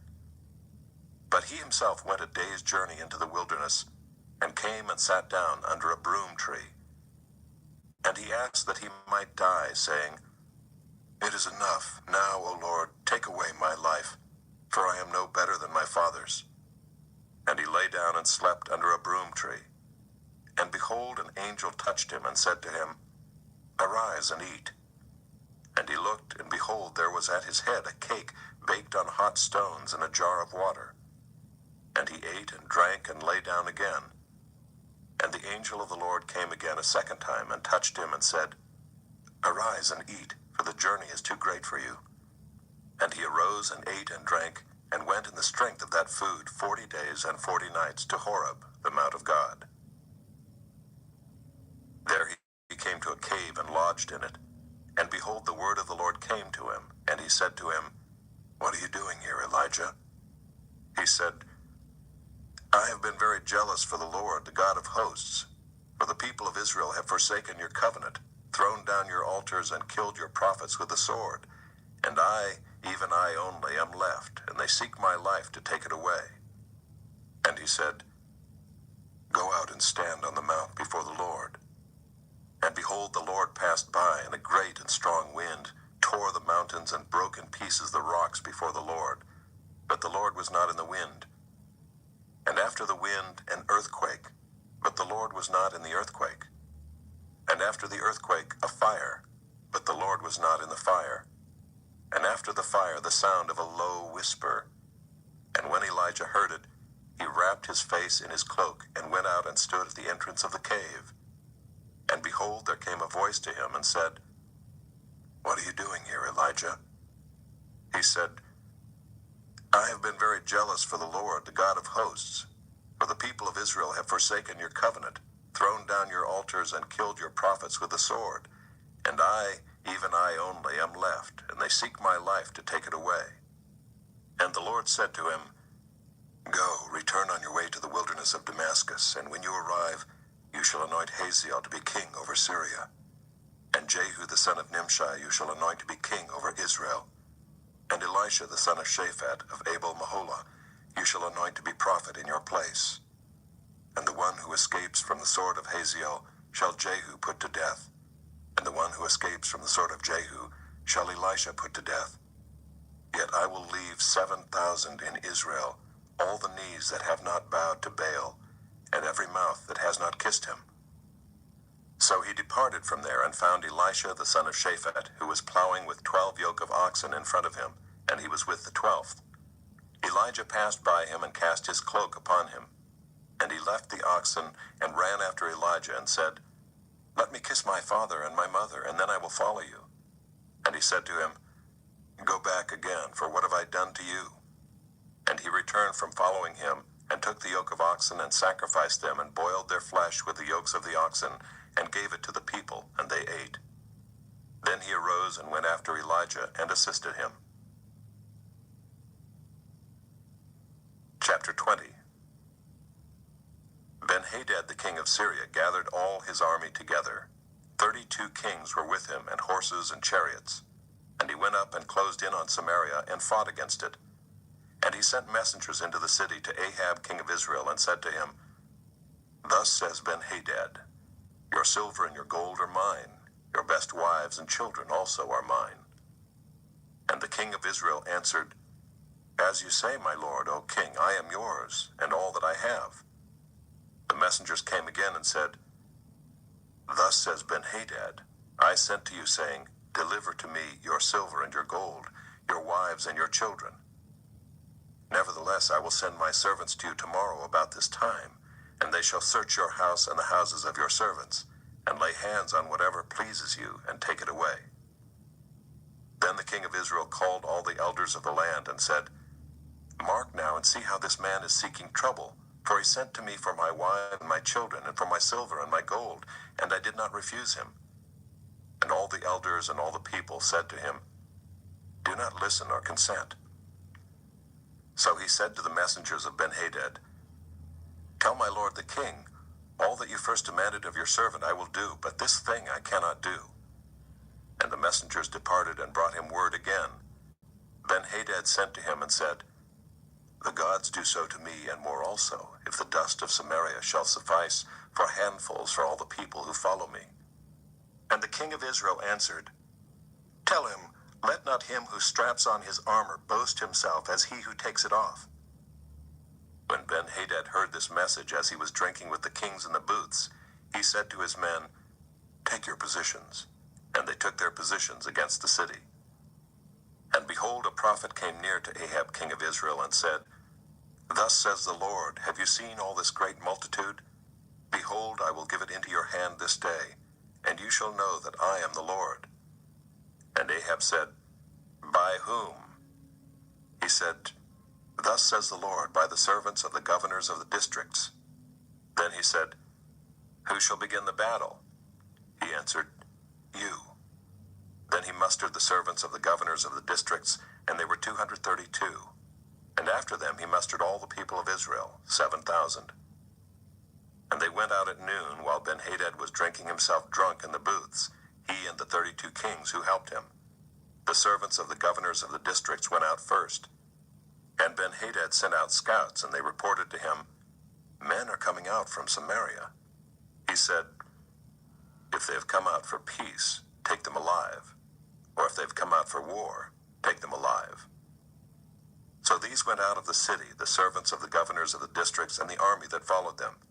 And each struck down his man. The Syrians fled, and Israel pursued them. But Ben-Hadad, king of Syria, escaped on a horse with horsemen. And the king of Israel went out and struck the horses and chariots, and struck the Syrians with a great blow. Then the prophet came near to the king of Israel and said to him, Come, strengthen yourself, and consider well what you have to do. For in the spring the king of Syria will come up against you. And the servants of the king of Syria said to him, Their gods are gods of the hills, and so they were stronger than we. But let us fight against them in the plain, and surely we shall be stronger than they. And do this, remove the kings each from his post, and put commanders in their places, and muster an army like the army that you have lost, horse for horse, and chariot for chariot. Then we will fight against them in the plain, and surely we shall be stronger than they. And he listened to their voice, and did so. In the spring Ben-Hadad mustered the Syrians, and went up to Aphek to fight against Israel. And the people of Israel were mustered, and were provisioned, and went against them. The people of Israel encamped before them like two little flocks of goats, but the Syrians filled the country. And a man of God came near and said to the king of Israel, Thus says the Lord, because the Syrians have said, The Lord is a God of the hills, but he is not a God of the valleys. Therefore I will give all this great multitude into your hand, and you shall know that I am the Lord. And they encamped opposite one another 7 days. Then on the 7th day the battle was joined, and the people of Israel struck down of the Syrians 100,000 foot soldiers in one day. And the rest fled into the city of Aphek, and the wall fell upon 27,000 men who were left.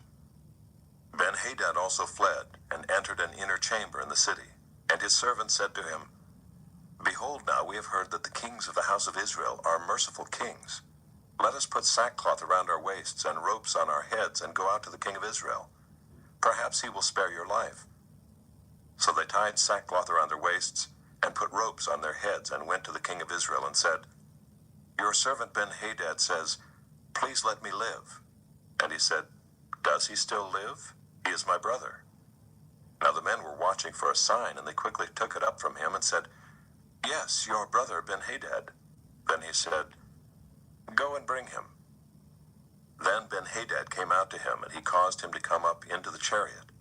And Ben-Hadad said to him, The cities that my father took from your father I will restore, and you may establish bazaars for yourself in Damascus, as my father did in Samaria. And Ahab said, I will let you go on these terms. So he made a covenant with him, and let him go. And a certain man of the sons of the prophets said to his fellow at the command of the Lord, Strike me, please. But the man refused to strike him. Then he said to him, Because you have not obeyed the voice of the Lord, behold, as soon as you have gone from me, a lion shall strike you down. And as soon as he had departed from him, a lion met him and struck him down. Then he found another man and said, "Strike me, please." And the man struck him and wounded him. So the prophet departed and waited for the king by the way, disguising himself with a bandage over his eyes. And as the king passed, he cried to the king and said, "Your servant went out into the midst of the battle, and behold, a soldier turned and brought a man to me and said, 'Guard this man. If by any means he is missing, your life shall be for his life, or else you shall pay a talent of silver.' And as your servant was busy here and there, he was gone." The king of Israel said to him, "So shall your judgment be. You yourself have decided it." Then he hurried to take the bandage away from his eyes, and the king of Israel recognized him as one of the prophets. And he said to him, "Thus says the Lord, because you have let go out of your hand the man whom I had devoted to destruction, therefore your life shall be for his life, and your people for his people." And the king of Israel went to his house vexed and sullen, and came to Samaria. Chapter 21. Now Naboth the Jezreelite had a vineyard in Jezreel, beside the palace of Ahab king of Samaria. And after this Ahab said to Naboth, "Give me your vineyard, that I may have it for a vegetable garden, because it is near my house, and I will give you a better vineyard for it. Or if it seems good to you, I will give you its value in money." But Naboth said to Ahab, "The Lord forbid that I should give you the inheritance of my fathers." And Ahab went into his house vexed and sullen because of what Naboth the Jezreelite had said to him. For he had said, "I will not give you the inheritance of my fathers."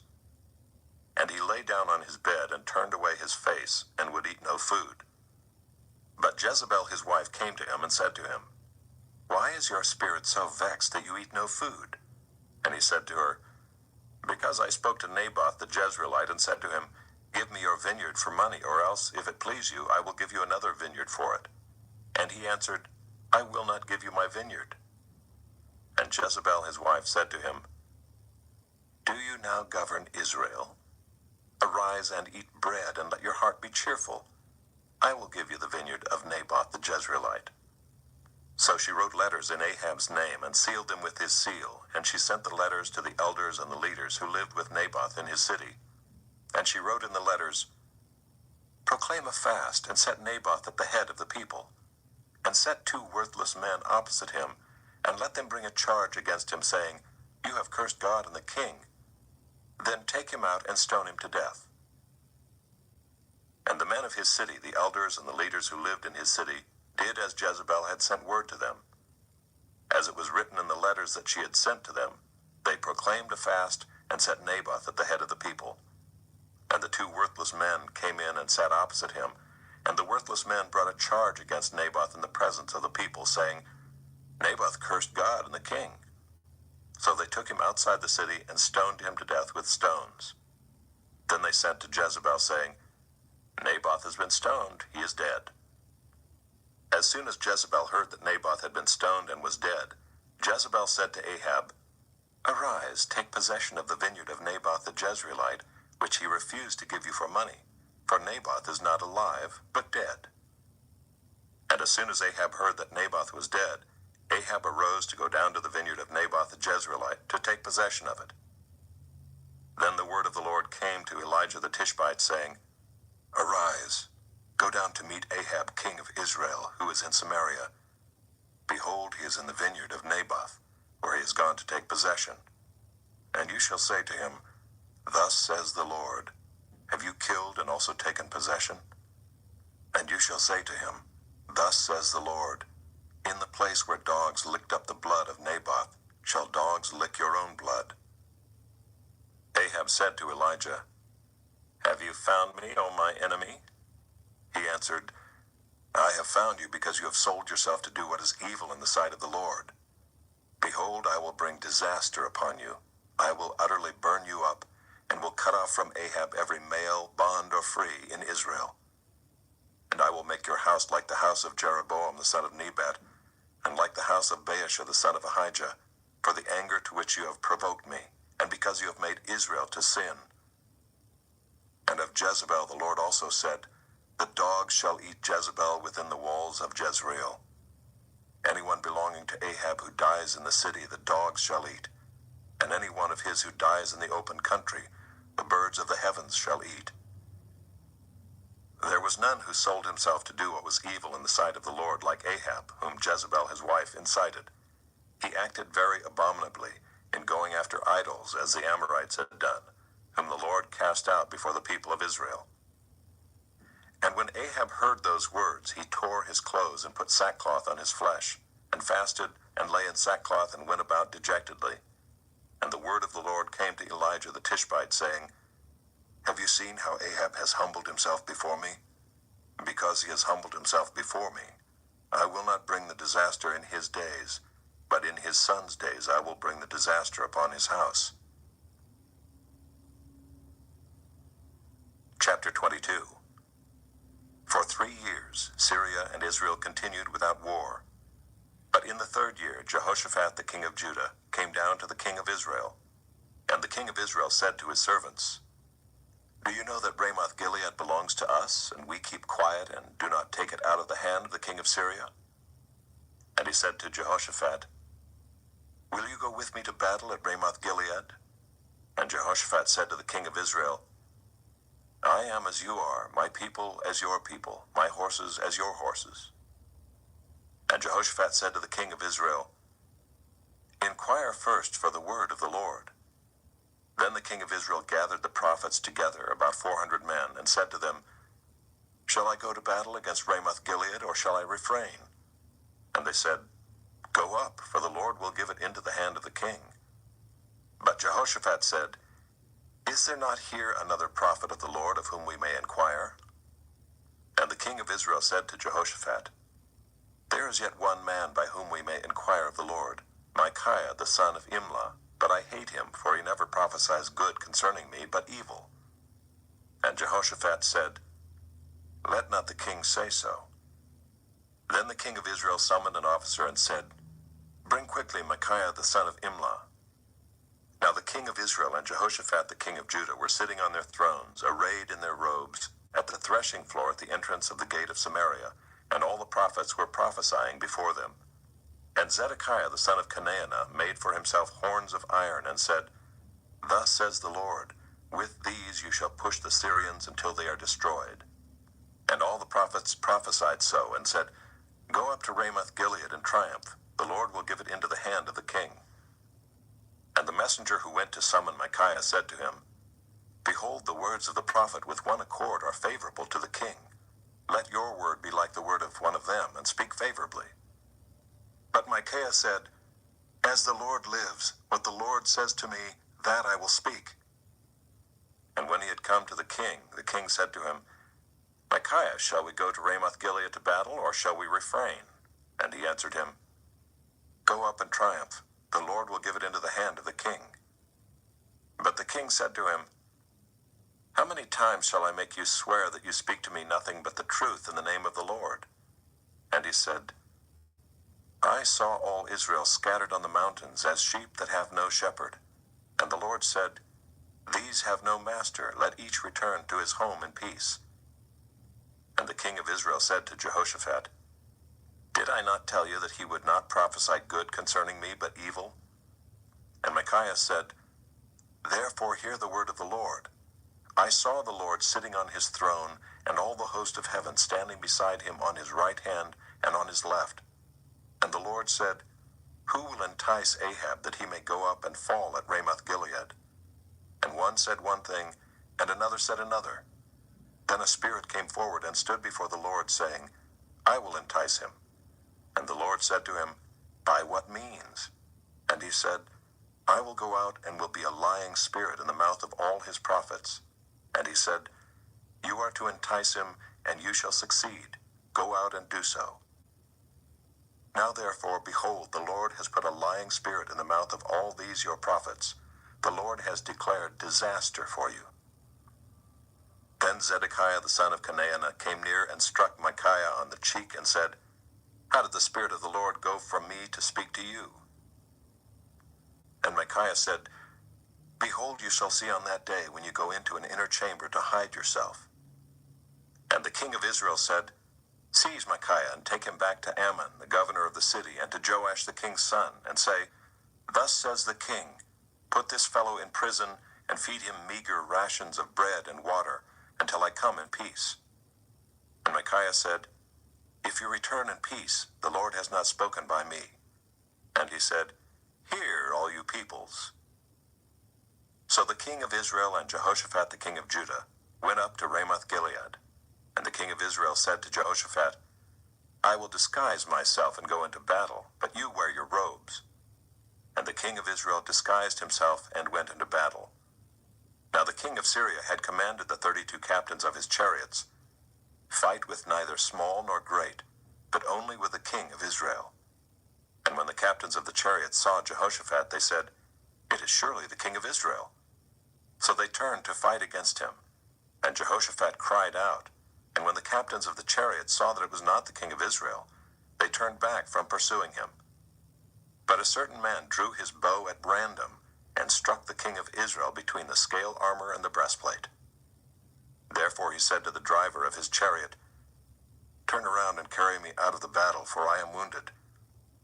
And the battle continued that day, and the king was propped up in his chariot, facing the Syrians, until at evening he died. And the blood of the wound flowed into the bottom of the chariot.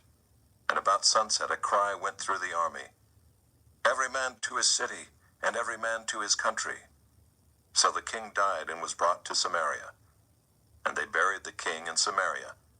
And they washed the chariot by the pool of Samaria, and the dogs licked up his blood, and the prostitutes washed themselves in it, according to the word of the Lord that he had spoken.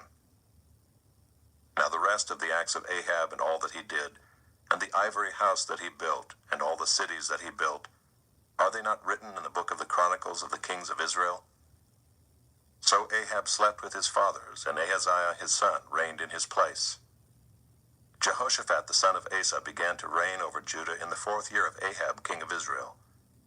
Jehoshaphat was 35 years old when he began to reign, and he reigned 25 years in Jerusalem. His mother's name was Azubah, the daughter of Shilhi. He walked in all the way of Asa his father. He did not turn aside from it, doing what was right in the sight of the Lord. Yet the high places were not taken away, and the people still sacrificed and made offerings on the high places. Jehoshaphat also made peace with the king of Israel. Now the rest of the acts of Jehoshaphat and his might that he showed, and how he warred, are they not written in the book of the Chronicles of the kings of Judah? And from the land he exterminated the remnant of the male cult prostitutes who remained in the days of his father Asa. There was no king in Edom, a deputy was king. Jehoshaphat made ships of Tarshish to go to Ophir for gold, but they did not go, for the ships were wrecked at Ezion-Geber. Then Ahaziah the son of Ahab said to Jehoshaphat, Let my servants go with your servants in the ships. But Jehoshaphat was not willing. And Jehoshaphat slept with his fathers and was buried with his fathers in the city of David his father, and Jehoram his son reigned in his place. Ahaziah the son of Ahab began to reign over Israel in Samaria in the 17th year of Jehoshaphat king of Judah, and he reigned 2 years over Israel. He did what was evil in the sight of the Lord, and walked in the way of his father and in the way of his mother, and in the way of Jeroboam the son of Nebat, who made Israel to sin. He served Baal and worshipped him, and provoked the Lord, the God of Israel, to anger in every way that his father had done.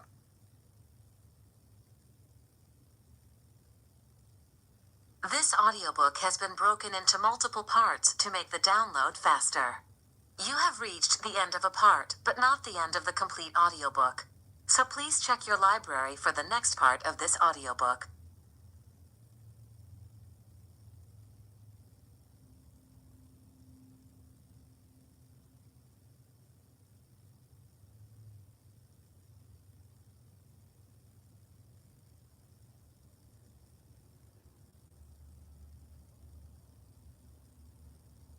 You are listening to the ESV Hear the Word audio Bible, read by David Cochran Heath, produced in 2008 by Crossway Bibles.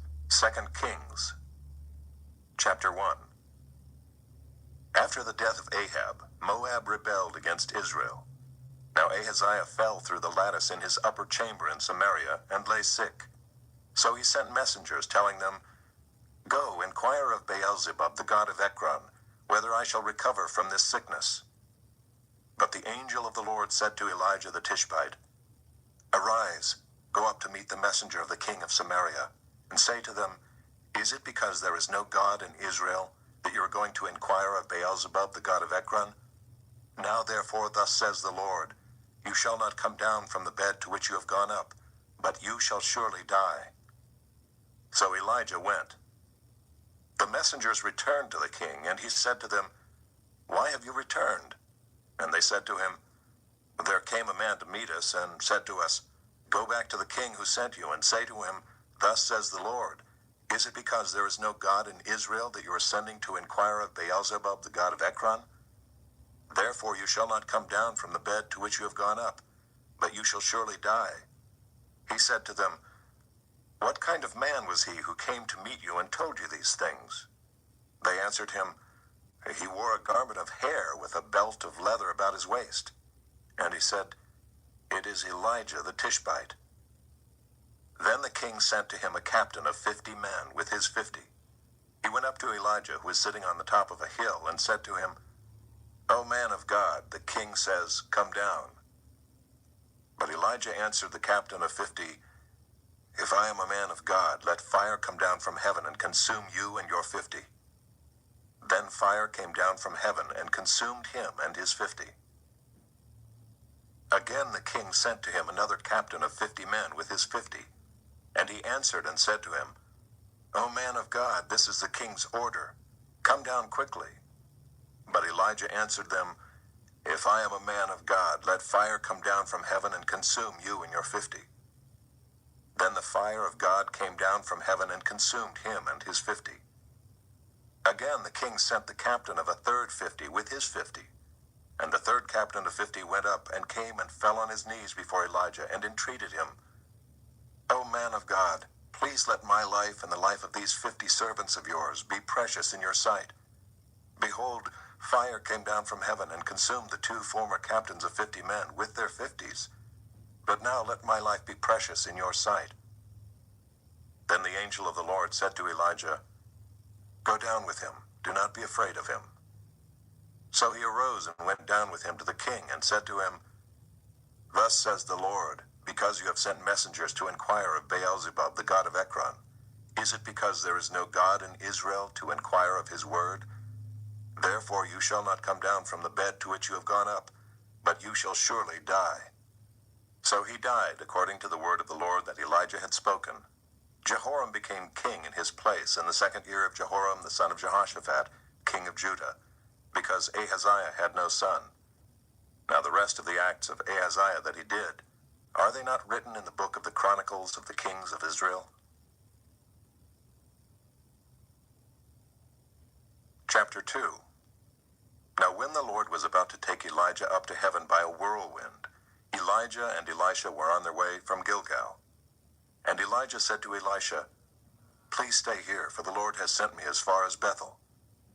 But Elisha said, As the Lord lives and as you yourself live, I will not leave you. So they went down to Bethel. And the sons of the prophets who were in Bethel came out to Elisha and said to him, Do you know that today the Lord will take away your master from over you? And he said, Yes, I know it. Keep quiet. Elijah said to him, Elisha, please stay here, for the Lord has sent me to Jericho. But he said, As the Lord lives and as you yourself live, I will not leave you. So they came to Jericho. The sons of the prophets who were at Jericho drew near to Elisha and said to him, Do you know that today the Lord will take away your master from over you? And he answered, Yes, I know it. Keep quiet. Then Elijah said to him, Please stay here, for the Lord has sent me to the Jordan. But he said, As the Lord lives and as you yourself live, I will not leave you. So the 2 of them went on. 50 men of the sons of the prophets also went and stood at some distance from them, as they both were standing by the Jordan. Then Elijah took his cloak and rolled it up and struck the water, and the water was parted to the one side and to the other, till the 2 of them could go over on dry ground. When they had crossed, Elijah said to Elisha, "Ask what I shall do for you before I am taken from you." And Elisha said, "Please let there be a double portion of your spirit on me." And he said, "You have asked a hard thing. Yet if you see me as I am being taken from you, it shall be so for you. But if you do not see me, it shall not be so." And as they still went on and talked, behold, chariots of fire and horses of fire separated the two of them. And Elijah went up by a whirlwind into heaven. And Elisha saw it, and he cried, my father, the chariots of Israel and its horsemen." And he saw him no more. Then he took hold of his own clothes and tore them in two pieces. And he took up the cloak of Elijah that had fallen from him, and went back and stood on the bank of the Jordan. Then he took the cloak of Elijah that had fallen from him, and struck the water, saying, "Where is the Lord, the God of Elijah?"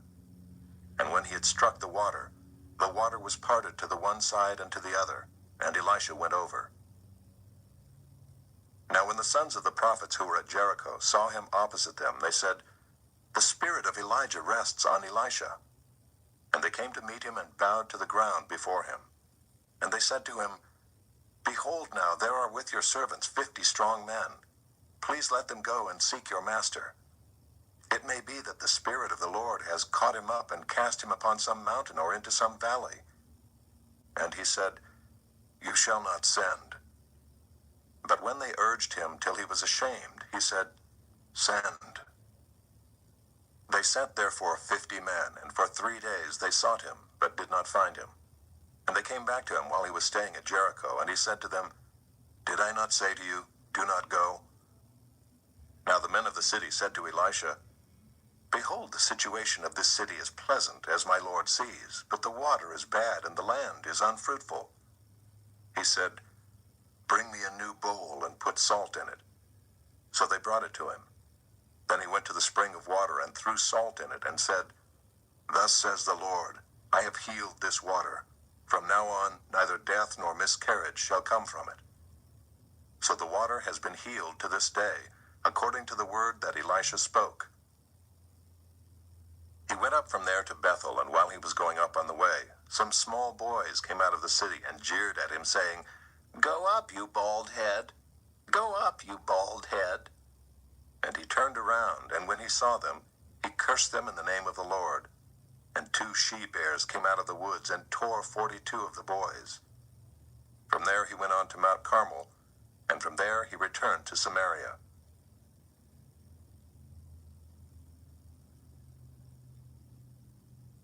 Chapter 3.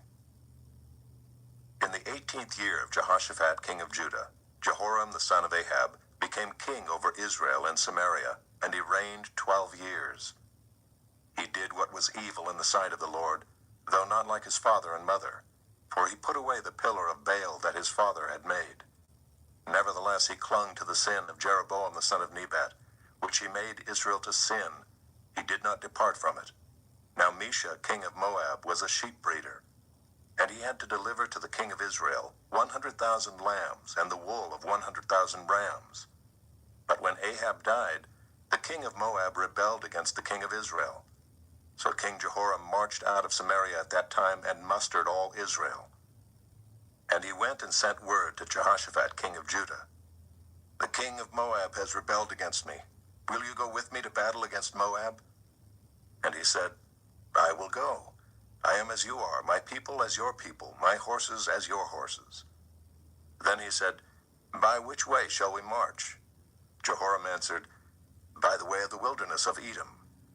So the king of Israel went with the king of Judah and the king of Edom. And when they had made a circuitous march of 7 days, there was no water for the army or for the animals that followed them. Then the king of Israel said, "Alas, the Lord has called these 3 kings to give them into the hand of Moab." And Jehoshaphat said, "Is there no prophet of the Lord here, through whom we may inquire of the Lord?" Then one of the king of Israel's servants answered, "Elisha the son of Shaphat is here, who poured water on the hands of Elijah." And Jehoshaphat said, "The word of the Lord is with him." So the king of Israel and Jehoshaphat and the king of Edom went down to him. And Elisha said to the king of Israel, "What have I to do with you? Go to the prophets of your father and to the prophets of your mother." But the king of Israel said to him, "No, it is the Lord who has called these 3 kings to give them into the hand of Moab." And Elisha said, "As the Lord of hosts lives, before whom I stand, were it not that I have regard for Jehoshaphat the king of Judah, I would neither look at you nor see you. But now bring me a musician." And when the musician played, the hand of the Lord came upon him. And he said, "Thus says the Lord, I will make this dry stream bed full of pools. For thus says the Lord, you shall not see wind or rain, but that stream bed shall be filled with water, so that you shall drink, you, your livestock, and your animals. This is a light thing in the sight of the Lord. He will also give the Moabites into your hand, and you shall attack every fortified city and every choice city, and shall fell every good tree, and stop up all springs of water, and ruin every good piece of land with stones." The next morning, about the time of offering the sacrifice, behold, water came from the direction of Edom, till the country was filled with water. When all the Moabites heard that the kings had come up to fight against them, all who were able to put on armor, from the youngest to the oldest, were called out and were drawn up at the border. And when they rose early in the morning and the sun shone on the water, the Moabites saw the water opposite them as red as blood. And they said, "This is blood. The kings have surely fought together and struck one another down. Now then, Moab, to the spoil." But when they came to the camp of Israel, the Israelites rose and struck the Moabites till they fled before them. And they went forward, striking the Moabites as they went. And they overthrew the cities, and on every good piece of land every man threw a stone until it was covered. They stopped every spring of water and felled all the good trees, till only its stones were left in Kir-Hareseth, and the slingers surrounded and attacked it. When the king of Moab saw that the battle was going against him, he took with him 700 swordsmen to break through opposite the king of Edom, but they could not. Then he took his oldest son, who was to reign in his place, and offered him for a burnt offering on the wall. And there came great wrath against Israel, and they withdrew from him and returned to their own land. Chapter 4. Now the wife of one of the sons of the prophets cried to Elisha, "Your servant, my husband, is dead, and you know that your servant feared the Lord, but the creditor has come to take my 2 children to be his slaves." And Elisha said to her, "What shall I do for you? Tell me, what have you in the house?" And she said, "Your servant has nothing in the house except a jar of oil." Then he said, "Go outside, borrow vessels from all your neighbors, empty vessels, and not too few. Then go in and shut the door behind yourself and your sons, and pour into all these vessels. And when one is full, set it aside." So she went from him, and shut the door behind herself and her sons. And as she poured, they brought the vessels to her. When the vessels were full, she said to her son, "Bring me another vessel." And he said to her, "There is not another." Then the oil stopped flowing. She came and told the man of God, and he said, "Go, sell the oil and pay your debts, and you and your sons can live on the rest." One day Elisha went on to Shunem, where a wealthy woman lived, who urged him to eat some food. So whenever he passed that way, he would turn in there to eat food. And she said to her husband, "Behold now, I know that this is a holy man of God who is continually passing our way. Let us make a small room on the roof with walls, and put there for him a bed, a table, a chair, and a lamp, so that whenever he comes to us, he can go in there." One day he came there, and he turned into the chamber and rested there. And he said to Gehazi his servant, "Call this Shunammite." When he called her, she stood before him. And he said to him, "Say now to her, see, you have taken all this trouble for us. What is to be done for you? Would you have a word spoken on your behalf to the king or to the commander of the army?" She answered, "I dwell among my own people." And he said, "What then is to be done for her?" Gehazi answered, "Well, she has no son, and her husband is old." He said, "Call her." And when he had called her, she stood in the doorway. And he said, At this season, about this time next year, you shall embrace a son.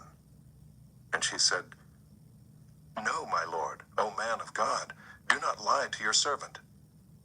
But the woman conceived, and she bore a son about that time the following spring, as Elisha had said to her. When the child had grown, he went out one day to his father among the reapers. And he said to his father, Oh, my head, my head. The father said to his servant, Carry him to his mother. And when he had lifted him and brought him to his mother, the child sat on her lap till noon, and then he died. And she went up and laid him on the bed of the man of God, and shut the door behind him, and went out. Then she called to her husband, and said, Send me one of the servants and one of the donkeys, that I may quickly go to the man of God, and come back again. And he said, Well, why will you go to him today? It is neither a new moon nor Sabbath. She said, All is well. Then she saddled the donkey, and she said to her servant, Urge the animal on. Do not slacken the pace for me, unless I tell you. So she set out and came to the man of God at Mount Carmel.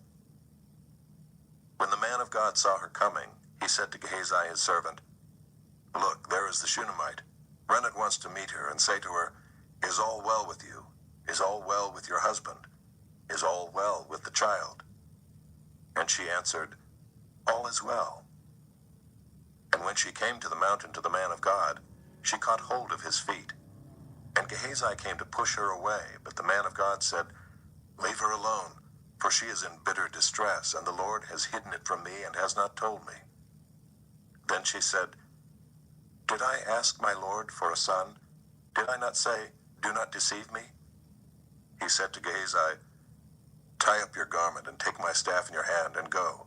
If you meet anyone, do not greet him, and if anyone greets you, do not reply. And lay my staff on the face of the child. Then the mother of the child said, As the Lord lives and as you yourself live, I will not leave you. So he arose and followed her. Gehazi went on ahead and laid the staff on the face of the child, but there was no sound or sign of life. Therefore he returned to meet him and told him, The child is not awakened. When Elisha came into the house, he saw the child lying dead on his bed. So he went in and shut the door behind the two of them, and prayed to the Lord. Then he went up and lay on the child, putting his mouth on his mouth, his eyes on his eyes, and his hands on his hands. And as he stretched himself upon him, the flesh of the child became warm. Then he got up again and walked once back and forth in the house, and went up and stretched himself upon him. The child sneezed 7 times, and the child opened his eyes. Then he summoned Gehazi and said, Call this Shunammite. So he called her, and when she came to him, he said, Pick up your son.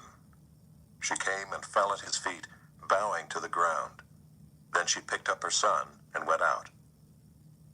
And Elisha came again to Gilgal, when there was a famine in the land. And as the sons of the prophets were sitting before him, he said to his servant, Set on the large pot and boil stew for the sons of the prophets.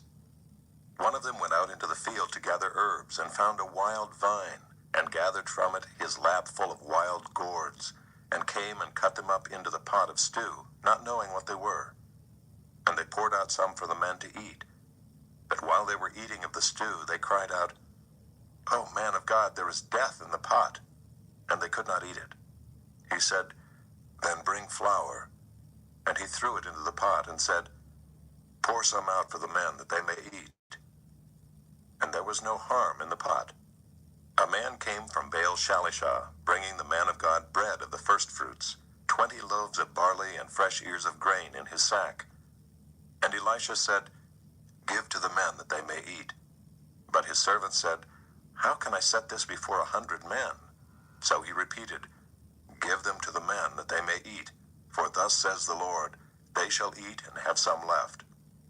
So he set it before them, and they ate and had some left, according to the word of the Lord.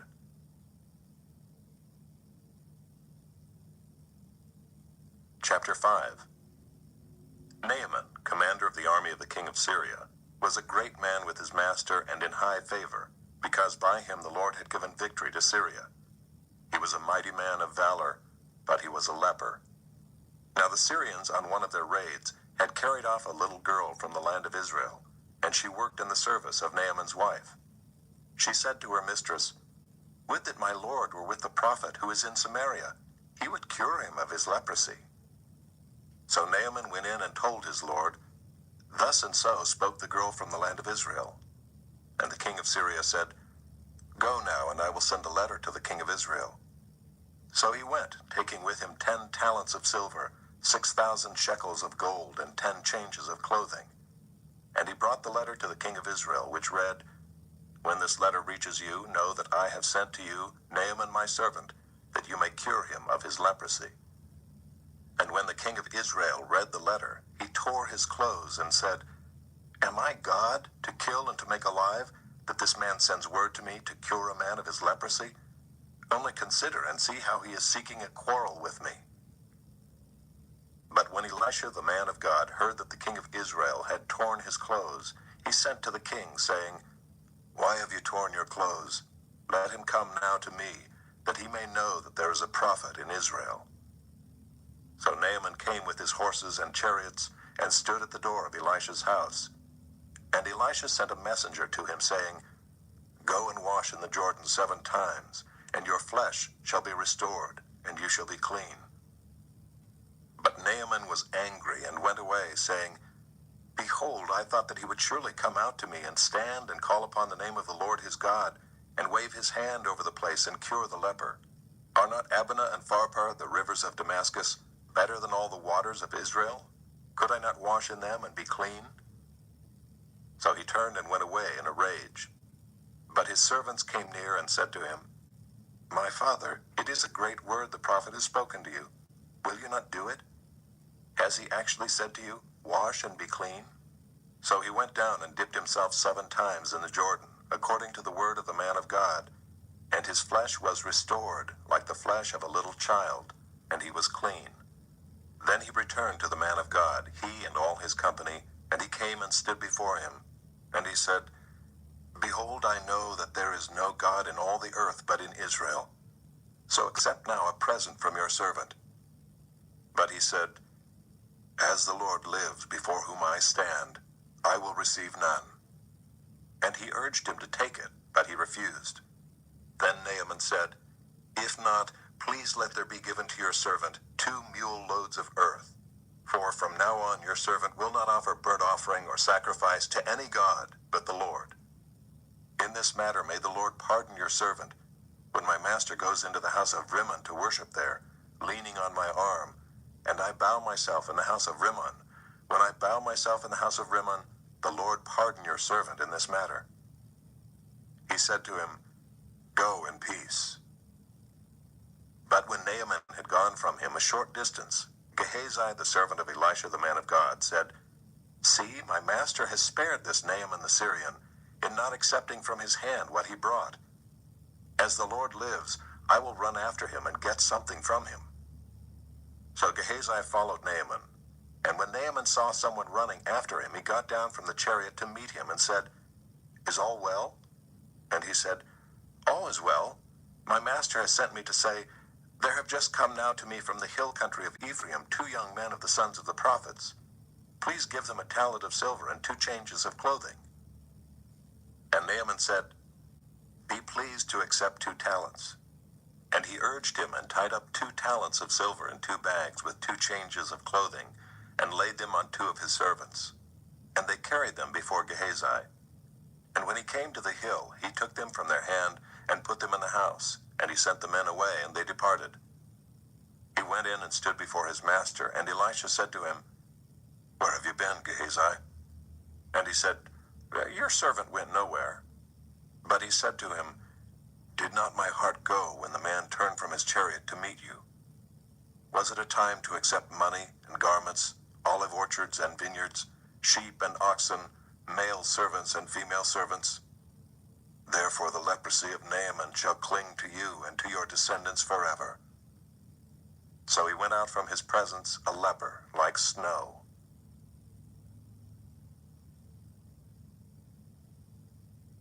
Chapter 6. Now the sons of the prophet said to Elisha, "See, the place where we dwell under your charge is too small for us. Let us go to the Jordan, and each of us get there a log, and let us make a place for us to dwell there." And he answered, "Go." Then one of them said, "Be pleased to go with your servants." And he answered, "I will go." So he went with them, and when they came to the Jordan, they cut down trees. But as one was felling a log, his axe head fell into the water, and he cried out, "Alas, my master, it was borrowed." Then the man of God said, "Where did it fall?" When he showed him the place, he cut off a stick and threw it in there and made the iron float. And he said, "Take it up." So he reached out his hand and took it. Once when the king of Syria was warring against Israel, he took counsel with his servants, saying, "At such and such a place shall be my camp." But the man of God sent word to the king of Israel, "Beware that you do not pass this place, for the Syrians are going down there." And the king of Israel sent to the place about which the man of God told him. Thus he used to warn him, so that he saved himself there more than once or twice. And the mind of the king of Syria was greatly troubled because of this thing, and he called his servants and said to them, "Will you not show me who of us is for the king of Israel?" And one of his servants said, "None, my lord, O king, but Elisha the prophet who is in Israel tells the king of Israel the words that you speak in your bedroom." And he said, "Go and see where he is, that I may send and seize him." It was told him, "Behold, he is in Dothan." So he sent their horses and chariots and a great army, and they came by night and surrounded the city. When the servant of the man of God rose early in the morning and went out, behold, an army with horses and chariots was all around the city. And the servant said, "Alas, my master, what shall we do?" He said, "Do not be afraid, for those who are with us are more than those who are with them." Then Elisha prayed and said, "O Lord, please open his eyes that he may see." So the Lord opened the eyes of the young man, and he saw, and behold, the mountain was full of horses and chariots of fire all around Elisha. And when the Syrians came down against him, Elisha prayed to the Lord and said, "Please strike this people with blindness." So he struck them with blindness in accordance with the prayer of Elisha. And Elisha said to them, "This is not the way, and this is not the city. Follow me, and I will bring you to the man whom you seek." And he led them to Samaria.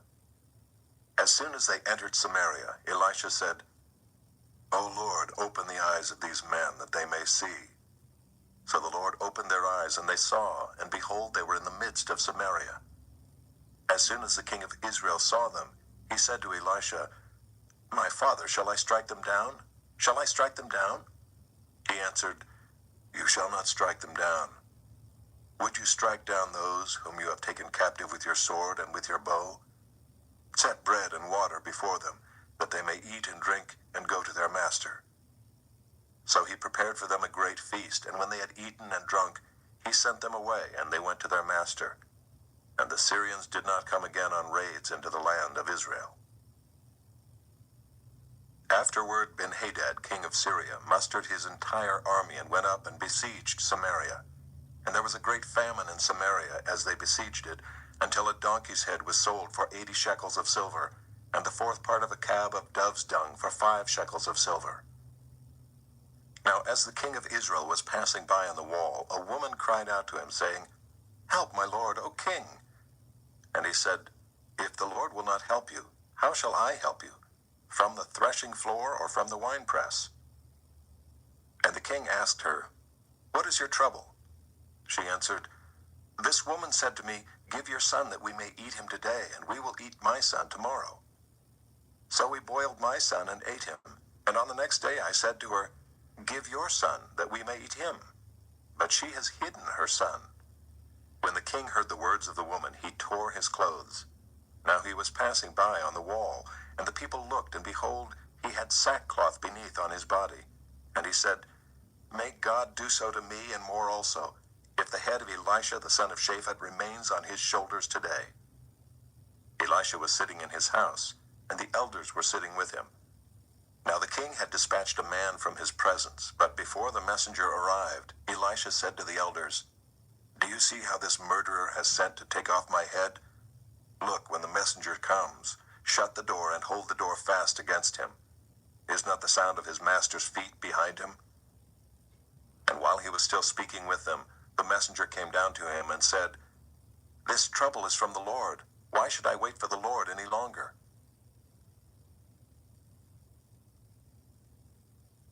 Chapter 7. But Elisha said, Hear the word of the Lord. Thus says the Lord, Tomorrow about this time a seah of fine flour shall be sold for a shekel, and 2 seahs of barley for a shekel at the gate of Samaria. Then the captain on whose hand the king leaned said to the man of God, If the Lord himself should make windows in heaven, could this thing be? But he said, You shall see it with your own eyes, but you shall not eat of it. Now there were 4 men who were lepers at the entrance to the gate, and they said to one another, Why are we sitting here until we die? If we say, Let us enter the city, the famine is in the city, and we shall die there. And if we sit here, we die also. So now come, let us go over to the camp of the Syrians. If they spare our lives, we shall live, and if they kill us, we shall but die. So they arose at twilight to go to the camp of the Syrians. But when they came to the edge of the camp of the Syrians, behold, there was no one there. For the Lord had made the army of the Syrians hear the sound of chariots and of horses, the sound of a great army, so that they said to one another, Behold, the king of Israel has hired against us the kings of the Hittites and the kings of Egypt to come against us. So they fled away in the twilight and abandoned their tents, their horses, and their donkeys, leaving the camp as it was, and fled for their lives. And when these lepers came to the edge of the camp, they went into a tent, and ate and drank, and they carried off silver and gold and clothing, and went and hid them. Then they came back and entered another tent, and carried off things from it, and went and hid them. Then they said to one another, We are not doing right. This day is a day of good news. If we are silent and wait until the morning light, punishment will overtake us. Now therefore come, let us go and tell the king's household.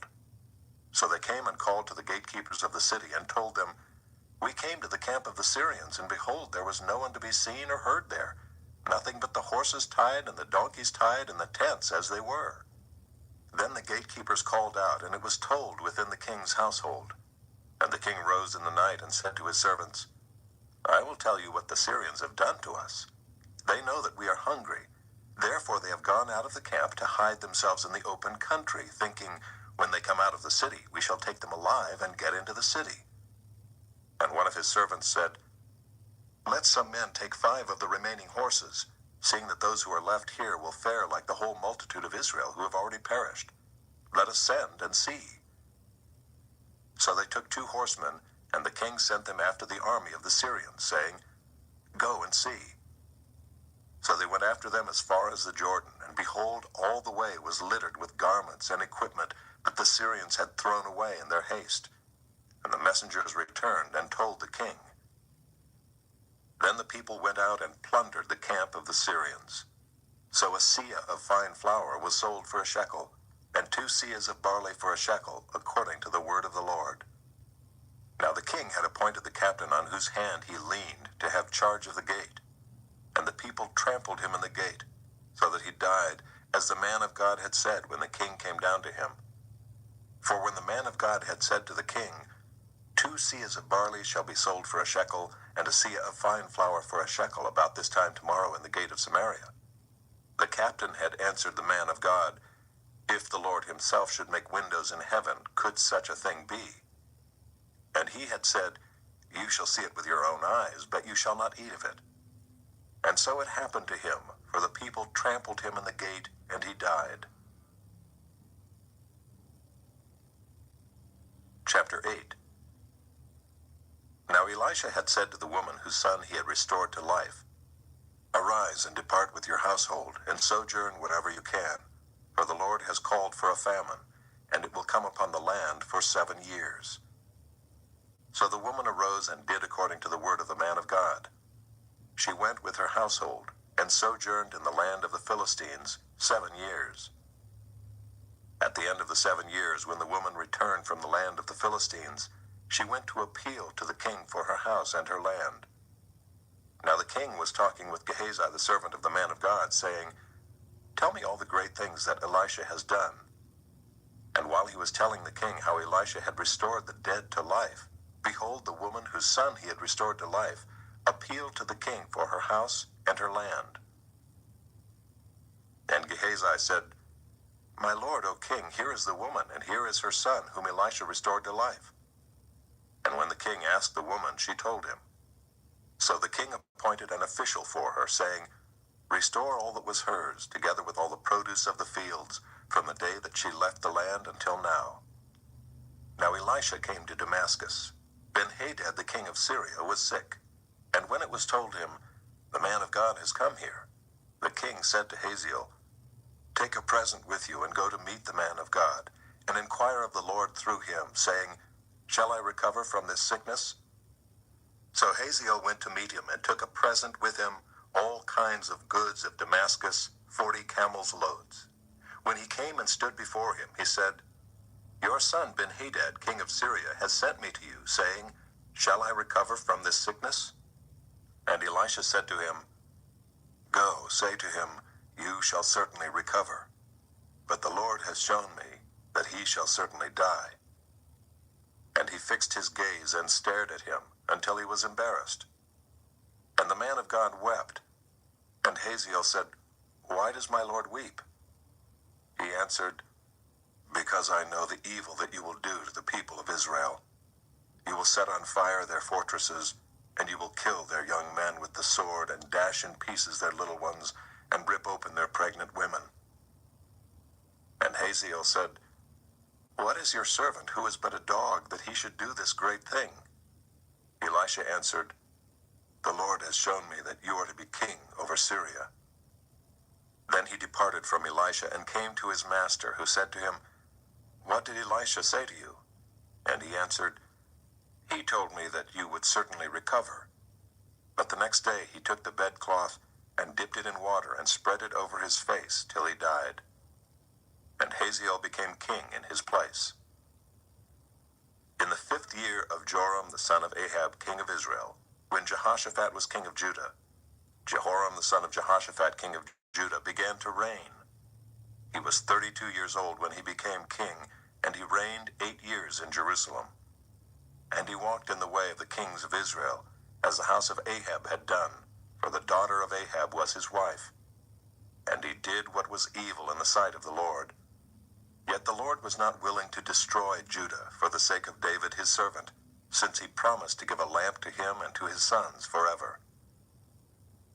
In his days Edom revolted from the rule of Judah, and set up a king of their own. Then Joram passed over to Zair with all his chariots, and rose by night, and he and his chariot commanders struck the Edomites who had surrounded him, but his army fled home. So Edom revolted from the rule of Judah to this day. Then Libnah revolted at the same time. Now the rest of the acts of Joram and all that he did, are they not written in the book of the Chronicles of the kings of Judah? So Joram slept with his fathers, and was buried with his fathers in the city of David. And Ahaziah his son reigned in his place. In the 12th year of Joram the son of Ahab, king of Israel, Ahaziah the son of Jehoram, king of Judah, began to reign. Ahaziah was 22 years old when he began to reign, and he reigned 1 year in Jerusalem. His mother's name was Athaliah. She was a granddaughter of Omri, king of Israel. He also walked in the way of the house of Ahab, and did what was evil in the sight of the Lord, as the house of Ahab had done, for he was son-in-law to the house of Ahab. He went with Joram the son of Ahab to make war against Hazael, king of Syria, at Ramoth-Gilead. And the Syrians wounded Joram. And King Joram returned to be healed in Jezreel of the wounds that the Syrians had given him at Ramah, when he fought against Hazael, king of Syria. And Ahaziah the son of Jehoram, king of Judah, went down to see Joram the son of Ahab in Jezreel, because he was sick. Chapter 9. Then Elisha the prophet called one of the sons of the prophets, and said to him, "Tie up your garments, and take this flask of oil in your hand, and go to Ramoth-Gilead. And when you arrive, Look there for Jehu the son of Jehoshaphat, son of Nimshi, and go in and have him rise from among his fellows, and lead him to an inner chamber. Then take the flask of oil and pour it on his head, and say, Thus says the Lord, I anoint you king over Israel. Then open the door and flee, do not linger. So the young man, the servant of the prophet, went to Ramoth Gilead. And when he came, behold, the commanders of the army were in council. And he said, I have a word for you, O commander. And Jehu said, To which of us all? And he said, To you, O commander. So he arose and went into the house, and the young man poured the oil on his head, saying to him, Thus says the Lord, the God of Israel, I anoint you king over the people of the Lord, over Israel. And you shall strike down the house of Ahab your master, so that I may avenge on Jezebel the blood of my servants the prophets, and the blood of all the servants of the Lord. For the whole house of Ahab shall perish, and I will cut off from Ahab every male, bond or free, in Israel. And I will make the house of Ahab like the house of Jeroboam the son of Nebat, and like the house of Baasha the son of Ahijah. And the dogs shall eat Jezebel in the territory of Jezreel, and none shall bury her. Then he opened the door and fled. When Jehu came out to the servants of his master, they said to him, Is all well? Why did this mad fellow come to you? And he said to them, You know the fellow and his talk. And they said, That is not true. Tell us now. And he said, Thus and so he spoke to me, saying, Thus says the Lord, I anoint you king over Israel. Then in haste every man of them took his garment and put it under him on the bare steps, and they blew the trumpet and proclaimed, Jehu is king. Thus Jehu the son of Jehoshaphat the son of Nimshi conspired against Joram. Now Joram with all Israel had been on guard at Ramoth Gilead against Hazael king of Syria. But King Joram had returned to be healed in Jezreel of the wounds that the Syrians had given him, when he fought with Hazael king of Syria. So Jehu said, If this is your decision, then let no one slip out of the city to go and tell the news in Jezreel. Then Jehu mounted his chariot and went to Jezreel, for Joram lay there. And Ahaziah king of Judah had come down to visit Joram. Now the watchman was standing on the tower in Jezreel, and he saw the company of Jehu as he came, and said, I see a company. And Joram said, Take a horseman and send to meet them, and let him say, Is it peace? So a man on horseback went to meet him and said, Thus says the king, Is it peace? And Jehu said, What do you have to do with peace? Turn around and ride behind me. And the watchman reported, saying, The messenger reached them, but he is not coming back. Then he sent out a second horseman who came to them and said, Thus the king has said, Is it peace? And Jehu answered, What do you have to do with peace? Turn around and ride behind me. Again the watchman reported, He reached them, but he is not coming back. And the driving is like the driving of Jehu the son of Nimshi, for he drives furiously. Joram said, Make ready. And they made ready his chariot. Then Joram king of Israel and Ahaziah king of Judah set out, each in his chariot, and went to meet Jehu, and met him at the property of Naboth the Jezreelite. And when Joram saw Jehu, he said, Is it peace, Jehu? He answered, What peace can there be, so long as the whorings and the sorceries of your mother Jezebel are so many? Then Joram reined about and fled, saying to Ahaziah, Treachery, O Ahaziah! And Jehu drew his bow with his full strength, and shot Joram between the shoulders, so that the arrow pierced his heart, and he sank in his chariot. Jehu said to Bidkar his aide, Take him up and throw him on the plot of ground belonging to Naboth the Jezreelite. For remember when you and I rode side by side behind Ahab his father, how the Lord made this pronouncement against him. As surely as I saw yesterday the blood of Naboth and the blood of his sons, declares the Lord, I will repay you on this plot of ground. Now therefore take him up and throw him on the plot of ground in accordance with the word of the Lord. When Ahaziah the king of Judah saw this, he fled in the direction of Beth-Hagan. And Jehu pursued him and said, "Shoot him also." And they shot him in the chariot at the ascent of Gur, which is by Ibleam. And he fled to Megiddo and died there. His servants carried him in a chariot to Jerusalem and buried him in his tomb with his fathers in the city of David. In the 11th year of Joram the son of Ahab, Ahaziah began to reign over Judah. When Jehu came to Jezreel, Jezebel heard of it, and she painted her eyes and adorned her head and looked out of the window. And as Jehu entered the gate, she said, "Is it peace, you Zimri, murderer of your master?" And he lifted up his face to the window and said, "Who is on my side? Who?" 2 or 3 eunuchs looked out at him. He said, "Throw her down." So they threw her down, and some of her blood spattered on the wall and on the horses, and they trampled on her. Then he went in and ate and drank, and he said, "See now to this cursed woman, and bury her, for she is a king's daughter." But when they went to bury her, they found no more of her than the skull and the feet and the palms of her hands.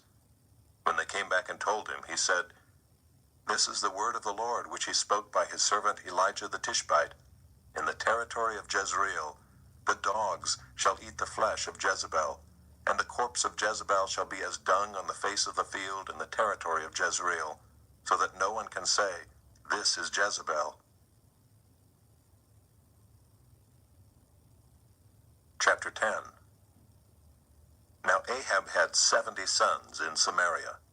So Jehu wrote letters and sent them to Samaria, to the rulers of the city, to the elders, and to the guardians of the sons of Ahab, saying, "Now then, as soon as this letter comes to you, seeing your master's sons are with you, and there are with you chariots and horses, fortified cities also, and weapons, select the best and fittest of your master's sons, and set him on his father's throne, and fight for your master's house." But they were exceedingly afraid, and said, "Behold, the 2 kings could not stand before him. How then can we stand?" So he who was over the palace, and he who was over the city, together with the elders and the guardians, sent to Jehu, saying, "We are your servants, and we will do all that you tell us. We will not make anyone king. Do whatever is good in your eyes." Then he wrote to them a second letter, saying, "If you are on my side, and if you are ready to obey me, take the heads of your master's sons and come to me at Jezreel tomorrow at this time." Now the king's sons, 70 persons, were with the great men of the city who were bringing them up. And as soon as the letter came to them, they took the king's sons and slaughtered them, 70 persons, and put their heads in baskets and sent them to him at Jezreel. When the messenger came and told him, "They have brought the heads of the king's sons," he said, "Lay them in 2 heaps at the entrance of the gate until the morning." Then in the morning, when he went out, he stood and said to all the people, "You are innocent. It was I who conspired against my master and killed him. But who struck down all these? Know then that there shall fall to the earth nothing of the word of the Lord, which the Lord spoke concerning the house of Ahab, for the Lord has done what he said by his servant Elijah."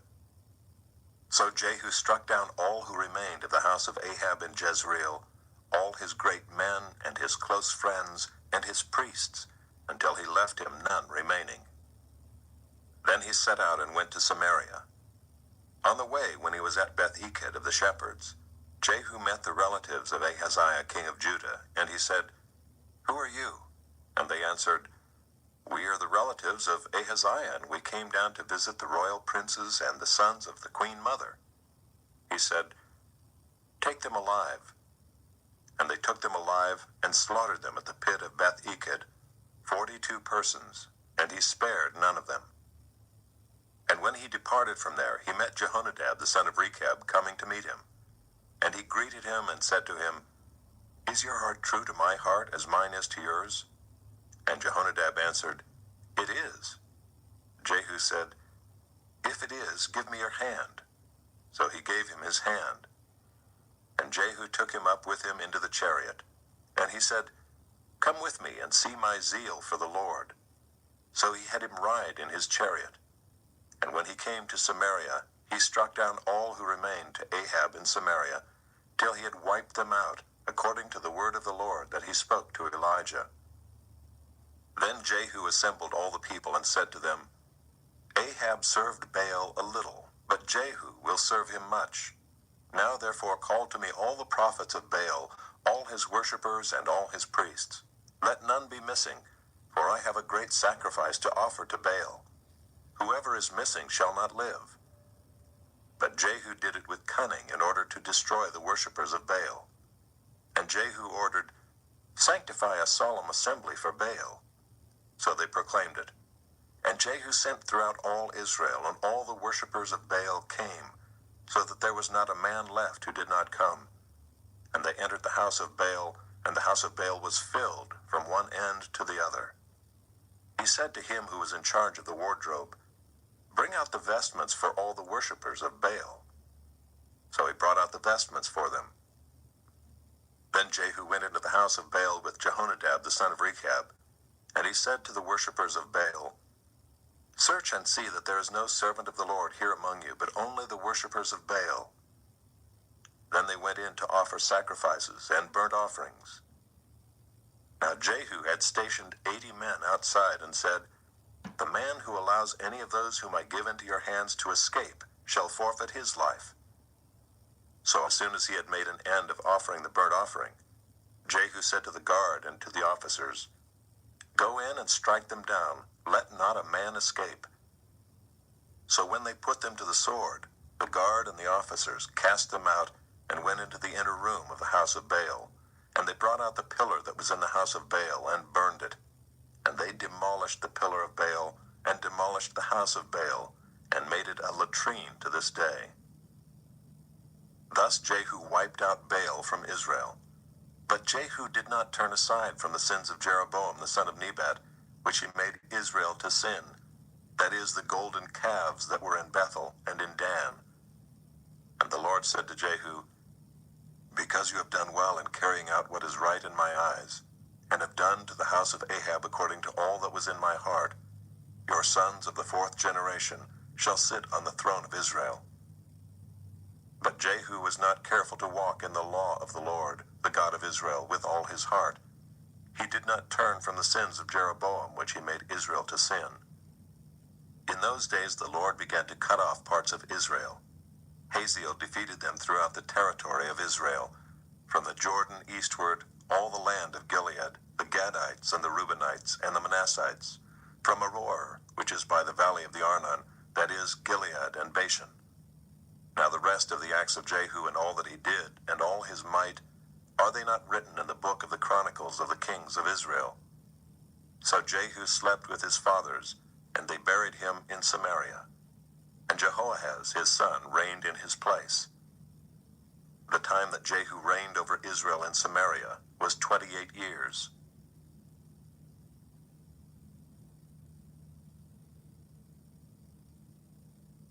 Chapter 11. Now when Athaliah the mother of Ahaziah saw that her son was dead, she arose and destroyed all the royal family. But Jehosheba, the daughter of King Joram, sister of Ahaziah, took Joash the son of Ahaziah, and stole him away from among the king's sons who were being put to death, and she put him and his nurse in a bedroom.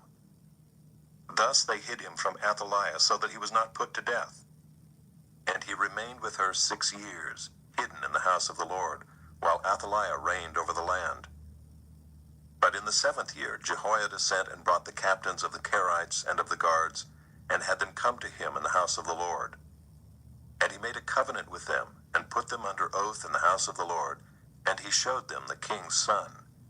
And he commanded them, This is the thing that you shall do.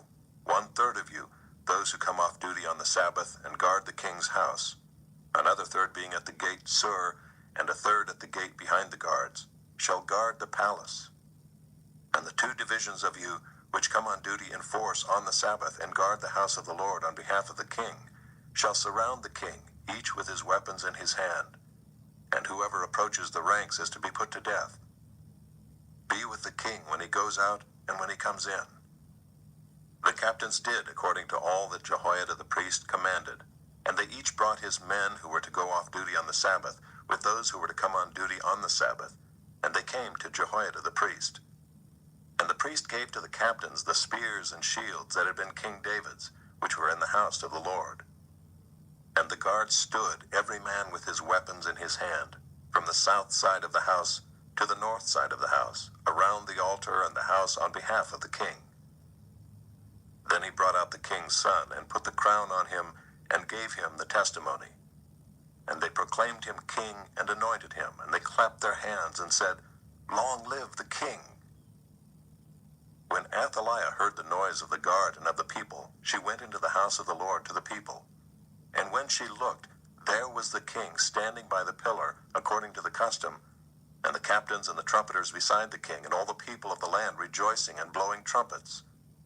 And Athaliah tore her clothes and cried, "Treason! Treason!"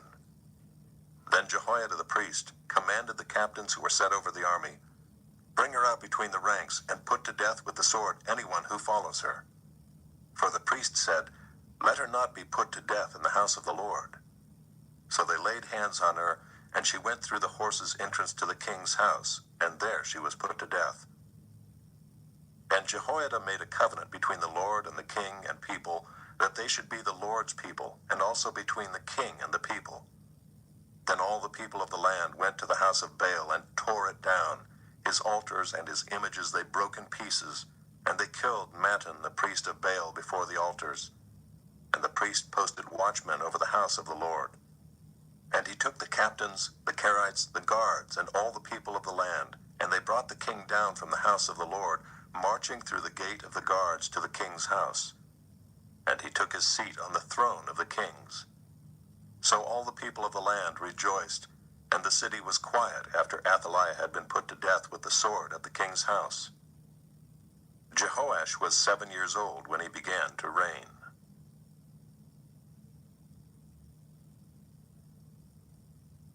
Chapter 12. In the 7th year of Jehu, Jehoash began to reign, and he reigned 40 years in Jerusalem. His mother's name was Zibiah of Beersheba. And Jehoash did what was right in the eyes of the Lord all his days, because Jehoiada the priest instructed him. Nevertheless, the high places were not taken away. The people continued to sacrifice and make offerings on the high places.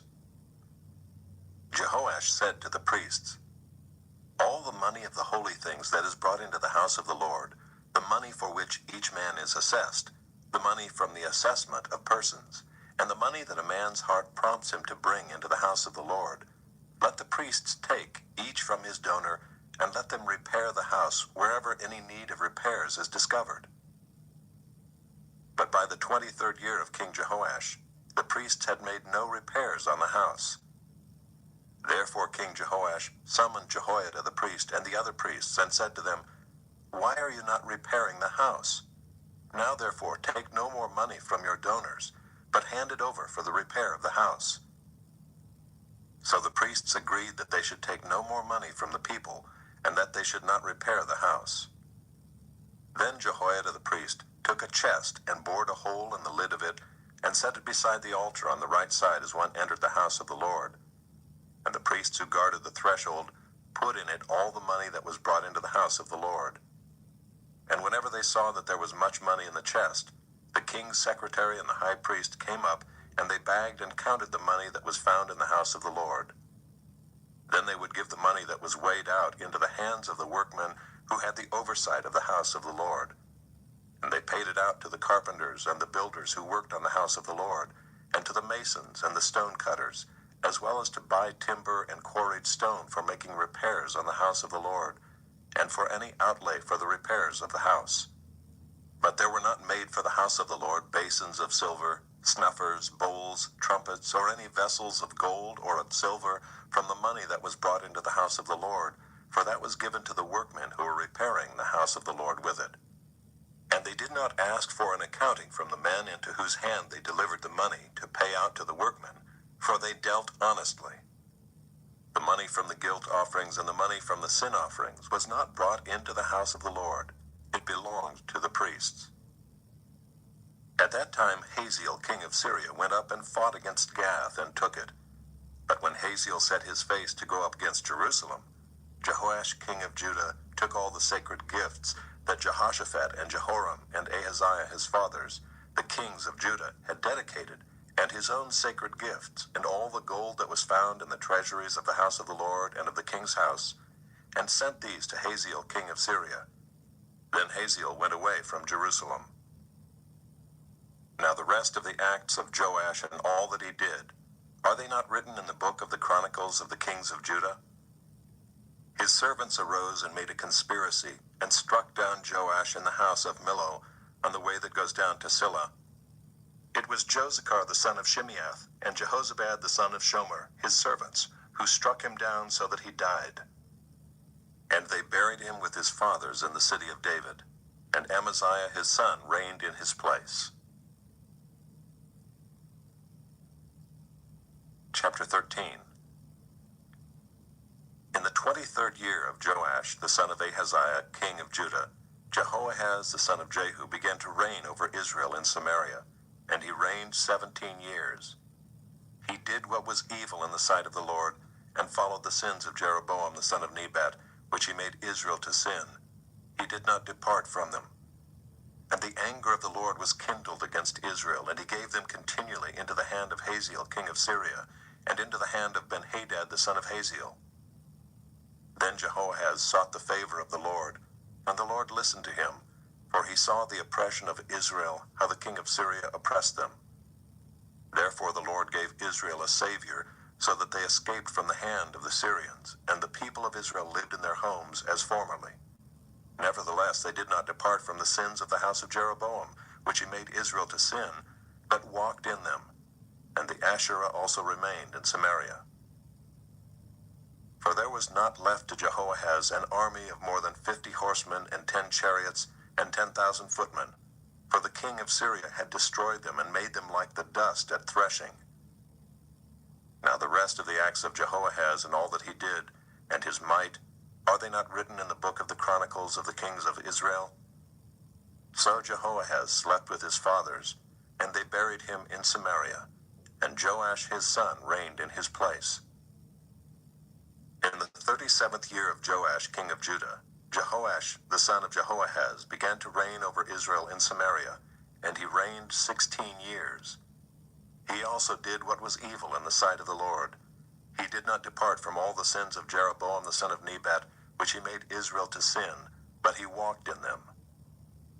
Now the rest of the acts of Joash and all that he did, and the might with which he fought against Amaziah king of Judah, are they not written in the book of the Chronicles of the kings of Israel?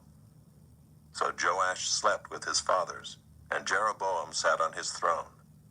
And Joash was buried in Samaria with the kings of Israel. Now when Elisha had fallen sick with the illness of which he was to die, Joash king of Israel went down to him and wept before him, crying, my father, the chariots of Israel and its horsemen. And Elisha said to him, take a bow and arrows. So he took a bow and arrows. Then he said to the king of Israel, draw the bow. And he drew it. And Elisha laid his hands on the king's hands. And he said, open the window eastward. And he opened it. Then Elisha said, shoot. And he shot. And he said, the Lord's arrow of victory, the arrow of victory over Syria.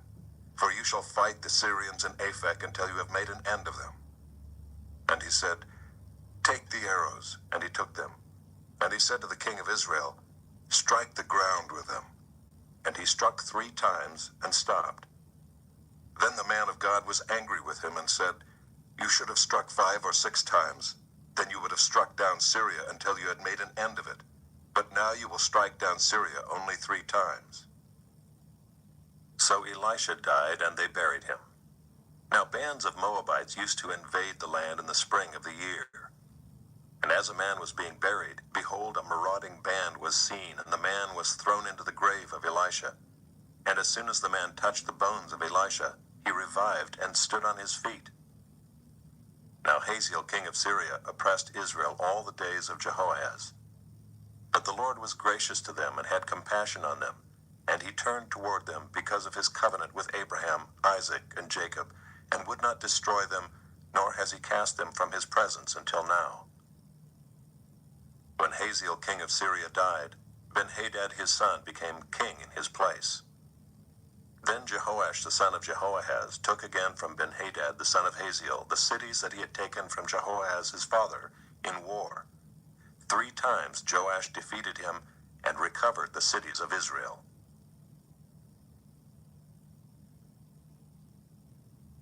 Chapter 14. In the 2nd year of Joash the son of Joahaz king of Israel, Amaziah the son of Joash king of Judah began to reign. He was 25 years old when he began to reign, and he reigned 29 years in Jerusalem. His mother's name was Jehoaddin of Jerusalem, and he did what was right in the eyes of the Lord, yet not like David his father.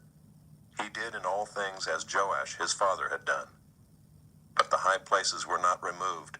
The people still sacrificed and made offerings on the high places. And as soon as the royal power was firmly in his hand, he struck down his servants who had struck down the king his father. But he did not put to death the children of the murderers, according to what is written in the book of the law of Moses, where the Lord commanded, "Fathers shall not be put to death because of their children, nor shall children be put to death because of their fathers, but each one shall die for his own sin." He struck down 10,000 Edomites in the valley of Salt, and took Selah by storm, and called it Joktheel, which is its name to this day. Then Amaziah sent messengers to Jehoash, the son of Jehoahaz, son of Jehu, king of Israel, saying, "Come, let us look one another in the face." And Jehoash, king of Israel, sent word to Amaziah, king of Judah, "A thistle on Lebanon sent to a cedar on Lebanon, saying, 'Give your daughter to my son for a wife.' And a wild beast of Lebanon passed by and trampled down the thistle. You have indeed struck down Edom, and your heart has lifted you up. Be content with your glory and stay at home. For why should you provoke trouble so that you fall, you and Judah with you?" But Amaziah would not listen. So Jehoash king of Israel went up, and he and Amaziah king of Judah faced one another in battle at Bethshemesh, which belongs to Judah. And Judah was defeated by Israel, and every man fled to his home. And Jehoash king of Israel captured Amaziah king of Judah, the son of Jehoash, son of Ahaziah, at Bethshemesh, and came to Jerusalem and broke down the wall of Jerusalem for 400 cubits, from the Ephraim gate to the corner gate. And he seized all the gold and silver and all the vessels that were found in the house of the Lord and in the treasuries of the king's house, also hostages, and he returned to Samaria. Now the rest of the acts of Jehoash that he did, and his might, and how he fought with Amaziah king of Judah, are they not written in the book of the Chronicles of the kings of Israel? And Jehoash slept with his fathers and was buried in Samaria with the kings of Israel, and Jeroboam his son reigned in his place. Amaziah the son of Joash king of Judah lived 15 years after the death of Jehoash son of Jehoahaz king of Israel. Now the rest of the deeds of Amaziah, are they not written in the book of the Chronicles of the kings of Judah? And they made a conspiracy against him in Jerusalem, and he fled to Lachish. But they sent after him to Lachish and put him to death there. And they brought him on horses, and he was buried in Jerusalem with his fathers in the city of David. And all the people of Judah took Azariah, who was 16 years old, and made him king instead of his father Amaziah. He built Elath, and restored it to Judah, after the king slept with his fathers. In the 15th year of Amaziah the son of Joash king of Judah, Jeroboam the son of Joash king of Israel began to reign in Samaria, and he reigned 41 years. And he did what was evil in the sight of the Lord. He did not depart from all the sins of Jeroboam the son of Nebat, which he made Israel to sin. He restored the border of Israel from Lebo-Hamath as far as the sea of the Arabah, according to the word of the Lord, the God of Israel, which he spoke by his servant Jonah the son of Amittai, the prophet, who was from Gath-hepher. For the Lord saw that the affliction of Israel was very bitter, for there was none left, bond or free, and there was none to help Israel. But the Lord had not said that he would blot out the name of Israel from under heaven, so he saved them by the hand of Jeroboam the son of Joash.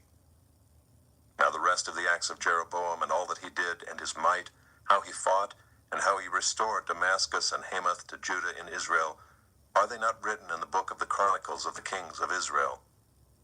And Jeroboam slept with his fathers, the kings of Israel, and Zechariah his son reigned in his place.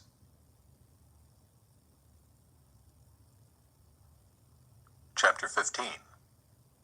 In the 27th year of Jeroboam king of Israel, Azariah the son of Amaziah king of Judah began to reign.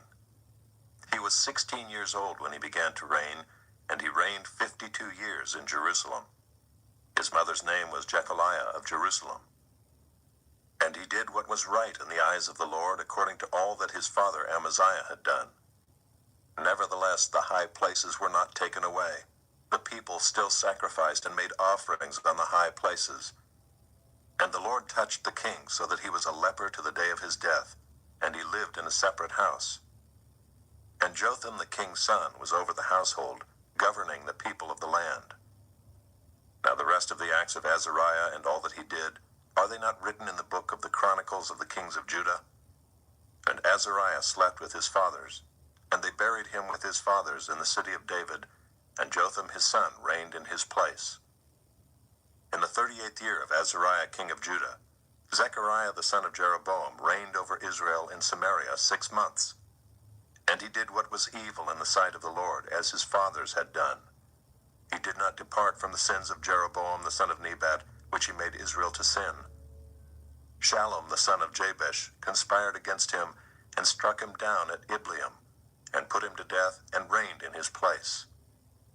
Now the rest of the deeds of Zechariah, behold, they are written in the book of the Chronicles of the kings of Israel. This was the promise of the Lord that he gave to Jehu. Your sons shall sit on the throne of Israel to the 4th generation. And so it came to pass. Shallum the son of Jabesh began to reign in the 39th year of Uzziah king of Judah, and he reigned 1 month in Samaria. Then Menahem the son of Gadai came up from Tirzah, and came to Samaria. And he struck down Shallum the son of Jabesh in Samaria, and put him to death, and reigned in his place. Now the rest of the deeds of Shallum and the conspiracy that he made, behold, they are written in the book of the Chronicles of the kings of Israel. At that time Menahem sacked Tiphsah, and all who were in it and its territory from Tirzah on, because they did not open it to him. Therefore he sacked it, and he ripped open all the women in it who were pregnant. In the 39th year of Azariah king of Judah, Menahem the son of Gadai began to reign over Israel, and he reigned 10 years in Samaria. And he did what was evil in the sight of the Lord. He did not depart all his days from all the sins of Jeroboam the son of Nebat, which he made Israel to sin. Pul, the king of Assyria, came against the land, and Menahem gave Pul 1,000 talents of silver, that he might help him to confirm his hold on the royal power. Menahem exacted the money from Israel, that is, from all the wealthy men, 50 shekels of silver from every man, to give to the king of Assyria. So the king of Assyria turned back and did not stay there in the land. Now the rest of the deeds of Menahem and all that he did, are they not written in the book of the Chronicles of the kings of Israel? And Menahem slept with his father, and Pekahiah his son reigned in his place.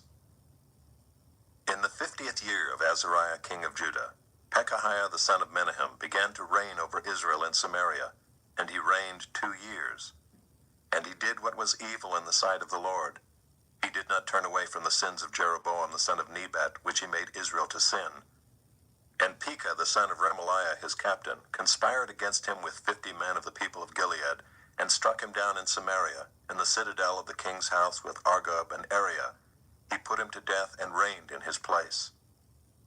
Now the rest of the deeds of Pekahiah and all that he did, behold, they are written in the book of the Chronicles of the kings of Israel. In the 52nd year of Azariah king of Judah, Pekah the son of Remaliah began to reign over Israel in Samaria, and he reigned 20 years. And he did what was evil in the sight of the Lord. He did not depart from the sins of Jeroboam the son of Nebat, which he made Israel to sin. In the days of Pekah king of Israel, Tiglath-Pileser king of Assyria came and captured Ijon, Abel-Beth-Maacah, Genoa, Kadesh, Hazor, Gilead, and Galilee, all the land of Naphtali, and he carried the people captive to Assyria. Then Hoshea the son of Elah made a conspiracy against Pekah the son of Remaliah, and struck him down and put him to death, and reigned in his place, in the 20th year of Jotham the son of Uzziah. Now the rest of the acts of Pekah and all that he did, behold, they are written in the book of the Chronicles of the kings of Israel. In the 2nd year of Pekah the son of Remaliah, king of Israel, Jotham the son of Uzziah, king of Judah, began to reign. He was 25 years old when he began to reign, and he reigned 16 years in Jerusalem. His mother's name was Jerusha, the daughter of Zadok. And he did what was right in the eyes of the Lord, according to all that his father Uzziah had done. Nevertheless, the high places were not removed. The people still sacrificed and made offerings on the high places. He built the upper gate of the house of the Lord. Now the rest of the acts of Jotham and all that he did, are they not written in the book of the Chronicles of the kings of Judah? In those days the Lord began to send Rezin the king of Syria and Pekah the son of Remaliah against Judah. Jotham slept with his fathers and was buried with his fathers in the city of David his father, and Ahaz his son reigned in his place.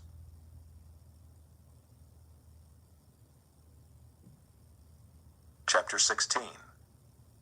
In the 17th year of Pekah the son of Remaliah, Ahaz the son of Jotham king of Judah began to reign. Ahaz was 20 years old when he began to reign, and he reigned 16 years in Jerusalem.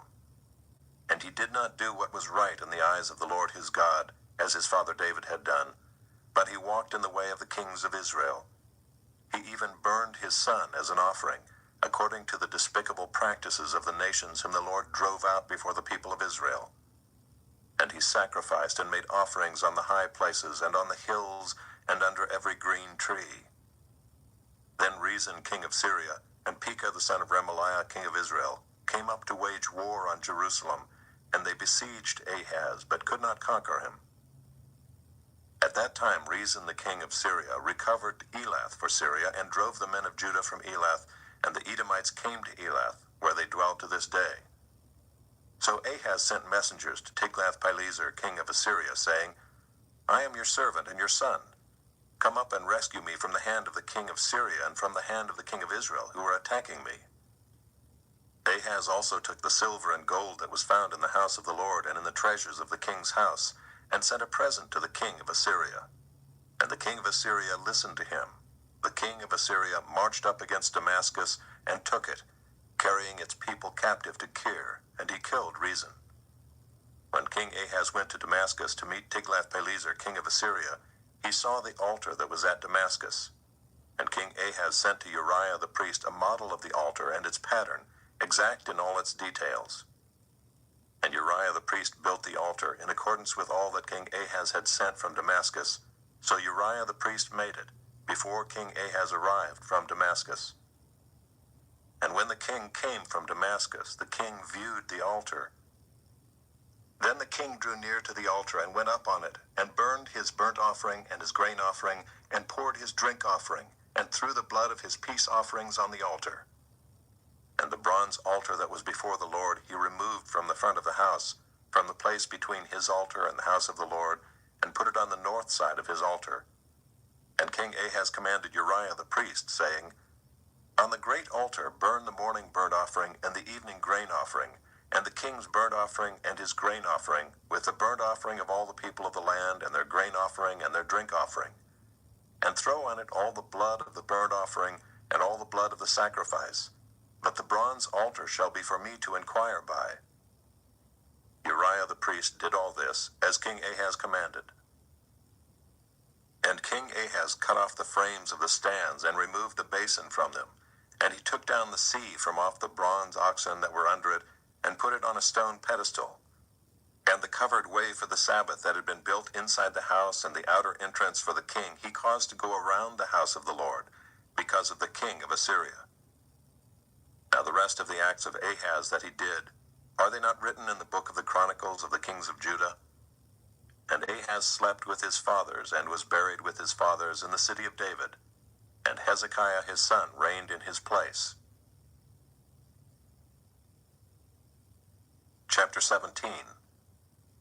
In the 12th year of Ahaz king of Judah, Hoshea the son of Elah began to reign in Samaria over Israel, and he reigned 9 years. And he did what was evil in the sight of the Lord, yet not as the kings of Israel who were before him. Against him came up Shalmaneser, king of Assyria, and Hoshea became his vassal and paid him tribute. But the king of Assyria found treachery in Hoshea, for he had sent messengers to So, king of Egypt, and offered no tribute to the king of Assyria, as he had done year by year. Therefore the king of Assyria shut him up and bound him in prison. Then the king of Assyria invaded all the land and came to Samaria, and for 3 years he besieged it. In the 9th year of Hoshea, the king of Assyria captured Samaria, and he carried the Israelites away to Assyria, and placed them in Halah, and on the Habor, the river of Gozan, and in the cities of the Medes. And this occurred because the people of Israel had sinned against the Lord their God, who had brought them up out of the land of Egypt from under the hand of Pharaoh, king of Egypt, and had feared other gods, and walked in the customs of the nations whom the Lord drove out before the people of Israel, and in the customs that the kings of Israel had practiced. And the people of Israel did secretly against the Lord their God things that were not right. They built for themselves high places in all their towns, from watchtower to fortified city. They set up for themselves pillars and asherim on every high hill and under every green tree. And there they made offerings on all the high places, as the nations did whom the Lord carried away before them. And they did wicked things, provoking the Lord to anger. And they served idols, of which the Lord had said to them, "You shall not do this." Yet the Lord warned Israel and Judah by every prophet and every seer, saying, "Turn from your evil ways, and keep my commandments and my statutes, in accordance with all the law that I commanded your fathers, and that I sent to you by my servants the prophets." But they would not listen, but were stubborn as their fathers had been, who did not believe in the Lord their God. They despised his statutes and his covenant that he made with their fathers, and the warnings that he gave them. They went after false idols and became false, and they followed the nations that were around them, concerning whom the Lord had commanded them, that they should not do like them. And they abandoned all the commandments of the Lord their God, and made for themselves metal images of 2 calves, and they made an Asherah, and worshipped all the host of heaven, and served Baal. And they burned their sons and their daughters as offerings, and used divination and omens, and sold themselves to do evil in the sight of the Lord, provoking him to anger. Therefore the Lord was very angry with Israel, and removed them out of his sight. None was left but the tribe of Judah only. Judah also did not keep the commandments of the Lord their God, but walked in the customs that Israel had introduced. And the Lord rejected all the descendants of Israel, and afflicted them, and gave them into the hand of plunderers, until he had cast them out of his sight. When he had torn Israel from the house of David, they made Jeroboam the son of Nebat king. And Jeroboam drove Israel from following the Lord, and made them commit great sin. The people of Israel walked in all the sins that Jeroboam did. They did not depart from them, until the Lord removed Israel out of his sight, as he had spoken by all his servants the prophets. So Israel was exiled from their own land to Assyria until this day. And the king of Assyria brought people from Babylon, Cutha, Ava, Hamath, and Sepharvaim, and placed them in the cities of Samaria instead of the people of Israel. And they took possession of Samaria and lived in its cities. And at the beginning of their dwelling there, they did not fear the Lord. Therefore the Lord sent lions among them, which killed some of them. So the king of Assyria was told, "The nations that you have carried away and placed in the cities of Samaria do not know the law of the God of the land.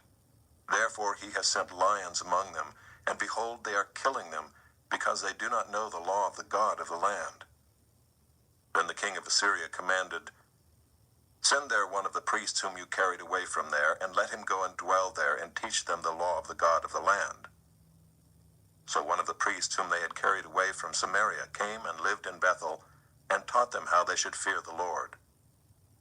But every nation still made gods of its own, and put them in the shrines of the high places that the Samaritans had made, every nation in the cities in which they lived.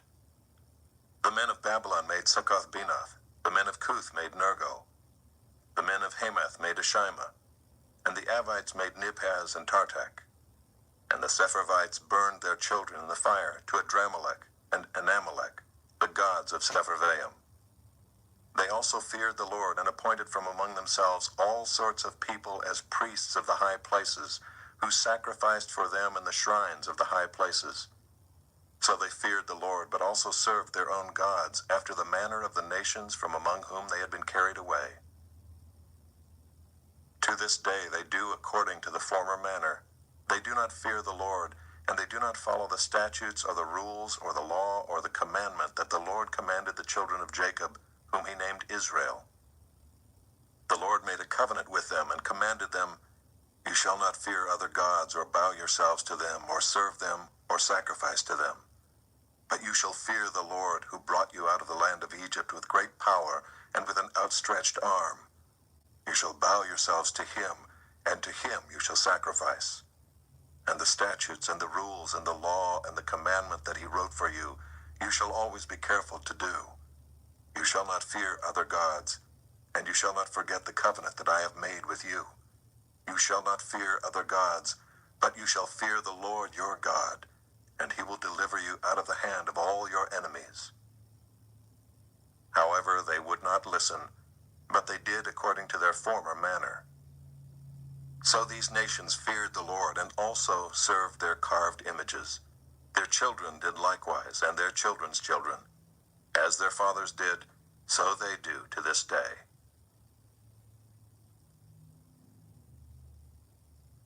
Chapter 18. In the 3rd year of Hoshea, son of Elah, king of Israel, Hezekiah the son of Ahaz, king of Judah, began to reign. He was 25 years old when he began to reign, and he reigned 29 years in Jerusalem. His mother's name was Abi, the daughter of Zechariah. And he did what was right in the eyes of the Lord, according to all that David his father had done. He removed the high places and broke the pillars and cut down the Asherah.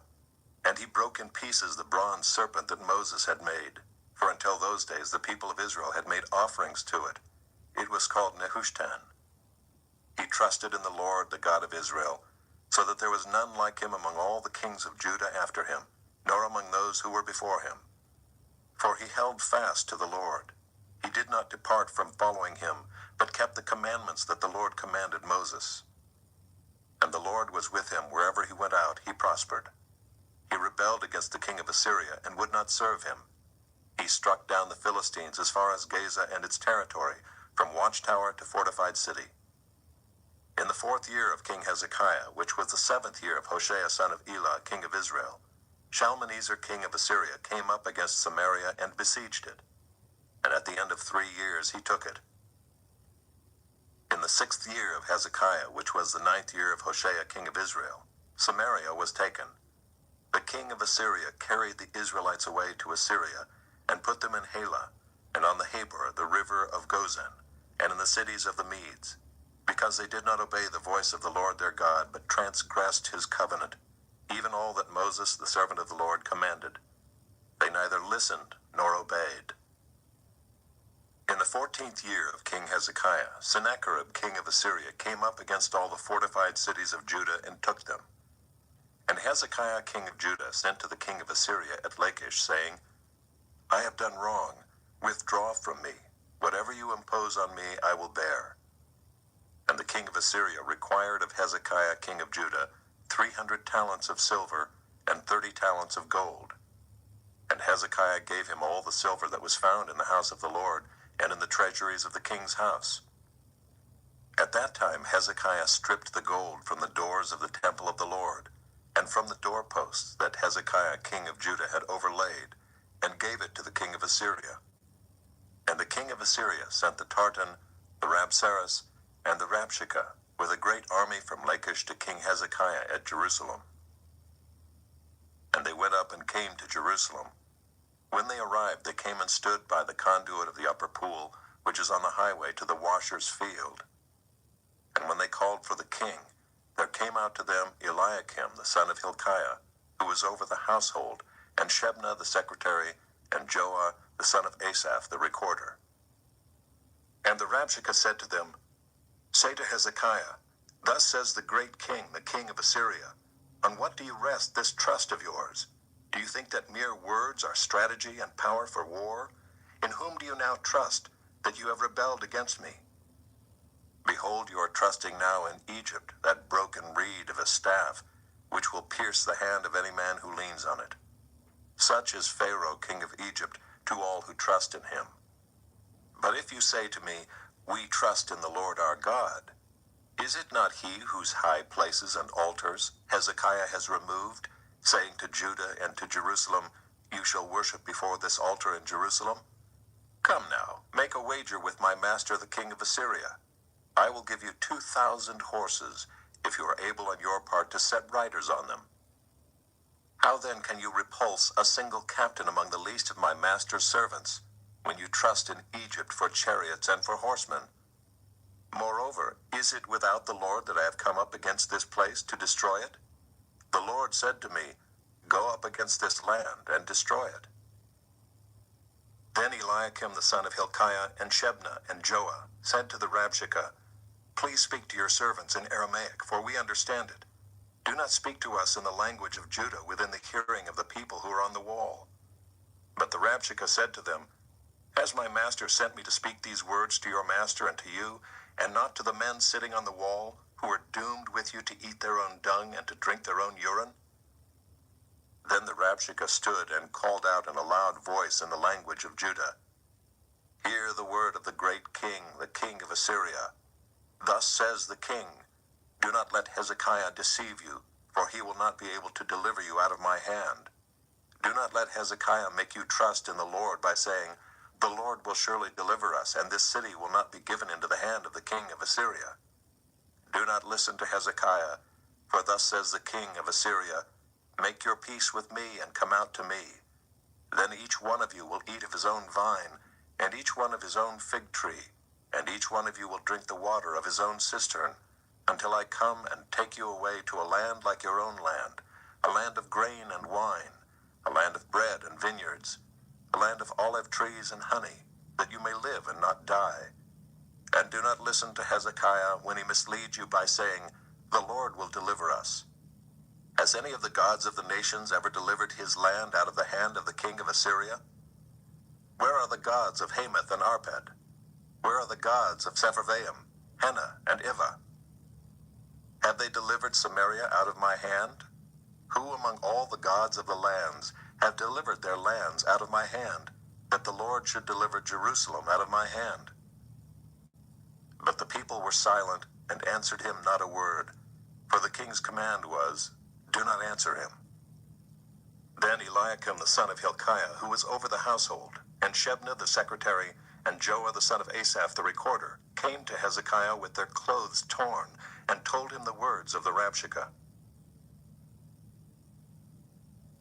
Chapter 19.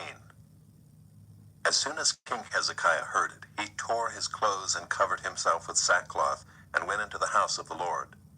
And he sent Eliakim, who was over the household, and Shebna the secretary, and the senior priests, covered with sackcloth, to the prophet Isaiah the son of Amoz. They said to him, thus says Hezekiah, this day is a day of distress, of rebuke, and of disgrace. Children have come to the point of birth, and there is no strength to bring them forth. It may be that the Lord your God heard all the words of the Rabshakeh, whom his master the king of Assyria has sent to mock the living God, and will rebuke the words that the Lord your God has heard. Therefore lift up your prayer for the remnant that is left.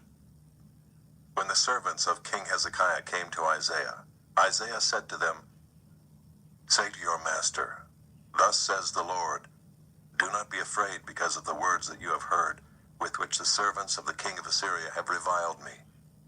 Behold, I will put a spirit in him, so that he shall hear a rumor and return to his own land, and I will make him fall by the sword in his own land.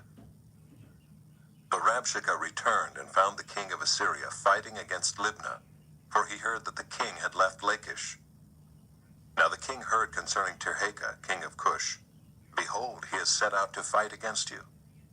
So he sent messengers again to Hezekiah, saying, thus shall you speak to Hezekiah, king of Judah. Do not let your God in whom you trust deceive you by promising that Jerusalem will not be given into the hand of the king of Assyria. Behold, you have heard what the kings of Assyria have done to all lands, devoting them to destruction. And shall you be delivered? Have the gods of the nations delivered them? the nations that my fathers destroyed, Gozan, Haran, Rezeph, and the people of Eden who were in Talasar? Where is the king of Hamath, the king of Arpad, the king of the city of Sepharvaim, the king of Hena, or the king of Ivah? Hezekiah received the letter from the hand of the messengers and read it. And Hezekiah went up to the house of the Lord and spread it before the Lord. And Hezekiah prayed before the Lord and said, O Lord, the God of Israel, enthroned above the cherubim, you are the God, you alone, of all the kingdoms of the earth. You have made heaven and earth. Incline your ear, O Lord, and hear. Open your eyes, O Lord, and see, and hear the words of Sennacherib, which he has sent to mock the living God.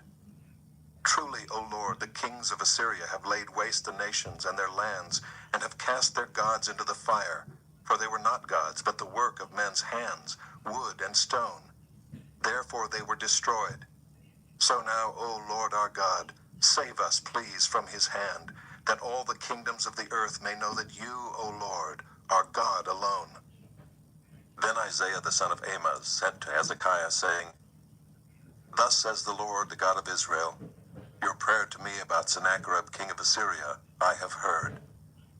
This is the word that the Lord has spoken concerning him.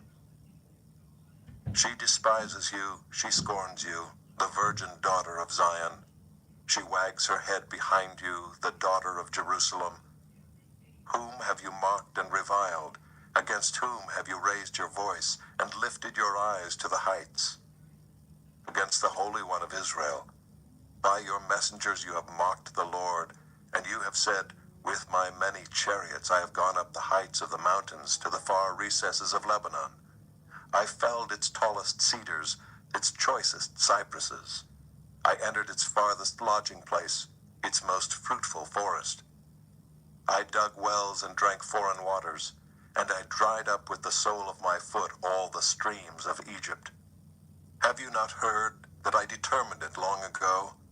I planned from days of old what now I bring to pass, that you should turn fortified cities into heaps of ruins, while their inhabitants, shorn of strength, are dismayed and confounded, and have become like plants of the field and like tender grass, like grass on the housetops, blighted before it is grown. But I know you're sitting down, and you're going out and coming in, and you're raging against me. Because you have raged against me, and your complacency has come into my ears, I will put my hook in your nose and my bit in your mouth, and I will turn you back on the way by which you came.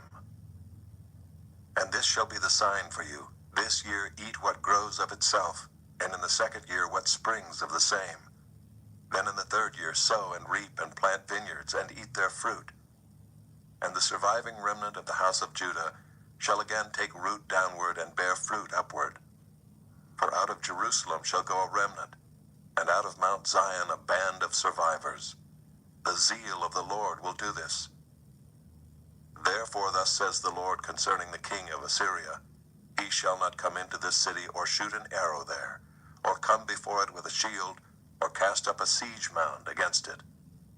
By the way that he came, by the same he shall return, and he shall not come into this city, declares the Lord. For I will defend this city to save it, for my own sake, and for the sake of my servant David. And that night the angel of the Lord went out and struck down 185,000 in the camp of the Assyrians. And when people arose early in the morning, behold, these were all dead bodies. Then Sennacherib, king of Assyria, departed and went home and lived at Nineveh. And as he was worshipping in the house of Nisroch his god, Adramelech and Sharezer his sons struck him down with the sword and escaped into the land of Ararat. And Esarhaddon his son reigned in his place.